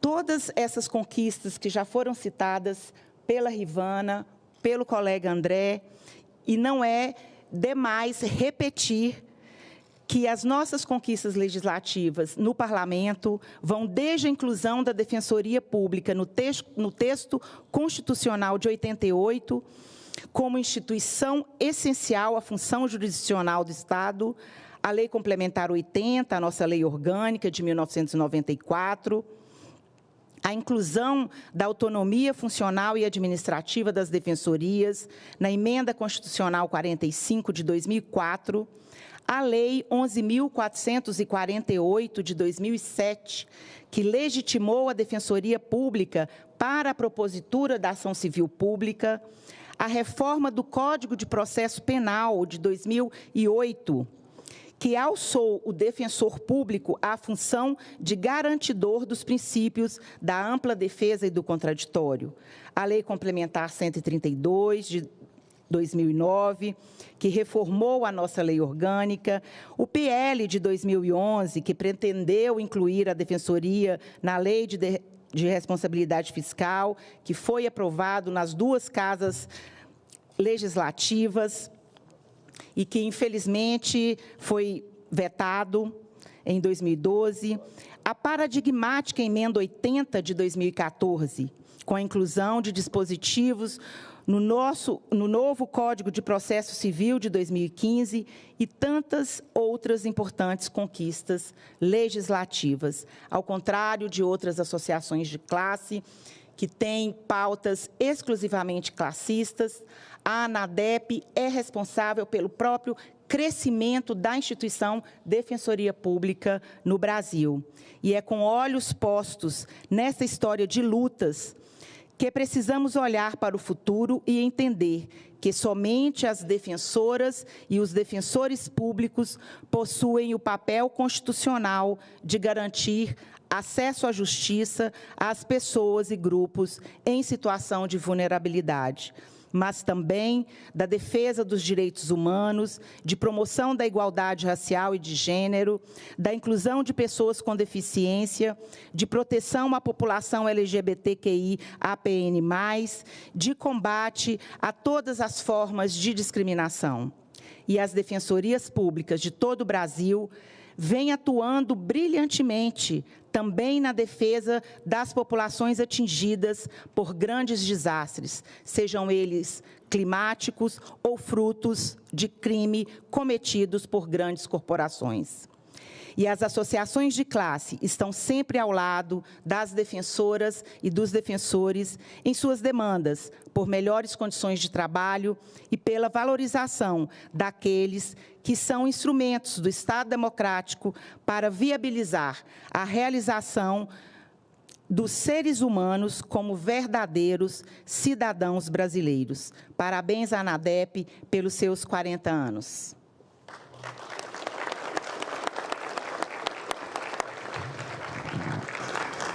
Agradeço a doutora Marolinta Dutra, que é presidente da Associação das Defensoras e Defensores Públicos do Estado de Minas Gerais.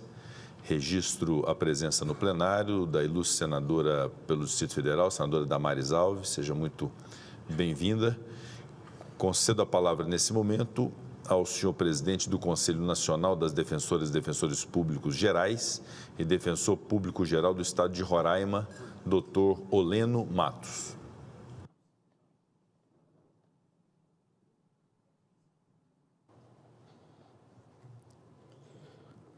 Boa tarde a todas e a todos. Excelentíssimo senhor presidente do Senado Federal, senador Rodrigo Pacheco, na pessoa de quem cumprimento os demais senadores e senadoras aqui presentes nessa importante solenidade. Senhor presidente em exercício do STF, ministro Edson Fachin, muito obrigado pela presença. Nossa querida Rivana Ricarte, presidente da ANADEP, aqui representando não só os presidentes de associações, mas nossos quase 7.000 associados. Querido mestre André Felice, né, a quem nós rendemos todas as homenagens, né, a construção da história da ANADEP, que nós observamos não só no vídeo, mas nos depoimentos até agora colhidos, demonstram o quanto o senhor andou bem lá no início da trajetória com nossos demais colegas que não se fazem presente, mas que foram tão importantes, e só temos a agradecer por ter iniciado um processo tão importante, não só para a ANADEP, que hoje é aniversariante, mas principalmente para o povo brasileiro. É um momento de transformação. Excelentíssima senhora presidente da Associação das Defensoras e Defensores Públicos do Estado de Minas Gerais, querida Marolinta Dutra, na pessoa de quem quero cumprimentar todas as presidentes e presidentes de associações, Quero fazer um cumprimento especial ao deputado federal, defensor Stélio Denner, e na pessoa dele estender cumprimentos aos defensores públicos gerais e às defensoras públicas gerais que se fazem aqui presente.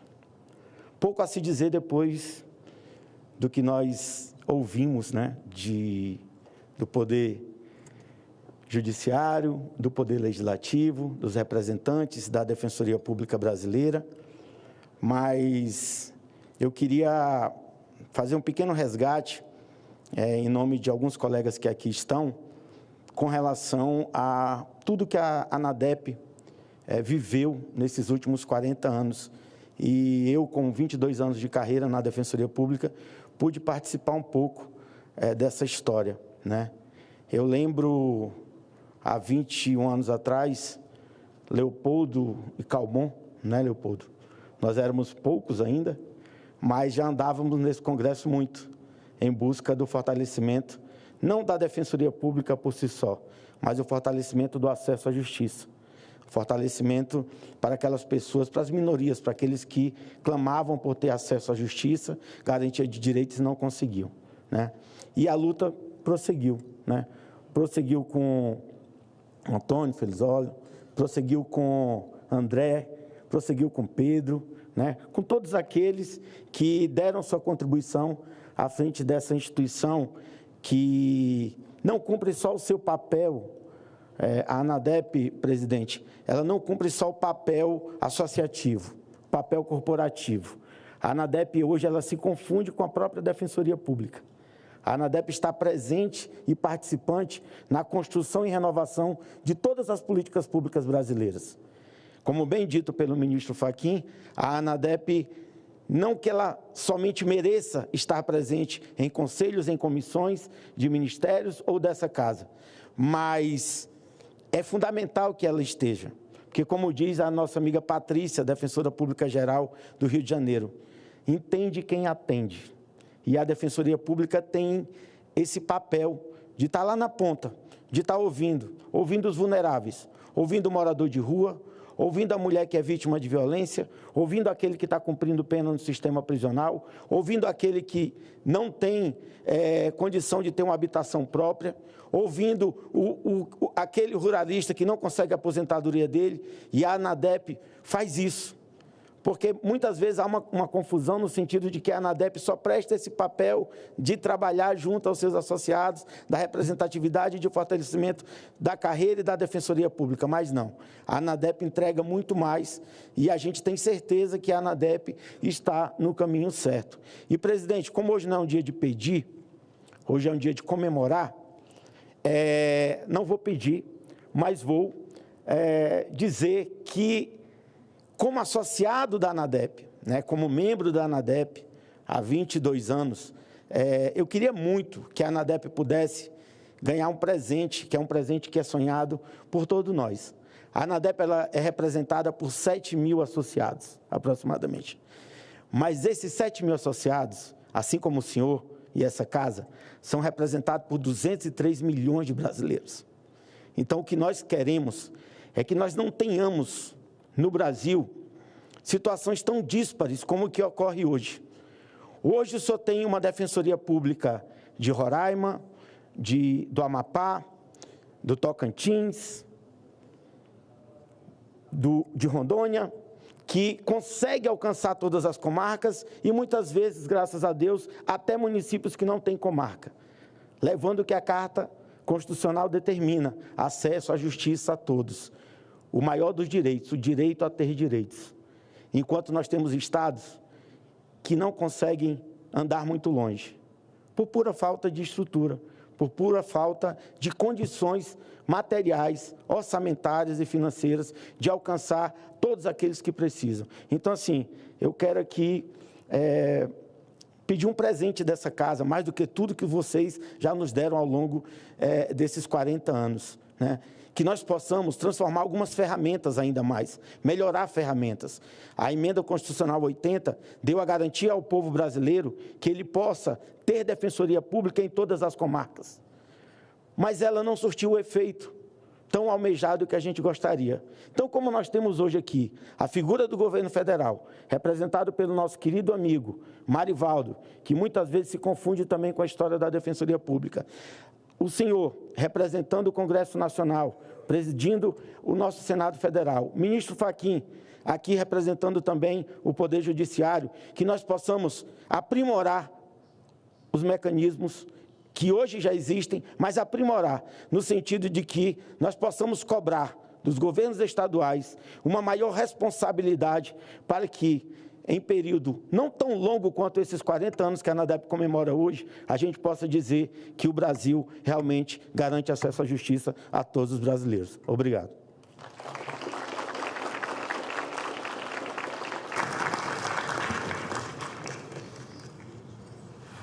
Agradeço ao doutor Oleno Matos, que disse que não ia pedir, mas acabou pedindo no final. Não há advogado e defensor que não termine pedindo. Fez muito bem, um pedido muito justo em defesa da Defensoria Pública do Brasil. Eu gostaria de conceder a palavra ao nobre deputado federal, defensor Estélio Denner, representante do Estado de Roraima, que falará em nome dos deputados federais.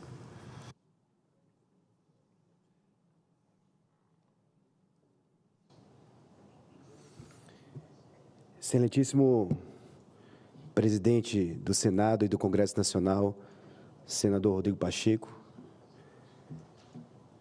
em nome do qual saúdo também os dois senadores presentes, o Paulo Paim e a Damares, que me parece que ainda está aqui, e todos os senadores da República.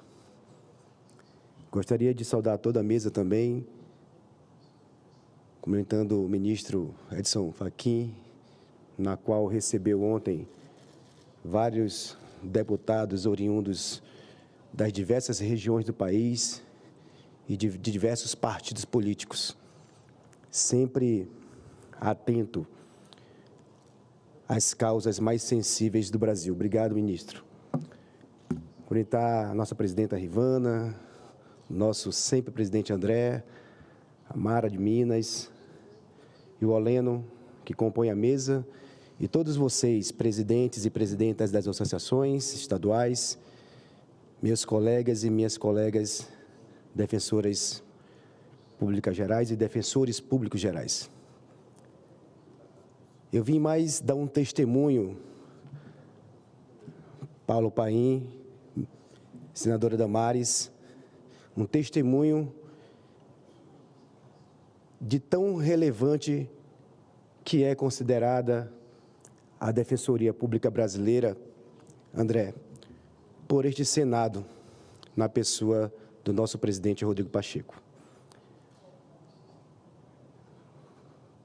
Imaginem vocês, colegas, um defensor ou uma defensora pública eleita ou eleito deputado federal no Brasil,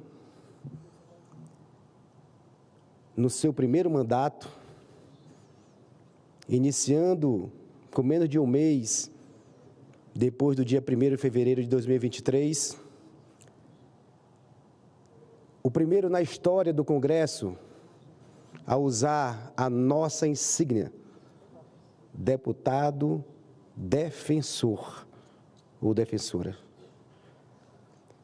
Pediu de Vossa Excelência, senador Rodrigo, uma agenda naquele primeiro mês dessa nova legislatura. E Vossa Excelência talvez tenha marcado de imediato esta audiência, não em razão de mim, mas em razão da Defensoria Pública Brasileira, que tanto representa as pessoas mais simples, mais humildes e as pessoas que precisam deste Congresso Nacional nas suas mais variadas formas de decidir sobre as vidas dos brasileiros e brasileiras. Vossa Excelência me atendeu, mas atendeu principalmente a Defensoria Pública, os defensores e as defensoras de todo o Brasil. Muito obrigado. Gostaria que estes nossos parabéns de 40 anos da Associação Nacional fosse estendida, Leopoldo, André, Pedro, todos que estão aqui, a todos os defensores e defensoras públicas do Brasil que estão nos mais diversos municípios, regiões desse nosso país continental, que fazem da nossa profissão a profissão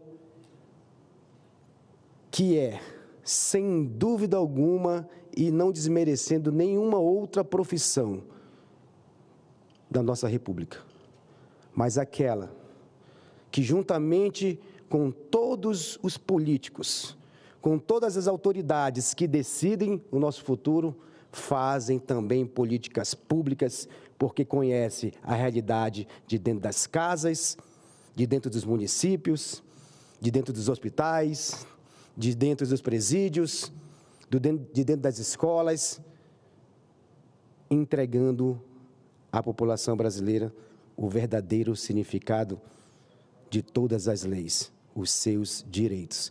Parabéns, ANADEP. Parabéns a todas as defensoras e defensores do Brasil e que os próximos 40 anos sejam muito mais ricos, com defensores e defensoras, mas, sobretudo, mais próximo da nossa população, levando mais justiça a todos. Obrigado.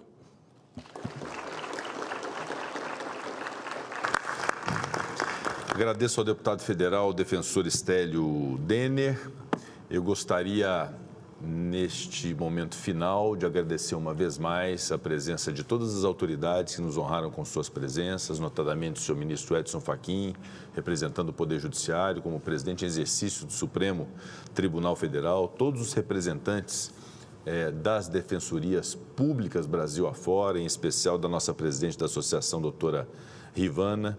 Quero dizer do papel absolutamente importante desempenhado pela associação ao longo desses anos. No meu caso, com uma vida pública, completando esse ano de 10 anos de vida pública, eu sou testemunha do quanto a presença associativa da ANADEP tem feito toda a diferença na compreensão por parte do Parlamento sobre a importância dos defensores públicos, das defensoras públicas no Brasil. Naturalmente que esta é a casa onde nós estamos, a casa de transformação, a casa de decisão, a caixa de ressonância da vontade popular, onde são feitas as leis e decididos os destinos do Brasil. Só que essas definições, essas decisões próprias do processo legislativo dependem muito do conhecimento, da base empírica, da estatística, das informações que nos são trazidas pelas associações. Então, o papel, e aqui citamos a NPR, CONAMP, a MAGES, a Ordem dos Advogados do Brasil e da nossa ANADEP, né, é um papel absolutamente fundamental para que tenhamos a compreensão sobre o melhor caminho.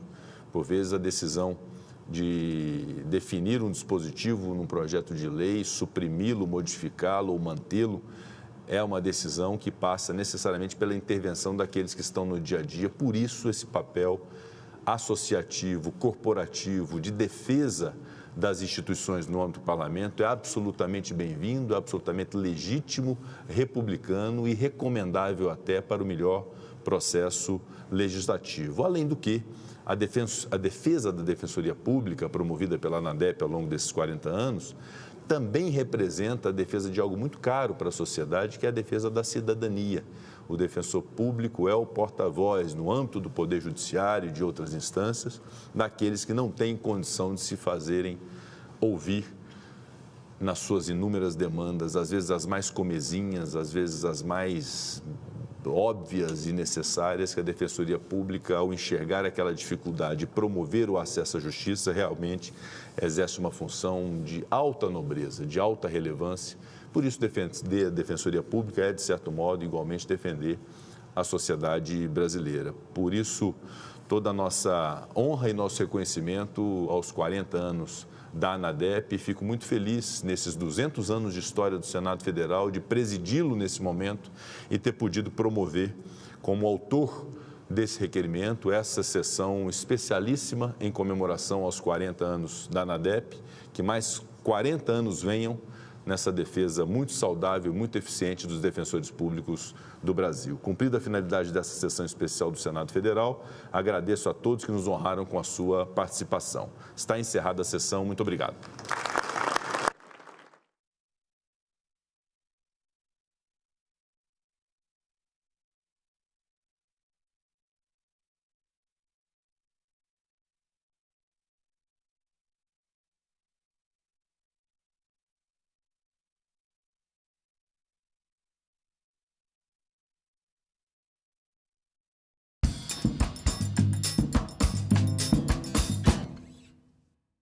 segurança nas escolas, gestão, polícia e família. Nós não temos na literatura algo que afirme que ao colocar vigilantes dentro das escolas vai ser solucionado o problema. Os prédios mais invadidos no Brasil por malfeitores, ladrões, enfim, né? São aqueles que não têm porteiro. Em discussão. Hoje, 20h, aqui na TV Senado. A essência da democracia deve ser esta: solucionar disputas e fazer a divergência pacificamente.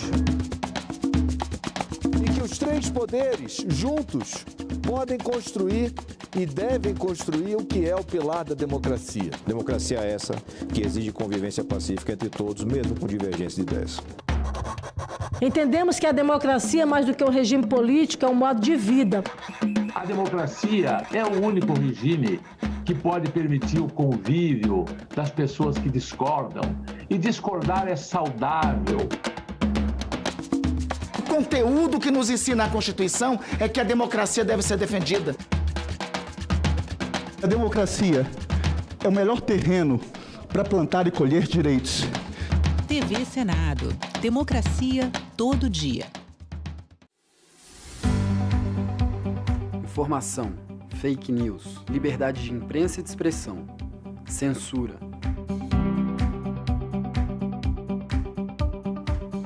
Esse debate é fundamental em 2023, mas essa discussão é muito mais antiga. Vem comigo. Há 200 anos, a Constituinte de 1823 já previa como direitos fundamentais a liberdade de imprensa e de publicação. O projeto de Constituição também garantia o direito à propriedade intelectual, proibia a censura e dizia que a responsabilização por abusos nesse direito seria definida em lei.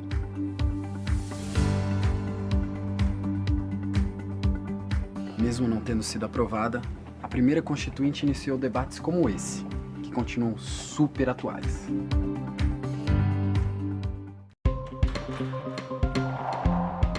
O que pode e o que não pode nas campanhas eleitorais? Quais as regras na internet? Como os candidatos devem se comportar? Nossos convidados respondem a essas e outras perguntas ao vivo. TV Senado Live, nesta sexta, 9h.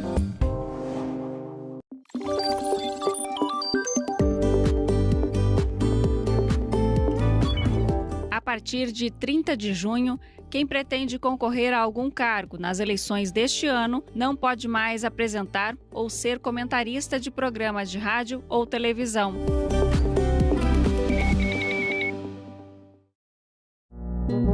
Agora é lei. Os agentes comunitários de saúde e os agentes de combate às endemias passam a ser considerados profissionais de saúde. Com a nova lei, os profissionais das duas categorias poderão acumular cargos públicos, o que é permitido pela Constituição apenas aos profissionais de saúde e professores. O Senado votou, agora é lei.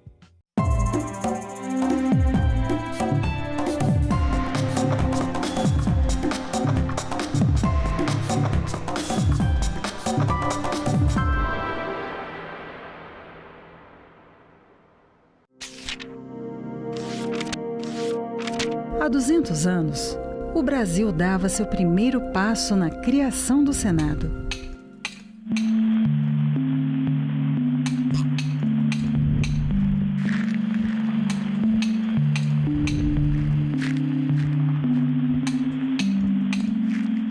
E começava a pavimentar o caminho para uma democracia representativa.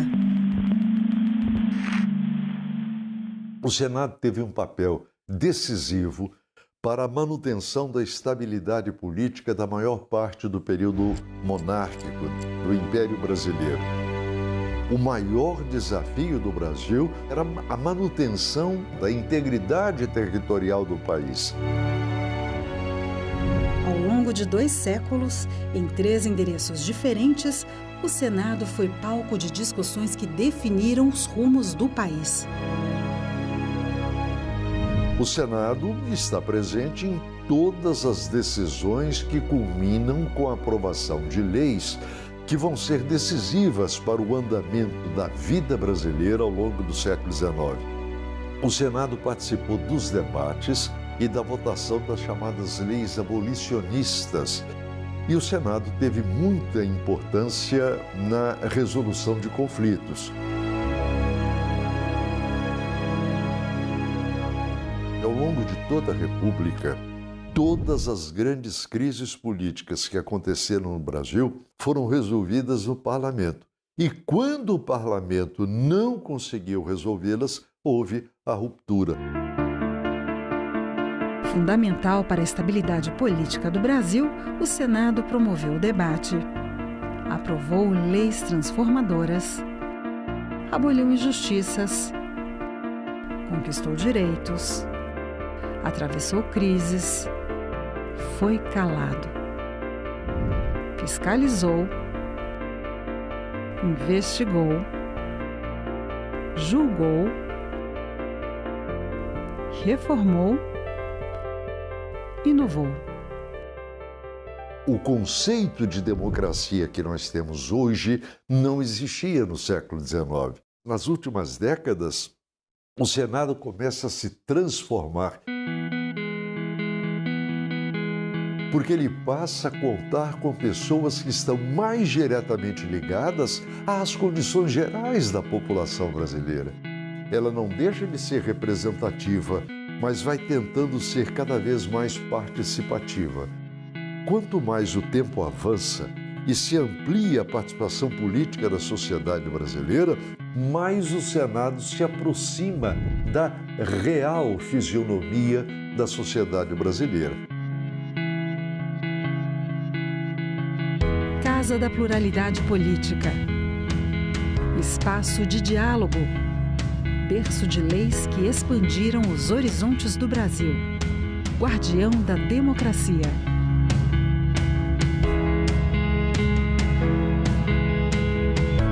Senado Federal.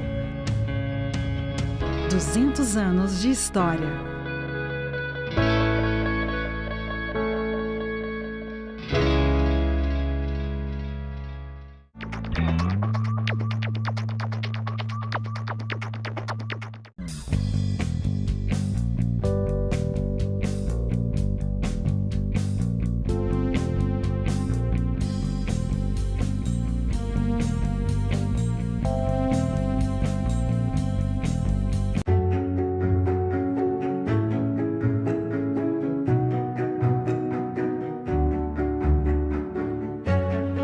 Poucas mulheres se aventuravam na carreira política, não era considerado de bom tom.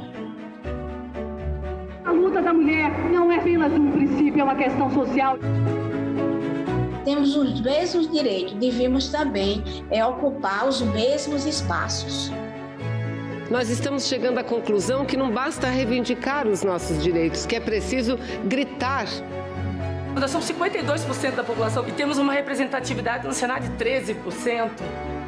Nós estamos falando abertamente que nós queremos sim espaços de poder. Liderança no Senado Federal, não há dúvida nenhuma, é uma grande conquista, nós conseguimos avançar. A gente não quer privilégio, a gente quer justiça, né? TV Senado. Democracia todo dia.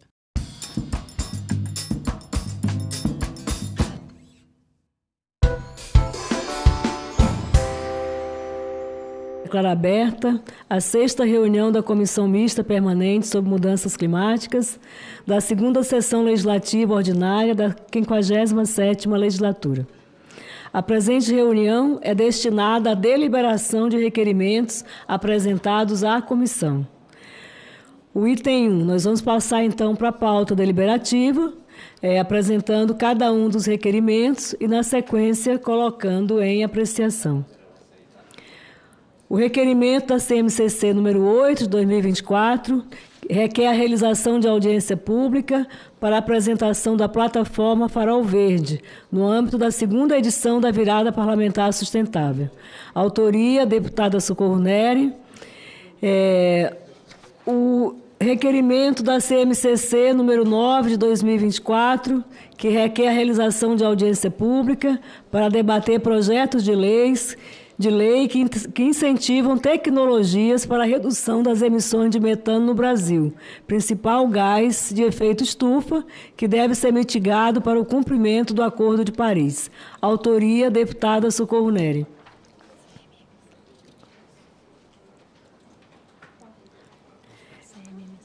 Eu estava falando diferente.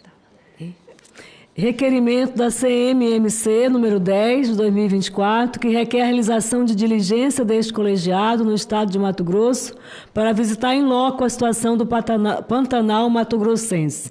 Autoria do senador Humberto Costa. Requerimento da CMMC número 11 de 2024, que requer a realização de diligência deste colegiado nos estados de Pernambuco e Sergipe para visitar em loco a situação de áreas atingidas pela desertificação. Autoria do senador Humberto Costa. Coloco então em apreciação os 4 requerimentos agora apresentados. Os parlamentares... Tem mais um? O senador Jordano está só pedindo para apresentar Sim. Um requerimento do senador Jordano solicitando a inclusão no requerimento número 9 de 2024, na audiência que vai debater projetos na comissão, a indicação aqui do doutor Pedro Maranhão, presidente da ABREMA. O requerimento número 9... da CMMC,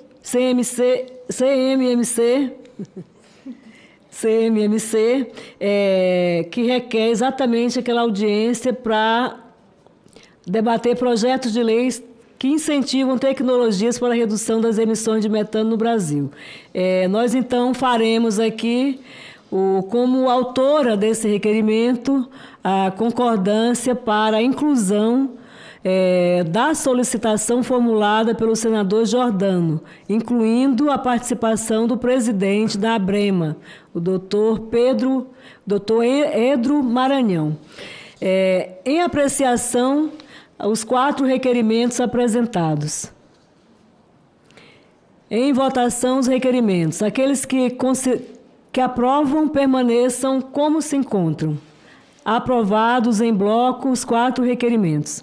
Nada mais havendo a tratar, agradeço a presença de todos e declaro encerrada a presente reunião. Antes, preciso então submeter a deliberação do plenário à dispensa da leitura e a aprovação da ata desta reunião. Os parlamentares que aprovam permaneçam como se encontram. Aprovada.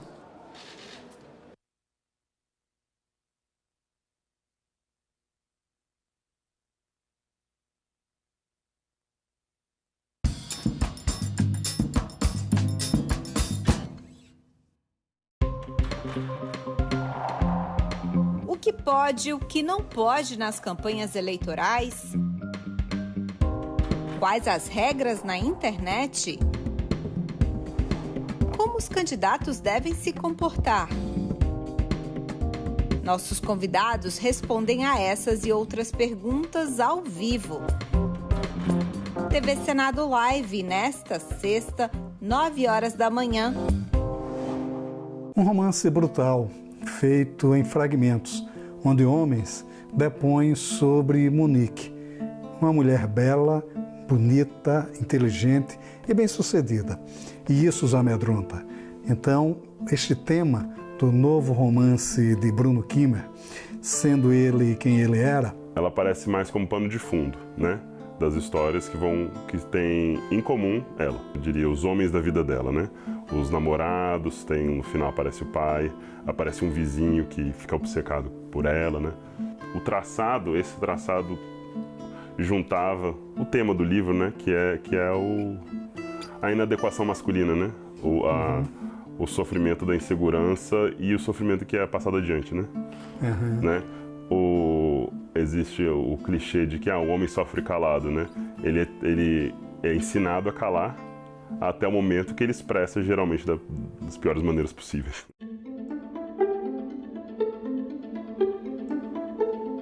Nós organizamos um texto que fortalece o ensino médio. Ele amplia a carga horária da formação geral básica, as disciplinas obrigatórias, mas mais do que isso, os itinerários formativos passam a ter uma orientação que deve ser definida pelo Conselho Nacional de Educação, ouvidos os estados, ouvidos os conselhos específicos. Não tem jeito, não tem mais reprovação, não pode fazer isso, não pode fazer aquilo. Cara, nossa juventude hoje, 20% é na faculdade, 80% não entra. E fica essa geração nem. Com todo respeito, a gente precisa pegar e trabalhar essa matéria técnica de uma forma assim, não só com a lei, mas com recurso definido, com ações, com metas definidas. O ensino médio é a conclusão, é a fase final da educação básica e, ao mesmo tempo, é um passaporte para quem quer fazer ou pode fazer um ensino superior.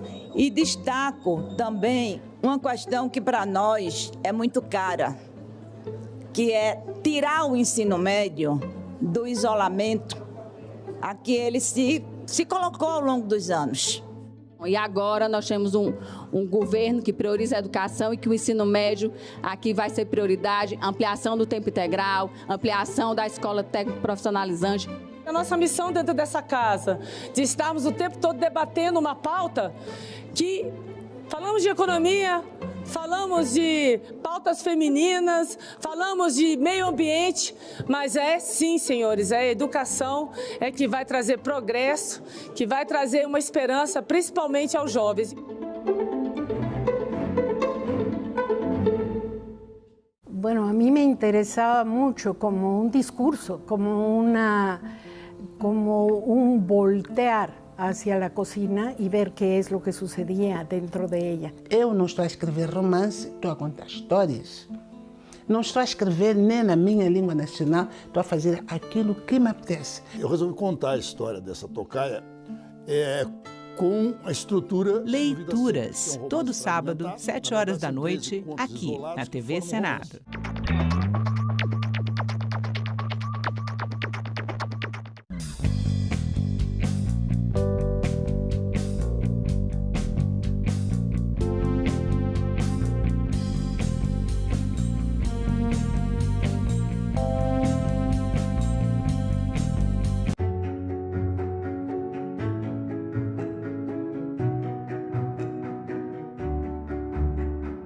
Queremos proclamar a nossa abolição. Não é ódio, nem rancor, apenas um grito de liberdade. A luta não vai parar! Os exploradores do negro não vão ter descanso enquanto toda a nossa nação negro-africana não for definitivamente livre. O Estatuto da Igualdade Racial significa um avanço, passos à frente na defesa daqueles que são discriminados. O Estado, infelizmente, criminaliza a cor da pele. Não há sonho impossível. Seremos o que queremos ser. TV Senado. Democracia todo dia.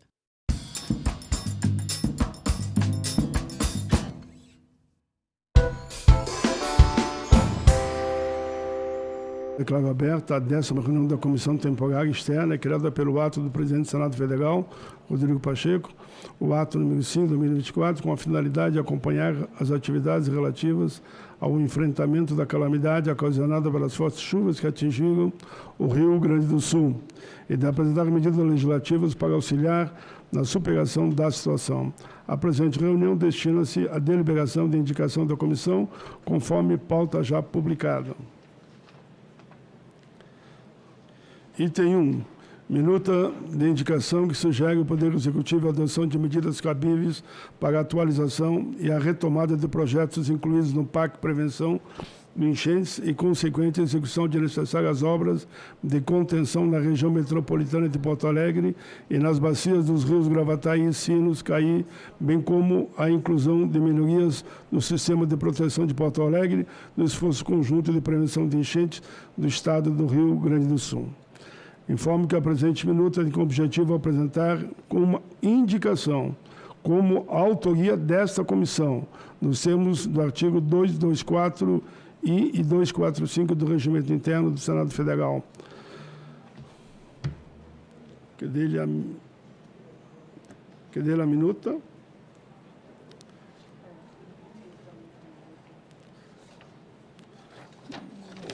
Ah, está aqui. Está aqui comigo. A Comissão Temporal Externa, para acompanhar as atividades relativas ao enfrentamento da calamidade que atingiu o Rio Grande do Sul, por sugestão de requerimento apresentado pelos senadores do Estado do Rio Grande do Sul, senador Hamilton Mourão, senador Paulo Paim, senador Luiz Carlos Reis e senador Irineu Hort, fundamentadas pelas diligências e pelo diálogo aqui na comissão com audiência pública realizada por essa comissão, em especial a audiência pública realizada na última segunda-feira, 8 de setembro de 24, que tratou da exposição de medidas para a reconstrução do Estado do Rio Grande do Sul, onde palestrantes especialistas que atuam e estudam a temática há mais de 12 anos, como o senhor Henrique Pires, secretário executivo da representação do Estado do Rio Grande do Sul em Brasília, o senhor Marcelo Arruda, presidente da Federação da Associação dos Municípios do Rio Grande do Sul, FAMURGS, o senhor Luiz Carlos Reis, senador da República licenciado, o senhor Francisco José Soares Orbe, diretor superintendente da Metroplan, o senhor Rafael Aitentoffen, presidente do Comitê de Gerenciamento da Bacia Hidrográfica do Rio Caí, o senhor Pedro Capelupi, secretário de Reconstrução Gaúcha, o senhor Emanuel Assen, secretário executivo da Secretaria Extraordinária da Presidência da República para o Apoio e Reconstrução do Rio Grande do Sul, senhor Miguel Rosseto, deputado estadual do Rio Grande do Sul, com apoio dos ex-governadores gaúchos, faz com que a CETEG apresente, então, essa indicação numa construção coletiva. A indicação é essa aqui, né? A gente tem ela completa aqui. Tá. Indicação número 4024. Eu só vou ler a parte principal, não precisa ler a justificativa toda, né? Com amparo no artigo 224, inciso 1º do Regimento Interno do Senado Federal, a Comissão Temporal Externa, para acompanhar as atividades relativas ao enfrentamento da calamidade que atingiu o Rio Grande do Sul, CETEGS, do Senado Federal, sugere ao Poder Executivo, por intermédio do Ministro-Chefe da Casa Civil e Ministro-Chefe da Secretaria para Apoio e Reconstrução do Rio Grande do Sul, a adoção de medidas cabíveis para a atualização e a retomada de projetos incluídos no PAC Prevenção de Enchentes e consequente execução das necessárias obras de contenção na região metropolitana de Porto Alegre e nas bacias do Rio Gravataí, Sinos e Caí, bem como a inclusão de melhoria do sistema de proteção de Porto Alegre no esforço conjunto de prevenção de enchentes do estado do Rio Grande do Sul. Esse é a indicação, construída a partir, inclusive, do requerimento que chegou em nossas mãos, público, mas não colocamos, que colocam uma série de dados. Então, a indicação que a consultoria aqui da comissão propôs é essa, nós lemos, os que concordam, permaneçam com os que encontram, senão, carne-se para sempre. Aprovado. Aprovado. Então, está aprovada a indicação e temos o que para hoje ainda? E a lembrar que a indicação primeira, nós assinamos os 3, né, que surgiu, então, nesse ato concreto agora, já tem assinatura naquele documento, e esse ato concreto que agora é a comissão toda assinando. Dispensa de leitura e aprovação da ata, submeta à deliberação plenária, dispensa da leitura e aprovação das atas da 8ª e 9ª reunião. Aqueles que aprovam, permanecem com 5 votos. As atas estão aprovadas, serão publicadas no Diário do Senado Federal.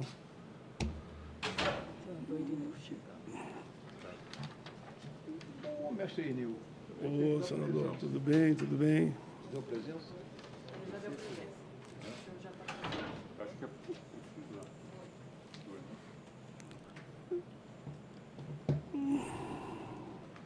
senador Guineu chegou nesse momento, eu ia fazer aqui já um encerramento. Ah, é?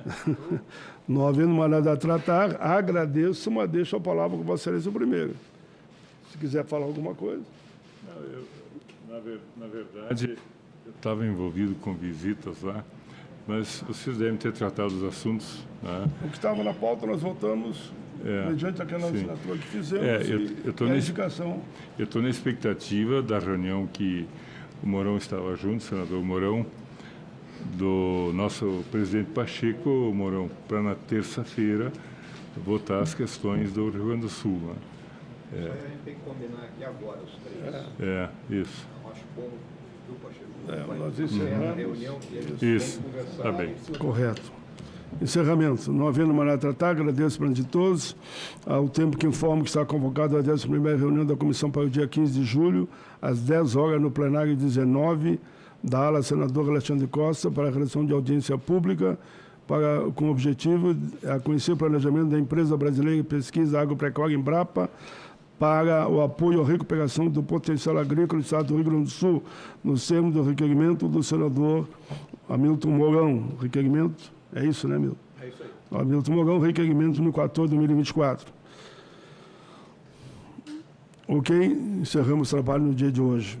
Eu acho que podemos entrar nesse assunto aí, que o Pacheco...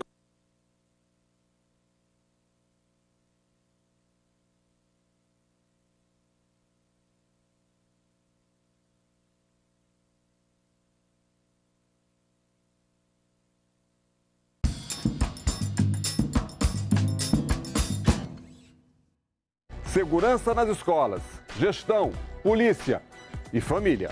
Nós não temos na literatura algo que afirme que ao colocar vigilantes dentro das escolas vai ser solucionado o problema. Os prédios mais invadidos no Brasil por malfeitores, ladrões, enfim, né? São aqueles que não têm porteiro. Em discussão.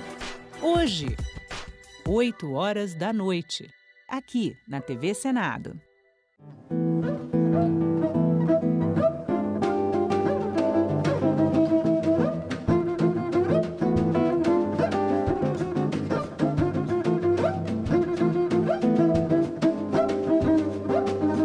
Minha escola da música verdadeira foi tocar o máximo de estilos possíveis, né? E isso é o que me diverte.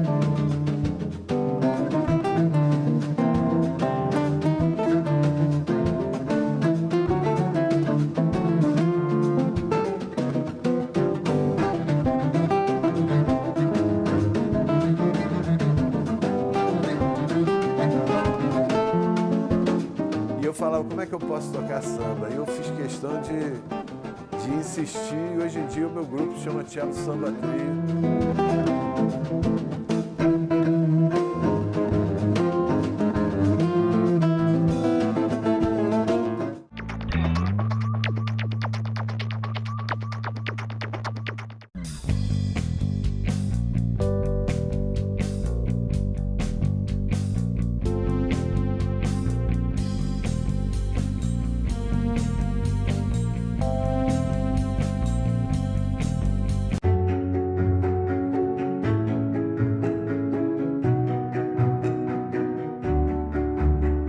É importante que se tenha uma visão ampla de meio ambiente, que realmente a preocupação do meio ambiente se incorpore ao planejamento nacional, regional, do desenvolvimento no país.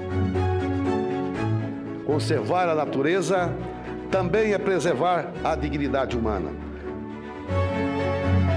O campo de luta da utopia chama-se ecologia e educação. É através da educação que a gente vai conseguir proteger a natureza. Nós sabemos que o Brasil já está sob o efeito das mudanças climáticas. Temos que nos adaptar e trabalhar para prevenir essas situações. É um problema econômico, é um problema social grave. Esta nação tem a obrigação de ter a preocupação equivalente com o meio ambiente. TV Senado. Democracia todo dia.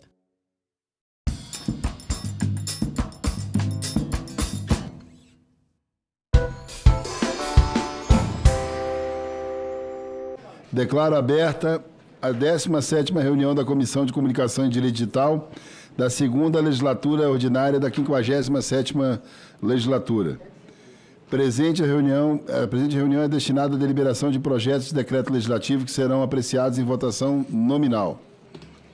Comunico a Vossas Excelências que o senador Humberto Costa solicitou a inclusão extra-pauta do PDL número 247 de 2023. Solicita ainda aos nobres colegas a inclusão extra-pauta do requerimento número 66 de 2024 da CCDD de minha autoria. Consulta, senhoras e senhores senadores, se podemos efetuar a inclusão extra-pauta das matérias. Senhores e senhoras senadores que forem contrários, se manifestem. Aprovado. Com a aquiescência do plenário, estão incluídos como itens extra-pauta o projeto de decreto legislativo número 247 de 2023 e requerimento da Comissão de Comunicação e Direito Digital número 66 de 2024. Comunico, por fim, que os itens do PDL, item 9 do PDL 1142 de 2021 e 10 PDL número 242 de 2023 foram retirados de pauta a pedido do senador Hamilton Mourão. Informo que todos os itens da pauta possuem relatório e voto pela aprovação. Questiono a Vossas Excelências se, por uma questão de racionalização dos trabalhos, podemos manter aberto o painel para votação em globo das matérias, enquanto procedemos à leitura da discussão dos relatórios. Os senadores que concordarem com essa questão, aprovado. Com a aquiescência do plenário, solicito à Secretaria que abra o painel de votação. Os senadores que votam com os relatores, votem sim.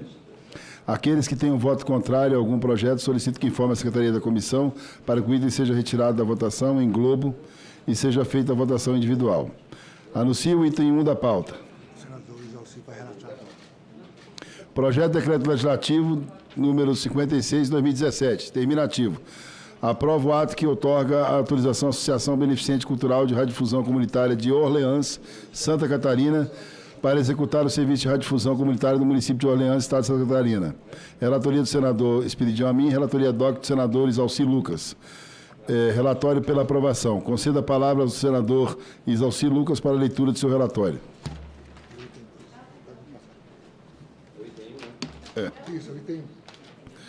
Se Vossa Excelência quiser só ler o voto. Peço a Vossa Excelência exatamente isso, para que eu possa ir direto à análise. Deixa eu só ver se está funcionando aqui, mas tudo bem. Ok. Conforme determina o regimento interno do Senado Federal, nos termos do seu artigo 104G, inciso 6, cumpre a CCDD opinar acerca das proposições que versam sobre o outorga de renovação de concessão, permissão e autorização para serviço de radiodifusão sonora e de sons e imagens. Por se tratar de distribuição em caráter exclusivo, incumbe-lhe pronunciar também sobre os aspectos de constitucionalidade, juridicidade e técnica legislativa. O serviço de radiodifusão comunitária encontra disciplina estabelecida na Lei 9612, de 19 de fevereiro de 98, regulamentado pelo Decreto 2615, de 3 de julho de 1998. O processo de exame e apreciação dos atos do Poder Executivo que outorgam ou renovam concessão, permissão ou autorização para que se execute serviço de radiodifusão sonora e sons de imagem nos termos do artigo 223 da Constituição Federal, oriente-se nessa Casa Legislativa pelas formalidades e pelos critérios estabelecidos pela Resolução número 3 de 2009 do Senado Federal. A matéria é de competência exclusiva do Congresso Nacional, sendo o projeto de decreto legislativo um instrumento adequado, conforme preceitua o artigo 213(2) do regimento interno do Senado Federal. A proposição oriunda da Câmara dos Deputados destina a aprovar o ato do Poder Executivo sob exame, atende aos requisitos constitucionais formais relativos à competência legislativa da União e às atribuições do Congresso Nacional nos termos do artigo 49, incisos 12 e 223 da Constituição Federal. Consta-se que o referido projeto não contrairia preceitos ou o princípio da lei maior, nada havendo, pois, a objetar o tocante à sua constitucionalidade material. Sob o aspecto técnico legislativo, observamos que o projeto está em perfeita consonância com o disposto na Lei Complementar 95, de 26 de fevereiro de 1998. Assim, o exame da documentação que acompanha o PDS número 56 de 2017, e em especial as informações trazidas pela nota informativa número 1092/2020, CEI-MC-TIC, não evidenciou violação às formalidades estabelecidas pela Lei 9612 de 1998. O voto, então, tendo em vista que o exame da documentação que acompanha o PDS 56 de 2017 não evidenciou violação legislativa pertinente e não havendo reparos quanto aos aspectos de constitucionalidade, juridicidade e técnica legislativa, opinamos pela aprovação do ato que renova a autorização otorgada à Associação Beneficente Cultural e de Radiodifusão Comunitária de Orleans, Santa Catarina, para executar o serviço de radiodifusão comunitária no município de Orleans, Estado de Santa Catarina, na forma do projeto de decreto legislativo originário da Câmara dos Deputados. Esse é o voto, presidente. Muito obrigado, senador Exalci. Passamos ao item 2 da pauta, projeto de decreto legislativo número 541 de 2021, terminativo, que aprova o ato que renova a autorização de outorga à Associação Comunitária de Comunicação e Cultura Lindoeste para executar o serviço de radiodifusão comunitária no município de Lindoeste, Estado do Paraná. Relatoria do senador Esperidião Amin, relatoria do senador Exalci Lucas. Relatório pela aprovação. Concedo a palavra ao senador Exalci Lucas para a leitura do seu relatório. Presidente, da mesma forma do projeto anterior, sobre o aspecto técnico da técnica legislativa, observe que o projeto está em perfeita consonância com o disposto da Lei Complementar 95 de 2026, 26 de fevereiro de 1998. Nesse caso, o voto, tendo em vista que o exame da documentação que acompanha o PDL número 541 de 2021 não evidenciou violação à legislação pertinente e não havendo reparos quanto aos aspectos de constitucionalidade, juridicidade e técnica legislativa, opinamos pela aprovação do ato que renova a autorização otorgada pela Associação Comunitária de Comunicação e Cultura de Lindoeste para executar o serviço de radiodifusão comunitária no município de Lindoeste, Estado do Paraná, na forma do projeto de decreto legislativo originário da Câmara dos Deputados. Esse é o voto, presidente. Muito obrigado, senador Exalci. Item 3 da pauta, projeto de decreto legislativo número 847 de 2021, terminativo, aprova o ato que renova a autorização otorgada à Associação Comunitária Prata Polense de Radiodifusão para executar o serviço de radiodifusão comunitária no município de Pratópolis, Estado de Minas Gerais. Relatora, senadora professora Dorinha Seabra, relatório pela aprovação. Concedo a palavra para a senadora professora Dorinha Seabra para a leitura do seu relatório. Senhor presidente, vou direto ao voto dos que são só PDL autorizativo. Tendo em vista que o exame da documentação que acompanha o PDL 847 de 2021 não evidenciou violação da legislação pertinente e não havendo reparos quanto aos aspectos de constitucionalidade, juridicidade e técnica legislativa, opinamos pela aprovação do ato que renova a autorização outorgada à Associação Comunitária Pratapolense de Radiodifusão para executar o serviço de radiodifusão comunitária no município de Pratápolis, Estado de Minas Gerais, na forma do projeto de decreto legislativo originário da Câmara dos Deputados. Este é o nosso voto. Item 4 da pauta, projeto de decreto legislativo número 860 de 2021, terminativo, que aprova o ato que renova a autorização otorgada à Associação Comunitária Canjamba para executar o serviço de radiodifusão no município de Ressaquinha, Estado de Minas Gerais. Relatoria da senadora professora Dorinha Seabra pela aprovação. Concedo a palavra para a senadora professora Dorinha Seabra para a leitura do seu relatório. Direto ao voto. Tendo em vista o exame da documentação que acompanha o PDL 860 de 2021, que não evidenciou violação à legislação pertinente, não havendo reparos quanto aos aspectos da constitucionalidade, juridicidade e técnica legislativa, opinamos pela aprovação do ato que renova a autorização outorgada à Associação Comunitária do Canjamba para executar o serviço de radiodifusão comunitária no município de Ressaquinha, Estado de Minas Gerais, na forma do projeto de decreto legislativo originário da Câmara dos Deputados. Este é o nosso voto. Muito obrigado, professora Dorinha. Item 5, projeto de decreto legislativo número 879 de 2021, terminativo, que aprova o ato que renova a autorização otorgada à Associação Comunitária Cultural Sagrado Coração de Jesus do bairro Santanense para executar o serviço de radiodifusão comunitária no município de Itaúna, Estado de Minas Gerais.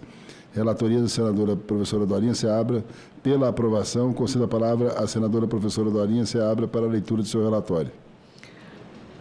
Direto ao voto. Tendo em vista que o exame de documentação que acompanha o PDL 879 de 2021 não evidenciou violação da legislação pertinente e não havendo reparo quanto aos aspectos de constitucionalidade, juridicidade e técnica legislativa, opinamos pela aprovação do ato que renova a autorização outorgada à Associação Comunitária Cultural Sagrado Coração de Jesus do bairro Santanense para executar o serviço de radiodifusão comunitária no município de Itaúna, Estado de Minas Gerais, na forma do projeto de decreto legislativo originário da Câmara dos Deputados. Muito obrigado, senadora Dorinha. Item 6, projeto de decreto legislativo número 887/2021, terminativo, que aprova o ato que outorga a autorização da Associação de Rádio Comunitária de São João do Oriente para executar o serviço de radiodifusão comunitária no município de São João do Oriente, Estado de Minas Gerais. Relatoria da senadora professora Dorinha Seabra. Relatório pela aprovação. Concedo a palavra à senadora professora Dorinha Seabra para a leitura de seu relatório. Direto ao voto, tendo em vista que o exame da documentação que acompanha o PDL 887 de 2021 não evidenciou violação da legislação pertinente, não havendo reparos quanto aos aspectos de constitucionalidade, juridicidade, técnica legislativa, opinamos pela aprovação do ato que outorga a autorização à Associação de Rádio Comunitária de São João do Oriente para executar o serviço de radiodifusão comunitária no município São João do Oriente, Estado de Minas Gerais, na forma do projeto de decreto legislativo originário da Câmara dos Deputados. Muito obrigado. O item 7 da pauta, projeto de decreto legislativo número 241/2023, terminativo, que aprova o ato que renova a concessão de outorga à Globo Comunicação e Participações S.A. para explorar serviço de radiodifusão, sons e imagens no município do Rio de Janeiro, Estado do Rio de Janeiro. Com a palavra, relatoria da senadora professora Dorinha Seabra. Relatório pela aprovação. Concedo a palavra à senadora professora Dorinha Seabra para a leitura do seu relatório.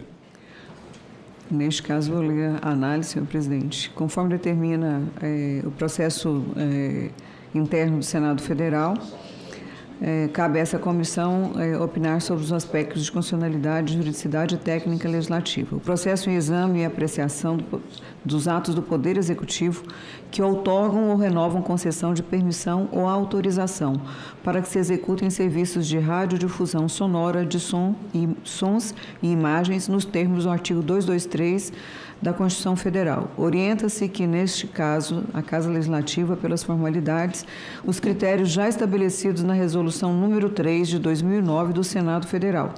A matéria é de competência exclusiva do Congresso Nacional. A proposição, oriunda da Câmara dos Deputados, destinada a aprovar o ato do Poder Executivo sobre exame, atende aos requisitos constitucionais formais, de acordo e nos termos do artigo 49, inciso 12 e 223 da Constituição. Sob o aspecto da técnica legislativa, observa-se que o projeto está em perfeita consonância com o disposto da Lei Complementar 95, de 26 de fevereiro de 1998. Quanto à regulamentação específica da matéria, a renovação de outorgas do serviço de radiodifusão encontra disciplinada, entre outros instrumentos normativos, na Lei 4.117, de 27 de agosto de 1962, da Lei 5.785, de 23 de junho de 1972, e no Regulamento dos Serviços de Radiodifusão, Decreto 52795, de 31 de outubro de 1963. De acordo com a nota técnica elaborada pela Secretaria de Radiodifusão do Ministério das Comunicações, concluiu-se pela viabilidade do deferimento do pedido de renovação da Globo Comunicação e Participação S.A. para explorar serviço de radiodifusão e sons e imagens na localidade do Rio de Janeiro. O parecer 0945 de 2022 da Conjur do Ministério da Comunicação, de 2 de dezembro de 22, de autoria da Consultoria Jurídica junto àquela pasta, órgão subordinado à Advocacia Geral da União, asseverou que não existe impedimento jurídico para a renovação da outorga concedida à entidade Globo Comunicação e Participação para exploração do serviço de radiodifusão de sons e imagens na localidade do Rio de Janeiro, referente ao período de 5 de outubro de 2022 e 5 de outubro de 2037. Por sua vez, a nota da SAGE Radiodifusão, de 20 de dezembro, formulado pela Subchefia de Assuntos Jurídicos da Secretaria-Geral da Presidência, considerou todas as exigências legais regulamentares foram cumpridas, não vislumbrando óbice jurídico ao pedido de renovação. Diante do disposto, tendo em vista que o exame de documentação que acompanha o PDL não evidenciou violação da legislação pertinente, não havendo reparos quanto aos aspectos da constitucionalidade, juridicidade, técnica legislativa, opinamos pela aprovação do ato que renova a concessão outorgada à Globo Comunicação e Participação para explorar o serviço de radiodifusão, som e imagem no município de Rio de Janeiro, Estado do Rio de Janeiro, na forma do decreto legislativo originário da Câmara dos Deputados.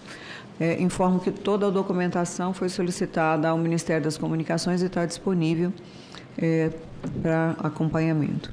Muito obrigado, senadora professora Dorinha Seabra. Item 8, projeto de decreto legislativo número 244, de 2023, terminativo, que aprova o ato que renova a concessão outorgada à Globo Comunicação e Participações S.A. para explorar o serviço de radiodifusão e sons e imagens em Brasília, Distrito Federal.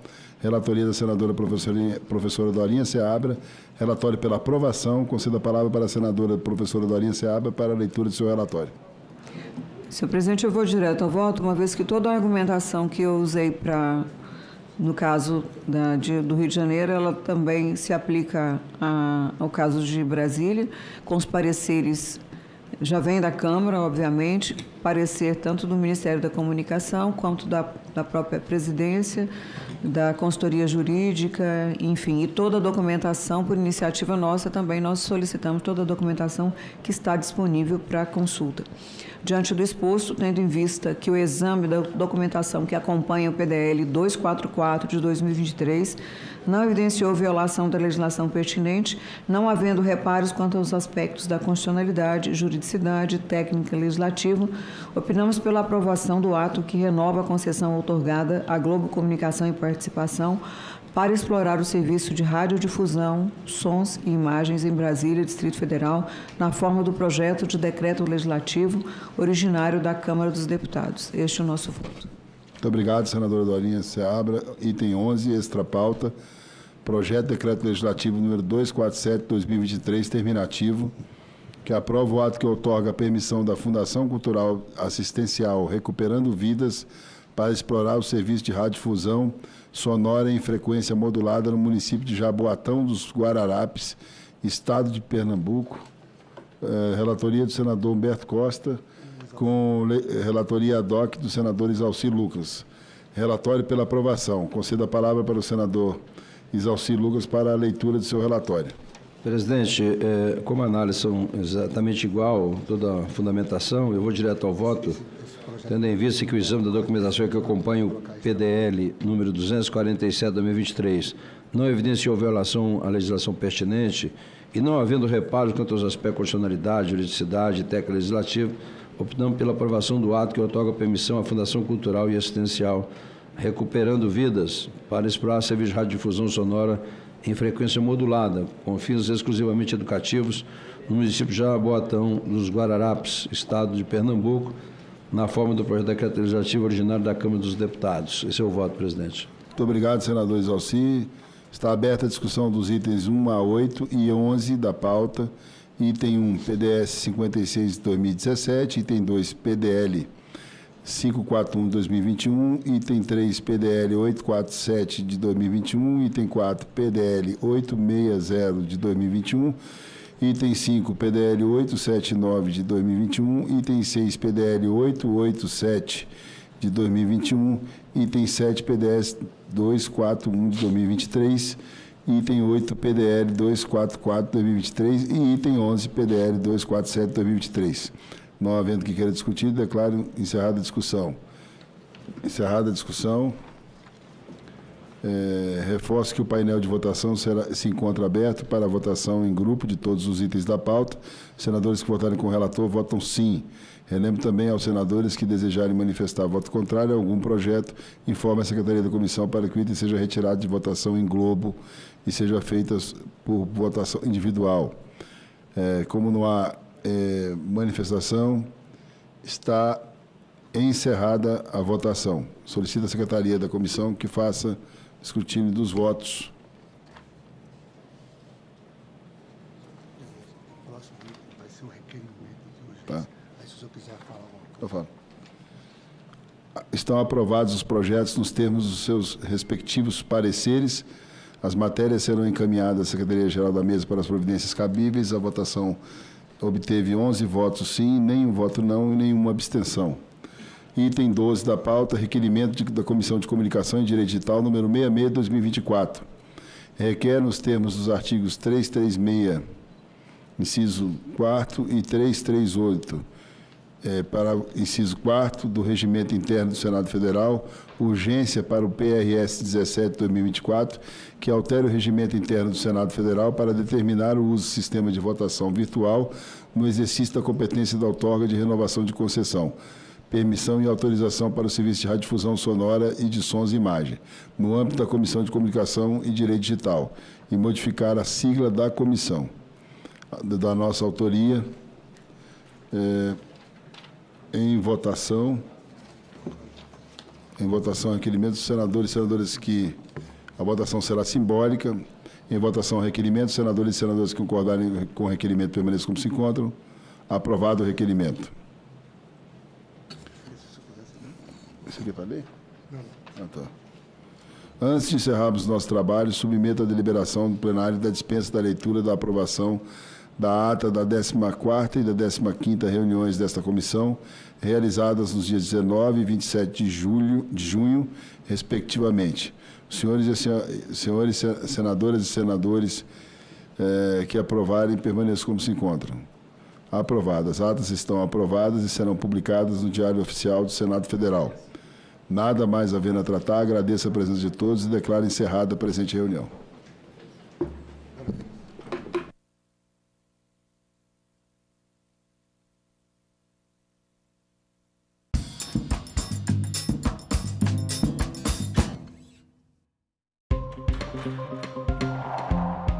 O que pode e o que não pode nas campanhas eleitorais? Quais as regras na internet? Como os candidatos devem se comportar? Nossos convidados respondem a essas e outras perguntas ao vivo. TV Senado Live, nesta sexta, 9 horas da manhã. Áurea é uma empregada doméstica que, num determinado momento, resolve voltar a estudar. Este é o tema do novo livro de Henrique Rodrigues, Áurea. É um romance escrito para as próprias pessoas de quem ela trata. Por isso ele traz uma linguagem cotidiana, por isso ele retrata uma realidade cotidiana, mas ao mesmo tempo terrível. Essa ideia de escrever sobre, abordando essa situação também do racismo, né, presente muito fortemente nesse caldeirão das desigualdades sociais. Áurea, aliás, é o nome da minha tia, é o nome da irmã da minha mãe. Eu peguei, né, por coincidência, né, faz referência à Lei Áurea. Coloquei ali um elemento de que essa personagem ela está se formando no EJA, ela se lembra de toda a sua vida que ela vai se formar, e aí começa a contar a sua história. Uma notícia falsa pode vir de quem a gente menos espera, no grupo da família ou nas nossas redes sociais. Mas como saber se uma informação é verdadeira? Agora, as informações sobre o Senado podem ser checadas pelo WhatsApp. Envie texto, link, foto, captura de tela ou vídeo de qualquer notícia duvidosa sobre o Senado Federal.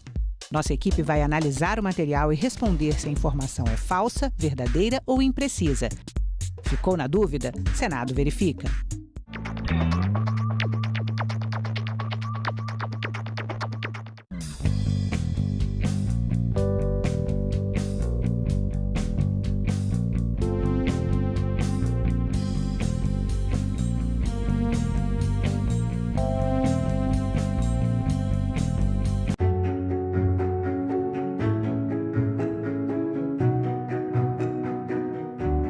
Agora está bem definido que a saúde é um direito de todos e um dever do Estado. O Plano Nacional de Imunizações atingiu o grau de excelência com a criação do Sistema Único de Saúde. O SUS é a maior política nacional responsável pela elevação da expectativa de vida da população brasileira. Todos nós aqui lembramos do que ocorreu na pandemia. Todos nós aprendemos com muita dor que sem saúde não temos nada. Acreditamos na medicina, no Sistema Único de Saúde. Nós acreditamos na ciência. Temos o sentimento de dever cumprido e de que ainda temos que cumprir, porque essa batalha e esta guerra ainda não terminaram. TV Senado. Democracia todo dia.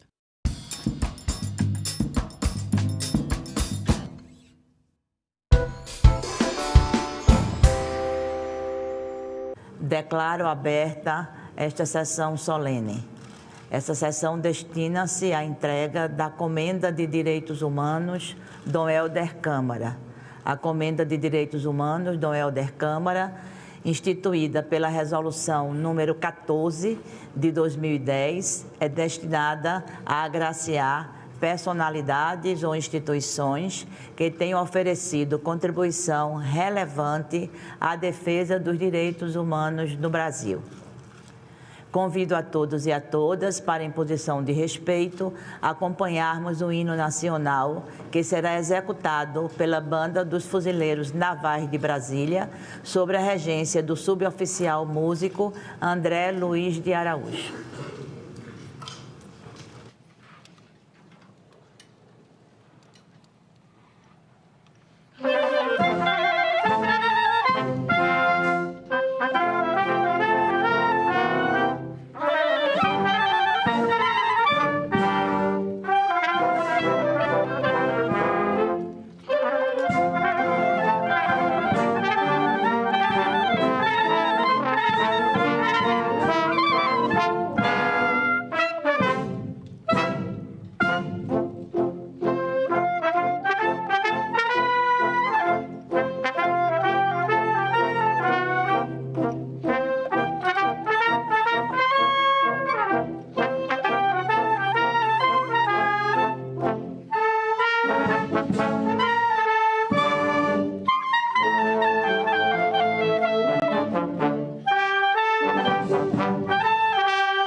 Esta é a 5ª edição da Comenda de Direitos Humanos Dom Helder Câmara, destinada a agraciar personalidades e instituições que tenham oferecido contribuição relevante à defesa dos direitos humanos no Brasil.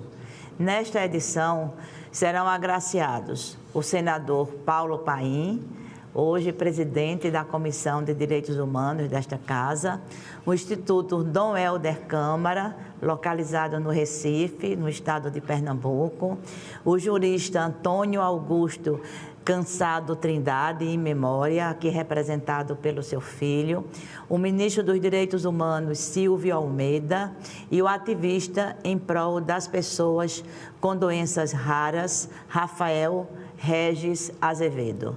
Sem sombra de dúvida, um verdadeiro time que o Brasil ostenta para o mundo em defesa dos direitos humanos.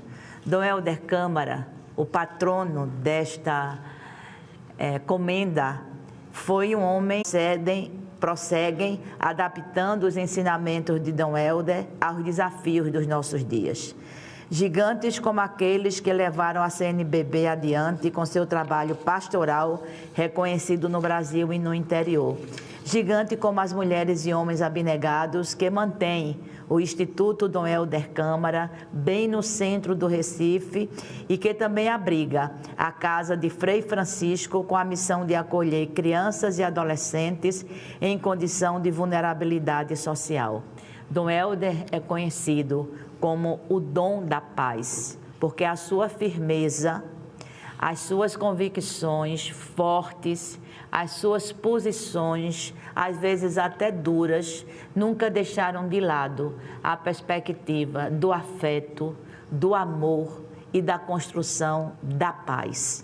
Por isso que o Senado, a meu ver, foi muito generoso e, ao mesmo tempo, muito feliz ao idealizar esta comenda de direitos humanos, denominada de Comenda Dom Helder Câmara. Vou falar um pouco a respeito dos agraciados. E o primeiro deles, que vai usar a palavra, é o nosso querido senador Paulo Paim.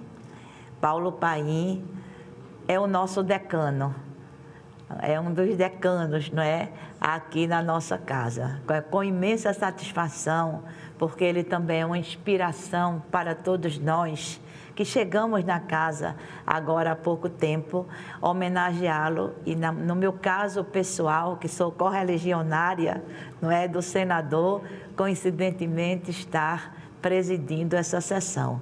Paulo Paim é presidente da Comissão de Direitos Humanos do Senado Federal, foi autor e relator de diversos projetos de lei que contribuíram para o avanço da agenda de direitos humanos no país, incluindo o Estatuto da Pessoa Idosa, o Estatuto da Pessoa com Deficiência e a Lei de Cotas, renovada este ano. Foi deputado constituinte e exerce mandato parlamentar, juntando as duas casas do Congresso Nacional de forma ininterrupta desde 1987. E tudo pelo voto popular. Paim é, para nós, aqui na casa e fora da casa, um exemplo de defensor e de promotor da luta dos direitos humanos. A senhora é convidada para receber agora? Vou. Com imensa satisfação, convido o senador Paulo Paim a ser agraciado com a Comenda de Direitos Humanos, Dom Helder Câmara, e também a fazer uso da palavra. Primeiro, entrega.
Concedo a palavra ao senador Paulo Paim. Querida presidenta Tereza Leitão, meus cumprimentos a Vossa Excelência. Cumprimentando essa nobre e querida senadora, eu cumprimento toda a comissão, todos os convidados, todos os homenageados, todos que estão nesse plenário. Senadora, com esse pronunciamento aí, já me deixou emocionado, chega numa idade, me chama de veterano já, né? Se controlar agora para poder falar. Mas queria também agradecer a equipe do meu gabinete, que fez questão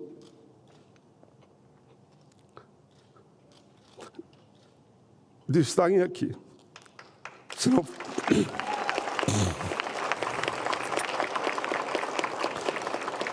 Se não fossem vocês que estão comigo, desde a Comissão de Direitos Humanos, vejo aqui também,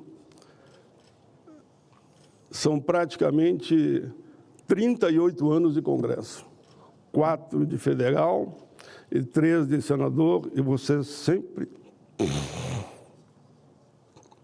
do nosso lado. Eu sabia que a emoção podia tomar conta, eu fiz essa fala e vou tentar ficar na matriz aqui e não inventar. Enfim, quero agradecer de alma, coração, por ser um dos agraciados com essa comenda de Direitos Humanos, Dom Helder Câmara, instituída pelo Senado Federal. Quero cumprimentar o senador Veneziano Vital do Rego, foi um dos que indicou o meu nome para que em vida ainda eu fosse homenageado.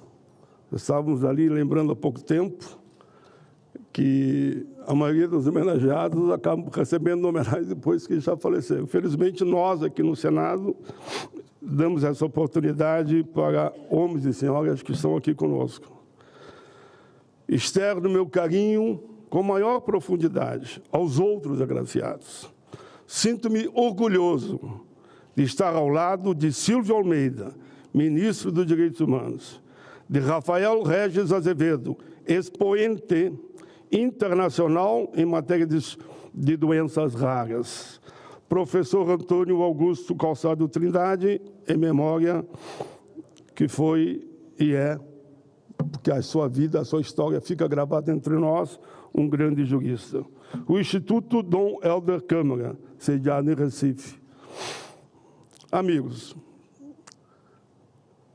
promover os direitos humanos tem que ser uma ação constante, persistente. É uma decisão política ser militante dos direitos humanos.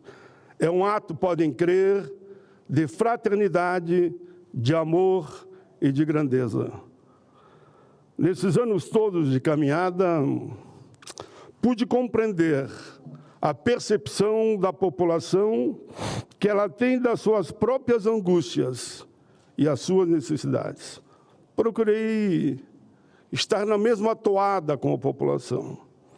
Sempre é bom se colocar no lugar do outro e sentir as suas dores, as suas perdas, as suas preocupações, entender o sentimento e as emoções como se estivesse vivenciando a mesma situação. Assim pensava e agia Dom Helder Câmara. Por isso, fascina-me, podem crer, a existência humana e essa política que nós somos tão teimosos, né? E tenho orgulho de dizer isso, de defender os direitos humanos. A existência humana e tê-la como espelho em trilhas a serem vencidas, janelas a serem abertas para todos. Lembro até de montanhas a serem escaladas com a grandeza de quem quer levar para o topo a população mais vulnerável. Estou aqui como um navegador, mas para mim o objetivo nosso é salvar vidas e melhorar a vida do povo. Vamos seguindo em diante, sempre na mesma incansável luta na busca de dias mais felizes para todos. Ajudamos a construir, e a presidenta já citou aqui, algumas leis que ficaram na história. E eu gosto muito de lembrar que foram leis coletivas, ninguém faz nada sozinho. Políticas humanitárias, como o Estatuto da Pessoa Idosa, foram 15 anos de construção. Eu fui ferramenta aqui dentro, mas veio de fora para dentro. Da pessoa com deficiência, mais quase 20 anos. Da igualdade racial, mais de 10 anos. Da juventude, que fui relator. Podia citar aqui lei dos autistas, teria que contar uma história, como é que ela foi construída, mas veio de fora para dentro. Política de cotas, da igualdade salarial entre homens e mulheres. A senhora foi uma das relatoras. Uma luta antiga, a senhora teve que vir cá para a gente conseguir aprovar. Política Nacional de Recuperação do Salário Mínimo. Eu poderia dizer que eu tenho muita gratidão, viu, pelo que a vida me deu. Aprendi muito ao longo dos anos. Foram tempos de saber, de conhecer a mágica que há na mistura da terra com a água. Vocês vão entender por que eu digo isso. De amassar o barro com as mãos e os pés e transformá-los em vasos para colher as flores. Digo isso porque esse foi meu primeiro emprego. foi amassar o barro e ajudar a construir vasos numa olaria. Nesse longo tempo, confesso a vocês que sorri de inúmeras vitórias, mas chorei também nas derrotas. Foram muitas batalhas. Nunca recuamos e nunca desistimos, porque a história se faz na defesa de causas nobres, e quem defende causas nobres não é um perdedor, pois as causas nobres são eternas. Mas eu também errei, claro que errei. Construí castelos que muitas vezes desmoronaram, mas aprendi que sem humildade não se chega a lugar algum. Sempre há tempo de retomar, pois o caminho se faz caminhando, já disse o poeta. Temos desafios pela frente. O Brasil tem muitos desafios. Os problemas são enormes. Fome, miséria, pobreza, criminalidade, combater o racismo, o feminicídio, preconceitos, discriminações. O nosso povo só quer o quê? Quer moradia, saneamento básico, salário decente, emprego decente, saúde, educação de qualidade. Quer romper horizontes, quer só progredir, mas quem não quer? O nosso povo quer democracia. Sim, quer uma democracia forte. Liberdade e justiça, quer respeito à comunidade LGBTQIA+.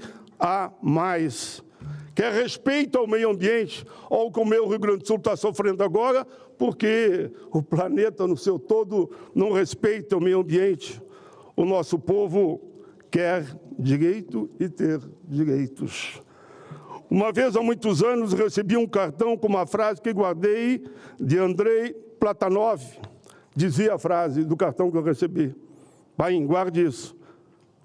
Um fã desse grande escritor disse: tudo é possível e tudo tem êxito, mas o mais importante é semear as almas das pessoas. Guardei essa frase que recebi nesse cartão. Esse ato celestial descrito por esse autor evoca os sentimentos mais profundos, nos eleva à comunhão divina, ao equilíbrio universal e dos cosmos, à consciência de que somos irmãos, a esperança e a libertação da alma em um céu límpido para voar num amor etéreo e sublime. Etéreo e sublime. É com essa visão que estou aqui hoje, claro, um pouco emocionado, recebendo essa honraria, a Comenda dos Direitos Humanos, Dom Helder Câmara. Consciente eu e nós todos, de que cada gesto e palavra em benefício e respeito aos direitos humanos é uma semente que tem que ser cuidada. Não é só plantada, tem que ser cuidada no coração da humanidade. Destinada a nascer, renascer, florescer em belos jardins, quantas vezes forem necessário, em um futuro mais justo e qualitário, com harmonia, tolerância e sinergia humana. Com solidariedade e políticas humanitárias, haveremos de reconstruir. Eu busco aqui agora o sofrimento do meu Estado. São as políticas humanitárias que todos os estados e a nível internacional estão olhando para o Rio Grande, que eu digo, viva a solidariedade. Vamos juntos construir o Rio Grande. O Rio Grande é o Brasil é o Rio Grande. Estamos juntos. Claro que lá no Rio Grande lamentamos e choramos, como diz lá um poeta, choramos tudo que foi perdido.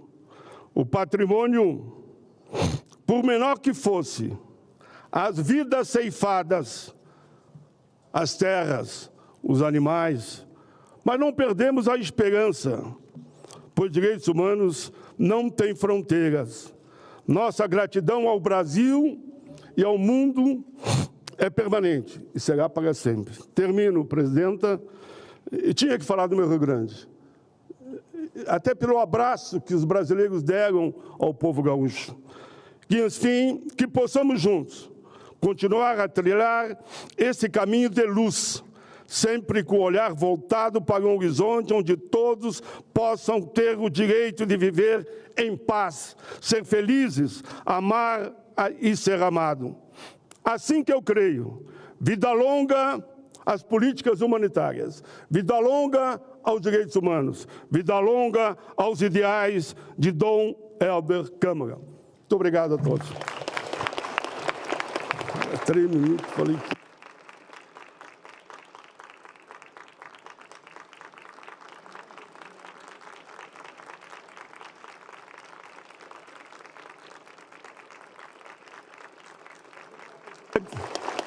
Isso aqui está com cara de despedida minha aí.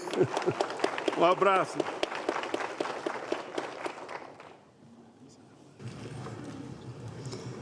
Muito obrigada, senador Paulo Paim, por esse discurso tão reflexivo, tão significativo. Eu tenho que votar agora. Vá, de quem vive, Eu vou votar aqui. de quem vive o que falou. Quero anunciar com muita satisfação a presença do senhor embaixador da Bélgica, Peter Klaes, da senhora embaixadora do Timor-Leste, Maria Ângela Carrascalão, do senhor encarregado de negócios da Embaixada do Azerbaijão, Farhad Mamadov, e da representante diplomática da Embaixada da Síria, senhora Ala Bizani, do senhor conselheiro da Embaixada da República da Zâmbia, Koilard Muvema, do senhor coordenador de Direitos Humanos do Ministério da Educação, professor Erasto Fortes, do senhor diretor cultural do Instituto Dom Helder Câmara, Manuel Moraes, dos senhores membros da associação Rafael Vai Voar, Noé Eugênio Azevedo, pai do agraciado Rafael, de Laura Veridiana, de Marcela Martins, e já compondo a mesa conosco a senadora Zenaide Maia. Com imensa alegria, comunico que a senadora Zenaide Maia irá realizar outorga da Comenda de Direitos Humanos Dom Helder Câmara ao senhor Rafael Regis Azevedo. Neste momento, convido a senadora para fazer uso da palavra e logo em seguida para a entrega ao agraciado que usará da palavra após receber a premiação. Senadora Zenaide, com a palavra.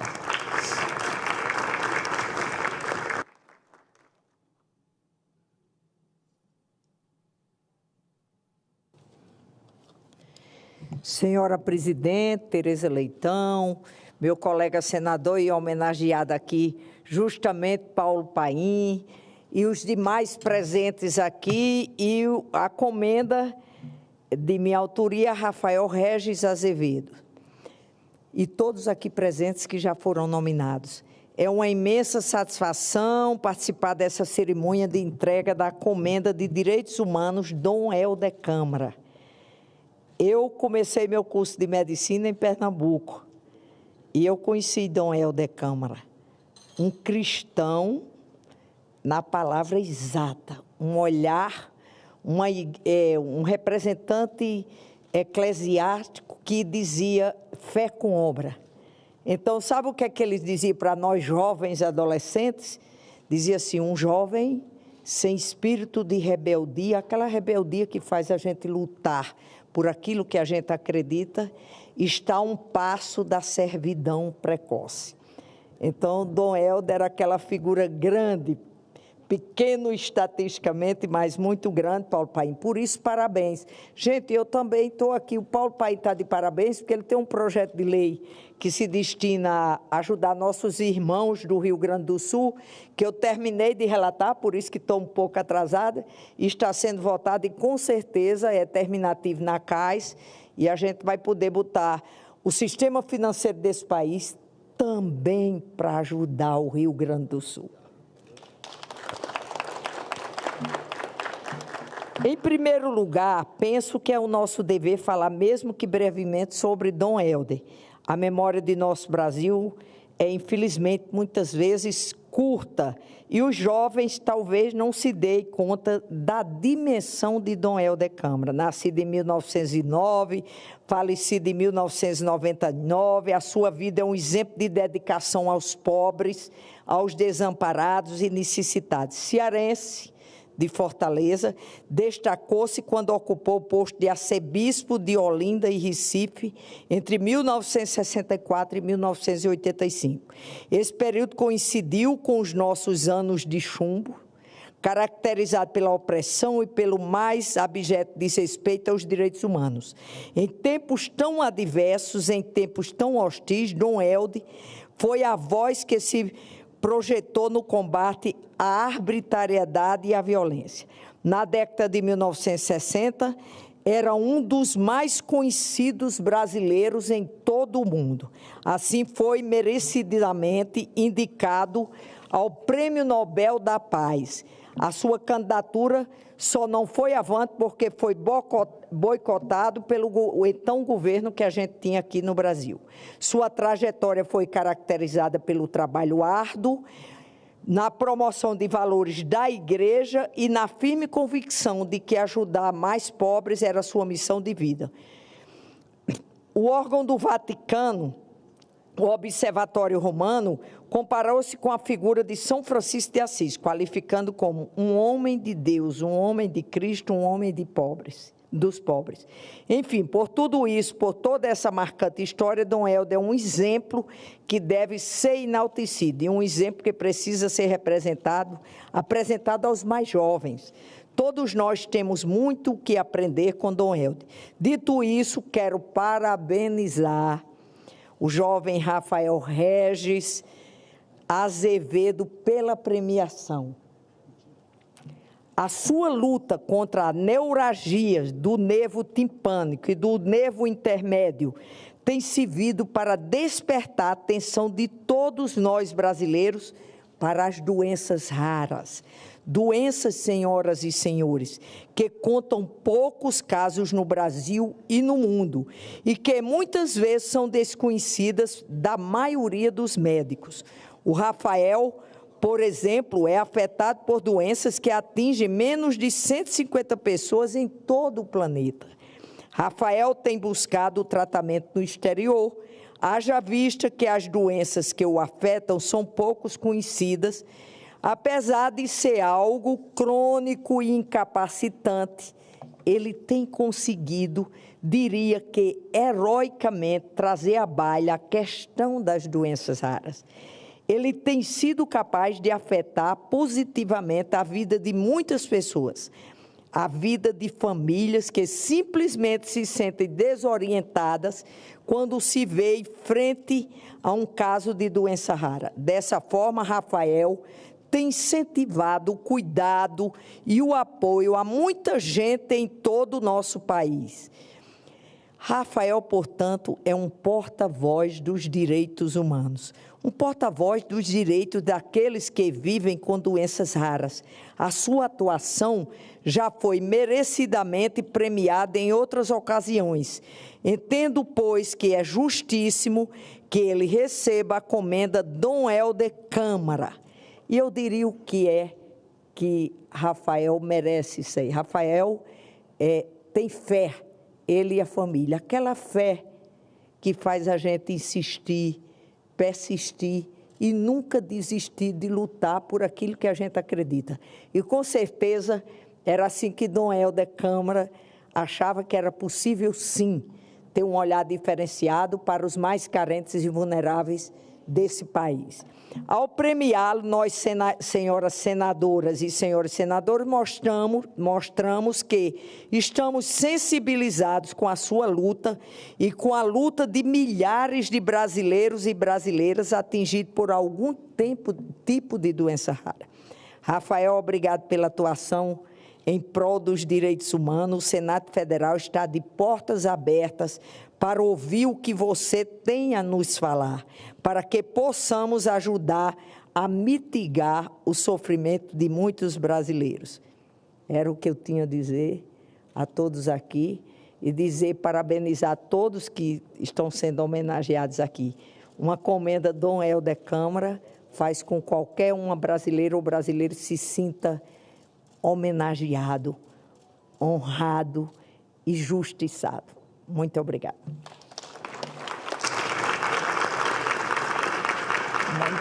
Muito obrigada, senadora Zenaide. Registro a presença do senador Fabiano Contarato, também já entre nós o ministro Silvio Almeida, um dos nossos agraciados, e convido o representante do senhor Rafael Regis Azevedo, sua mãe, Gislaine Regis Uabe, para a outorga da comenda, que será entregue pela senadora Zenaide. Exemplo de dedicação e compromisso com as causas das doenças raras. Sua atuação incansável, como disse a senadora, tem impactado a vida de milhares de pessoas, assim como é símbolo de incentivo ao cuidado dessa população vulnerável. Senhora Gislaine, aqui na nossa frente. Essa mulher.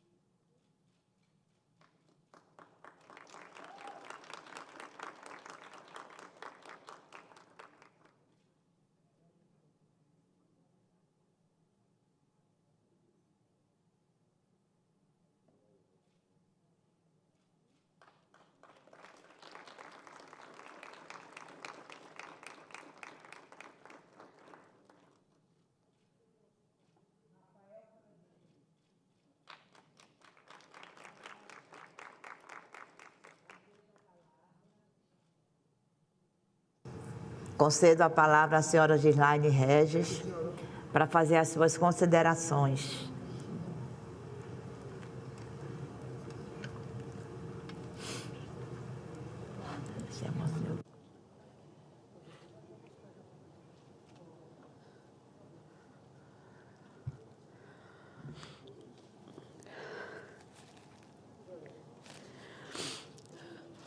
Ai, eu preciso respirar um pouco.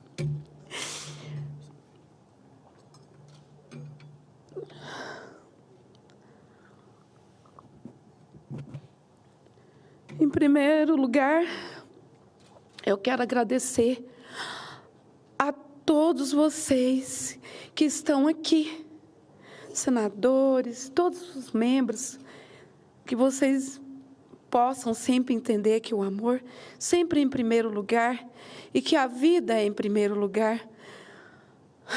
Uma gota de água no oceano faz toda a diferença, porque o amor é em primeiro lugar.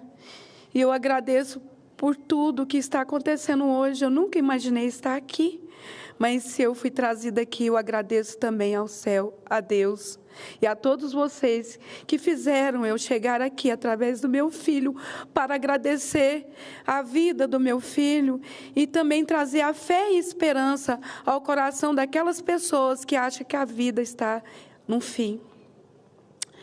Eu agradeço a vida do meu filho, que esse tempo todo eu lutei muito, mas as meninas, para entender como queria salvar a vida do Rafael. E o Rafael me mostrou que é um mestre. Ele sofreu a pior dor do mundo, que os médicos falaram que não sabia como que ele estava aguentando esta dor tão triste, que fazia com que a gente não conseguia dormir todas as noites. Mas ele foi um mestre de ensinar para nós, com alegria e com fé, que a vida é em primeiro lugar e que a vida é um milagre e que a gente nunca pode perder a fé e a esperança em nossos corações. Que o mundo pode mudar e que a gente tem que valorizar a nossa vida, que a vida é um milagre. E é isso que eu tenho para falar, porque eu estou muito emocionada e nem sei mais. Palavras são palavras, o importante é o amor no coração, o importante é a unidade, é o que nós somos. Deixar de ser dualidade, mas unidade, juntos somos um. E a vida é um pilar sagrado e nós precisamos de integrar mais nessa vida, entender a vida, porque sem a vida, o que seria da vida? A vida é um movimento e eu agradeço a todos vocês, com meu coração de mãe, que pedi muito para estar aqui e Deus me ouviu. E eu agradeço todos vocês e que sejam sempre abençoados por Deus e as suas famílias também. Gratidão, gratidão infinita. E a senadora Sagrada também, gratidão a todos vocês infinitamente por me ajudar a estar aqui e o meu filho também. É isso, gratidão e muita paz. Só mais uma. Tudo por amor e nada sem amor. O impossível é possível. Gratidão. Nós que agradecemos a sua presença e o legado de Rafael. Com imensa satisfação, comunico a premiação do ministro Silvio Almeida, titular do Ministério dos Direitos Humanos. Se é possível identificar herdeiros intelectuais do legado de Dom Helder Câmara, certamente Silvio Almeida é um deles. Tal como Dom Helder, Silvio Almeida também não se cala frente às injustiças sociais e não se cansa de denunciá-las e combatê-las. Equilibrado como Dom Helder, aguerrido e culto como Dom Helder, assim é Silvio Almeida, que não poderia estar em lugar mais adequado do que no comando do Ministério dos Direitos Humanos, onde continua o belíssimo trabalho que realizou à frente do Instituto Luiz Gama, que presidiu com brilhantismo. Advogado e professor com formação acadêmica em Direito, Filosofia e Economia, é autor de diversos livros, dentre os quais se destaca Racismo Estrutural, obra referência sobre a questão racial. É fundador do Instituto Luiz Gama, organização que atua em causas sociais, com ênfase nas questões étnico-raciais e de minorias, para promover a defesa dos direitos humanos. Convido o querido ministro para subir ao palco.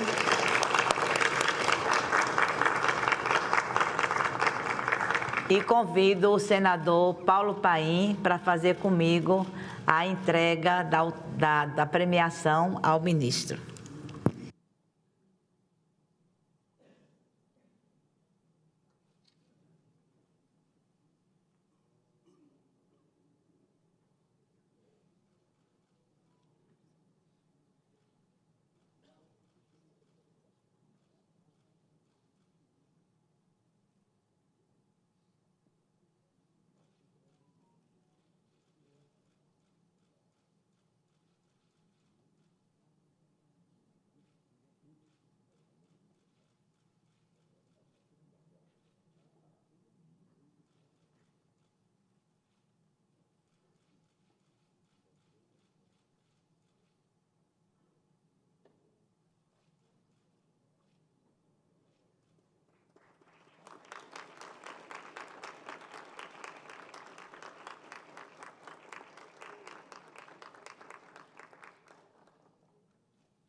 Concedo a palavra ao ministro Silvio Almeida. Senhoras e senhores, prezadas, companheiros, companheiras, eu quero desejar um bom dia e também dizer da minha alegria, do meu orgulho, da emoção que sinto por receber essa homenagem. Uma homenagem que, sem dúvida nenhuma, é resultado da generosidade das pessoas que propuseram e que também conseguiram que essa homenagem ela fosse aprovada. Então, fica aqui o meu agradecimento a todas as pessoas que aqui estão. Quero cumprimentar, em primeiro lugar, a senadora Tereza Leitão, que é responsável por essa indicação. E, como eu já disse, senadora, isso é resultado da sua enorme generosidade, do seu carinho, da sua da sua capacidade de estender gestos de fraternidade para todos que a conhecem. A senhora, que é uma lutadora por algo que eu considero fundamental, que é educação, é uma professora. Então, tenho muita honra de receber esta homenagem que leva o nome de Dom Helder Câmara das suas mãos, a partir da sua indicação. Muito obrigado. Ao meu amigo, meu líder, meu companheiro, minha referência, Paulo Paim. Senador, eu vou fazer uma confissão aqui. A confissão é a seguinte. Quando eu me tornei ministro de Estado, eu sabia que eu ia me encontrar com diversas personalidades do mundo político, ia conhecer deputados, deputadas, senadores, senadoras, enfim, pessoas que eu só via pela televisão, né? E que tinha me encontrado não muitas vezes. Curiosamente, os nossos caminhos se cruzaram muitas vezes, mas olha que curioso, a gente não tinha tido a chance de se conhecer, de conversar, de se abraçar. E tivemos, numa ocasião, no Senado Federal, como de uma disputa, né? O momento foi um momento meio difícil, meio complicado, mas nós passamos muito bem, o senhor sempre ao meu lado. Eu pude dizer o quanto eu tenho uma profunda admiração pelo senhor, senador, uma profunda admiração.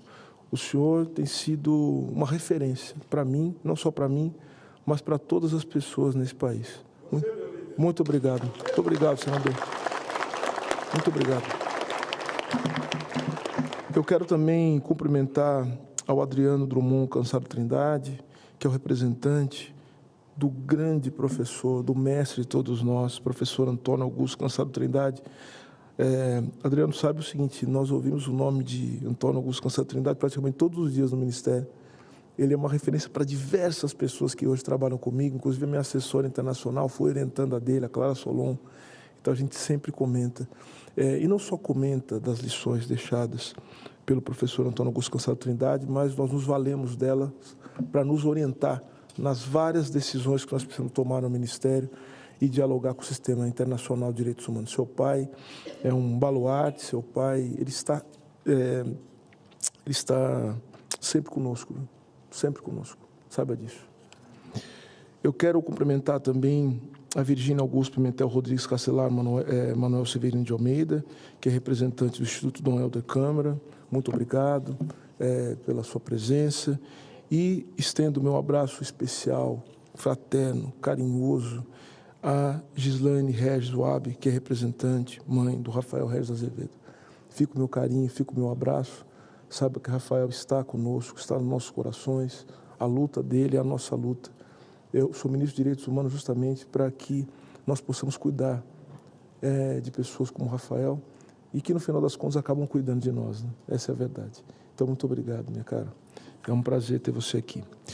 Olha, eu quero, senadora, me permita ser bastante breve, porque eu, como homenageado, eu sinto mais que eu preciso vivenciar esse momento e sentir o carinho mais do que falar. Eu só posso agradecer. Mas, para além de agradecer, eu preciso dizer algumas coisas. A primeira delas é a seguinte: quando se é homenageado, eu sinto que a homenagem, ela, obviamente, é uma homenagem pelo que eu consegui fazer ao longo da minha trajetória, ao lado das pessoas que me ajudaram, sem o auxílio, sem ajuda, sem também o exemplo de pessoas que foram fundamentais para iluminar os meus passos. Certamente eu não seria digno dessa homenagem. Então, sim, eu fiz, apoiado em gigantes, nas costas de homens e mulheres que me antecederam, eu consegui fazer algumas coisas que certamente foram observadas pela senhora, que me indicou, mas por outras pessoas e que me deram a possibilidade de receber essa homenagem. Mas eu acho que uma homenagem, ela também, ela carrega o que eu chamaria de uma armadilha. Porque a homenagem é a mesma coisa que o seguinte: muito bom pelo que você tem feito, mas é bom você continuar fazendo o que você está fazendo para você ser digno dessa homenagem. Então, ao receber uma homenagem, ao aceitar receber uma homenagem como essa, eu também firmo um compromisso com a continuidade do meu trabalho. As pessoas que me homenageiam também, ao mesmo tempo, estão dizendo que eu não devo me desviar daquilo que me tornou digno dessa homenagem. E, ao mesmo tempo, a homenagem, né, a terceira face de uma homenagem, é que a homenagem também faz com que você seja responsável por apontar os caminhos para outras pessoas.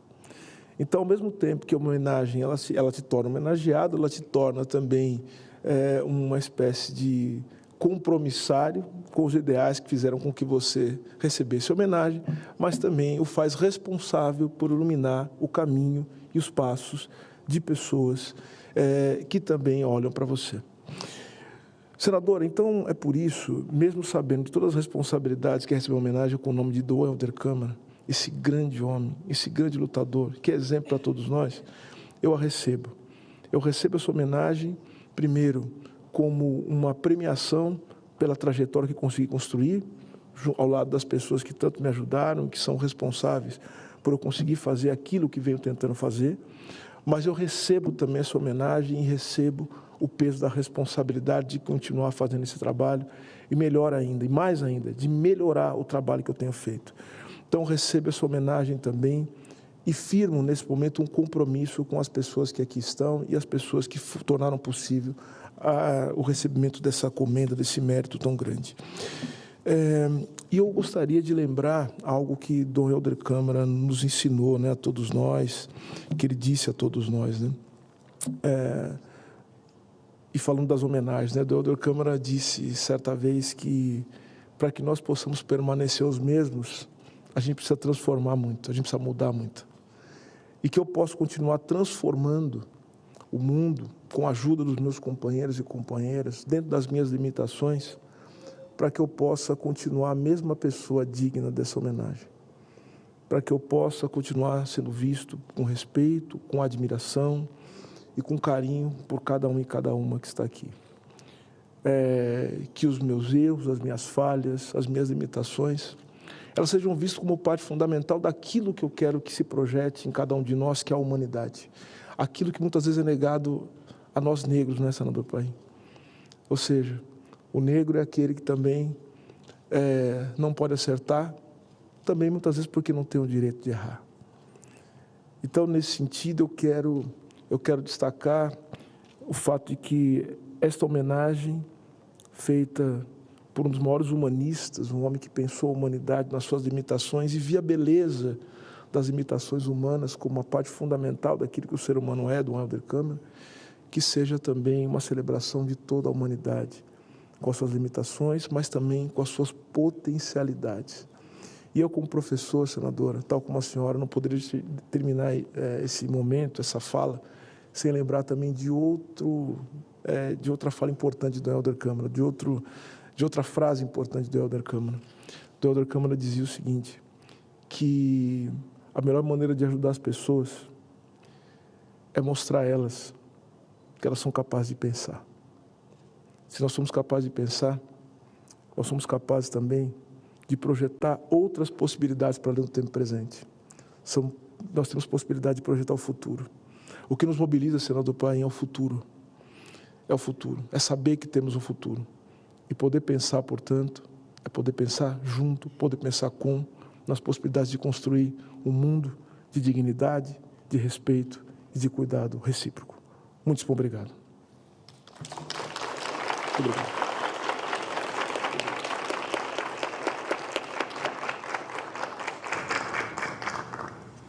Muito obrigada, ministro Silvio Almeida. Vida longa a todos aqueles que pensam e defendem os direitos humanos. Muito bom, muito boa essa lembrança e, sobretudo, essa relação com a educação. Nós temos no Brasil, inclusive, o Plano Nacional de Educação em Direitos Humanos. O professor Erasto Fortes, do MEC, sabe da importância que isso tem para que a gente valorize as políticas de direitos humanos vinculadas, né, à educação. Nesse momento, eu anuncio a premiação do Instituto Dom Helder Câmara, que será laureado com a Comenda de Direitos Humanos Dom Helder Câmara. O Instituto Dom Helder Câmara, o IDEC, é uma entidade sem fins lucrativos sediada em Recife, que tem como objetivo a preservação e divulgação do legado de seu fundador, o bispo Dom Helder Câmara, o arcebispo, batalhador incansável na luta pela justiça social e pela solidariedade. O IDEC incentiva o exercício da cidadania por meio da cultura e da arte. E também preserva o legado de Dom Helder, não só o legado do homem público defensor dos direitos humanos, mas o Dom Helder, poeta, talentoso poeta, que com seus escritos coloria e amenizava a árida luta cotidiana. Todos os domingos, na missa que se celebra na Igreja das Fronteiras, a igreja onde Dom Helder celebrava, pertinho de onde ele viveu, ao final da missa se lê um pensamento, um poema, um dos escritos de Dom Helder daquele dia, com a data referenciada que ele fazia como uma espécie de diário, né? E para nós que frequentamos aquela igreja, é muito interessante poder reviver esse legado, né, que se torna bem vivo para todos nós, pernambucanos, que eu tenho a honra de sê-lo, né, e ao mesmo tempo irradiando para o mundo. Assim eu convido para receber, né, a comenda do Instituto Dom Helder Câmara, nessa ocasião representado pela senhora Virgínia Augusta Pimentel Rodrigues Castelar, diretora executiva do IDEC, que está fazendo 40 anos este ano, e pelo senhor Manuel Severino Moraes de Almeida, diretor cultural do Instituto e também membro da Cátedra de Direitos Humanos da Universidade Católica de Pernambuco.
Concedo a palavra a Virgínia Pimentel para fazer as suas considerações. Bom dia a todos. Excelentíssima senadora, presidenta dessa sessão, Tereza Leitão, nossa elderiana, como já disse, frequentadora da Igreja das Fronteiras.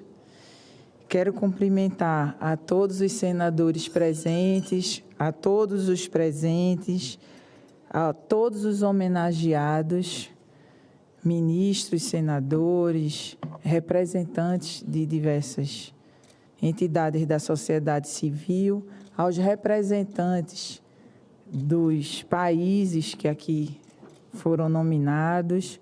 Estou vendo aqui conterrâneos pernambucanos, nosso querido Sardinha, aqui da Casa do Senado, professor Manuel Moraes, nosso diretor no IDEC. Como a senadora Tereza Dueire, Tereza Dueire é nossa fundadora, Tereza Leitão, falou, no início da missa da Igreja das Fronteiras, nós lemos sempre um pensamento de Dom Helder. E essa homenagem ao Instituto Dom Helder Câmara, ela é muito feliz, ela é muito oportuna, não só pela comemoração dos 40 anos do Instituto Dom Helder, instituto fundado por Dom Helder e que é mantido por leigos, pela sociedade civil, por seus admiradores durante todo esse tempo, porque a memória de Dom Helder, ela se faz presente, ela é atual e ela é mais do que tudo necessária. Então, inicio aqui os agradecimentos ao Senado Federal, à nossa senadora Tereza Leitão, com a fala de Dom Helder. Para onde quer que meus olhos se movam. É verdade, Senhor, que a todos e a tudo imprimistes ritmos, às águas e aos ventos, ao cair das folhas, ao agitar dos ramos, ao rolar das pedras? Que dizer então do voo das aves, do girar dos astros e da marcha dos homens? Tu me fazes entender como nunca, nesta vigília abençoada, teu encanto pelos artistas e teu fraco pelos profetas. Rio de Janeiro, 10 de fevereiro de 1959, Dom Helder Câmara, Meditações de Padre José, página 3132. Pela mensagem de Dom Helder, já fica registrado que a vida dos profetas não é fácil. Essa atualidade do pensamento de Dom Helder é a atualidade, como foi dito aqui, de semear almas, de semear o diálogo, de construir pontes, de lutar pela democracia, lutar pelos direitos humanos. Quero registrar aqui o nosso agradecimento ao senador Humberto Costa, que se faz presente na sessão e que também representa o nosso Estado. Dom Helder lutava pela democracia, pelo combate à fome, pelo Brasil sem miséria. E se Dom Helder fosse vivo, senadora Tereza Leitão, ele ia estar muito feliz, porque Dom Helder era um entusiasta do protagonismo das mulheres. Sempre andou ao lado das mulheres. E o mais interessante é que as mulheres também abraçaram a causa de Dom Helder, e várias mulheres são fundadoras, junto com Dom Helder, do nosso instituto. E aqui não posso deixar de falar de Lucinha Moreira, Zezita, Tereza Doele, irmã Wanda, que está lá conosco, guardiã do nosso instituto e da casa de Dom Helder, Maria Laura Queiroz, Normândia e tantas outras que, ao lado de Dom Helder, com os ex-diretores do Instituto e de toda a equipe, mantém o pensamento de Dom Helder. Então, o Instituto Dom Helder Câmara já foi aqui tão bem referenciado. Sua mensagem é manter o ecumenismo, manter o diálogo. Dom Helder já dizia: quem me critica me enriquece. E esse instituto tem como a sua missão manter a memória de Dom Helder. Então, essa comenda do Senado Federal, ela é uma comenda feliz, oportuna, não deixa essa memória de Dom Helder se desaparecer no tempo. Dom Helder é um nome nacional, internacional, e que levou a bandeira da dignidade da pessoa humana, do combate à pobreza, até os seus limites. Levou a todas as fronteiras aonde pôde falar. Então, o Instituto agradece. É muito emocionante estar aqui na companhia de todos os diretores. nessa comemoração dos 40 anos de Dom Helder. Que Dom Helder nos abençoe e Dom Helder sempre entre nós. Muito obrigada.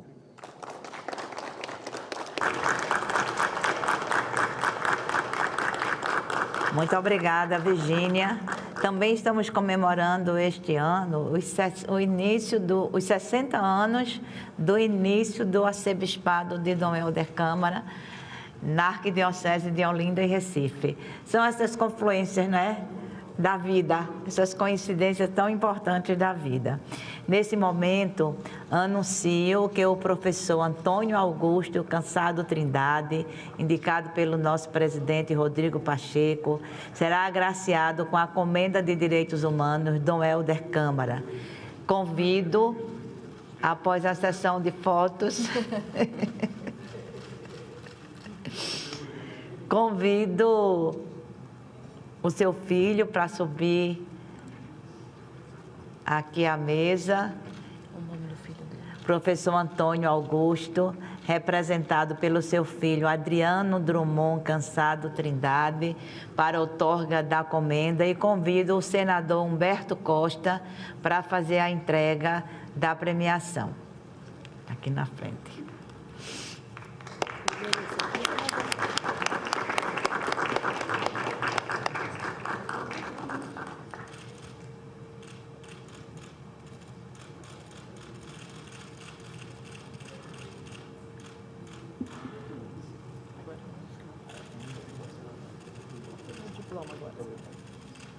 O diploma. Esse aqui também, por favor.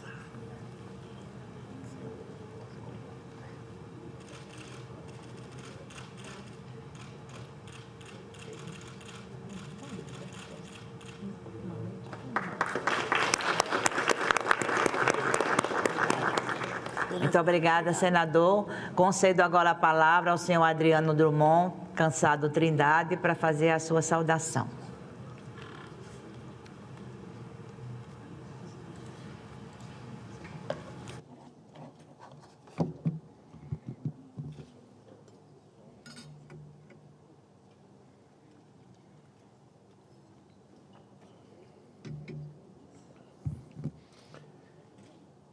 Senadora Tereza Leitão, senhoras senadoras, senhores senadores, é uma honra muito grande, é uma satisfação muito grande estar aqui hoje na Casa dos Estados e no Congresso Nacional recebendo a comenda Dom Helder Câmara em nome do meu pai. Eu agradeço em nome de toda a família, em nome dos meus irmãos, em nome da esposa do meu pai, Carmelita. É uma honra muito grande. Meu pai foi um grande admirador de Dom Helder Câmara.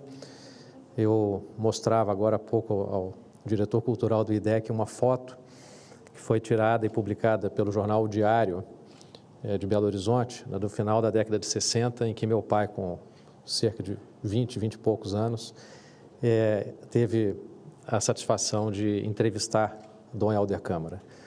Então, se vivo ele estivesse, ele certamente celebraria muito o recebimento dessa comenda que, assim como disse o ministro Silvio Almeida, se deve, sobretudo, à generosidade dos senadores e senadoras dessa casa.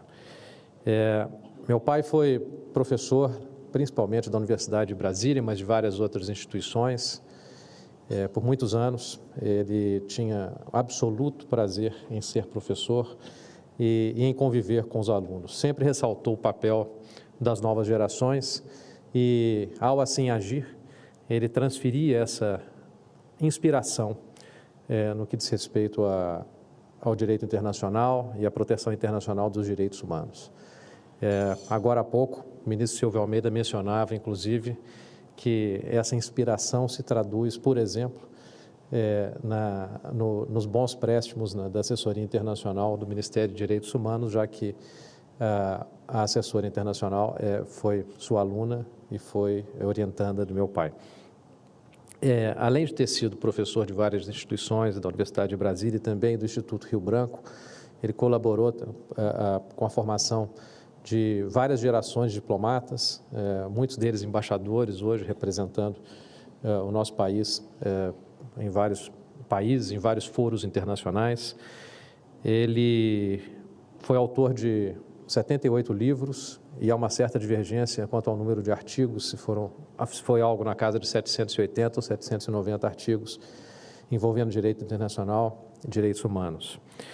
Ele foi consultor jurídico do Ministério das Relações Exteriores, do Itamaraty, e ao longo dos 5 anos em que exerceu a consultoria jurídica, foi responsável por negociar vários tratados, inclusive de direitos humanos, e influenciou profundamente a redação do artigo 5º, parágrafo 2º da Constituição. Participou, auxiliou nos trabalhos da Constituinte, em 1987 e 88, e colaborou para a formação da redação do artigo 5º, parágrafo 2º da Constituição, que é justamente o dispositivo que incorpora com status constitucional os direitos provenientes de tratados internacionais e as garantias provenientes de tratados internacionais ao nosso ordenamento jurídico. Ele, além de professor e doutrinador, além de consultor jurídico, foi também juiz de 2 cortes internacionais, foi juiz e foi presidente da Corte Internacional, da Corte Interamericana de Direitos Humanos na década de 90 e início dos anos 2000, e posteriormente foi juiz da Corte Internacional de Justiça na Haia, onde exercia o seu 2º mandato quando faleceu em 2022. Enquanto estava em São José, na Costa Rica, ele influenciou profundamente a jurisprudência da Corte Interamericana de Direitos Humanos. E assim o fez porque tribunais internacionais se destinam a julgar estados. E tribunais internacionais, ao julgar estados, muitas vezes não consideram com a atenção devida o papel e o sofrimento das vítimas. Então, meu pai, ele teve essa enorme sensibilidade de sempre proporcionar nos seus julgados, nos seus votos, um olhar para as vítimas. E propôs várias reformas no sistema interamericano de direitos humanos, justamente para que as vítimas tivessem acesso direto à corte. No plano nacional, influenciou bastante também o reconhecimento da jurisdição da Corte Interamericana de Direitos Humanos pelo Brasil, reconhecimento esse que se deu em 1997. Se hoje, vítimas de direitos humanos, uma vez exauridas as instâncias nacionais, podem recorrer à jurisdição da Corte Interamericana de Direitos Humanos, isso se deve precisamente ao reconhecimento que o Estado brasileiro fez em 1997. E, por fim, durante os seus 2 mandatos na Corte Internacional de Justiça na Haia, mais uma vez um tribunal internacional, e este ainda mais direcionado a resolver conflitos entre Estados, e principalmente entre Estados. Ao longo de toda a sua trajetória, o professor Cansado Trindade ele buscou ressaltar o papel dos seres humanos. Uma de suas obras mais influentes, que derivou de um curso internacional que lecionou na Academia da Haia, essa obra ressalta as origens do direito internacional, com vistas a reconhecer o papel dos seres humanos e não apenas dos Estados. Então, nos corredores frios, muitas vezes, da Corte Internacional de Justiça na Haia, o professor Cansado Trindade ele buscava reconhecer a importância dos seres humanos e as repercussões de cada julgamento na vida dos seres humanos. Trazia, portanto, um olhar humanista, como foi já mencionado, que era uma das características de Dom Helder, trazia esse olhar humanista ao direito internacional, que nos últimos tempos se tornou essencialmente interestatal. Ele buscava trazer, portanto, uma nova visão, recuperar a visão original do direito internacional, centrada também nos seres humanos. Eu não poderia deixar de encerrar aqui essas palavras de agradecimento, trazendo aqui uma breve transcrição de um dos votos do professor Cansado Trindade. Esse voto foi foi dado no caso Gutiérrez Soler contra a Colômbia, na Corte Interamericana de Direitos Humanos. E, em seu voto, meu pai dizia: que os querem, e estes, os pais, necessitam da memória dos seus filhos. Todos encontram-se ligados e não separados no tempo. A memória é um dever dos vivos para com seus mortos. Os mortos necessitam da memória de seus sobreviventes queridos, para que não deixem de existir em definitivo. Eu fecho aspas. Da mesma forma como eu trago aqui a celebração da memória do professor Cansado Trindade em agradecimento a esse reconhecimento do Senado Federal, a própria comenda do Helder Câmara é uma forma de exercício da memória e da obra de Dom Helder Câmara.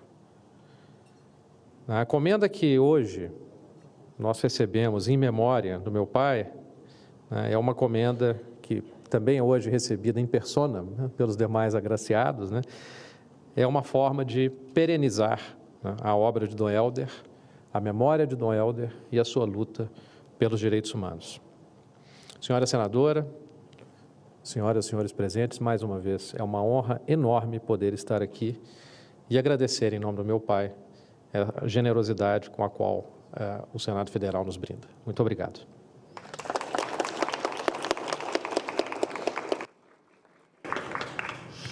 Nós que agradecemos, e esse voto caiu como uma luva lá no nosso dia de hoje. Passo a palavra agora para os senadores e senadoras inscritos, concedendo a palavra ao senador Humberto Costa.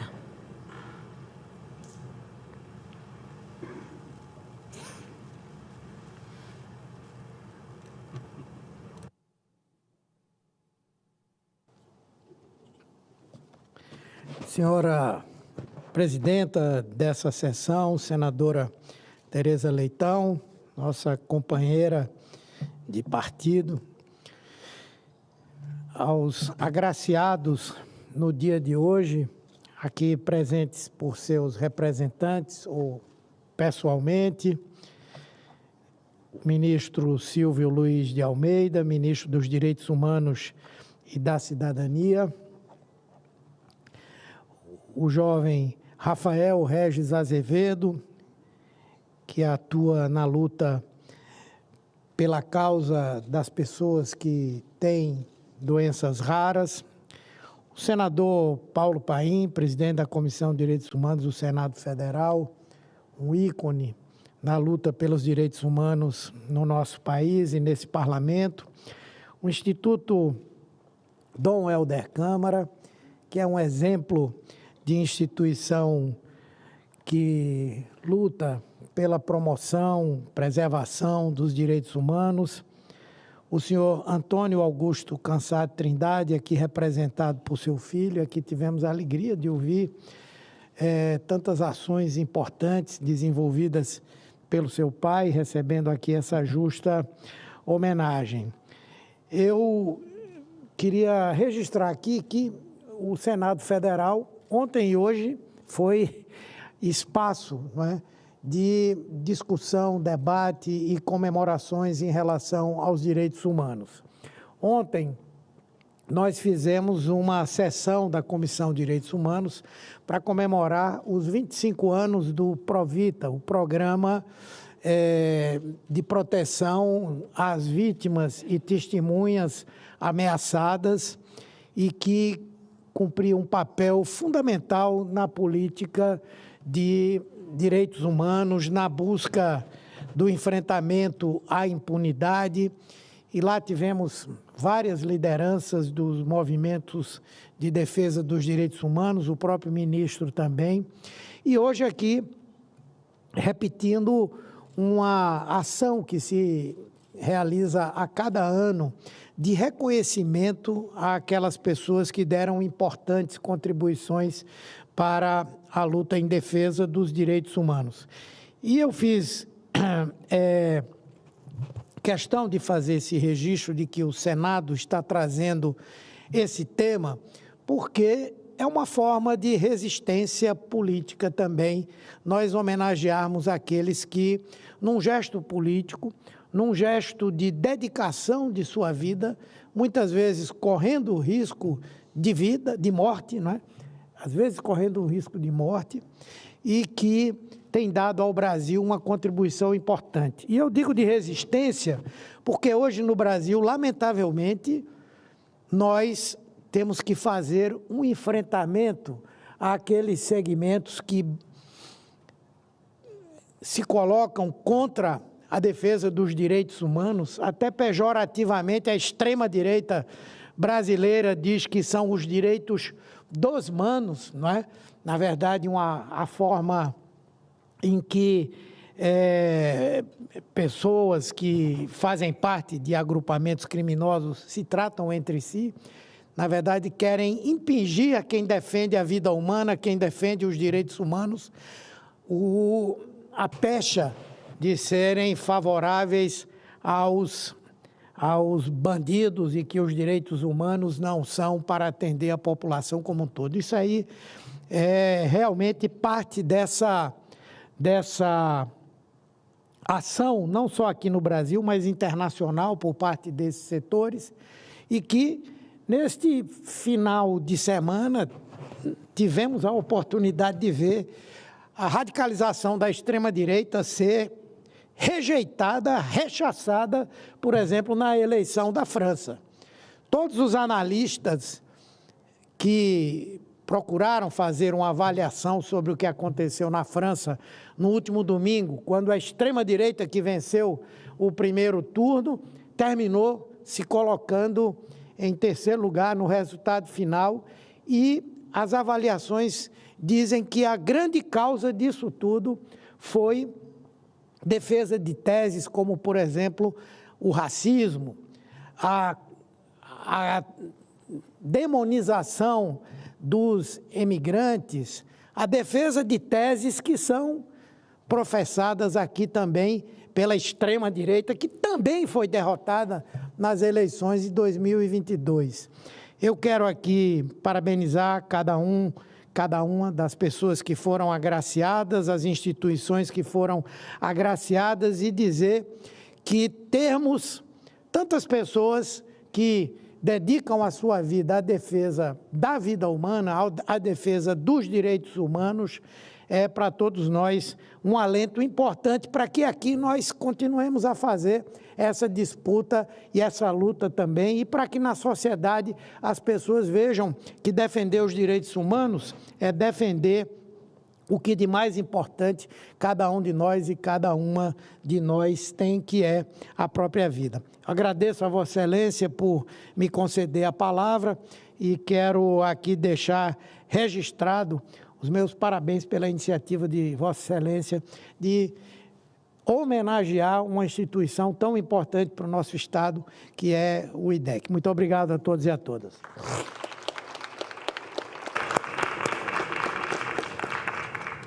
Muito obrigada, senador Humberto Costa. Cumprida a finalidade desta sessão de entrega da Comenda de Direitos Humanos do Helder Câmara 2024, com depoimentos tão densos, tão emocionados e que também nos emocionaram pela trajetória de todos os agraciados e agraciadas. Eu agradeço às personalidades que nos honraram com a sua participação. Convido aos agraciados para uma foto conjunta aqui em frente à mesa e declaro encerrada esta sessão. Muito obrigada.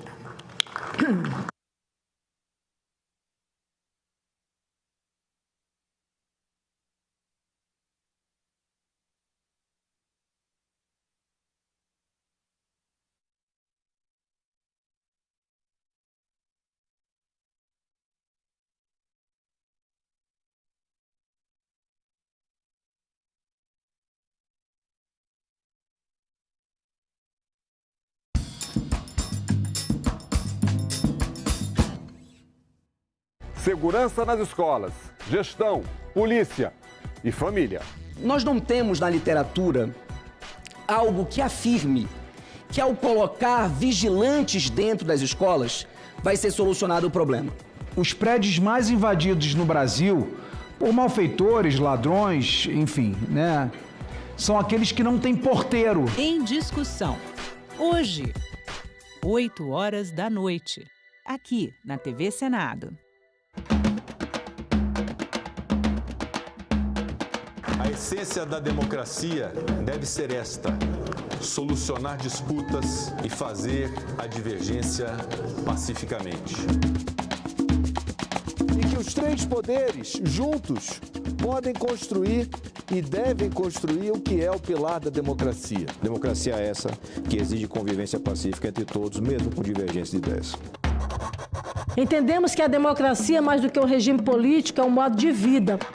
A democracia é o único regime que pode permitir o convívio das pessoas que discordam. E discordar é saudável. O conteúdo que nos ensina a Constituição é que a democracia deve ser defendida. A democracia é o melhor terreno para plantar e colher direitos. TV Senado. Democracia todo dia. Informação, fake news, liberdade de imprensa e de expressão, censura.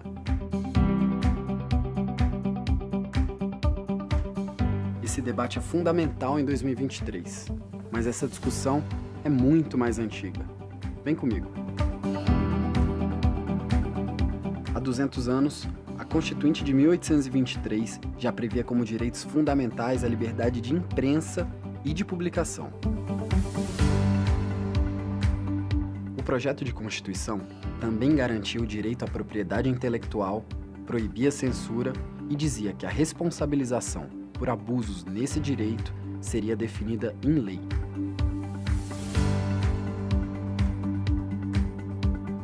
Mesmo não tendo sido aprovada, a primeira Constituinte iniciou debates como esse, que continuam super atuais.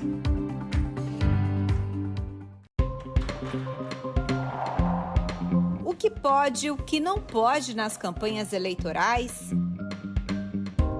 Quais as regras na internet? Como os candidatos devem se comportar? Nossos convidados respondem a essas e outras perguntas ao vivo. TV Senado Live, nesta sexta, 9h.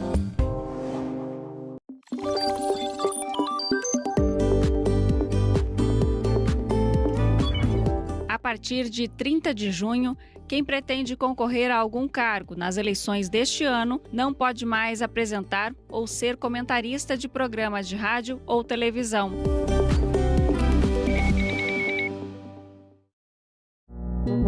Agora é lei. Os agentes comunitários de saúde e os agentes de combate às endemias passam a ser considerados profissionais de saúde. Com a nova lei, os profissionais das duas categorias poderão acumular cargos públicos, o que é permitido pela Constituição apenas aos profissionais de saúde e professores. O Senado votou, agora é lei.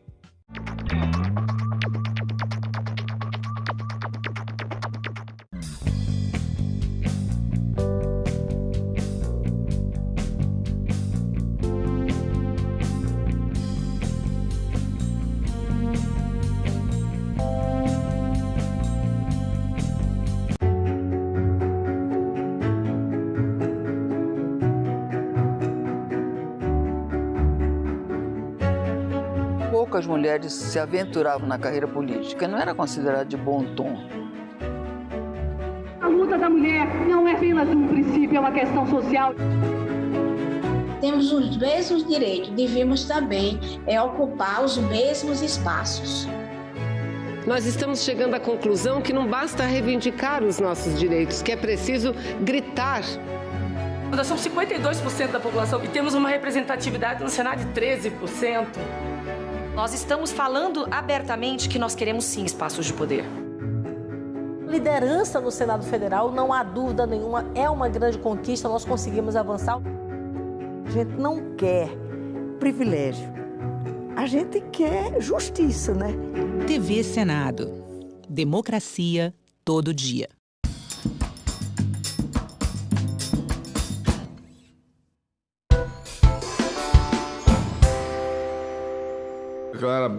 declaro aberta a 23ª reunião extraordinária da Comissão de Segurança Pública. A aprovação da ata, quórum de 10 senadores. Antes de iniciarmos o trabalho, propõe a dispensa da leitura e aprovação das atas da 21ª e 22ª reuniões realizadas, respectivamente, em 2 e 4 de julho. Aqueles que concordam permaneçam como estão. As atas estão aprovadas e serão publicadas no Diário do Senado Federal. Objetivo e diretrizes da reunião.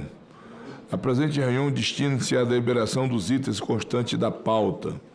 A presidência esclarece que nas votações nominais, os senadores poderão votar tanto nos computadores localizados deste plenário, quanto por meio do aplicativo Senado Digital, desde que tenham registrado a presença pessoalmente na casa. Item 1. Projeto de lei número 5391 de 2020 altera a lei número 11.671 de 8 de maio de 2008 para incluir em estabelecimentos penais federais de segurança máxima o preso provisório ou condenado pela prática do crime homicídio qualificado previsto no inciso 7º do parágrafo 2º do artigo 121 do Decreto de Lei número 2.848, de 7 de dezembro de 1940 do Código Penal, a Lei 7.210, de 11 de julho de 1984, Lei de Execução Penal, para dispor sobre a aplicação do regime disciplinar diferenciado na forma que especifica. Relatoria, Câmara dos Deputados. Relatoria, senador Flávio Bolsonaro. Relatório favorável ao projeto com a emenda que apresenta uma observação. Em 2 de 7 de 2024 foi lido o relatório concedido vista coletiva. Em 3 de 7 de 2024 foi apresentada a emenda número 1 de autoria do senador Sérgio Moro. Em 9 de 7 de 2024 foi apresentado pelo senador Flávio Bolsonaro a complementação de um voto favorável à emenda número 1. A matéria seguirá posteriormente à CCJ. Passo a palavra ao nobre senador Flávio Bolsonaro para a leitura de sua complementação de voto. Bom dia, senhor presidente. Bom dia a todos que nos acompanham. Presidente, é só o relatório sobre a emenda apresentada pelo senador Sérgio Moro, modificando o artigo 3º, parágrafo 7º, que ficaria com a seguinte redação: as audiências com presos recolhidos em estabelecimentos penais federais realizar-se-ão, sempre que possível, por meio de videoconferência. A emenda número 1 deverá ser acatada integralmente, pois se trata de forma a aprimorar a proposta legislativa de forma meritória. Exigir que os presos de alta periculosidade recolhidos nos estabelecimentos penais federais tenham o direito de participarem das audiências através de videoconferência, sempre que possível, converge ao princípio da economia processual, celeridade e permite maior segurança à sociedade como um todo, em virtude de situações que envolvem o risco do trânsito do preso no percurso entre o estabelecimento prisional e a sede de justiça onde ele responde pelo crime praticado ou que estiver sendo acusado. Diante disso, em complemento ao relatório apresentado em 19 de setembro de 2023, votamos pela aprovação do projeto de lei 5391 de 2020, acatando integralmente a emenda número 1 da Comissão de Segurança Pública. Mais rápido do que corrida de cavalo, senador Cândido. Em discussão, o parecer que acaba de ser lido, não havendo mais quem queira discutir, encerra a discussão. A votação será simbólica. Em votação, o relatório apresentado, os senadores que concordam permaneçam como se conta. Resultado: aprovado o relatório, que passa a constituir parecer da comissão favorável ao projeto de lei número 5391 de 2020 e as emendas número 1 e 2 desta comissão. A matéria vai à CCJ. Tá. Item 2. Projeto de lei número 382 de 2003, não terminativo. Acrescenta o parágrafo único no artigo 1 da Lei 11.661, de 8 de maio de 2008, para vedar a transferência de preso de alta periculosidade para a Penitenciária Federal de Segurança Máxima, localizada em Brasília.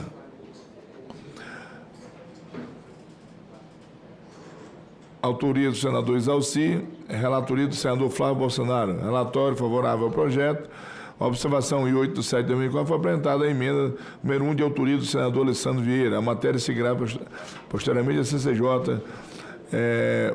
Passa a palavra Presidente, pela ordem. O senador Cajuru, só para antes de Vossa Excelência, só para rápido. Porque parece que foi um pedido de audiência pública sobre esse projeto de lei.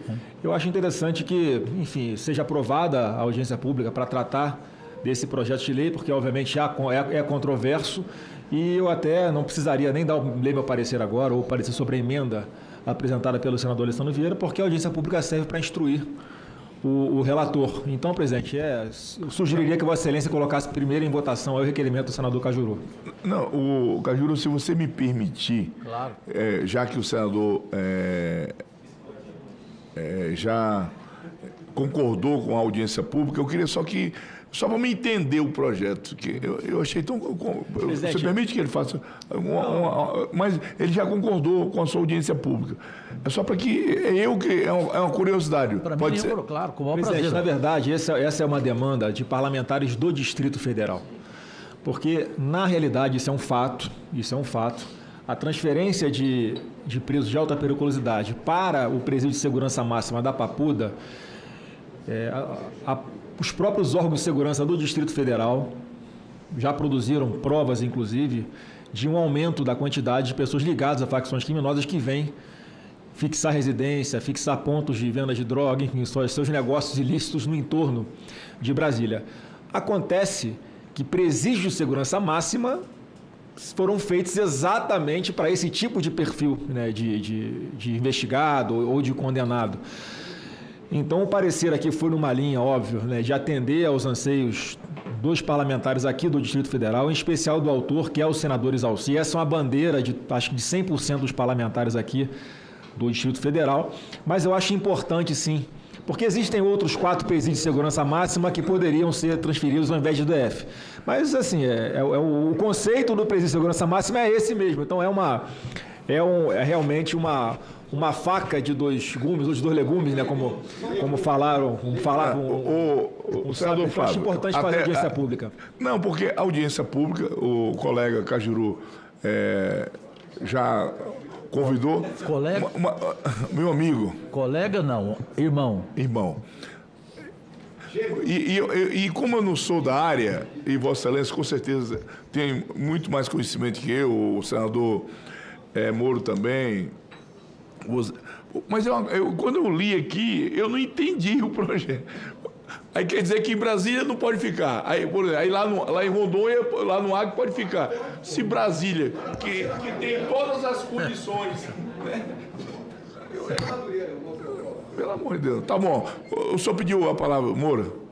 Não, acho que tem que discutir mais esse projeto. A gente entende as demandas. Sempre constrói presídio em algum lugar, sempre tem reclamação. Ninguém quer presídio. Então tem que apresentar uma emenda para acabar em Mossoró, para acabar o presídio federal lá de Catanduvas, no Paraná, em Campo Grande. E vamos soltar todos esses presos, né? O presídio federal em Brasília hoje é o mais seguro do país. As torres foram blindadas e ele tem algumas vantagens geográficas em relação a outros. Por exemplo, o lá de Campo Grande é um estado no qual o PCC é muito forte e é perto da fronteira. Rondônia, mesma coisa. Então, assim, aqui nós estamos no meio do país, perto das Forças Armadas. Nunca houve um incidente, apesar de planos terem sido construídos, foram tomadas as medidas necessárias de precaução para que não houvesse um resgate de presos lá dentro, foi a blindagem das próprias torres. Então, assim, claro que a gente entende a pretensão local e é legítima, né? Eu tenho certeza que o senador Isalci Lucas está pensando no benefício da população do Distrito Federal, mas é importante que seja feita, então, essa audiência pública, inclusive para que nós possamos ouvir quais foram os custos de construção do Presídio Federal em Brasília e qual que seria a consequência, né, de aprovação de uma regra dessa. Agora, se o projeto for prosperar, eu já anuncio que eu vou pôr uma emenda para que a gente proíba também entrar preso de segurança máxima em Catanduvas, em Campo Grande, em Goiás, Rondônia, Porto Velho, Goiás. em Goiás, né? Então vamos tratar igual. A voz da experiência, Esperidião a mim. Eu só entendi o projeto. O senhor perguntou, eu só entendi quando o senador Flávio Bolsonaro explicou que isso era uma petição de parlamentares, especialmente o nosso querido amigo Isalci Lucas, porque eu pensei que fosse uma petição dos presos. Brasília não. Porque Brasília eu vou ter dificuldade e não vou produzir dificuldade. Isso aqui é verdade.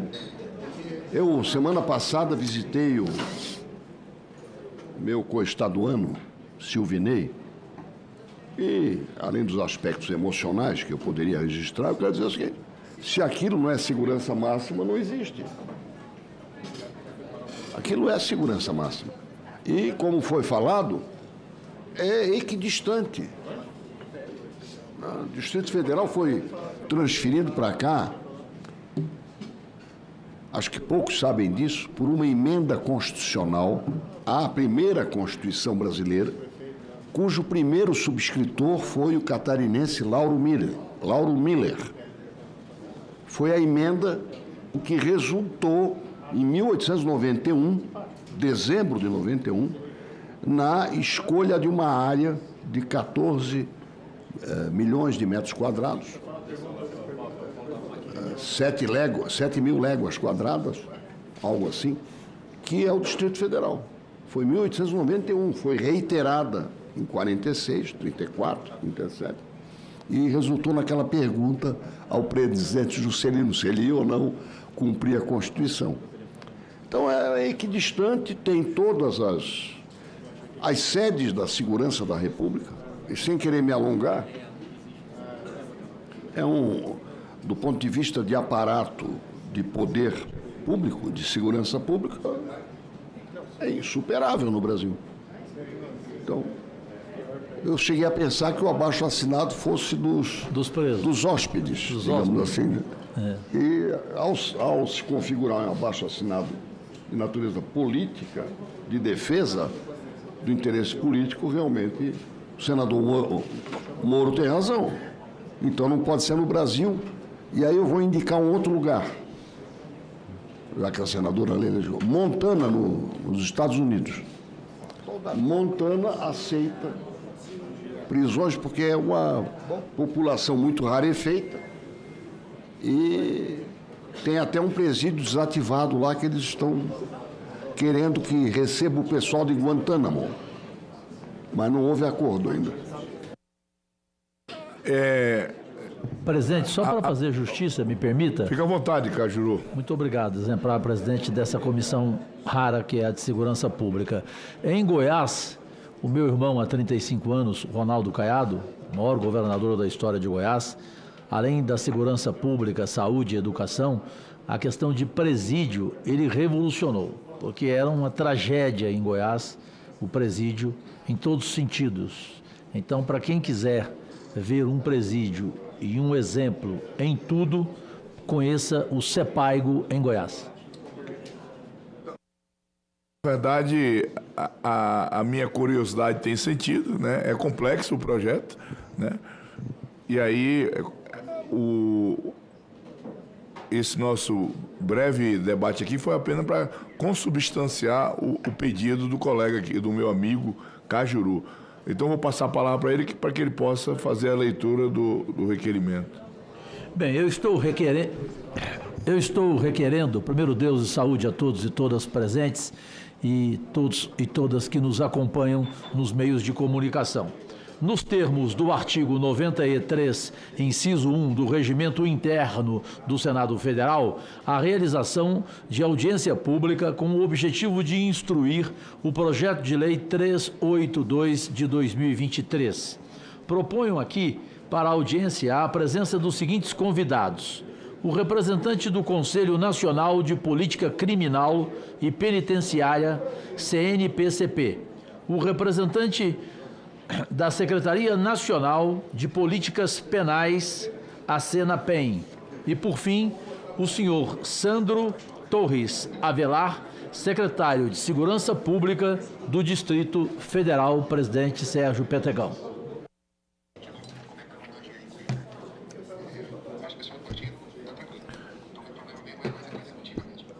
Em discussão. Senador. Bom dia, presidente. Senadora Leila. Não, só parabenizar o senador Cajuru pela iniciativa. Acho que é importante a gente fazer o debate. Eu já tinha me posicionado contra, né, esses líderes, né, de grandes facções aqui em Brasília. Isso tem alterado, querendo ou não, nós que somos parlamentares do Distrito Federal, a gente tem visto uma alteração na questão da segurança, que muitos desses líderes de facções, eles trazem, né, para onde eles migram, os seus grupos também, a maioria ou parte dela migram para cá, e a gente tem visto crescer não só os índices de violência, mas também de grilagem. Quem é do Distrito Federal sabe as mudanças que houve desde que houve essa transferência desses bandidos aqui para a capital do país. Então, assim, eu escutei o debate no meu gabinete, porque eu estava sendo atendida, e como senadora do Distrito Federal, eu sou contra, né, a transferência desses líderes de facções aqui para o Distrito Federal, porque a alteração foi grande. E é isso, vamos para o debate. A casa, nós estamos aqui, a Comissão de Segurança Pública, ela é para isso, e vai ser muito interessante, com certeza eu vou estar na audiência aí, só parabenizando, porque certamente não foi só Brasília, o Goiás também foi afetado com essa migração dos bandidos, dessas lideranças. Querida senadora Leila, Vossa Excelência e o autor da proposta, Exalci, chegaram um pouco atrasados, mas já houve um debate. Mas, eu escutei, o problema é que eu estava no gabinete. E falou duas autoridades, senador Esperidião Amin e Sérgio Moro. Mas assim, a grosso modo, pelo que foi dito aqui, a grosso modo, aí Brasília não quer os presos, aí vão mandar para o Acre, para Rondônia, é mais ou menos assim? Deixa eu falar. Então fale, eu só quero entender. Eu posso explicar como autor, não? Lógico. Não, primeiro a Margarete estava na sua frente, aí você não vai falar. Obrigado, presidente. Olha, esse é um debate que o pacote de projeto de leis que eu apresentei, ele fala exatamente sobre isso. No Distrito Federal, nós não temos vários tipos de crimes e roubos que tem no Mato Grosso. Nós temos 800 quilômetros de fronteira seca. Aqui não tem. Nós temos roubo de carga. Aqui quase nem movimentação de carga tem. E é isso que o senhor falou. O que nós vamos fazer com os líderes de facções? O certo seria que eles ficassem girando nos presídios, para não ficar muito tempo no mesmo presídio. E nós... Não, mas os números eu tenho.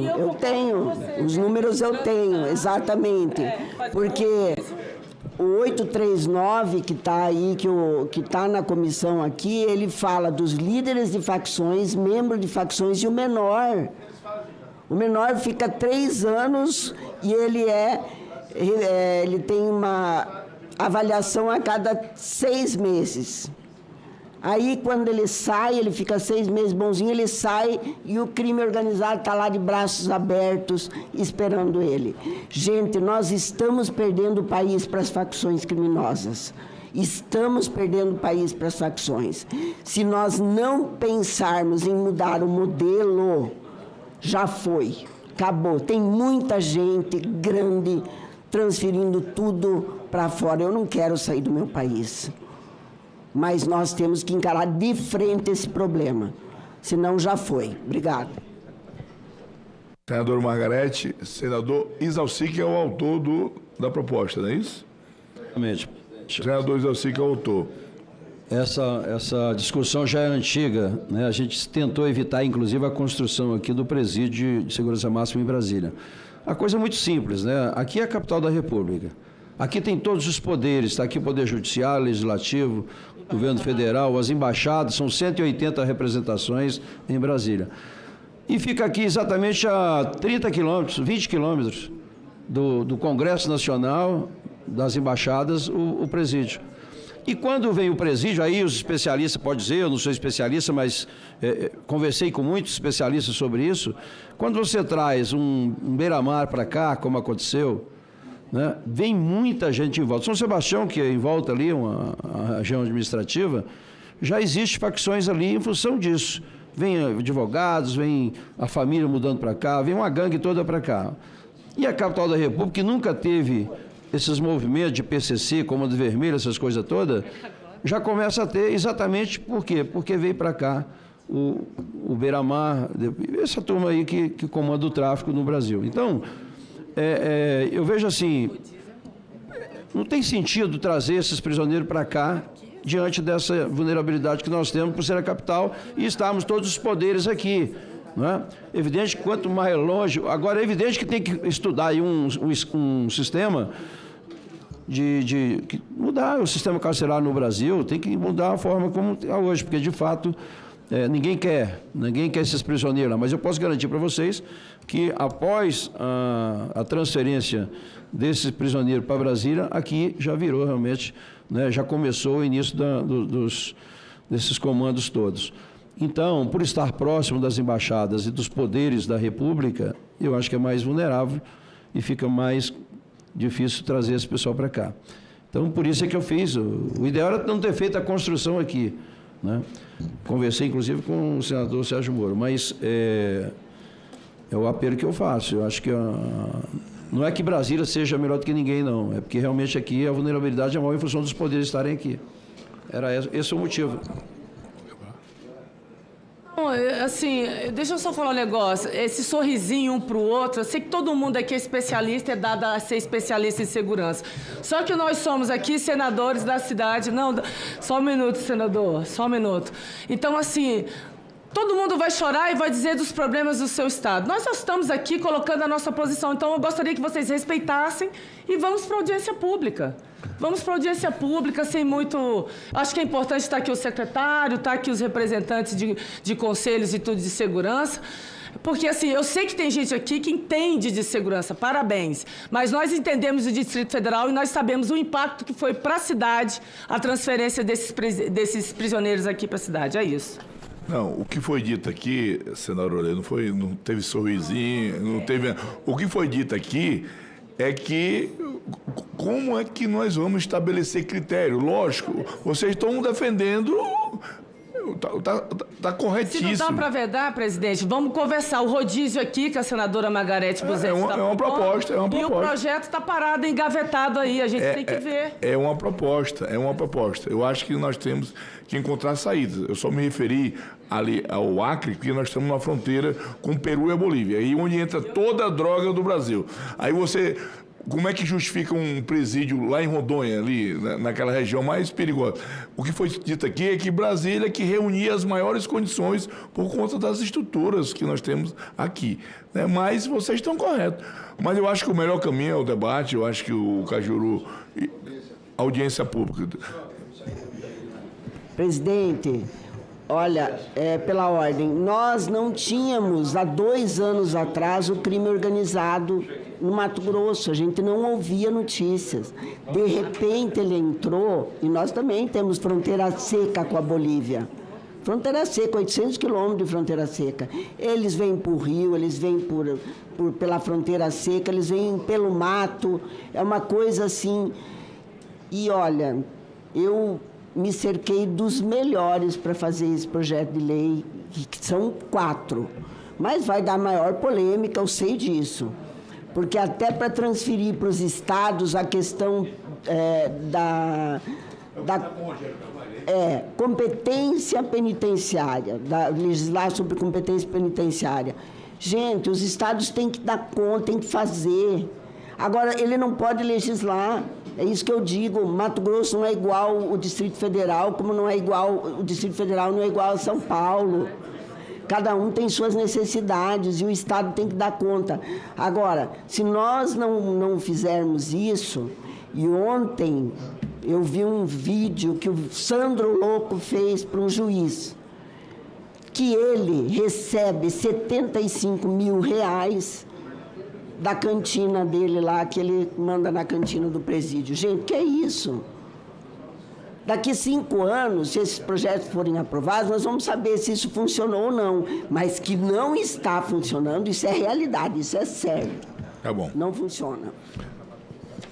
Encerrada a discussão, não havendo mais quem queira escolher em votação o requerimento. O senador que concorda permanece como se conta. Aprovado.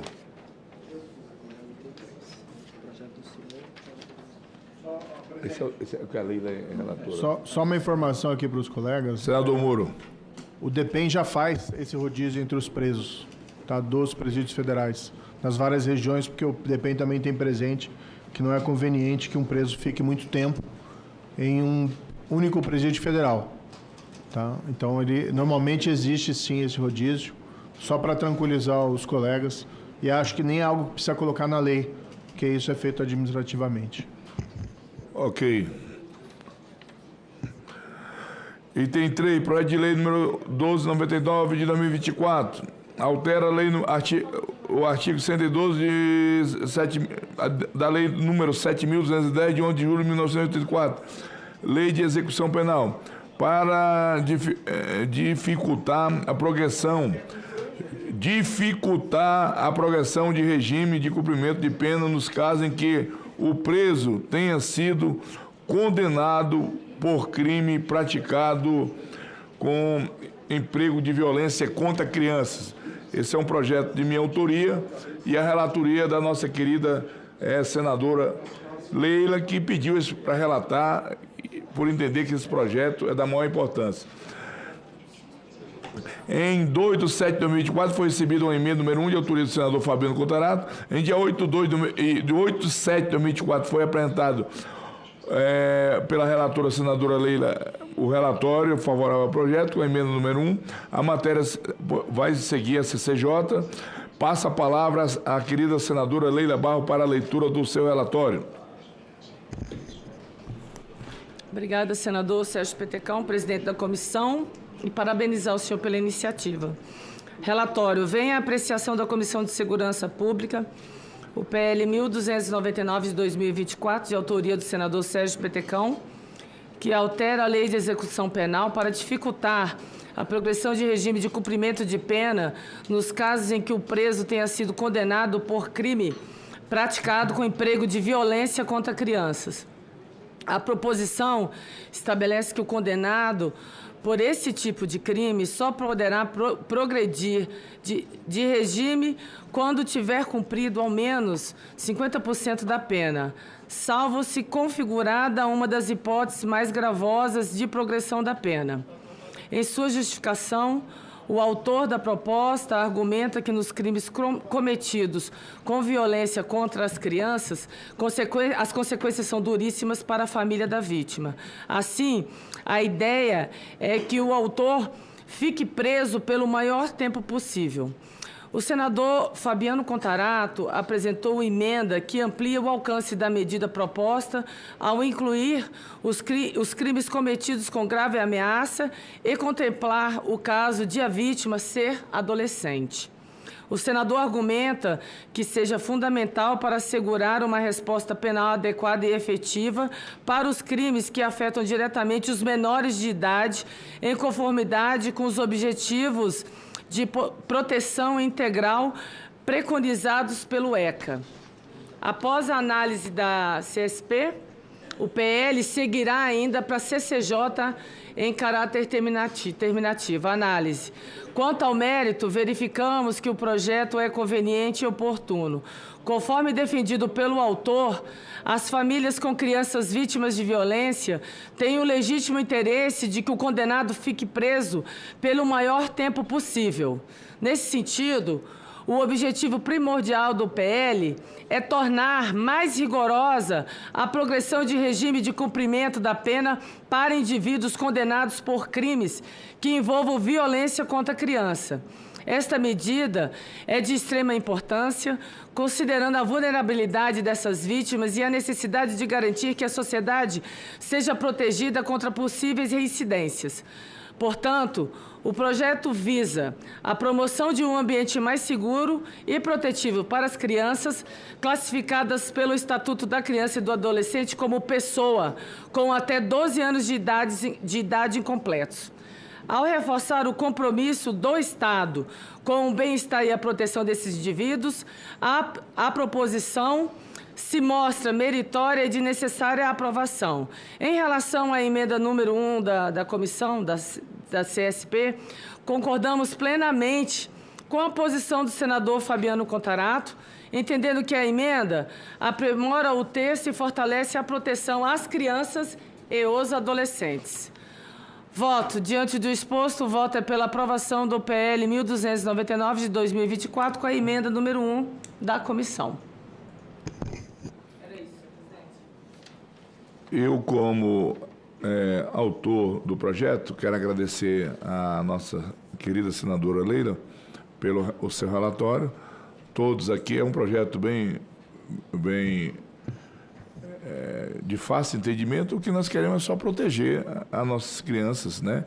Para que essas pessoas que venham cometer crime sejam punidos com o rigor da lei e não tenham algumas regalias que infelizmente, a nossa lei hoje ainda oferece. Então, mais uma vez, agradecer à senadora Leila. Passa a palavra em discussão o projeto. Não havendo... Senador Moro. Só elogiar aí a autoria do projeto e igualmente a relatoria do senador Petecão e da senadora Leila. Acho que é importante mexer, porque hoje o ponto central é a baixa efetividade da execução da pena, porque as penas são altas quando se prolata a sentença, mas na prática, pelas regras muito generosas de progressão, acabam não sendo assim. E o projeto é meritório nesse ponto ao proteger e reforçar a punição de crimes praticados contra crianças, adolescentes, são pessoas aí mais vulneráveis. Então fica o registro do meu elogio, até para a senadora Leila também não ficar tão brava comigo por conta da oposição ao projeto anterior. Presidente. Senador Esperidião Amin. Com um sorriso largo e não com um sorrisinho, eu também quero me congratular com a relatora e com o proponente, que é Vossa Excelência. Isso que o senador Moro falou é uma verdade absoluta. Primeiro, lembra quando nós discutimos aqui o projeto sobre a delação, o projeto do senador Moro? Agora a imprensa está inundando a sociedade com informações sobre a geração da fraude nas lojas americanas. Como é que foi gerada? É uma repetição digital, para os mais antigos, do que aconteceu no Banco Econômico, lembra? Que tinha uma pessoa, não vou dizer o nome, é um nome até muito peculiar, que movimentava ficticiamente 700 e poucas contas, 750 contas, que davam ao banco a impressão de lucro. Tudo frio, fraude ilegítima. Isso aconteceu analogicamente, agora é digitalmente. Seja na violência, como é o caso. O que existe, na verdade, é uma pena, digamos, de face, comparando com um título de dívida, e outra de verdade. Então, eu acho que o esforço que se faz aqui na Comissão de Segurança Pública tem sempre uma boa origem. Pode esbarrar no mosaico das penas, tem que haver uma sistematização, uma organicidade nas penas, sob pena de nós atribuirmos a um crime que momentaneamente suscita a nossa indignação, uma pena que vai resultar num desequilíbrio. Então eu quero também me posicionar a favor, dizendo isso. Eu acho que a Comissão de Segurança Pública está suprindo a falta de iniciativa do Executivo. 1 ano, 6 meses e 9 dias. Me diga qual foi a iniciativa do Poder Executivo brasileiro do Ministério da Justiça, que tem agora um ex-ministro do Supremo, me dê qual foi o pio que foi dado em favor da segurança pública. O pio, não precisa nem falar. Qual foi o enunciado? Então, acho que nós aqui não estamos exagerando. Nós estamos interpretando, de acordo com a nossa visão, aquilo que a sociedade está sofrendo. Seja no Distrito Federal, seja no Acre, seja em Santa Catarina. Quando mandaram o Fernandinho Beirabar para a ilha de Santa Catarina, nós chiamos, é claro. E se ele gosta de lá? Nós que achamos que é uma versão assemelhada com o Rio de Janeiro, e se ele gostar? Hein? E se a turma gostar? Então, e gosta. Isso que é o pior. Então, essa preocupação nossa é politicamente correta. O problema é a natureza da solução. Já existe rodízio. Rodízio, senadora, só que esse rodízio também traz prejuízo. Então não é fácil conseguir uma solução de equilíbrio. Mas eu acho que eu quero louvar, sob a sua gestão, a eficiência, a eficácia desta comissão na análise do problema, que é o maior problema de que aparece em todas as pesquisas de opinião. Pela primeira vez, saúde, nem vou falar de pandemia, porque graças a Deus não é presente, é o maior problema que todas as pesquisas mostram, principalmente nas grandes cidades. Senhor presidente. A senadora Margarete está na frente, depois vou... O problema, senador Margarete, é que nós fazemos a nossa parte aqui e aí, na maioria das vezes, o projeto vai para a CCJ. Aí... Senadora Margarete. Olha, queria parabenizar a iniciativa do autor, da relatora, mesmo a emenda que o Contarato colocou, super importante, porque, olha, relatório do Atlas da Violência de 2024, mais de 65% das violências contra a criança ocorrem até os 14 anos dentro de casa. Dentro de casa. É um crime silencioso. Me desculpe quem acha que um pedófilo pode ressocializar. Para mim, o pedófilo não tem cura, ele não ressocializa. Ele vai ser pedófilo o resto da vida. Por isso fiz aquele cadastro de pedófilos e predadores sexuais, está parado na Câmara esperando o despacho do presidente há 6 meses já. Mas, enfim, é o que nós estamos fazendo aqui, tentando mostrar que a sociedade não se sente segura de jeito nenhum. Agora, as nossas crianças, mulheres e adolescentes, está sendo bárbaro o que estão fazendo com eles e com elas também. Teve um desembargador, né, que falou essa semana que as mulheres estão loucas atrás de homens. Eu imagino um cara desse dando um voto num caso de estupro contra uma mulher ou uma menina. Qual vai ser o voto dele? Eu acho assim, Leila, verdade, surreal o que está acontecendo nos casos de segurança no Brasil e como as nossas autoridades estão se manifestando. Senhor presidente, eu acho que o senador Esperidião Amin está sendo... ele está sendo injusto com o governo federal. Por que o senador Esperidião Amin está sendo injusto ao dizer que não tem iniciativas do governo federal em prol da segurança pública? Eles querem humanizar pequenos crimes.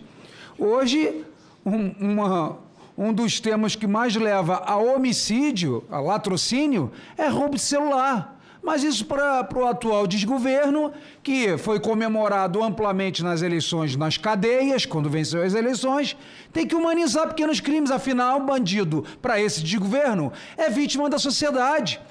E como que o Esperidião Amin esqueceu que eles colocaram sigilo sobre as fugas dos presídios federais, sigilo de 100 anos. Senador Esperidião Amin está sendo injusto.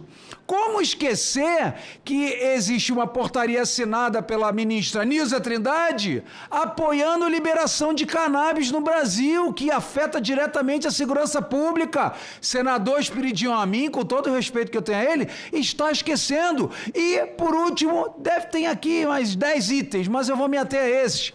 Senhor presidente, como esquecer que o desgoverno vetou a questão das saidinhas, que o Congresso Nacional deu um sonoro sim para o fim das saidinhas no Brasil. Então, é um governo alinhado com a criminalidade. Por isso, eu quero parabenizar a gestão do senhor frente à Comissão de Segurança Pública, porque se existe ainda alguma iniciativa nesse país em prol da sociedade de bem e do bem, tem saído dessa comissão. Parabéns ao senhor e parabéns a todos os membros dessa comissão, bem como agora esse projeto que a senadora Leila bem relatou, de sua autoria. Parabéns, senhor presidente.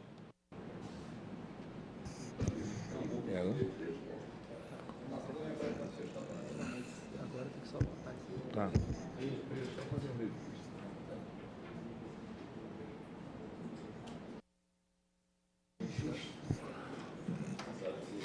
Encerrada a discussão, a votação será simbólica. Em votação, o relatório apresentado, o senador que concorda permanece como se conta. Aprovado o relatório que passa a constituir parecer da comissão favorável ao projeto de lei número 1299 de 2024, a emenda número 1 da Comissão de Segurança Pública. A matéria vai à CCJ. Quem pediu?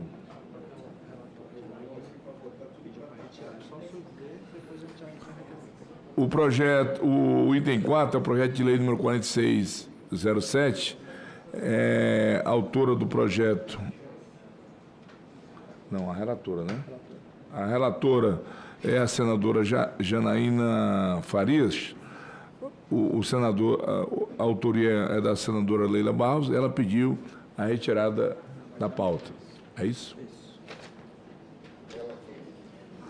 A relatora Janaína pediu uma retirada. São dois requerimentos, tem um do senhor aqui e do senador Seif.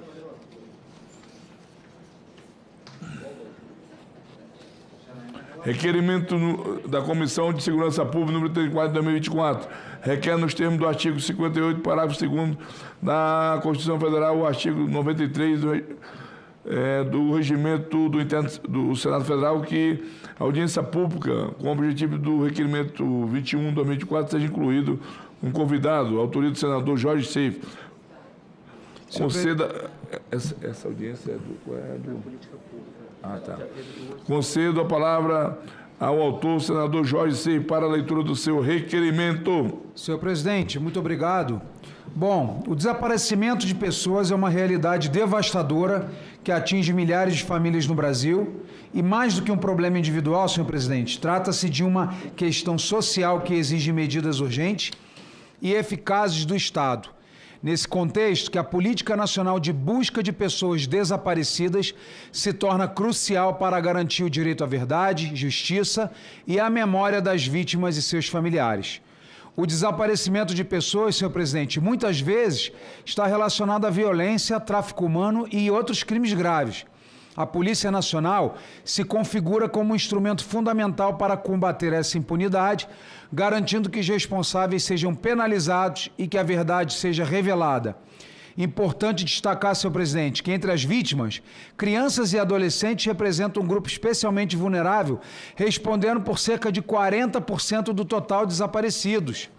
Para além da busca do combate à impunidade, a Política Nacional também visa promover a ressocialização das pessoas que foram encontradas vivas, através de acompanhamento psicossocial e apoio jurídico. Busca-se garantir sua reinserção na sociedade de forma digna e segura. A atuação, presidente, da Polícia de Santa Catarina, Polícia Militar de Santa Catarina, na busca de pessoas desaparecidas, é referência nacional. O Estado se destaca pela agilidade na investigação, pela qualidade do trabalho técnico e pela sensibilidade no trato com a família das vítimas. Em 2018, senhor presidente, Santa Catarina era o único estado com 100% dos casos de desaparecimentos cadastrados no Sistema Nacional de Informações de Segurança Pública, mantendo-se na vanguarda da localização de pessoas, mesmo que fora do nosso estado. Santa Catarina, senhor presidente, conta com SOS Desaparecidos da Polícia Militar de Santa Catarina, única polícia militar com órgão especializado na atuação de busca e localização de pessoas desaparecidas. O programa vem realizando testes em sistema de câmeras com reconhecimento facial. O SOS Desaparecidos de Santa Catarina atua de forma diligente e abrangente para auxiliar na busca de pessoas desaparecidas, oferecendo suporte essencial às famílias e contribuindo para a resolução dos casos. Além disso, a utilização do Sinalid, Sistema Nacional de Localização e Identificação de Pessoas Desaparecidas, em um cadastro nacional criado pelo MPRJ, institucionalizado pelo CNNP, com mais de 92 mil pessoas desaparecidas. Diante do exposto, na certeza da importância da participação do representante do programa SOS Desaparecidos para enriquecer a discussão do desenvolvimento do sistema de informações, transferência de dados e comunicação em rede entre os diversos órgãos envolvidos, principalmente segurança pública, de disponibilização e divulgação na internet dos diversos meios de comunicação e outros meios, que contenham dados básicos para pessoas desaparecidas, a fim de subsidiar a avaliação no ano de 2024 da Política Nacional de Buscas de Desaparecidos. Solicito que seja aprovado esse requerimento. Esse era o pedido, senhor presidente. Em discussão, não havendo quem queira discutir em votação. Senador Esperidião. Não é para discutir, muito menos para debater, é para cumprimentar o senador Seif pela iniciativa. Eu não sei se outro estado tem tão desenvolvido, mas eu gostaria de incluir entre os depoentes convidados o representante da Assembleia Legislativa. A Assembleia Legislativa de Santa Catarina fez uma campanha publicitária sobre o SOS Desaparecido, se a memória não me falha, há 10 anos. Ou seja, entre 2013 e 2015, a Assembleia Legislativa talvez tenha trazido para o conhecimento da sociedade o problema, que era tratado setorizadamente, inclusive pela polícia, mas com discrição, digamos assim.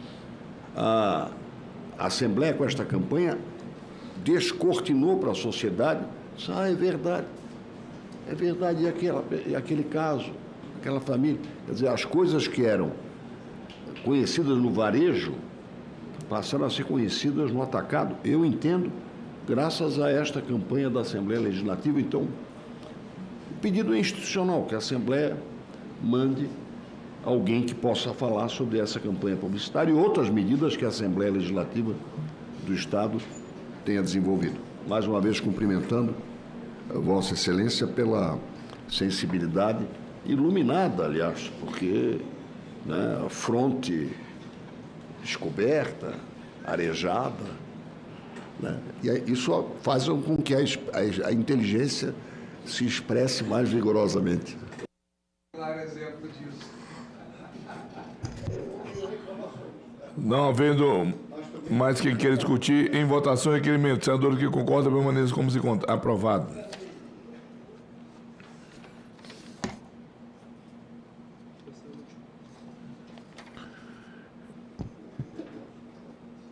Item 9, requerimento da Comissão de Segurança Pública, número 36 de 2024, requer nos termos do artigo 58 para a Constituição Federal que seja convidado o senhor Ricardo Lewandowski, ministro da Justiça de Segurança Pública, comparecer a esta comissão para prestar informações sobre os planos e metas de sua gestão à frente do Ministério da Justiça e Segurança Pública, de autoria do senador Sérgio Petecão.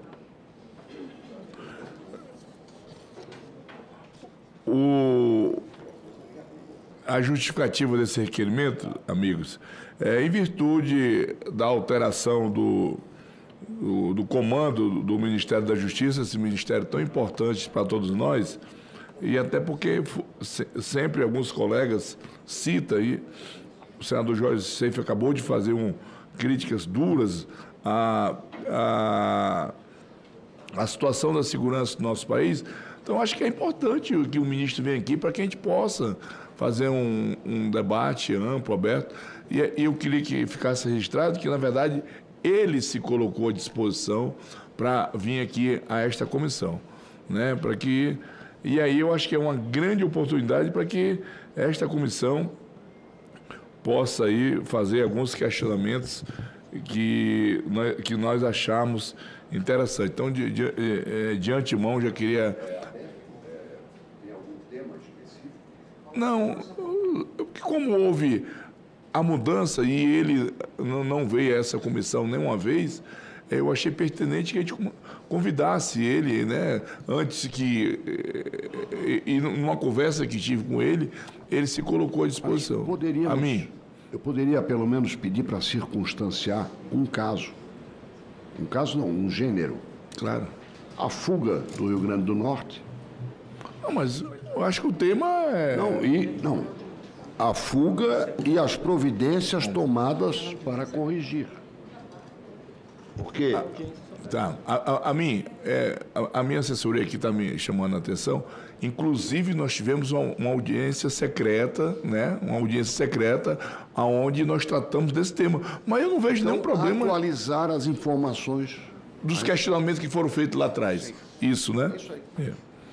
Então, eu penso que é uma boa oportunidade para que nós possamos tirar todas as dúvidas que existem aqui na comissão. Ele é uma pessoa altamente aberta do diálogo, uma pessoa altamente preparada, pelo menos eu não conhecia, mas fiquei com essa impressão, né? Conhecia só através da sua vida pública, mas uma pessoa muito aberta ao diálogo. Em discussão, não havendo quem queira discutir, sai a discussão em votação. Os senadores que concordam permaneçam como se conta. Aprovado. É isso, prefeito. Pela ordem, senhor presidente. Senadora Leila. Senhor presidente, bom, eu estou trazendo aqui números alarmantes aqui para a nossa comissão sobre o estupro. Por dia são 9 mulheres estupradas no Brasil e por ano são 80 mil mulheres vítimas de estupro. Muitas delas não denunciam por medo, por vergonha, muitas vezes porque o algoz dela está dentro da casa dela, dentro do lar dela. E muitas vezes o algoz era aquele que deveria cuidar e zelar pela integridade dessas mulheres. Então, nós apresentamos o projeto nessa semana com o apoio de toda a bancada feminina, tornando o estupro imprescritível. Uma iniciativa de toda a bancada feminina, é o PL 2664. Acho que, pelos números, já se justifica a nossa iniciativa, o apoio da bancada, e gostaria de fazer um apelo a todos os membros da Comissão de Segurança e ao Senado Federal e ao presidente Rodrigo Pacheco, para que ele pudesse fazer os encaminhamentos com relação à mesa para as comissões e nós pudéssemos apreciar, porque é uma das prioridades da nossa bancada. Inclusive, vários países já aderiram a essa iniciativa de tornar o estupro imprescritível. A importância para as mulheres brasileiras e, enfim, eu acho que eu não preciso dizer isso, mas pelos números que são alarmantes e muitas dessas mulheres não denunciam porque, enfim... por causa do medo mesmo, da vergonha. Então, assim, pedir o apoio dos colegas para que a gente possa fazer essa tramitação o mais célere possível. Senadora Leila, a assessoria aqui da comissão acaba de trazer uma informação que nós precisamos agir, que o projeto foi despachado para que tramite só na CCJ. Então, nós precisamos falar com o presidente Rodrigo Pacheco para que o projeto também tramite na Comissão de Segurança Pública. Eu acho que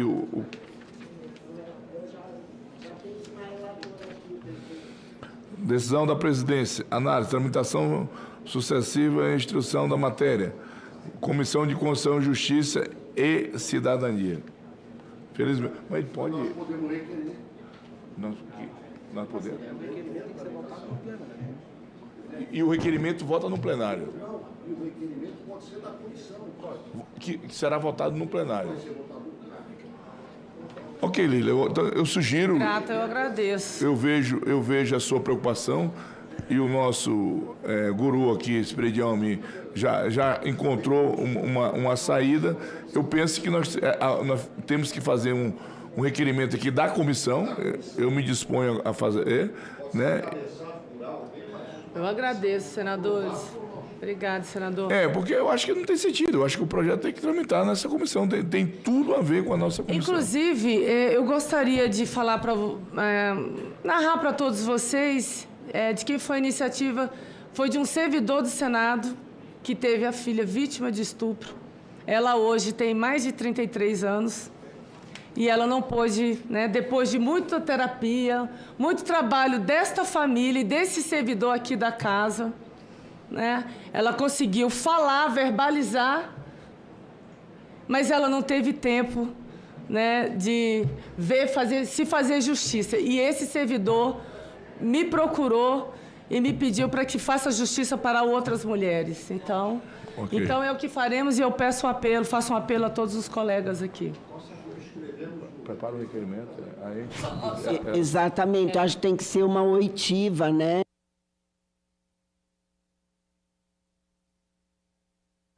Eu só não vou citar o nome do servidor, por respeito, para não expor ninguém, mas, assim, agradecer pela confiança dele, da família dele, da filha dele, por ter procurado o meu gabinete, a minha assessoria, para que façamos...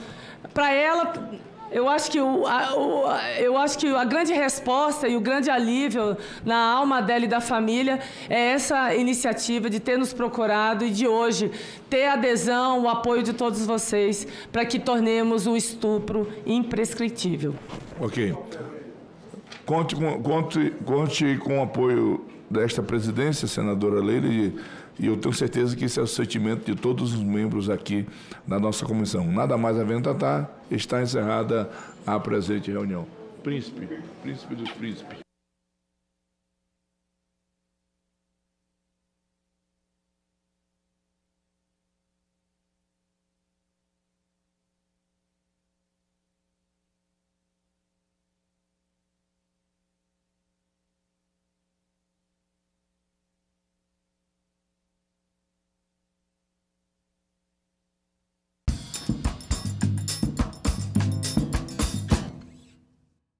Segurança nas escolas, gestão, polícia e família. Nós não temos na literatura algo que afirme que ao colocar vigilantes dentro das escolas vai ser solucionado o problema. Os prédios mais invadidos no Brasil por malfeitores, ladrões, enfim, são aqueles que não têm porteiro. Em discussão. Hoje, 20h, aqui na TV Senado.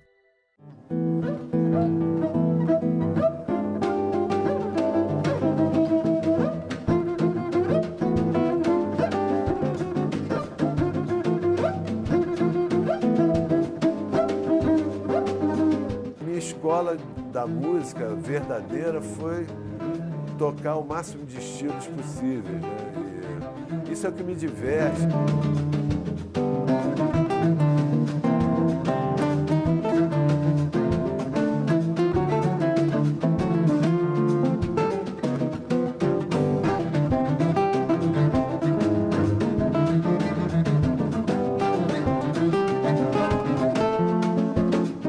Falava, como é que eu posso tocar samba? E eu fiz questão de insistir, e hoje em dia o meu grupo se chama Teatro Samba Trio.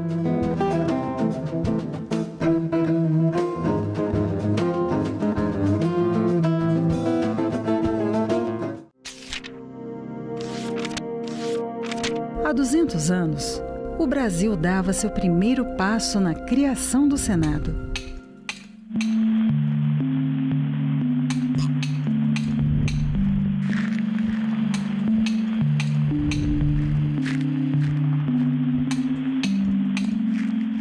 Começava a pavimentar o caminho para uma democracia representativa. O Senado teve um papel decisivo para a manutenção da estabilidade política da maior parte do período monárquico do Império Brasileiro. O maior desafio do Brasil era a manutenção da integridade territorial do país. Ao longo de 2 séculos, em 3 endereços diferentes, o Senado foi palco de discussões que definiram os rumos do país. O Senado está presente em todas as decisões que culminam com a aprovação de leis que vão ser decisivas para o andamento da vida brasileira ao longo do século XIX. O Senado participou dos debates e da votação das chamadas leis abolicionistas. E o Senado teve muita importância na resolução de conflitos. Ao longo de toda a República, todas as grandes crises políticas que aconteceram no Brasil foram resolvidas no Parlamento. E quando o Parlamento não conseguiu resolvê-las, houve a ruptura. Fundamental para a estabilidade política do Brasil, o Senado promoveu o debate, aprovou leis transformadoras, aboliu injustiças, conquistou direitos, atravessou crises, foi calado, fiscalizou, investigou, julgou, reformou, inovou. O conceito de democracia que nós temos hoje não existia no século XIX. Nas últimas décadas, o Senado começa a se transformar, porque ele passa a contar com pessoas que estão mais diretamente ligadas às condições gerais da população brasileira. Ela não deixa de ser representativa, mas vai tentando ser cada vez mais participativa. Quanto mais o tempo avança e se amplia a participação política da sociedade brasileira, mais o Senado se aproxima da real fisionomia da sociedade brasileira. Casa da Pluralidade Política. Espaço de diálogo. Berço de leis que expandiram os horizontes do Brasil. Guardião da democracia.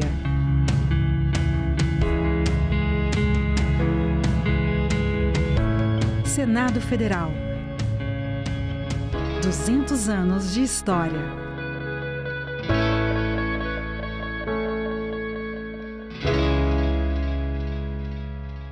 Incêndios no Pantanal, Mato Grosso e Mato Grosso do Sul se mobilizam para combater o fogo que já causou destruição recorde. Amazonas quer maior patrulhamento contra ataques de piratas nos rios da região.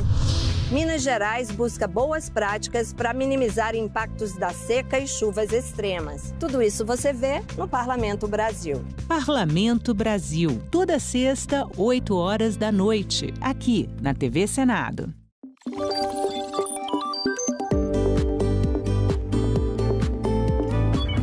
A partir de 30 de junho, quem pretende concorrer a algum cargo nas eleições deste ano não pode mais apresentar ou ser comentarista de programas de rádio ou televisão.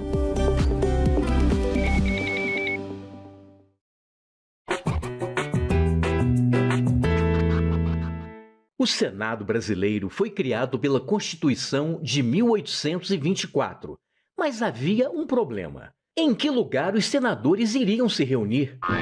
Pensando nisso, Dom Pedro I decide comprar o Palácio Conde dos Arcos e reformá-lo para abrigar o poder legislativo. Só 2 anos depois, em 1826, aconteceria a primeira sessão oficial do Senado.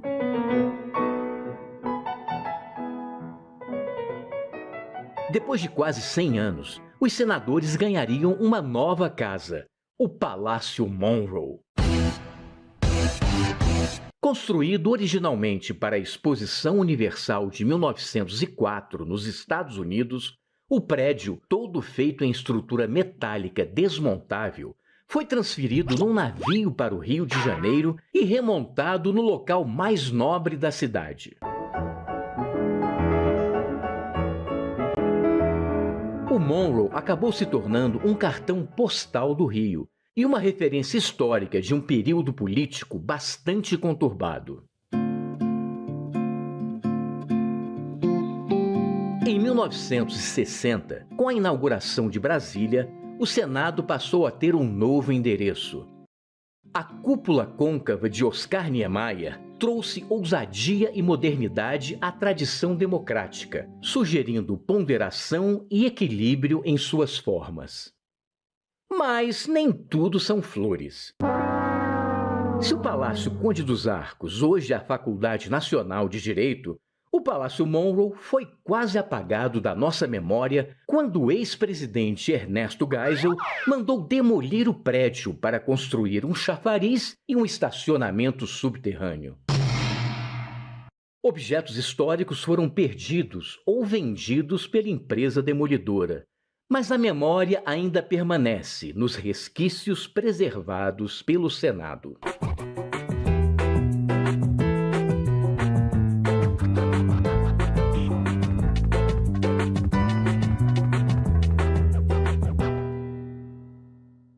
Será que nós temos hoje uma visão consistente do futuro que o Brasil tem? Eu acho que não temos. Se os políticos brasileiros não souberem desenhar um futuro para o país, não há intelectual que possa fazer isso. 100 anos de cultura e conflitos. Neste sábado, 14h, aqui na TV Senado.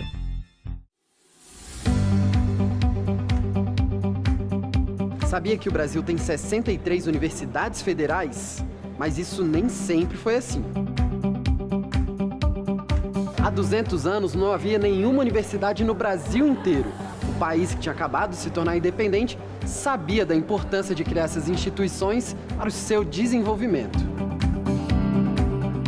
A Constituinte de 1823 discutia a necessidade do Estado construir e manter esses centros de formação. Até então, o país tinha somente as faculdades de medicina do Rio de Janeiro e Salvador. Mas a primeira universidade brasileira surgiu somente quase 100 anos depois, já na República. Hoje o Brasil tem universidades federais em todos os estados e no DF. Isso além das estaduais, municipais e particulares.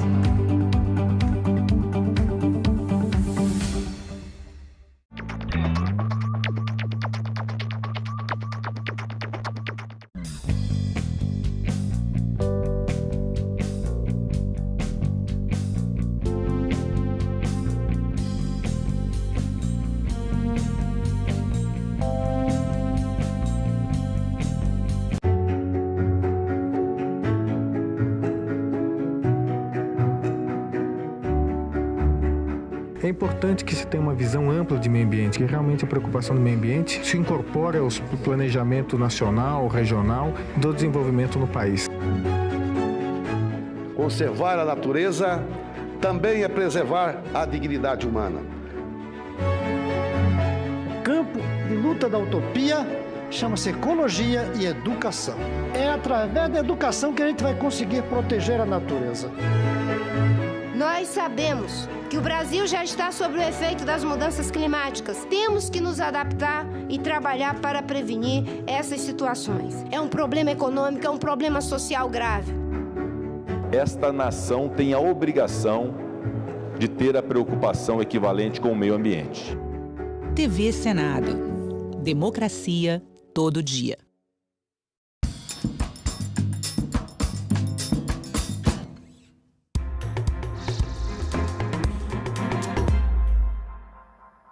Boa noite. Hoje é quinta-feira, 11 de julho, e o Senado Notícias está no ar.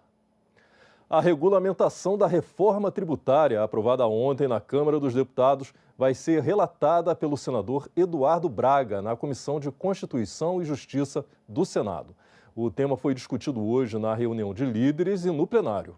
O presidente do Senado, Rodrigo Pacheco, anunciou no plenário desta quinta-feira que o relator da proposta na Comissão de Constituição e Justiça vai ser o senador Eduardo Braga, que também foi o responsável pelo relatório da proposta de emenda à Constituição que deu origem à reforma tributária. Gostaria de desejar muito boa sorte, muito bom trabalho ao senador Eduardo Braga, que passa a ter a responsabilidade de definir um cronograma de trabalho de aprofundamento em relação à reforma tributária e, naturalmente, dentro desse espírito mesmo de ampliação do debate junto a governadores dos estados, prefeitos municipais, setores produtivos, base de governo, oposição, para que tenhamos aqui o melhor trabalho possível e que possa ser exaustivo e que contemple todos os assuntos da maneira mais justa e equilibrada possível para que cheguemos àquilo que é o objetivo principal da emenda constitucional e da própria lei, que é estabelecer um sistema tributário justo ao contribuinte, justo para a arrecadação sustentável do erário e simplificado, desburocratizado e que estimule o desenvolvimento do nosso país. Não há nenhuma dúvida de que há alguns questionamentos sobre o que foi aprovado no dia de ontem na Câmara dos Deputados. Mas isso, não tenho dúvida, que seja sobre a Zona Franca de Manaus, sobre as questões do Nordeste, sobre as questões de diversos segmentos da política brasileira, da competência que se estabelecerá, inclusive com relação ao comitê gestor, todas essas questões serão amplamente debatida, divulgada com antecedência, previsibilidade e transparência, para que nós possamos construir para a nação brasileira uma regulamentação da reforma tributária que responda aos anseios da sociedade brasileira. O senador Paulo Paim citou alguns pontos importantes do texto aprovado pela Câmara. A isenção para 22 categorias da cesta básica: arroz, feijão, carne, carne bovina, carne suína, ovina, caprina e de aves, peixe, sal, queijos, óleo de milho, aveia, farinha. Estou aqui citando alguns que estão no debate da construção da cesta básica sem impostos. Isenção para 383 remédios, além de absorventes e coletores menstruais, também entendemos que é algo que aponta para aqueles que mais precisam. Além disso, haverá uma alíquota reduzida em 60% para os demais remédios registrados pela Anvisa, manipulados e dispositivos médicos. Imposto seletivo será aplicado a produtos como cigarro, bebidas alcoólicas e açucaradas. A alíquota única de 26,5% para impostos sobre consumo. Criação do nanoempreendedor, beneficiando aqueles com receita anual de até 40,5 mil, e isenção para as empresas sobre o fornecimento de benefícios aos empregados. Esse conjunto de medidas que eu tentei resumir aqui, quando aprovado pelo Senado com o ajuste necessário, trará benefícios concretos para a população e a economia. O Brasil precisa desta reforma, precisa desta simplificação para que nós possamos voltar a crescer no setor industrial, voltar a crescer no setor do comércio, voltar a crescer no setor de serviços. O Brasil precisa voltar a gerar emprego e renda com um crescimento sustentável, dando competitividade à nossa economia. Os senadores aprovaram em plenário hoje 3 propostas: a criação da Frente Parlamentar Mista em defesa da pessoa idosa, o acordo de previdência social assinado em 2016 com a Bulgária e a definição de cores específicas para bengalas longas usadas por deficientes visuais, com o objetivo de facilitar a identificação do usuário. As novas regras da reforma tributária começam a valer em 2026 e serão aplicadas gradativamente até 2033. O novo sistema, que simplifica impostos e traz algumas inovações, ainda precisa passar pelo Senado. Veja o que ainda pode mudar no texto a partir da proposta aprovada na Câmara. O projeto que regulamenta a reforma tributária estabelece regras para cobranças do imposto e da contribuição social sobre bens e serviços e ainda do imposto seletivo. Eles substituem o PIS COFINS, ICMS, ISS e parcialmente o Imposto sobre Produtos Industrializados, o IPI. As alterações serão implementadas de forma gradativa até 2033. O objetivo é simplificar impostos e zerar a cobrança de diversos itens. É na hora das compras do supermercado que a população poderá sentir no bolso o impacto das mudanças nos tributos. 22 itens da Cesta Básica Nacional terão alíquota zero, como arroz, feijão e café. A novidade foi a inclusão da carne nessa lista. Outros produtos como queijo, tapioca e mel, que fazem parte de uma cesta estendida, terão desconto de 60% sobre a alíquota dos novos impostos. Na farmácia, a conta também pode ficar mais barata. O projeto prevê uma lista de 383 remédios com imposto zero, assim como absorventes e coletores menstruais. Outros medicamentos registrados na Anvisa ou produzidos por farmácias de manipulação e os produtos de higiene, como escova de dente e papel higiênico, terão redução de 60% na alíquota. A reforma tributária também inclui devolução de imposto para consumidores de baixa renda, uma espécie de cashback. Criação da categoria de nanoempreendedor, que será isento do pagamento de imposto, desde que não tenha aderido ao MEI. Redução de 60% na tributação sobre consumo de medicamentos populares, vacinas e soros de uso veterinário. Redução de 40% em operações com bens imóveis. Devolução de tributos em produtos comprados no Brasil por turistas estrangeiros. E redução ou alíquota zero para prestadores de serviço em setores como cultura, reabilitação urbana, Instituto de Tecnologia, educação e profissionais liberais. Os benefícios da Zona Franca de Manaus não foram contemplados no texto aprovado na Câmara. O texto da reforma tributária aprovada na Câmara Federal não é nada bom para a Zona Franca, não. E prejudicando a Zona Franca, prejudica o Amazonas. E defender o Amazonas é o nosso papel aqui no Senado. No Senado, o projeto vai tramitar na Comissão de Constituição e Justiça, com relatoria do senador Eduardo Braga, que prometeu ampliar a discussão. Este PL vai tramitar pela Comissão de Constituição e Justiça, portanto, lá terá a designação do relator, terá um plano de trabalho que será apresentado, terá, portanto, a participação de todos os senadores da República, membros e não membros da Comissão de Constituição e Justiça, e lá na Comissão de Constituição e Justiça, então, vamos apresentar o relatório sobre a reforma, a regulamentação da reforma. O Colégio de Líderes do Senado examinou hoje a questão da desoneração da folha de pagamentos. Os líderes buscam formar um consenso para votar na próxima semana. A desoneração da folha de pagamento dos 17 setores da economia dos pequenos municípios está na pauta da semana que vem, mas ainda não há consenso sobre a proposta do governo de aumentar a alíquota da contribuição social sobre o lucro líquido, a CSLL, caso as receitas apontadas pelo Senado não se concretizem. A tendência dos líderes é dizer que não aceita. Nem qualquer tipo de gatilho, nada do tipo.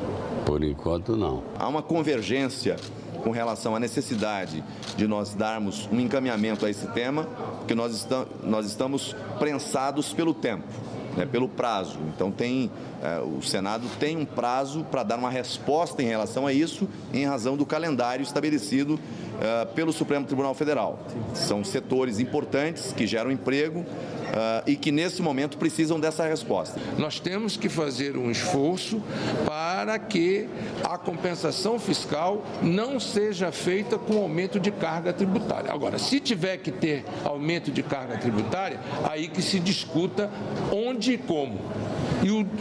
E o Colégio de Líderes disse, então, comprovado isso, aí sim nós estamos dispostos a discutir onde e como. Sugeriu-se, inclusive, o setor financeiro, que apresenta grandes lucratividades, mesmo em momentos de crescimento econômico baixo. O líder da oposição ressaltou que ainda não há definição das matérias que serão prioritárias após o recesso parlamentar. Ele apenas sinalizou aquilo que deve estar prioritariamente no segundo semestre desse ano, falou da questão do projeto que trata da inteligência artificial, de outros projetos mais, mas não houve ainda definição de calendário.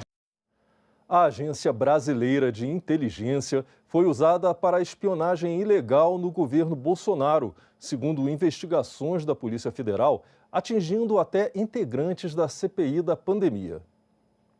O presidente do Congresso, Rodrigo Pacheco, e outros senadores reagiram às denúncias.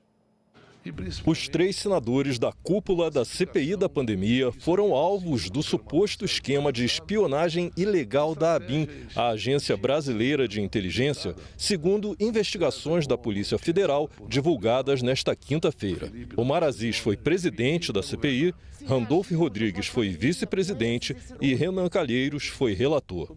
O presidente do Congresso, Rodrigo Pacheco, divulgou uma nota à imprensa sobre o assunto. Abre aspas. Contaminar a Agência Brasileira de Inteligência com ações político-partidárias e se utilizar do aparato estatal para espionar e perseguir parlamentares legitimamente eleitos é ato criminoso, que fragiliza não somente a instituição, mas a democracia e a soberania do país. Fecha aspas.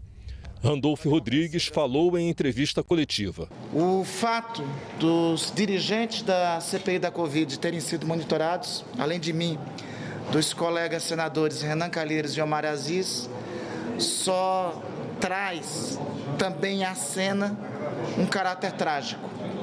Enquanto brasileiros morriam, o governo anterior, ao invés de se preocupar em comprar vacina, se preocupava em perseguir e monitorar os adversários políticos do regime. O aparato democrático foi rompido. O aparelho do Estado foi utilizado para monitorar cidadãos e para tentar intimidar a oposição ao regime anterior. Renan Calheiros postou na rede social X, o ex-Twitter. Como democrata, lamento e repudio que estruturas do Estado tenham sido criminosamente capturadas para atuar como polícias políticas, com métodos da Gestapo, um pântano repugnante e sem fim. Sigo confiante nas instituições, na apuração, denúncia e julgamento dos culpados. Os dados divulgados também envolveram o senador Flávio Bolsonaro. A ABIN teria sido usada contra auditores da Receita Federal que investigaram o senador. Ele respondeu com um vídeo também na rede social X, ex-Twitter. Na ocasião em que eu fui vítima de criminosos que acessaram ilegalmente meus dados sigilosos na Receita Federal, eles conseguem transformar isso em uso da ABIN para me auxiliar de alguma forma. Aí eu interpus um habeas data para saber quem acessou os meus dados sigilosos, porque a Receita Federal, no governo do presidente Jair Bolsonaro, me negou acesso. Então, se o presidente interferisse em alguma coisa, eu não precisaria entrar na justiça. Isso tudo não tem absolutamente nada a ver com a minha defesa jurídica à época, que dizia respeito a questões processuais, nada de mérito, e que foram reconhecidas pela justiça e o processo acabou. Portanto, nada a ver com qualquer coisa da ABIN. A Polícia Federal cumpriu hoje 5 mandatos de prisão preventiva e 7 de busca e apreensão em uma nova fase dessa operação sobre a ABIN paralela. O Senado celebrou hoje a Defensoria Pública fazer com que isso não seja apenas uma afirmação formal de princípios, garantindo a efetividade plena desse direito. Trata-se, portanto, de uma instituição que se mostra como pilar essencial do nosso sistema de justiça, em especial no que se refere à defesa dos direitos dos mais vulneráveis. A Defensoria Pública da União representa o cidadão que não tem condições de arcar com custos de um advogado particular contra a União, autarquias, fundações e órgãos públicos federais. A entidade tem representação em todos os estados. O ministro do Supremo Tribunal Federal, Edson Fachin, falou sobre a instituição. Faço votos de que a Defensoria Pública Brasileira, senhora presidente doutora Rivana, se fortaleça cada vez mais, pois isso significa o acesso à justiça e materialização de direitos fundamentais para as parcelas mais necessitadas da população brasileira. Quando falta a Defensoria, faltam os direitos e se embrutece o sofrimento das pessoas mais agredidas e violadas. Uma instituição que é pilar para a promoção de cidadania e dignidade para milhares de pessoas em situações de vulnerabilidade, das vulnerabilidades mais diversas, que demandam por uma instituição forte, com defensoras e defensores públicos constitucionalmente valorizados, com prerrogativas e garantias para a sua atuação, para que assim possam produzir o que sabem fazer de melhor, o acesso à justiça de qualidade, defender direitos e sermos, cada um de nós, agentes de transformação social. As defensorias públicas de todo o Brasil vêm atuando brilhantemente também na defesa das populações atingidas por grandes desastres, sejam eles climáticos ou frutos de crime cometidos por grandes corporações. Mais de 1.000 crianças e adolescentes cometem suicídio todo ano no Brasil. A Comissão de Direitos Humanos debateu esse problema hoje em audiência pública. A audiência pública foi solicitada para debater o projeto de lei do senador Alessandro Vieira, que institui a Política Nacional de Combate aos Suicídios de Crianças e Adolescentes. O Brasil registrou quase 10.000 casos de suicídio ou morte por lesões autoprovocadas entre 2012 e 2021. O número é maior entre adolescentes, com 8.391 casos na faixa etária que vai de 15 a 19 anos.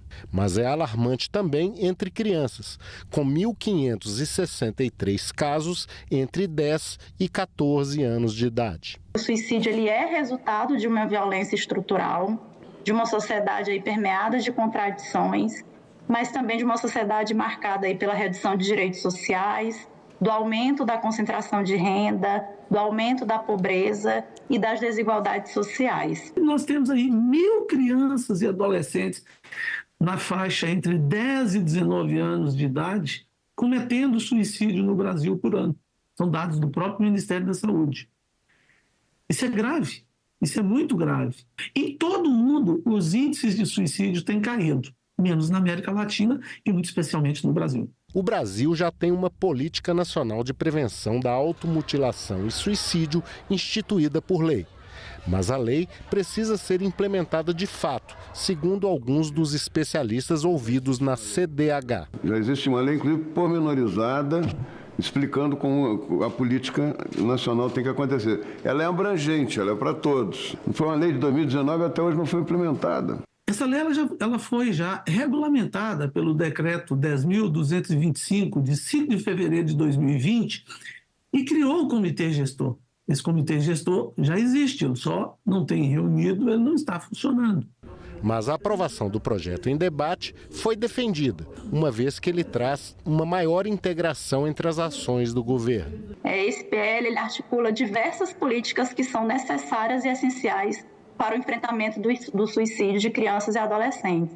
Articula políticas de educação, saúde, assistência social, e a gente poderia citar tantas outras que podem ser inseridas no bojo desse PL, como cultura, esporte, enfim. Para os debatedores, o surgimento das redes sociais tem aumentado os índices de automutilação e de suicídio entre os jovens. Ele é devastador, sabe? Você imagina uma pessoa, uma criança que é vítima de bullying numa escola, com um grupo ali limitado de outras crianças que fazem bullying com ela. Imagina uma que sofre bullying na rede inteira.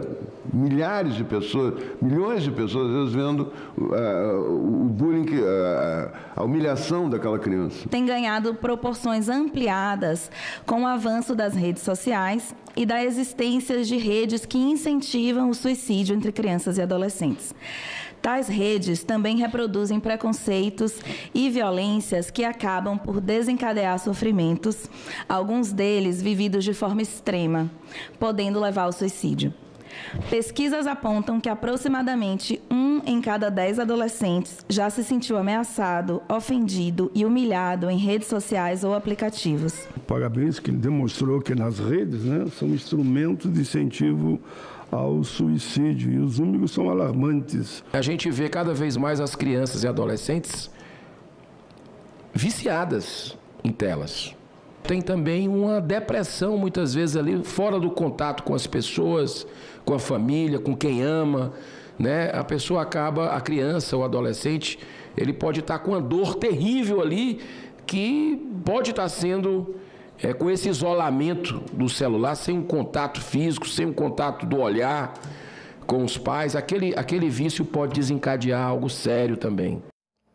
Um projeto de lei propõe que toda escola do país tenha a presença obrigatória de profissional de segurança pública. Além disso, os estabelecimentos de ensino também contariam com detectores de metais. A Comissão de Segurança Pública do Senado debateu em audiência esse projeto, tema do programa Em Discussão, que vai ao ar logo após o Senado Notícias. Os especialistas que estiveram na audiência pública falaram de educação em segurança, saúde mental, interação com alunos e famílias. Desde 2002, 36 ataques às escolas, 49 mortes. A partir de 2023, a legislação foi reforçada para traçar um diagnóstico e propor soluções para uma cultura de paz nos estabelecimentos de ensino. Os prédios mais invadidos no Brasil por malfeitores, ladrões, enfim, né? São aqueles que não têm porteiro, que alguns prédios mais simples não tem portaria, não tem porteiro presente. Então, a estatística, eu não vou me lembrar os números, obviamente, que tem muitos anos, eu não achei a estatística, mas eram números assim, 1000% a mais dos prédios que são invadidos e apartamentos roubados são por edificações que não têm portaria. Então, a presença, não estou falando nem de polícia, estou falando de um porteiro, coíbe a invasão. Eu já cheguei a superar uma situação de extrema violência numa escola, quando a escola adotou, por exemplo, uma espécie de crachá de acesso à escola. A partir de um diagnóstico do nosso policial, que foi lá e percebeu que a escola tinha uma fragilidade no acesso. E o policial foi lá, a gente fez uma reunião com a diretoria da escola, ela comprou a ideia e a gente resolveu o problema. Eu tenho 5 netos, que vão dos 20 aos 9 anos de idade, não é? E a gente vê esses jogos onde a criança vai matar fulano, beltrano, cicrano, e já vimos casos, não é, de ataque à escola, tanto fora do Brasil como aqui no Brasil, de pessoas que foram instigadas, não é, por esse tipo de videogame. Nós não temos na literatura algo que afirme que ao colocar vigilantes dentro das escolas vai ser solucionado o problema.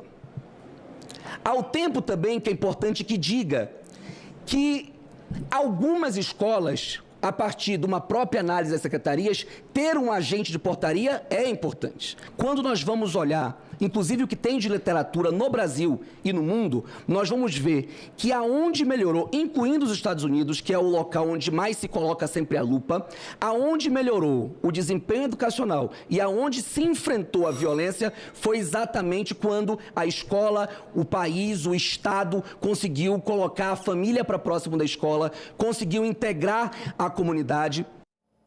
E nós ficamos por aqui.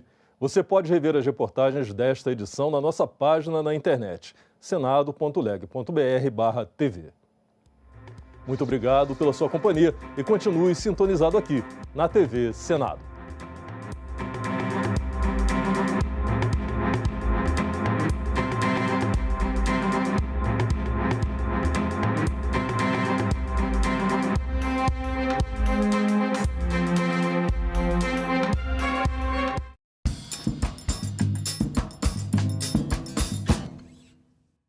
Segurança nas escolas, gestão, polícia e família. Nós não temos na literatura algo que afirme que ao colocar vigilantes dentro das escolas vai ser solucionado o problema. Os prédios mais invadidos no Brasil por malfeitores, ladrões, enfim, né? São aqueles que não têm porteiro. Em Discussão.